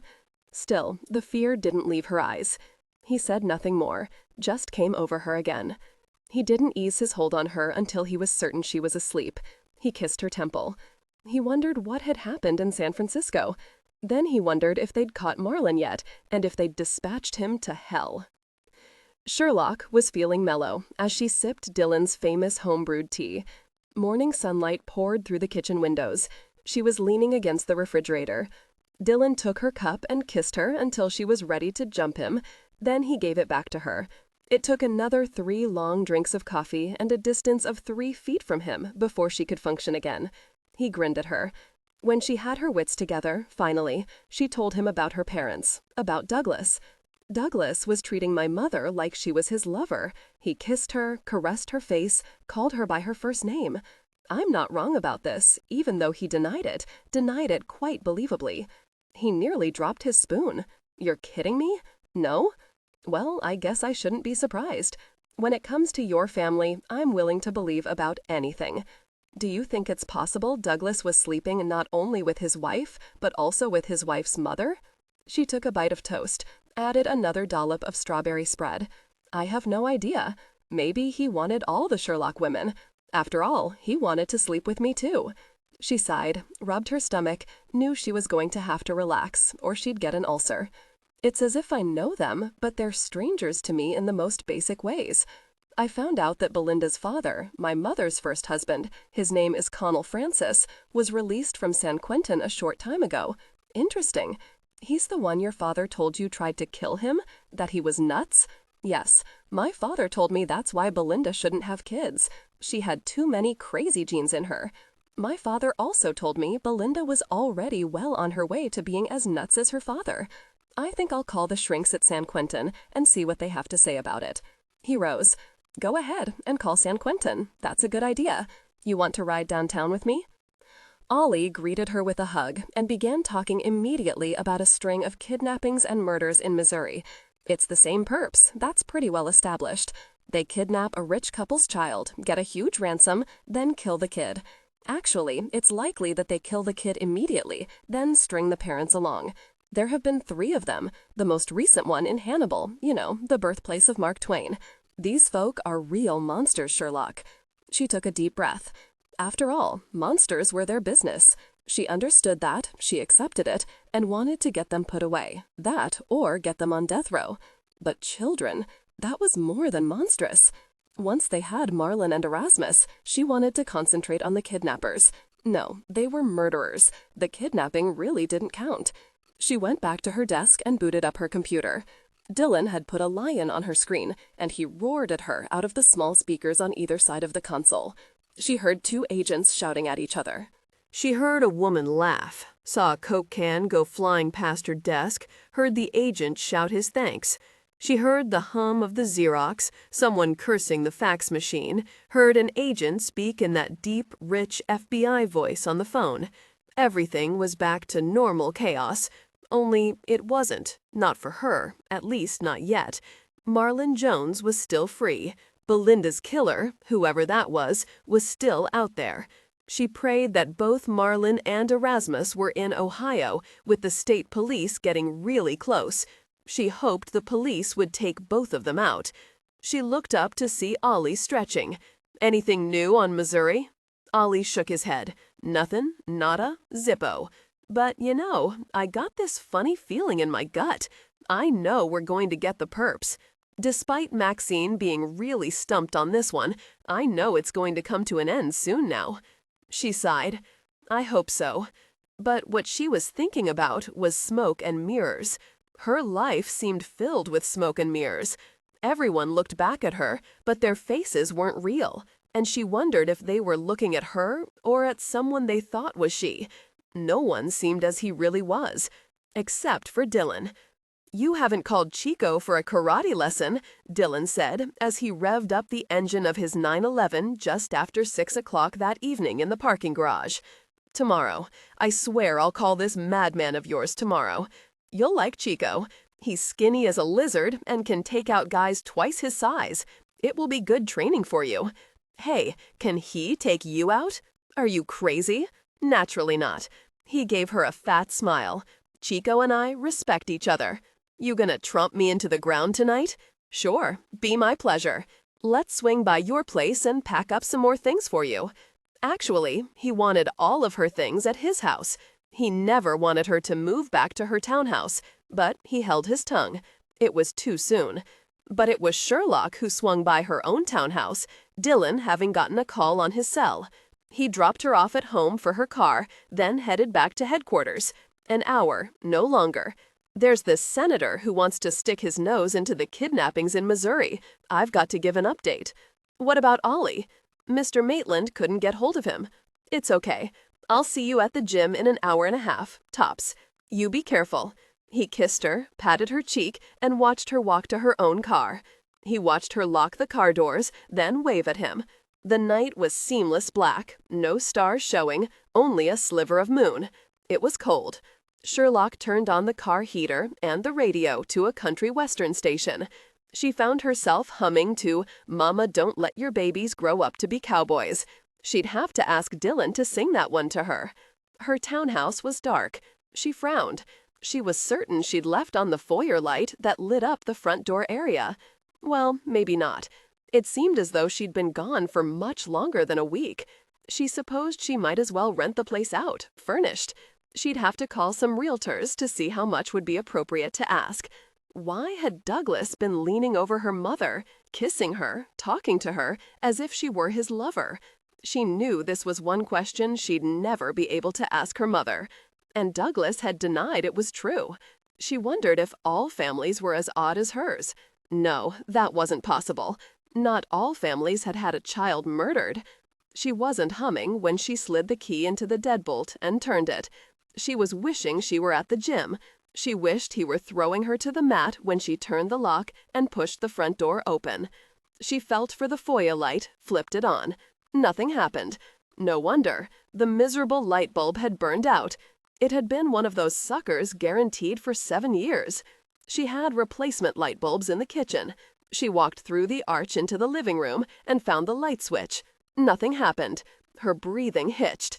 No, that was ridiculous. It had to be the circuit breaker, and that was in the utility closet off the kitchen, with more of those 7-year guaranteed light bulbs. She walked slowly toward the kitchen, past the dining area, bumping into a chair she'd forgotten about, then felt the cool kitchen tile beneath her feet. She reached automatically for the light switch. Nothing happened. Of course. Little light slipped in through the large kitchen window. A black night, that's what it was. Seldom was it so black. Technology, she said, making her way across the kitchen. Miserable, unreliable technology. Yeah, ain't it a bitch? She was immobile with terror for a fraction of a second until she realized that she'd been trained not to freeze, that freezing could get you killed, and she whipped around, her fist aimed at the man's throat. But he was shorter than she was used to. Her fist glanced off his cheek. He grunted, then backhanded her, sending her against the kitchen counter. She felt pain surge through her chest. She was reaching for her cig, even as she was falling. "Don't even think about doing something that stupid," the man said. "It's real dark in here for you, but not for me. I've been used to the dark for a real long time. You just slide on down to the floor and don't move, or else I'll just have to blow off that head of yours, and all that pretty red hair will get soaked with brains." He kicked the cig out of her hand. A sharp kick, a well-aimed kick, a trained kick. She still had her lady Colt strapped to her ankle. She eased down, slowly, very slowly. A thief? A robber? Maybe a rapist. At least he hadn't killed her yet. Boy, turn on the lights. In the next moment, the house was flooded with light. She stared at the old man who stood a good 3 feet away from her, a carving knife held in his right hand. He was well-dressed, shaved, clean. He was short and thin, like the knife he was holding. He was Erasmus Jones. The boy came into her vision. It was Marlin. They weren't in Ohio. They were both right there, in her kitchen. 34. "Hi, Marty." "Hey, aren't you looking so scared you want to puke?" Dillon would miss her in another 40 minutes, maybe 35 minutes. He'd be worried. It would be an unspecified worry, but worry he would. He might wait another 5 minutes, then he'd come here. She looked from father to son. She smiled, praying that only she realized it was a smile filled with unspoken terror.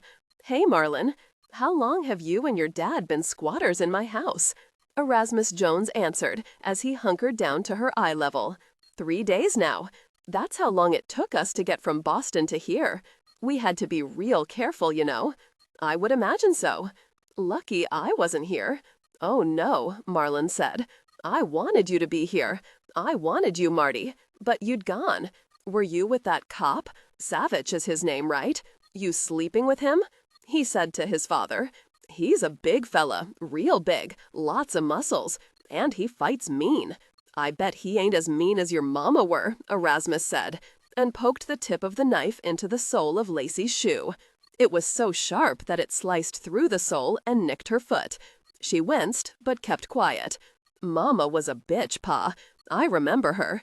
She was a bitch, always cussin' and back-talkin' you, always had a bottle in her hand, swiggin' it even while she was hitting me in the face. Yep, Lucille were a mean one. She's dead now, did I tell you that?" Another rabbit hole, Lacey thought. 40 minutes, max. Dillon would come over here in no more than 40 minutes now. Then what? He wouldn't be expecting trouble. There was no reason for him to. Erasmus and Marlin were supposed to be in Ohio, so he'd think she needed help moving stuff. He'd be vulnerable. She wouldn't let them hurt him. No, she had her lady cult. She'd do something. She couldn't let anything happen to Dillon. Mass dead? Marlon asked as he sat down on one of Lacey's kitchen chairs. Yeah, his father was telling him this now? Marlon said, "No, you didn't tell me that, Pa. What happened?" "Nothing much." "I just carved her up like that Thanksgiving turkey she didn't make me." "Well, that's all right then. She deserved it. She never was a good wife or mother. Yeah, she was like all those women who walked the walk for you, Marlon. That maze of yours, I sure do like that. You got that from that game we used to play in the desert. Yes, Pa. Well, we got this gal here now. Let's off her and then get out of here. There's no more food anyways." "No," Marlon said, and his voice was suddenly different, strong and determined, not like the deferential tone he'd used with his father since he'd come in. "Marty's going to walk the walk. She's got to be punished. She shot me in the belly. It hurt real bad. It still hurts. I got this ugly scar that's all puckered and red. It's her turn now," Erasmus said. "I want to kill her now. It ain't smart to hang around here." "I know, but I got my maze all fixed up for her. She'll like it. She already knows the drill. Only this time when she hits the center, she'll have a big surprise. 30 minutes, no more. You fix up another warehouse, Marlon? Hey, Marty, I fixed it up real good. You'll like it. I had lots of time, so it's really prime. Why would I walk the walk when you get me there, Marlon? I know you'll be at the center waiting to kill me. I'd be a fool to go into the maze." "Well, you see, Marty, you'll do anything I ask you to. I got myself a little leverage here." "Dillon? No, not Dillon. Who?" "Let me go get my little sweet chops," Erasmus said, and rose slowly. He stretched that skinny body of his. His legs were slightly bowed. He was wearing cowboy boots. Without boots, he'd be no more than 5'6". "You keep a good eye on her, boy. She's tricky. Look at her eyes. Lots of tricks buried in there. I bet you the FBI taught her all sorts of things to do to a man." Marlon calmly pulled a .44 Magnum out of his belt. "I like this better than your FBI gun, Marty, although I'll take it with me as a souvenir. This baby will blow a foot-wide hole out of your back if I shoot you in the chest. I don't think you would survive that, Marty." He assumed a serious pose, rubbing his chin with his hand. "You're real tough, but you couldn't live through this, could you?" "No," she said, studying his face, his eyes, trying to figure out what to do. No one could. Should she try to disarm him now? It was academic. There was Erasmus in the door. He was grinning. "She gave me a mite of trouble, so I had to smash her head." He dragged in Hannah Paisley by the hair. She was wearing a charcoal gray running suit, running shoes on her feet. She was unconscious. "You know her, don't you, gal? Don't lie to me. I can see it writ all over your face." "Yes, she's a special agent." "How did you get her?" "Easy as skinning a skunk. She was out running. I stole her fanny pack, saw she was with the FBI, and took her down. Nary a whimper from her."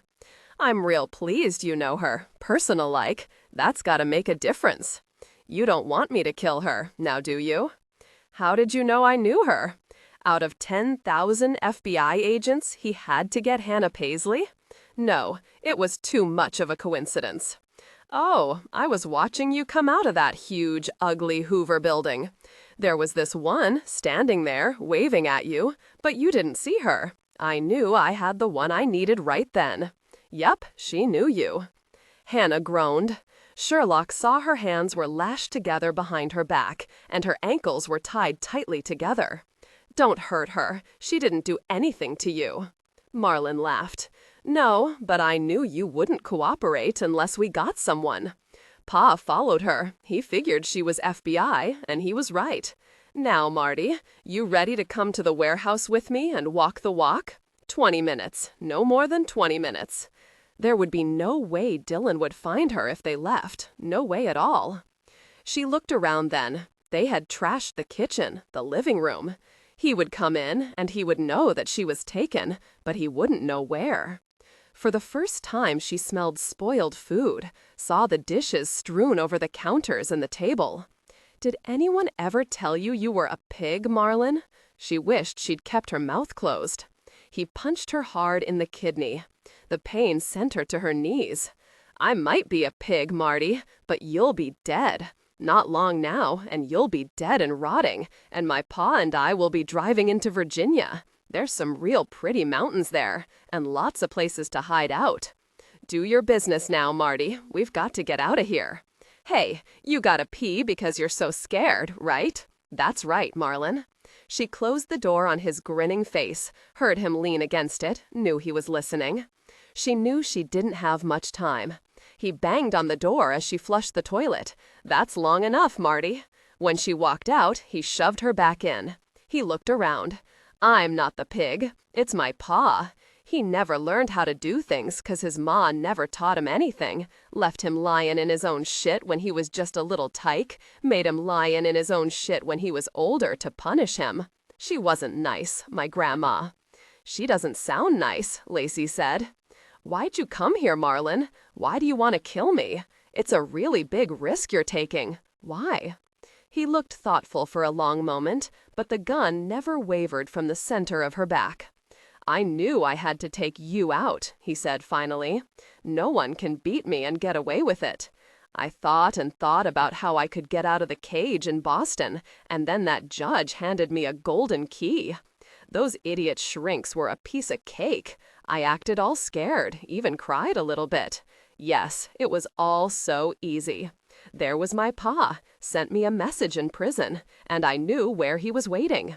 All I had to do was get in Brainerd to the Glover Motel at the western edge of town.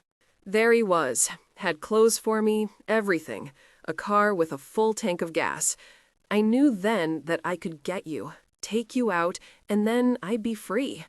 Actually, it was Pa who hit that guy in Boston, nearly sent him off to hell where he belongs. I know. Your pa used your driver's license. We got the license plate. Marlin wasn't expecting that. Well, I told Pa to be careful. He was sure he'd knocked the FBI guy from here to next Sunday, but he didn't. He really got the plate, huh? No matter. Everything's back on track now. I wish that the FBI guy had gotten his." Hannah moaned from the kitchen. "Now, let me see if you tried to leave any message for that muscle boy you're sleeping with." She didn't move, barely breathed, and waited. He poked around a bit, then straightened. "You're smart, Marty. You didn't try anything. That's good." Hannah moaned again. They heard Erasmus say something to her. They heard a sharp cry. The bastard. He'd hit her again. "You'll come, won't you, Marty? You'll come to me at the center of the maze? My pa will kill her slow if you refuse. It sounds like he's already got started. You got the picture now, don't you? To die for Hannah Paisley. Perhaps there was a dose of irony there. No, she'd die anyway. Lacey seriously doubted Hannah would survive this either. But Sherlock had no choice. None at all. "I'll come. 10 minutes. Let me see if Hannah's all right. A real buddy, is she? That's excellent. No shit from you then, Marty, where Pa will make her real sorry. Then it'll be my turn to make you even sorrier. No shit from me, Marlin. Ladies shouldn't say that word, Marty." She wanted to laugh, realized it was hysteria bubbling in her throat, and kept her mouth shut. When she walked into the kitchen, Hannah was sitting on the floor, her back against the wall. "I'm sorry, Hannah. Are you all right?" Hannah's eyes weren't focused, but she was trying. She probably had a concussion. "Sherlock, is that you?" "Yes." "Where is this place? Who are these animals?" Erasmus kicked her. Hannah didn't make a sound, but her body seemed to ripple with the shock of the pain. "This is my place. These men are Marlin Jones and his father, Erasmus." She saw Hannah realize the consequences in that single instant. She also knew she was going to die. Both of them would die. Sherlock saw her trying to loosen the knots on her wrists. "Gentlemen," Hannah said, looking from one to the other, "can I have a glass of water?" "Then you'll probably have to go pee, like Marty here," Marlin said. "Marty? Her name is Sherlock." Marlin kicked Hannah, the way his father had. "Shut your mouth. I hate women who haven't got the brains to keep their lips sewn together. I might do that someday. Get myself a little sewing kit. I could use different colored thread for each woman. No water. Let's get out of here. Who knows who's going to show up? 5 minutes." But it didn't matter now. Sherlock was bound and gagged, lying on her side in the back seat of her own car, a blanket thrown over her. Hannah was behind her in the storage space. One of them was driving a stolen car she'd seen briefly, a gray Honda Civic. Then she heard her Explorer revved up, but didn't know which one of them was driving. She guessed they'd leave her car at the warehouse. Sherlock closed her eyes and prayed harder than she'd ever prayed in her life. If Marlin left her hands tied behind her, then there would be no way she could get to the lady Colt strapped around her ankle. Savich stretched his back, then his hamstrings. He heard a woman's voice from the front of the gym and started to call out. But it wasn't Sherlock. It had been an hour and 20 minutes. In that instant, he knew something was very wrong. He called her cell. No answer. He and Quinlan both had this gut thing. Neither of them ever ignored it. He immediately called Jimmy Maitland. "It's dinner time, Savage. This better be good." "There's no word about Marlin Jones, is there?" "No, none yet. Why?" "I haven't seen Sherlock in over an hour. She was supposed to meet me at the gym. She hasn't shown." I called her cell. No answer. "I know that Marlin and Erasmus are here. I know it. I know they've got Sherlock." "How do you know that? What's going on, Savage?" "My gut. You've never before mistrusted my gut, sir. Don't mistrust it now. I'm out of here and on my way to her house. She was going there to get more stuff. We made a firm time date. She isn't here. Sherlock's always on time. Something's happened, and I know it's Marlin and Erasmus. Put out an APB on her car, Ford Explorer, license SHER 123. Can you get a call out to everyone to look for her? You got it." Savich was at her house within 10 minutes. It was dark. Her car wasn't in the driveway. Jesus, he prayed he'd been wrong. Maybe she was at his place. Maybe she wanted to unpack her stuff before she came to the gym. No, she wouldn't do that. He went to the front door and tried the doorknob. It opened. He had his cig out as he pushed the door fully open. He turned on the light switch. He saw the trashed living room. Furniture overturned, lamps hurled against the wall, her lovely prints slashed, beer cans and empty Chinese cartons and pizza boxes on the floor. One piece of molding cheese pizza lay halfway out of the box onto a lovely Tabriz carpet. The kitchen was a disaster area. It was weird, but he could smell Sherlock's scent over the stench of rotted food. She'd been here. Recently. Then he saw her fanny pack on the floor under the table. He opened it, but saw it wasn't Sherlock's. It was Hannah Paisley's. They had both women. How did they get Hannah? How did they know to get Hannah? And why had they taken her? Of course, he knew the answer to that. Marlin knew he'd have to have some leverage, something to make Sherlock do what he told her to do. And that would be to walk the maze, to get to the center where he'd kill her, to pay her back for scamming him, for shooting him, for beating him. So he and his father would have taken the women to some warehouse nearby. But where? There were lots of likely places in Washington, D.C. Sherlock would know that he'd realize what had happened. Should have left him something, if she'd had the chance. He looked around the kitchen but didn't see anything. He was on the cell phone to the cops when he walked into the small bathroom off the downstairs hallway. He nearly gagged at the stench. He pulled open the drawers below the sink. Nothing. He pulled aside the shower curtain. There was Sherlock's purse on the floor of the shower stall, open. "Give me Lieutenant Jacobs, please. I imagine he's gone home. What's his phone number?" "Listen, this is Dillon Savich, FBI. We've got a real problem here, and I need help fast." Savich was on the phone to Jacobs even as he was bending down to pick up Sherlock's purse. It was a big black leather shoulder bag. He'd kidded her about carrying a full week's change of clothes and running shoes in there. "Is Lieutenant Jacobs there, please?" He carefully pulled out each item. It was when he got to her small cosmetic bag that he went really slowly.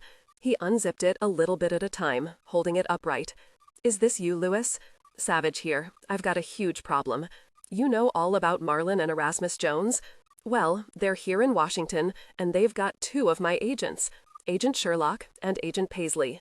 Hold a second." Slowly, Savage turned the cosmetic bag inside out. There, written in eyebrow pencil, was Calvert Williams, Warehouse. She was good. Lewis, she managed to leave me a message. There's a warehouse at Calvert and Williams. He's going to make Sherlock go through a maze, Lewis, and Marlin will be at the center. He'll kill her. Do a silent approach, all right? I'll see you there in 10 minutes. He couldn't believe it. His Porsche wouldn't start. He tried again, then raised the hood. Nothing obvious, not that he was a genius with cars. He kicked the right front tire and ran into the street. A motorist nearly ran him down, slammed down on his brakes, and waved around him. Savage stood in the middle, waving his arms. A taxi pulled up. A grinning black face peered out at him. Well, if it isn't the lucky man who's going to marry that pretty little gal. 35. There was no time at all. She didn't want to die, didn't want to lose her life to this crazy yahoo who was grinning at her like the madman he was. No, he wasn't mad. He knew exactly what he was doing, and he knew it was wrong. He enjoyed it. Remorse was alien to him. Being really human, in all its complexity and simplicity, was alien to him. She looked at Hannah, who was standing with her back against one of Marlin's props, her head down. At first, Sherlock thought she was numb with fear, but then she realized she wasn't terrified senseless, which Marlin and Erasmus probably thought. No, it was an act. Hannah was getting her bearings, thinking, figuring odds. Good. Let them think she was broken. Sherlock called out, her voice filled with false concern. She was sure Hannah would see right through. Hannah, are you all right? Yes, but for how long? Hannah didn't look at her, kept breathing deeply, staring at the filthy wooden floor. I don't suppose there's a chance that Savich will get here? I don't know. Shut up, both of you bitches. Really nice language from your daddy, Marlin. He can say whatever he wants, Marty. You know that. He's a man. Him? A man? It was Hannah, her voice hoarse because Erasmus had choked her when she'd tried to get away from him. He's a worm, a cowardly worm who raised you to be a rabid murderer. Hannah didn't even have time to ready herself before Erasmus hit her hard on the head with the butt of Sherlock's cig. I'll enjoy cutting her throat, Erasmus said, standing over an unconscious Hannah. She was drawn up in the fetal position. There was a trickle of blood from her nose. So, you will kill her? Sherlock said, and smiled at Marlin. I'm not going into your maze. There's no reason to. She isn't leverage. You're going to kill her too.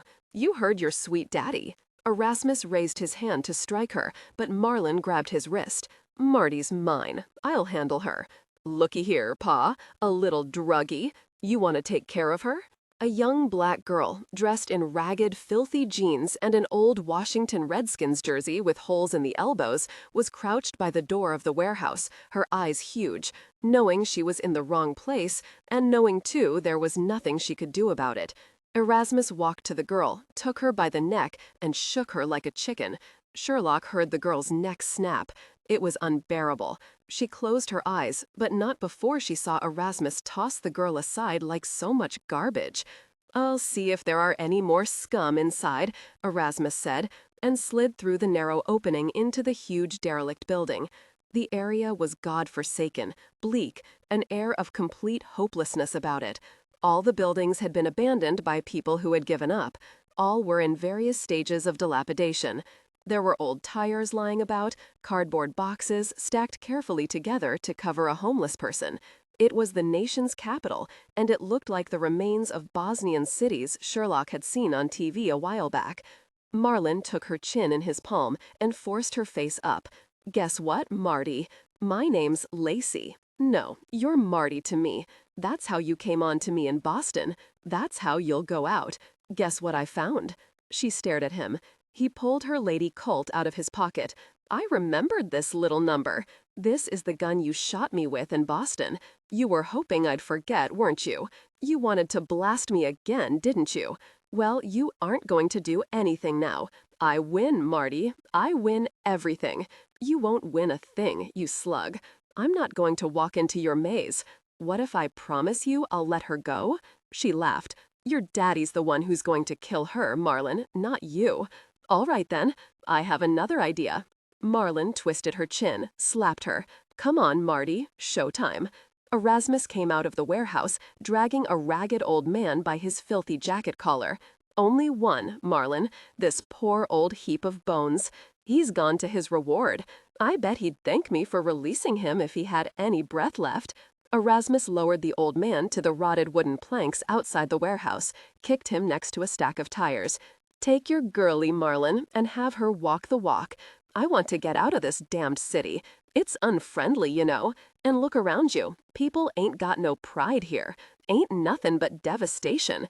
Don't our government have any pride in their capital?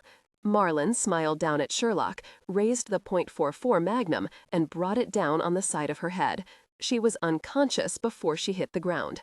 Now, I've got to do this just so, Marlin said to his father as he leaned down over Hannah.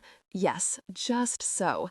I can't wait to see her face when she finally comes to the center of the maze, when she finally comes to me. 4.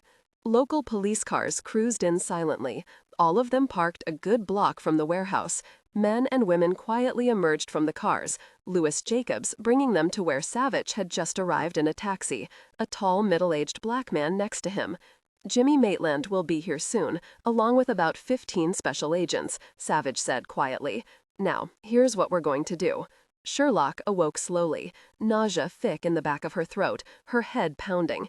She tried to raise her head, just a bit, but the dizziness brought her down. She closed her eyes. Marlin had struck her with a gun over her left ear, harder this time than in Boston. He'd probably laughed when she was unconscious at his feet. She lay silently, waiting, swallowing convulsively, praying that Dillon had found her message, but knowing in her gut that she had to depend on herself, not on some rescue. Where was Hannah? It was dead silent in the huge, gloomy warehouse, except for the sound of an occasional scurrying rat. The air was thick and smelled faintly rotten, as if things had died here and been left where they'd fallen. Her nausea increased. She swallowed, willing herself not to vomit. There was a small pool of light in front of her, thanks to Marlin. There was also a ball of string. Think, he had both her guns. She looked around slowly, wondering if he or Erasmus could see her. There was nothing she could see to use as a weapon, nothing at all, except the string. She came up slowly onto her knees. She still felt lightheaded, but the dizziness was better. A few more moments. At least he'd removed the ropes from her hands and feet. At least she was free. She heard Marlin's eerie voice coming from out of the darkness. Hey, you're awake. Good. It took you long enough, but my daddy said I was too excited to be patient. Marty, listen to this. Hannah's scream ripped through the silence. I've got her here, Marty, at the center of the maze. This was just a little demonstration. Don't panic on me. I only hurt her a little bit. She must have a real low threshold of pain to scream when I just jerked her arm up. Now, if you don't get here, she won't be quite whole real soon. You start moving now, or I'll start cutting off her fingers, then her nose, then her toes. Hey, that rhymes. I'm good. Now, I'll work up from there, Marty, and you'll get to hear her scream every time I take my knife to her. I won't cut her tongue out until last. You'll hear everything I do to her. She stood up, the string in her hand. I'm coming, Marlin. Don't hurt her. You promise? There was silence. She knew he was talking to Erasmus. Good, they were together. She didn't have to worry about Erasmus watching her from a different vantage point. Good. They'll be fine as long as I know you're on your way. Move, Marty. That's right. I can see you now. But he couldn't, at least not all of the time, just at those intervals where he'd managed to place mirrors. She began wrapping the string around her hand. No, this wouldn't do it. She had to double the string and knot it every couple of inches. She redid it as she walked, clumsy at first, gaining in proficiency and speed as she tied it again and again. She was nearly to the beginning of the maze, and the string would run out. She prayed she'd have enough. I'm coming, Marlin. Don't touch Hannah. I'm not hurting her now, Marty. You keep walking toward my voice. That's right. You using the string, Marty? That's part of the game. You've got to use the string. I'm using the string. Good. You're a smart little bitch, aren't you? She drew a deep breath, called out, Oh yes, Marlin, you stupid prick. I'm so smart, I'm going to kill you. Count on it, and no one will miss you. Everyone will be glad you're in hell where you belong. She stepped into the maze. Don't you talk to my boy like that, gal, or I'll take a whack at you myself after he's through. She heard them talking, but couldn't make out any words. Marlin said, I told my daddy I was right. Yes, I was right all along. You have a dirty mouth. He heard that bad word you said. You deserve my kind of punishment. He laughed, a full, deep laugh, but there was something in it, something that sounded vaguely like fear. Was that really fear she heard? She'd hurt him once. Surely he hadn't forgotten that, but she couldn't imagine why he'd be even faintly afraid now. She was alone. She didn't have a weapon. Still, she had no other options. She decided to push. Remember how it felt to have a bullet in your gut, Marlin? Remember all those tubes and needles they stuck into you at the hospital? You even had one in your cock. You remember that? Remember how you lay there whimpering, all gray in the face? You looked so pathetic. You looked like a beat-up little boy. I looked at you and I was really glad I'd shot you. I hoped you'd die, but you didn't. You'll die this time, Marlin. You're crazy and stupid, you know that? I'm not. I'll pay you back for that, Marty. You couldn't pay back anything. You're a coward, Marlin, and you're afraid of me, aren't you? I can hear it in your voice. It's shaking. You're worthless, Marlin. You're nothing but a loser. Your mama should have strangled you at birth. No! He was heaving now. She could hear him, heaving from rage. I'll kill you, Marty, and I'll enjoy every minute of it. You deserve to die, more than any of the others. Let me take her out, boy. No, she's mine, and this one too. I want both of them. You know this other one cusses all the time.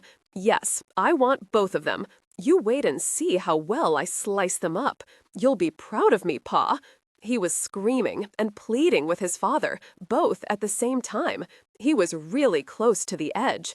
I'm the best slicer in the world, not you. I'm the best. Lacey walked very quietly, the knotted string wrapped around her hand. He'd built the maze very well. She hit 2 dead ends and had to retrace her steps. She called out, Marlin, it looks like you finally learned how to build a proper maze. I just hit the 2nd dead end. Too bad you're so stupid that your daddy didn't teach you how to build a really good maze way back when you were young. It took you long enough to learn, didn't it, you pathetic little slug? Damn you, bitch, shut up. Don't you talk like that. I know you're doing it on purpose to make me mad, to try to make me lose control, but I won't. I know you don't talk like that all the time, do you? Damn you, bitch, answer me. That's right, you little jerk. It's all just for you, Marlin, you miserable, stupid fuck. Shut up. Shut up. His voice was trembling. She could imagine him nearly frothing at the mouth with rage. Good. Her voice rang out cold and calm. Why the fuck should I? I'll kill you now, Marty. I've got my magnum right here, all ready to go. You walk faster, or Hannah's going to lose her pinky finger. I'm coming, Marlin. I told you I would. Unlike you, I keep my word. Only a coward would hurt her, and you've been swearing to me you aren't a coward, right? He was breathing real hard now. She was close enough to hear his rage, nearly taste it. It smelled sweet, coppery, like human blood. No, I won't hurt her. Not yet, anyway. You're first, Marty. You. I want you, then I might be satisfied.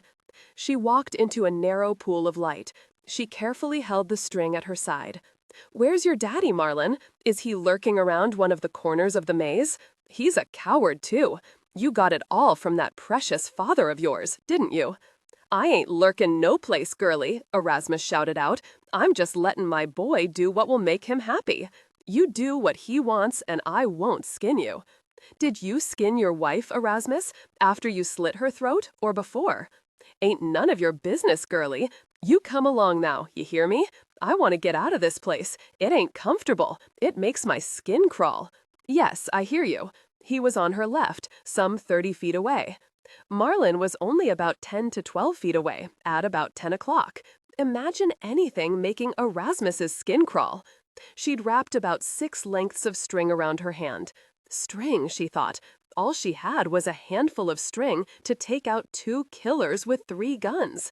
She loosened the string, making it into a large enough circle so she could loop it over Marlin's head.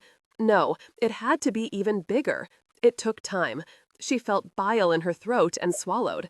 She wouldn't give up until he killed her. She thought of Dillon. He'd go nuts if Marlin killed her. He'd already had one woman he loved leave him. She wasn't about to let Marlin kill her. 36. The light was steady now, becoming brighter with each step she took. It was from a narrow beam of light he'd strung some 8 feet overhead. She was nearly to the center of the maze now. She heard Hannah moan. She heard Marlin's breathing. Hannah moaned louder. The moans weren't from pain. Hannah was giving her directions. Yes, both she and Marlin were at about 10 o'clock.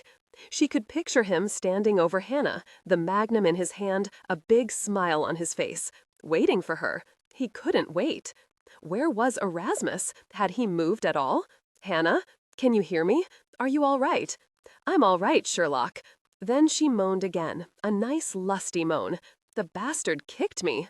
Hang in there, please, hang in there. And she knew that Hannah was thinking frantically. She knew whatever she tried, Hannah would help her if she could. There was no sound now except for Marlin's jerky, deep breathing. Had Dillon found her message? Had he even gone to her house yet? Of course he had. She swallowed. Nearly there. Nearly to Marlin. She stepped into bright light, 2 spotlights shining directly into her face. She shaded her eyes with her right hand. In her left hand was the string. Ready now, if only he didn't see it, if only she had time and opportunity. "Hello, Marty," he said, nearly gasping with pleasure. "You're here." He was standing beside Hannah, his chest puffed out, looking very proud of himself. He looked happy. His eyes were dead and glittered. He was grinning at her. "Hi, you little fucker. How's tricks? Have you killed any more women since you escaped that madhouse in Boston?" He lurched, as if she'd gut-punched him. It wasn't a madhouse. Sure it was. It was the state madhouse. I was just there to talk to some shrinks, nothing else. I was visiting for a little while. If that judge hadn't been such an idiot, they'd have you right now in a padded cell. You know what else? They'd shackle your legs together and walk you right out of your padded cell to the electric chair. Then they'd fry you. It will still happen, Marlin. Can you imagine the pain, Marlin? Damn you, shut up. Be quiet. Show some respect for me. I won, damn you, I won. Not you. You're standing there, nothing going for you this time. I'm the big winner. You're nothing, Marty, nothing at all. That's right, Marlin, you've won. Even though you haven't had any women walk to the center of your maze since your escape, you've still managed to kill very dangerous and very heavily armed homeless people and teenagers. That's real brave of you, Marlin. Real manly. You make me puke. No, that was my paw. Same difference. You're his very image. He was panting now, trying to hold himself back, and she pushed harder. You know what, Marlin? I once thought you were pretty good-looking. You know what you look like now? You look like you're ready to drip saliva from your mouth. Is that true? Are you ready to froth at the mouth, Marlin? I've never seen a sorrier excuse for a man in my life. He snapped, ran at her, the knife raised. Hannah jerked from her left to her right side, whipped up her bound legs and tripped him. He went sprawling, sliding on his stomach almost to Sherlock's feet. She was on him in an instant, looping the thick, knotted string around his throat. She had her knee in the small of his back, pulling back on the string, bringing his face off the wooden floor. She knew it was cutting deep into his neck. "Hannah, where's his gun?" "Hannah can't get it, Marty." She turned slowly to see Erasmus holding Hannah's head back at an impossible angle. He had her hair wrapped around his left hand. His right hand held a 12-inch hunting knife to her throat. "Let my boy go, Marty." "I will if you release Hannah." "Now, Erasmus." He shook his head slowly. The knife point punched into Hannah's skin. A drop of blood welled up and trickled down to disappear into her running top. Lacey saw no fear on her face. What she saw was some kind of message in her eyes. "What? You release him real slow, Marty, or the knife goes all the way in." The knife goes all the way in, Erasmus, and your sweet boy here is dead." She twisted the string. Marlin gurgled. His face was darkening. She jerked back his head so his daddy could see him. He thrashed with his arms and legs, but he couldn't dislodge her. Erasmus screamed, "You bitch! Loosen the knot! You're choking him! He's turning blue!" Suddenly, Hannah sent her elbow back with all her strength into Erasmus' stomach. He yelled, loosened his grip just a bit, just enough so Hannah could roll away from him and that hunting knife. There was a single shot, loud and hot in the heavy, silent air. Erasmus took the bullet in the middle of his forehead. He stared toward Sherlock, surprise widening his eyes, even in his own death. Slowly, so very slowly, he fell forward. Hannah rolled out of his way. He landed on his face. They heard his nose break, loud and obscene in the silence. "Pa! Damn you! You killed my pa!" Marlin jerked back, grabbed Sherlock's wrists, and pulled her over his head. She landed on her back, winded. Marlin was on her, sitting on her chest, leaning into her face, his knife right under her nose. "I've got you now, bitch. You killed my pa, and now I'll kill you and then that other bitch." "No, you won't cut me, Marlin. It's too late. The cops are here. One of them shot your pa." Marlin jerked up and brought down the knife. "Sherlock, flatten." She pressed as hard as she could into the floor, even as she heard the gun crack, loud in her ears. It was a very hard shot to make without hitting her in the process. Marlin had been so close to her, they'd had to hold off until they got a better angle. She felt Marlin jerk over her. She knocked him off her, sending him onto his back. The bullet hit him in the back of the neck. She rolled and came up on her elbows next to him. He was looking up at her. "Tell me how you did it." "I left him a message. In my purse, in the floor of the shower. I wrote it in eyebrow pencil on the inside of my makeup bag." She looked up. "Dillon, keep everyone away. I've got to talk to him. Just for a moment." She leaned right into Marlin's face. "Did you kill Belinda?" He grinned up at her. Blood flowed from his nose and mouth. But he didn't look to be in any pain. "Did you, Marlin? Did you kill Belinda?" "Why should I tell you anything?" "So I can judge which of you is the better man, Marlin. You or your daddy. I can't really until you tell me about Belinda. Did you kill her?" He looked away from her, upward, but the ceiling was dark, impenetrable. What was he looking at? "You want to know what she did, Marty?" "What did she do?" "She killed my kid." "Oh yeah, she tried to tell me it was a miscarriage, but I know she killed the kid because she was scared it would be all crazy even before it was born. She told me about her pa being a loony. She told me she'd have to be nuts herself to have a kid I fathered. That's why she killed my kid. She told me she wanted the kid, she didn't care if it was crazy, but then she went and she killed it." His eyes were vague and wide. She leaned close. "Listen to me, Marlin. Belinda didn't abort your baby. Her husband hit her and she miscarried. It wasn't her fault. It was Douglas' fault. He probably found out the baby wasn't his and he hit her. I knew I should have killed that jerk. He couldn't father a kid, at least he hadn't been able to with her. Belinda told me he had this real low sperm count. You knew I was Belinda's sister, didn't you, Marlin?" "Not at first. I recognized you when you came to the hospital. Then I knew who you were. But how? You were just a teenager then. But we did have fun with you. I took Belinda to see my maze, made her promise she'd scream and groan and carry on, all for your benefit, to punish you for hiding in the trunk, for spying on us. You really pissed Belinda off." He closed his eyes and sucked in air. Blood trickled out of his mouth as he whispered, "We drove to the warehouse, and Belinda pulled you out of the trunk, told you that you'd been captured, and you'd have to walk the walk with her. She told you she was going to die because of you, but she prayed that you'd survive. You were sobbing and pleading with me, but Belinda pulled you into the warehouse and kept you with her. She screamed real good for you. Then she even let me pretend to knife her when you got to the center of the maze, and you saw it all. You collapsed then. Nobody touched you. You just fell over. Belinda got scared, but I told her you were a nosy teenager and you'd get over it. When we got back to Belinda's house, you were still unconscious. Belinda told me later you never remembered a thing. She felt guilty about doing that to you. Even though you were a sneak, she loved you. She realized you admired Douglas and were afraid she'd leave him for me. But then, she killed my kid. Then I had to kill her. I had no choice at all. She had to die. She betrayed me. It was a miscarriage. You killed her, and she didn't deserve it. You made a big mistake, Marlon. I believed she'd betrayed me. I had to kill her, but I didn't really want to. She didn't betray you. He opened his mouth again, and a fountain of blood spurted out. Blood flowed from his nose. Sherlock positioned his head back, then leaned really close to his face. It's over now, Marlon. You've destroyed quite enough.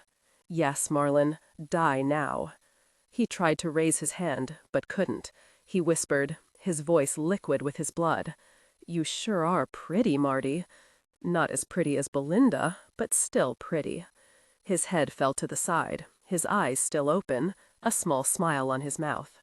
She looked up to see Dillon standing not 2 feet away from them. There were at least 20 other police officers and special agents in a circle around the center of the maze. No one was moving. No one said a word. She smiled up at him. No more questions, no more mysteries. He killed Belinda. He told me so, and he told me why. All this time, even long years, she'd driven herself, felt consumed with guilt. All this time, she hadn't remembered that Belinda had forced her into Marlon's maze. She couldn't drudge up a single memory of that night, even after being told what had happened. She wondered if she'd ever remember, even under hypnosis. Well, it didn't matter. Belinda had been dead for 7 years. Her murderer was dead.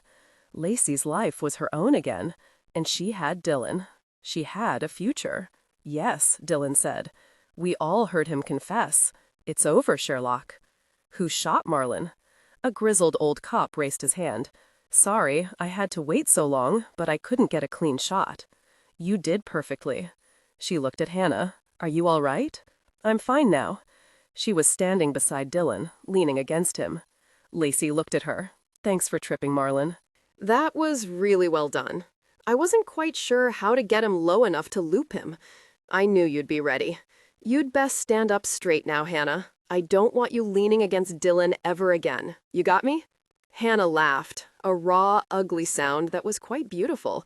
I hear you, Sherlock. I hear you really well. I thought you might be mean once it occurred to you. Good going. Sherlock slowly stood up. Marlon's blood was all over her. She looked around at the circle of faces. She was alive. She gave them all a huge smile. Thank you all for saving our lives. Mr. Maitland, sir, we finally got him. No shit, Sherlock, Jimmy Maitland said, then punched Louis Jacobs and laughed. Soon everyone was laughing, even as they held their weapons in their hands. Their relief, their triumph, made them shout with laughter. Jimmy Maitland said, I wanted to say that since I first saw your name among the new trainees. I love it. Does anyone know where that line's from? 37. Dr. Lauren Bowers said very quietly, Lacey, do you remember getting into the trunk of Marlon's car? Lacey moaned, her head turning from side to side. It's all right. I'm here. Dillon is here. You're safe. This was a long time ago. Marlon's dead. He can't hurt you. You're remembering this for you, Lacey. Now, open your mind. Relax. Did you get into the trunk? Yes. I wanted to be sure Belinda was betraying Douglas. I'd overheard her talking to him an hour before. I heard them make a date. I followed her and this guy. I didn't know she was there. I heard her talking to Marlon, but I couldn't make out what they were saying.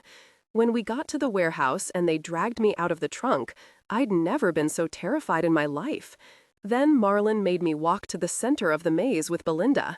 I believed she was as terrified as I was, but she wasn't. At least, she wasn't that night. But I believed she was. I walked every step beside her. Once, she even handed me the string. Every few feet, Marlon would call out to us, tell Belinda how he'd have to punish her if she didn't get to the center of the maze. I remember being so afraid, feeling so helpless. Yes, that's all right, Lacey. You were just 19. What happened next? When we finally got to the center of the maze, Marlon was there, and he was smiling. He smiled even when I thought he'd knifed Belinda. I thought he'd kill me next. I can remember screaming, running to where Belinda was lying. The horror of it shut me down. That's all I remember. And you just refused to remember it later, Dr. Lauren Bowers said to Savich. Anything else? Did Marlon tell Belinda he had to punish her because she cursed too much? Because she badmouthed her husband? I think so. Wait, yes, he did. I think we know everything she needs to let go of the past. Dillon was silent a moment, then he said quietly, "Before you bring her back, ask her what she wanted to do with her life before Belinda's murder. Oh yes, tell her not to recall it." When Lacey awoke, she looked at Dillon and said, "The answer was there all the time, locked in my brain. I guess that's why I had the horrible nightmares for months and months after Belinda's murder, why I was terrified that someone would get to me and murder me. That's why I had the nightmare at your house, Dillon. It was coming too close. The dream helped me keep it under wraps." "That's right, Lacey. But it's gone now." Savich asked her later as they walked to the car, "Will you tell Douglas that Belinda did indeed have an affair with Marlon, that it was his child she carried?" I think he already knew. I don't think he knew it was Marlon, but he sure had to know that it wasn't his kid. Belinda wouldn't have ever had an abortion. She wanted that baby. Douglas must have known he had a low sperm count. Even then he must have known. And that's why he hit her. He was furious. Yet he married Candace when she told him she was pregnant. Guess he wanted to believe that, despite a low sperm count, he'd scored. Who knows? Now, maybe he and Candace have a good shot at making it.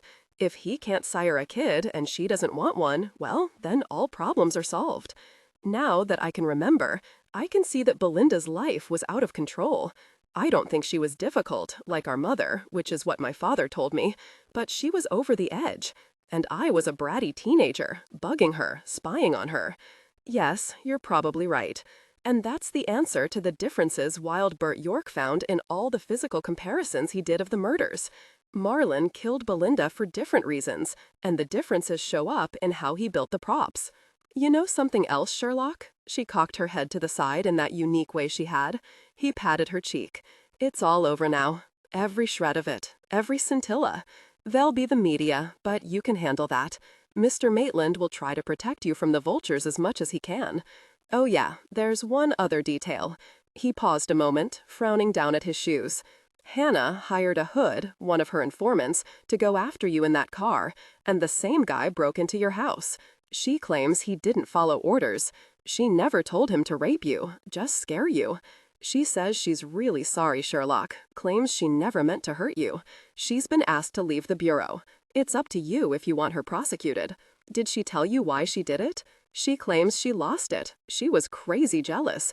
She thought she could scare you off, make you pack up and go back to California. If we get the guy she hired, then she'd have to take a fall too, wouldn't she? He nodded, then said, yes, if they catch the guy, she'd be prosecuted.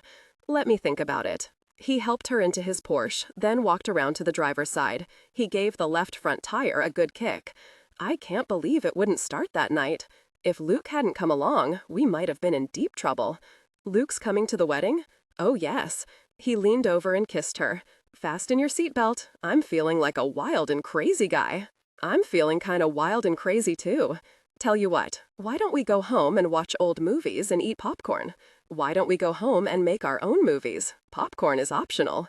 But you don't have a movie camera, do you? Let's call this a dress rehearsal. She gave him a slow, sweet smile. You promise to make me a star? Epilogue. I don't believe this, Sherlock said, as she took a glass of Chardonnay from Fuzz the bartender. He never told you, never let on. Sally Quinlan asked, saluting her with her own glass of Chardonnay. Never a word. Sure, he would sing me country and western songs, but this? I had no idea. Doesn't he look beautiful up there, wearing those boots and that belt with the silver buckle? The two women sat back, as Miss Lily, draped in a white silk dress that made her look as epic as Cleopatra, said from the small square stage, "Now listen up, brothers and sisters, even you yahoos we've got here tonight. I've got a special treat for you.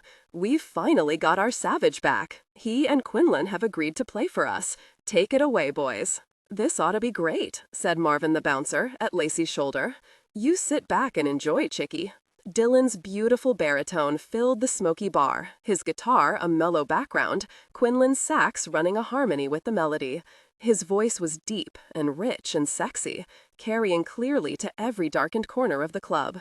What's a man without love? What's his night without passion? What's his morning without her smile? What's his day without her in his mind? Bring her love to my nights. Bring her smile to my mornings. Bring her mind to fill my days.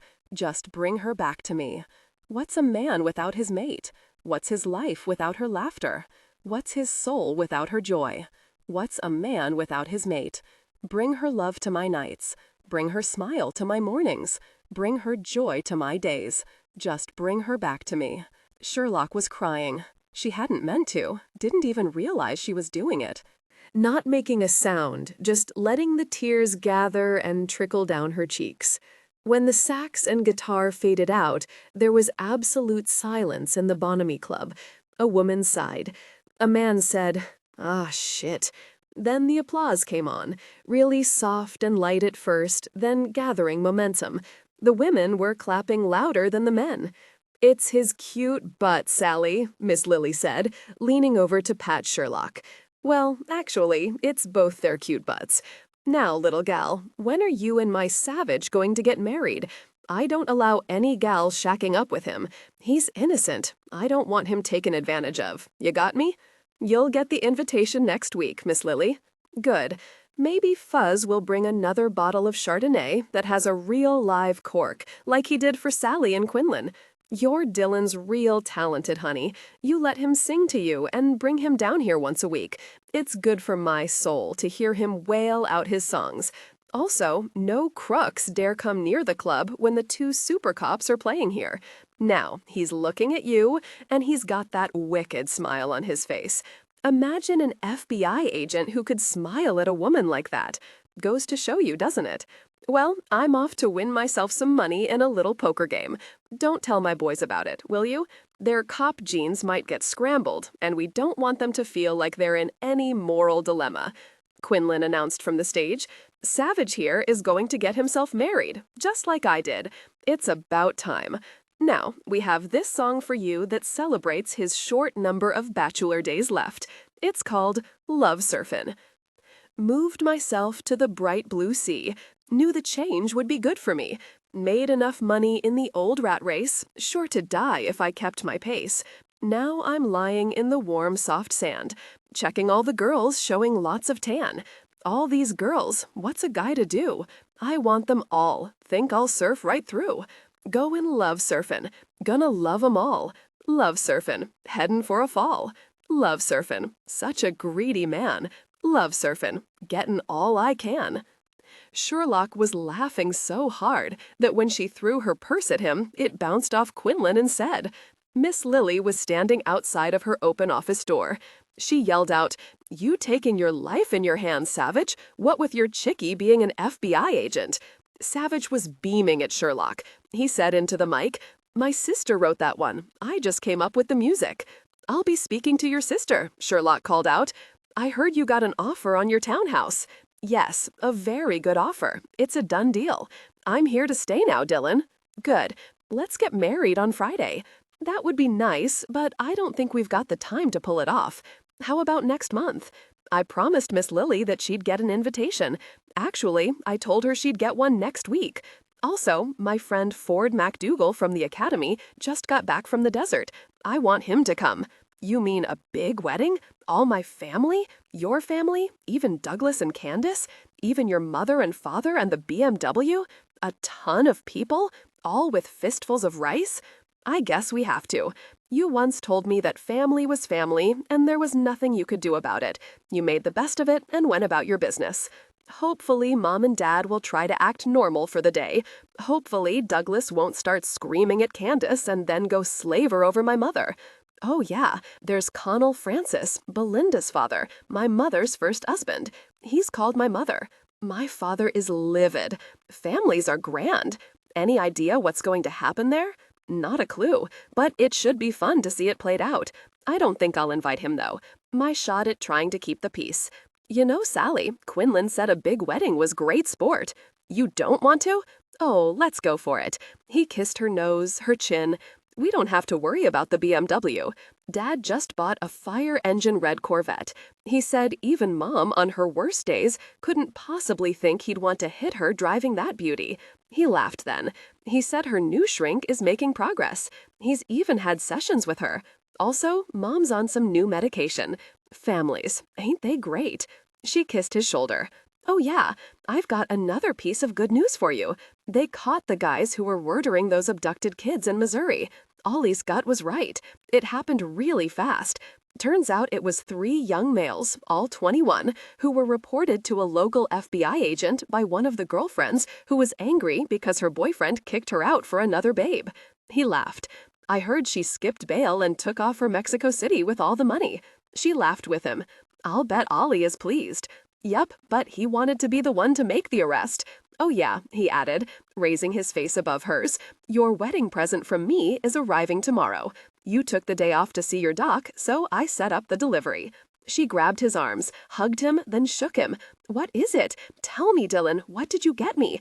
I ain't talking, honey. You'll have to wait, but I sure want to hear something out of you when I come in tomorrow night. You won't even give me a hint? Not a single one. I want you to wallow in anticipation, Sherlock. She sighed, then punched his arm. All right, but I'll probably be too excited with all this anticipation to sleep. Would you sing me just one line? He blinked, then raised his head and sang, I don't know nothing better than a spur that's got its boot. All right, that's not enough. More. He kissed her ear, then her throat. I don't know nothing better than a barb that's got its wire. She laughed and snuggled closer. More. I don't know nothing better than a poke that's got his cow. And the last line? No, I don't know nothing better than a man who's got his mate. Oh, Dillon, that's the greatest. Goodness, you're easy. He kissed her mouth. No, my sister didn't write that one. I did. You like that? You're not putting me on, are you? You appreciate the finer points of my music? Oh, yes, she said. Oh, yes. I wrote it for you. She gave him a radiant smile. I just thought of another verse.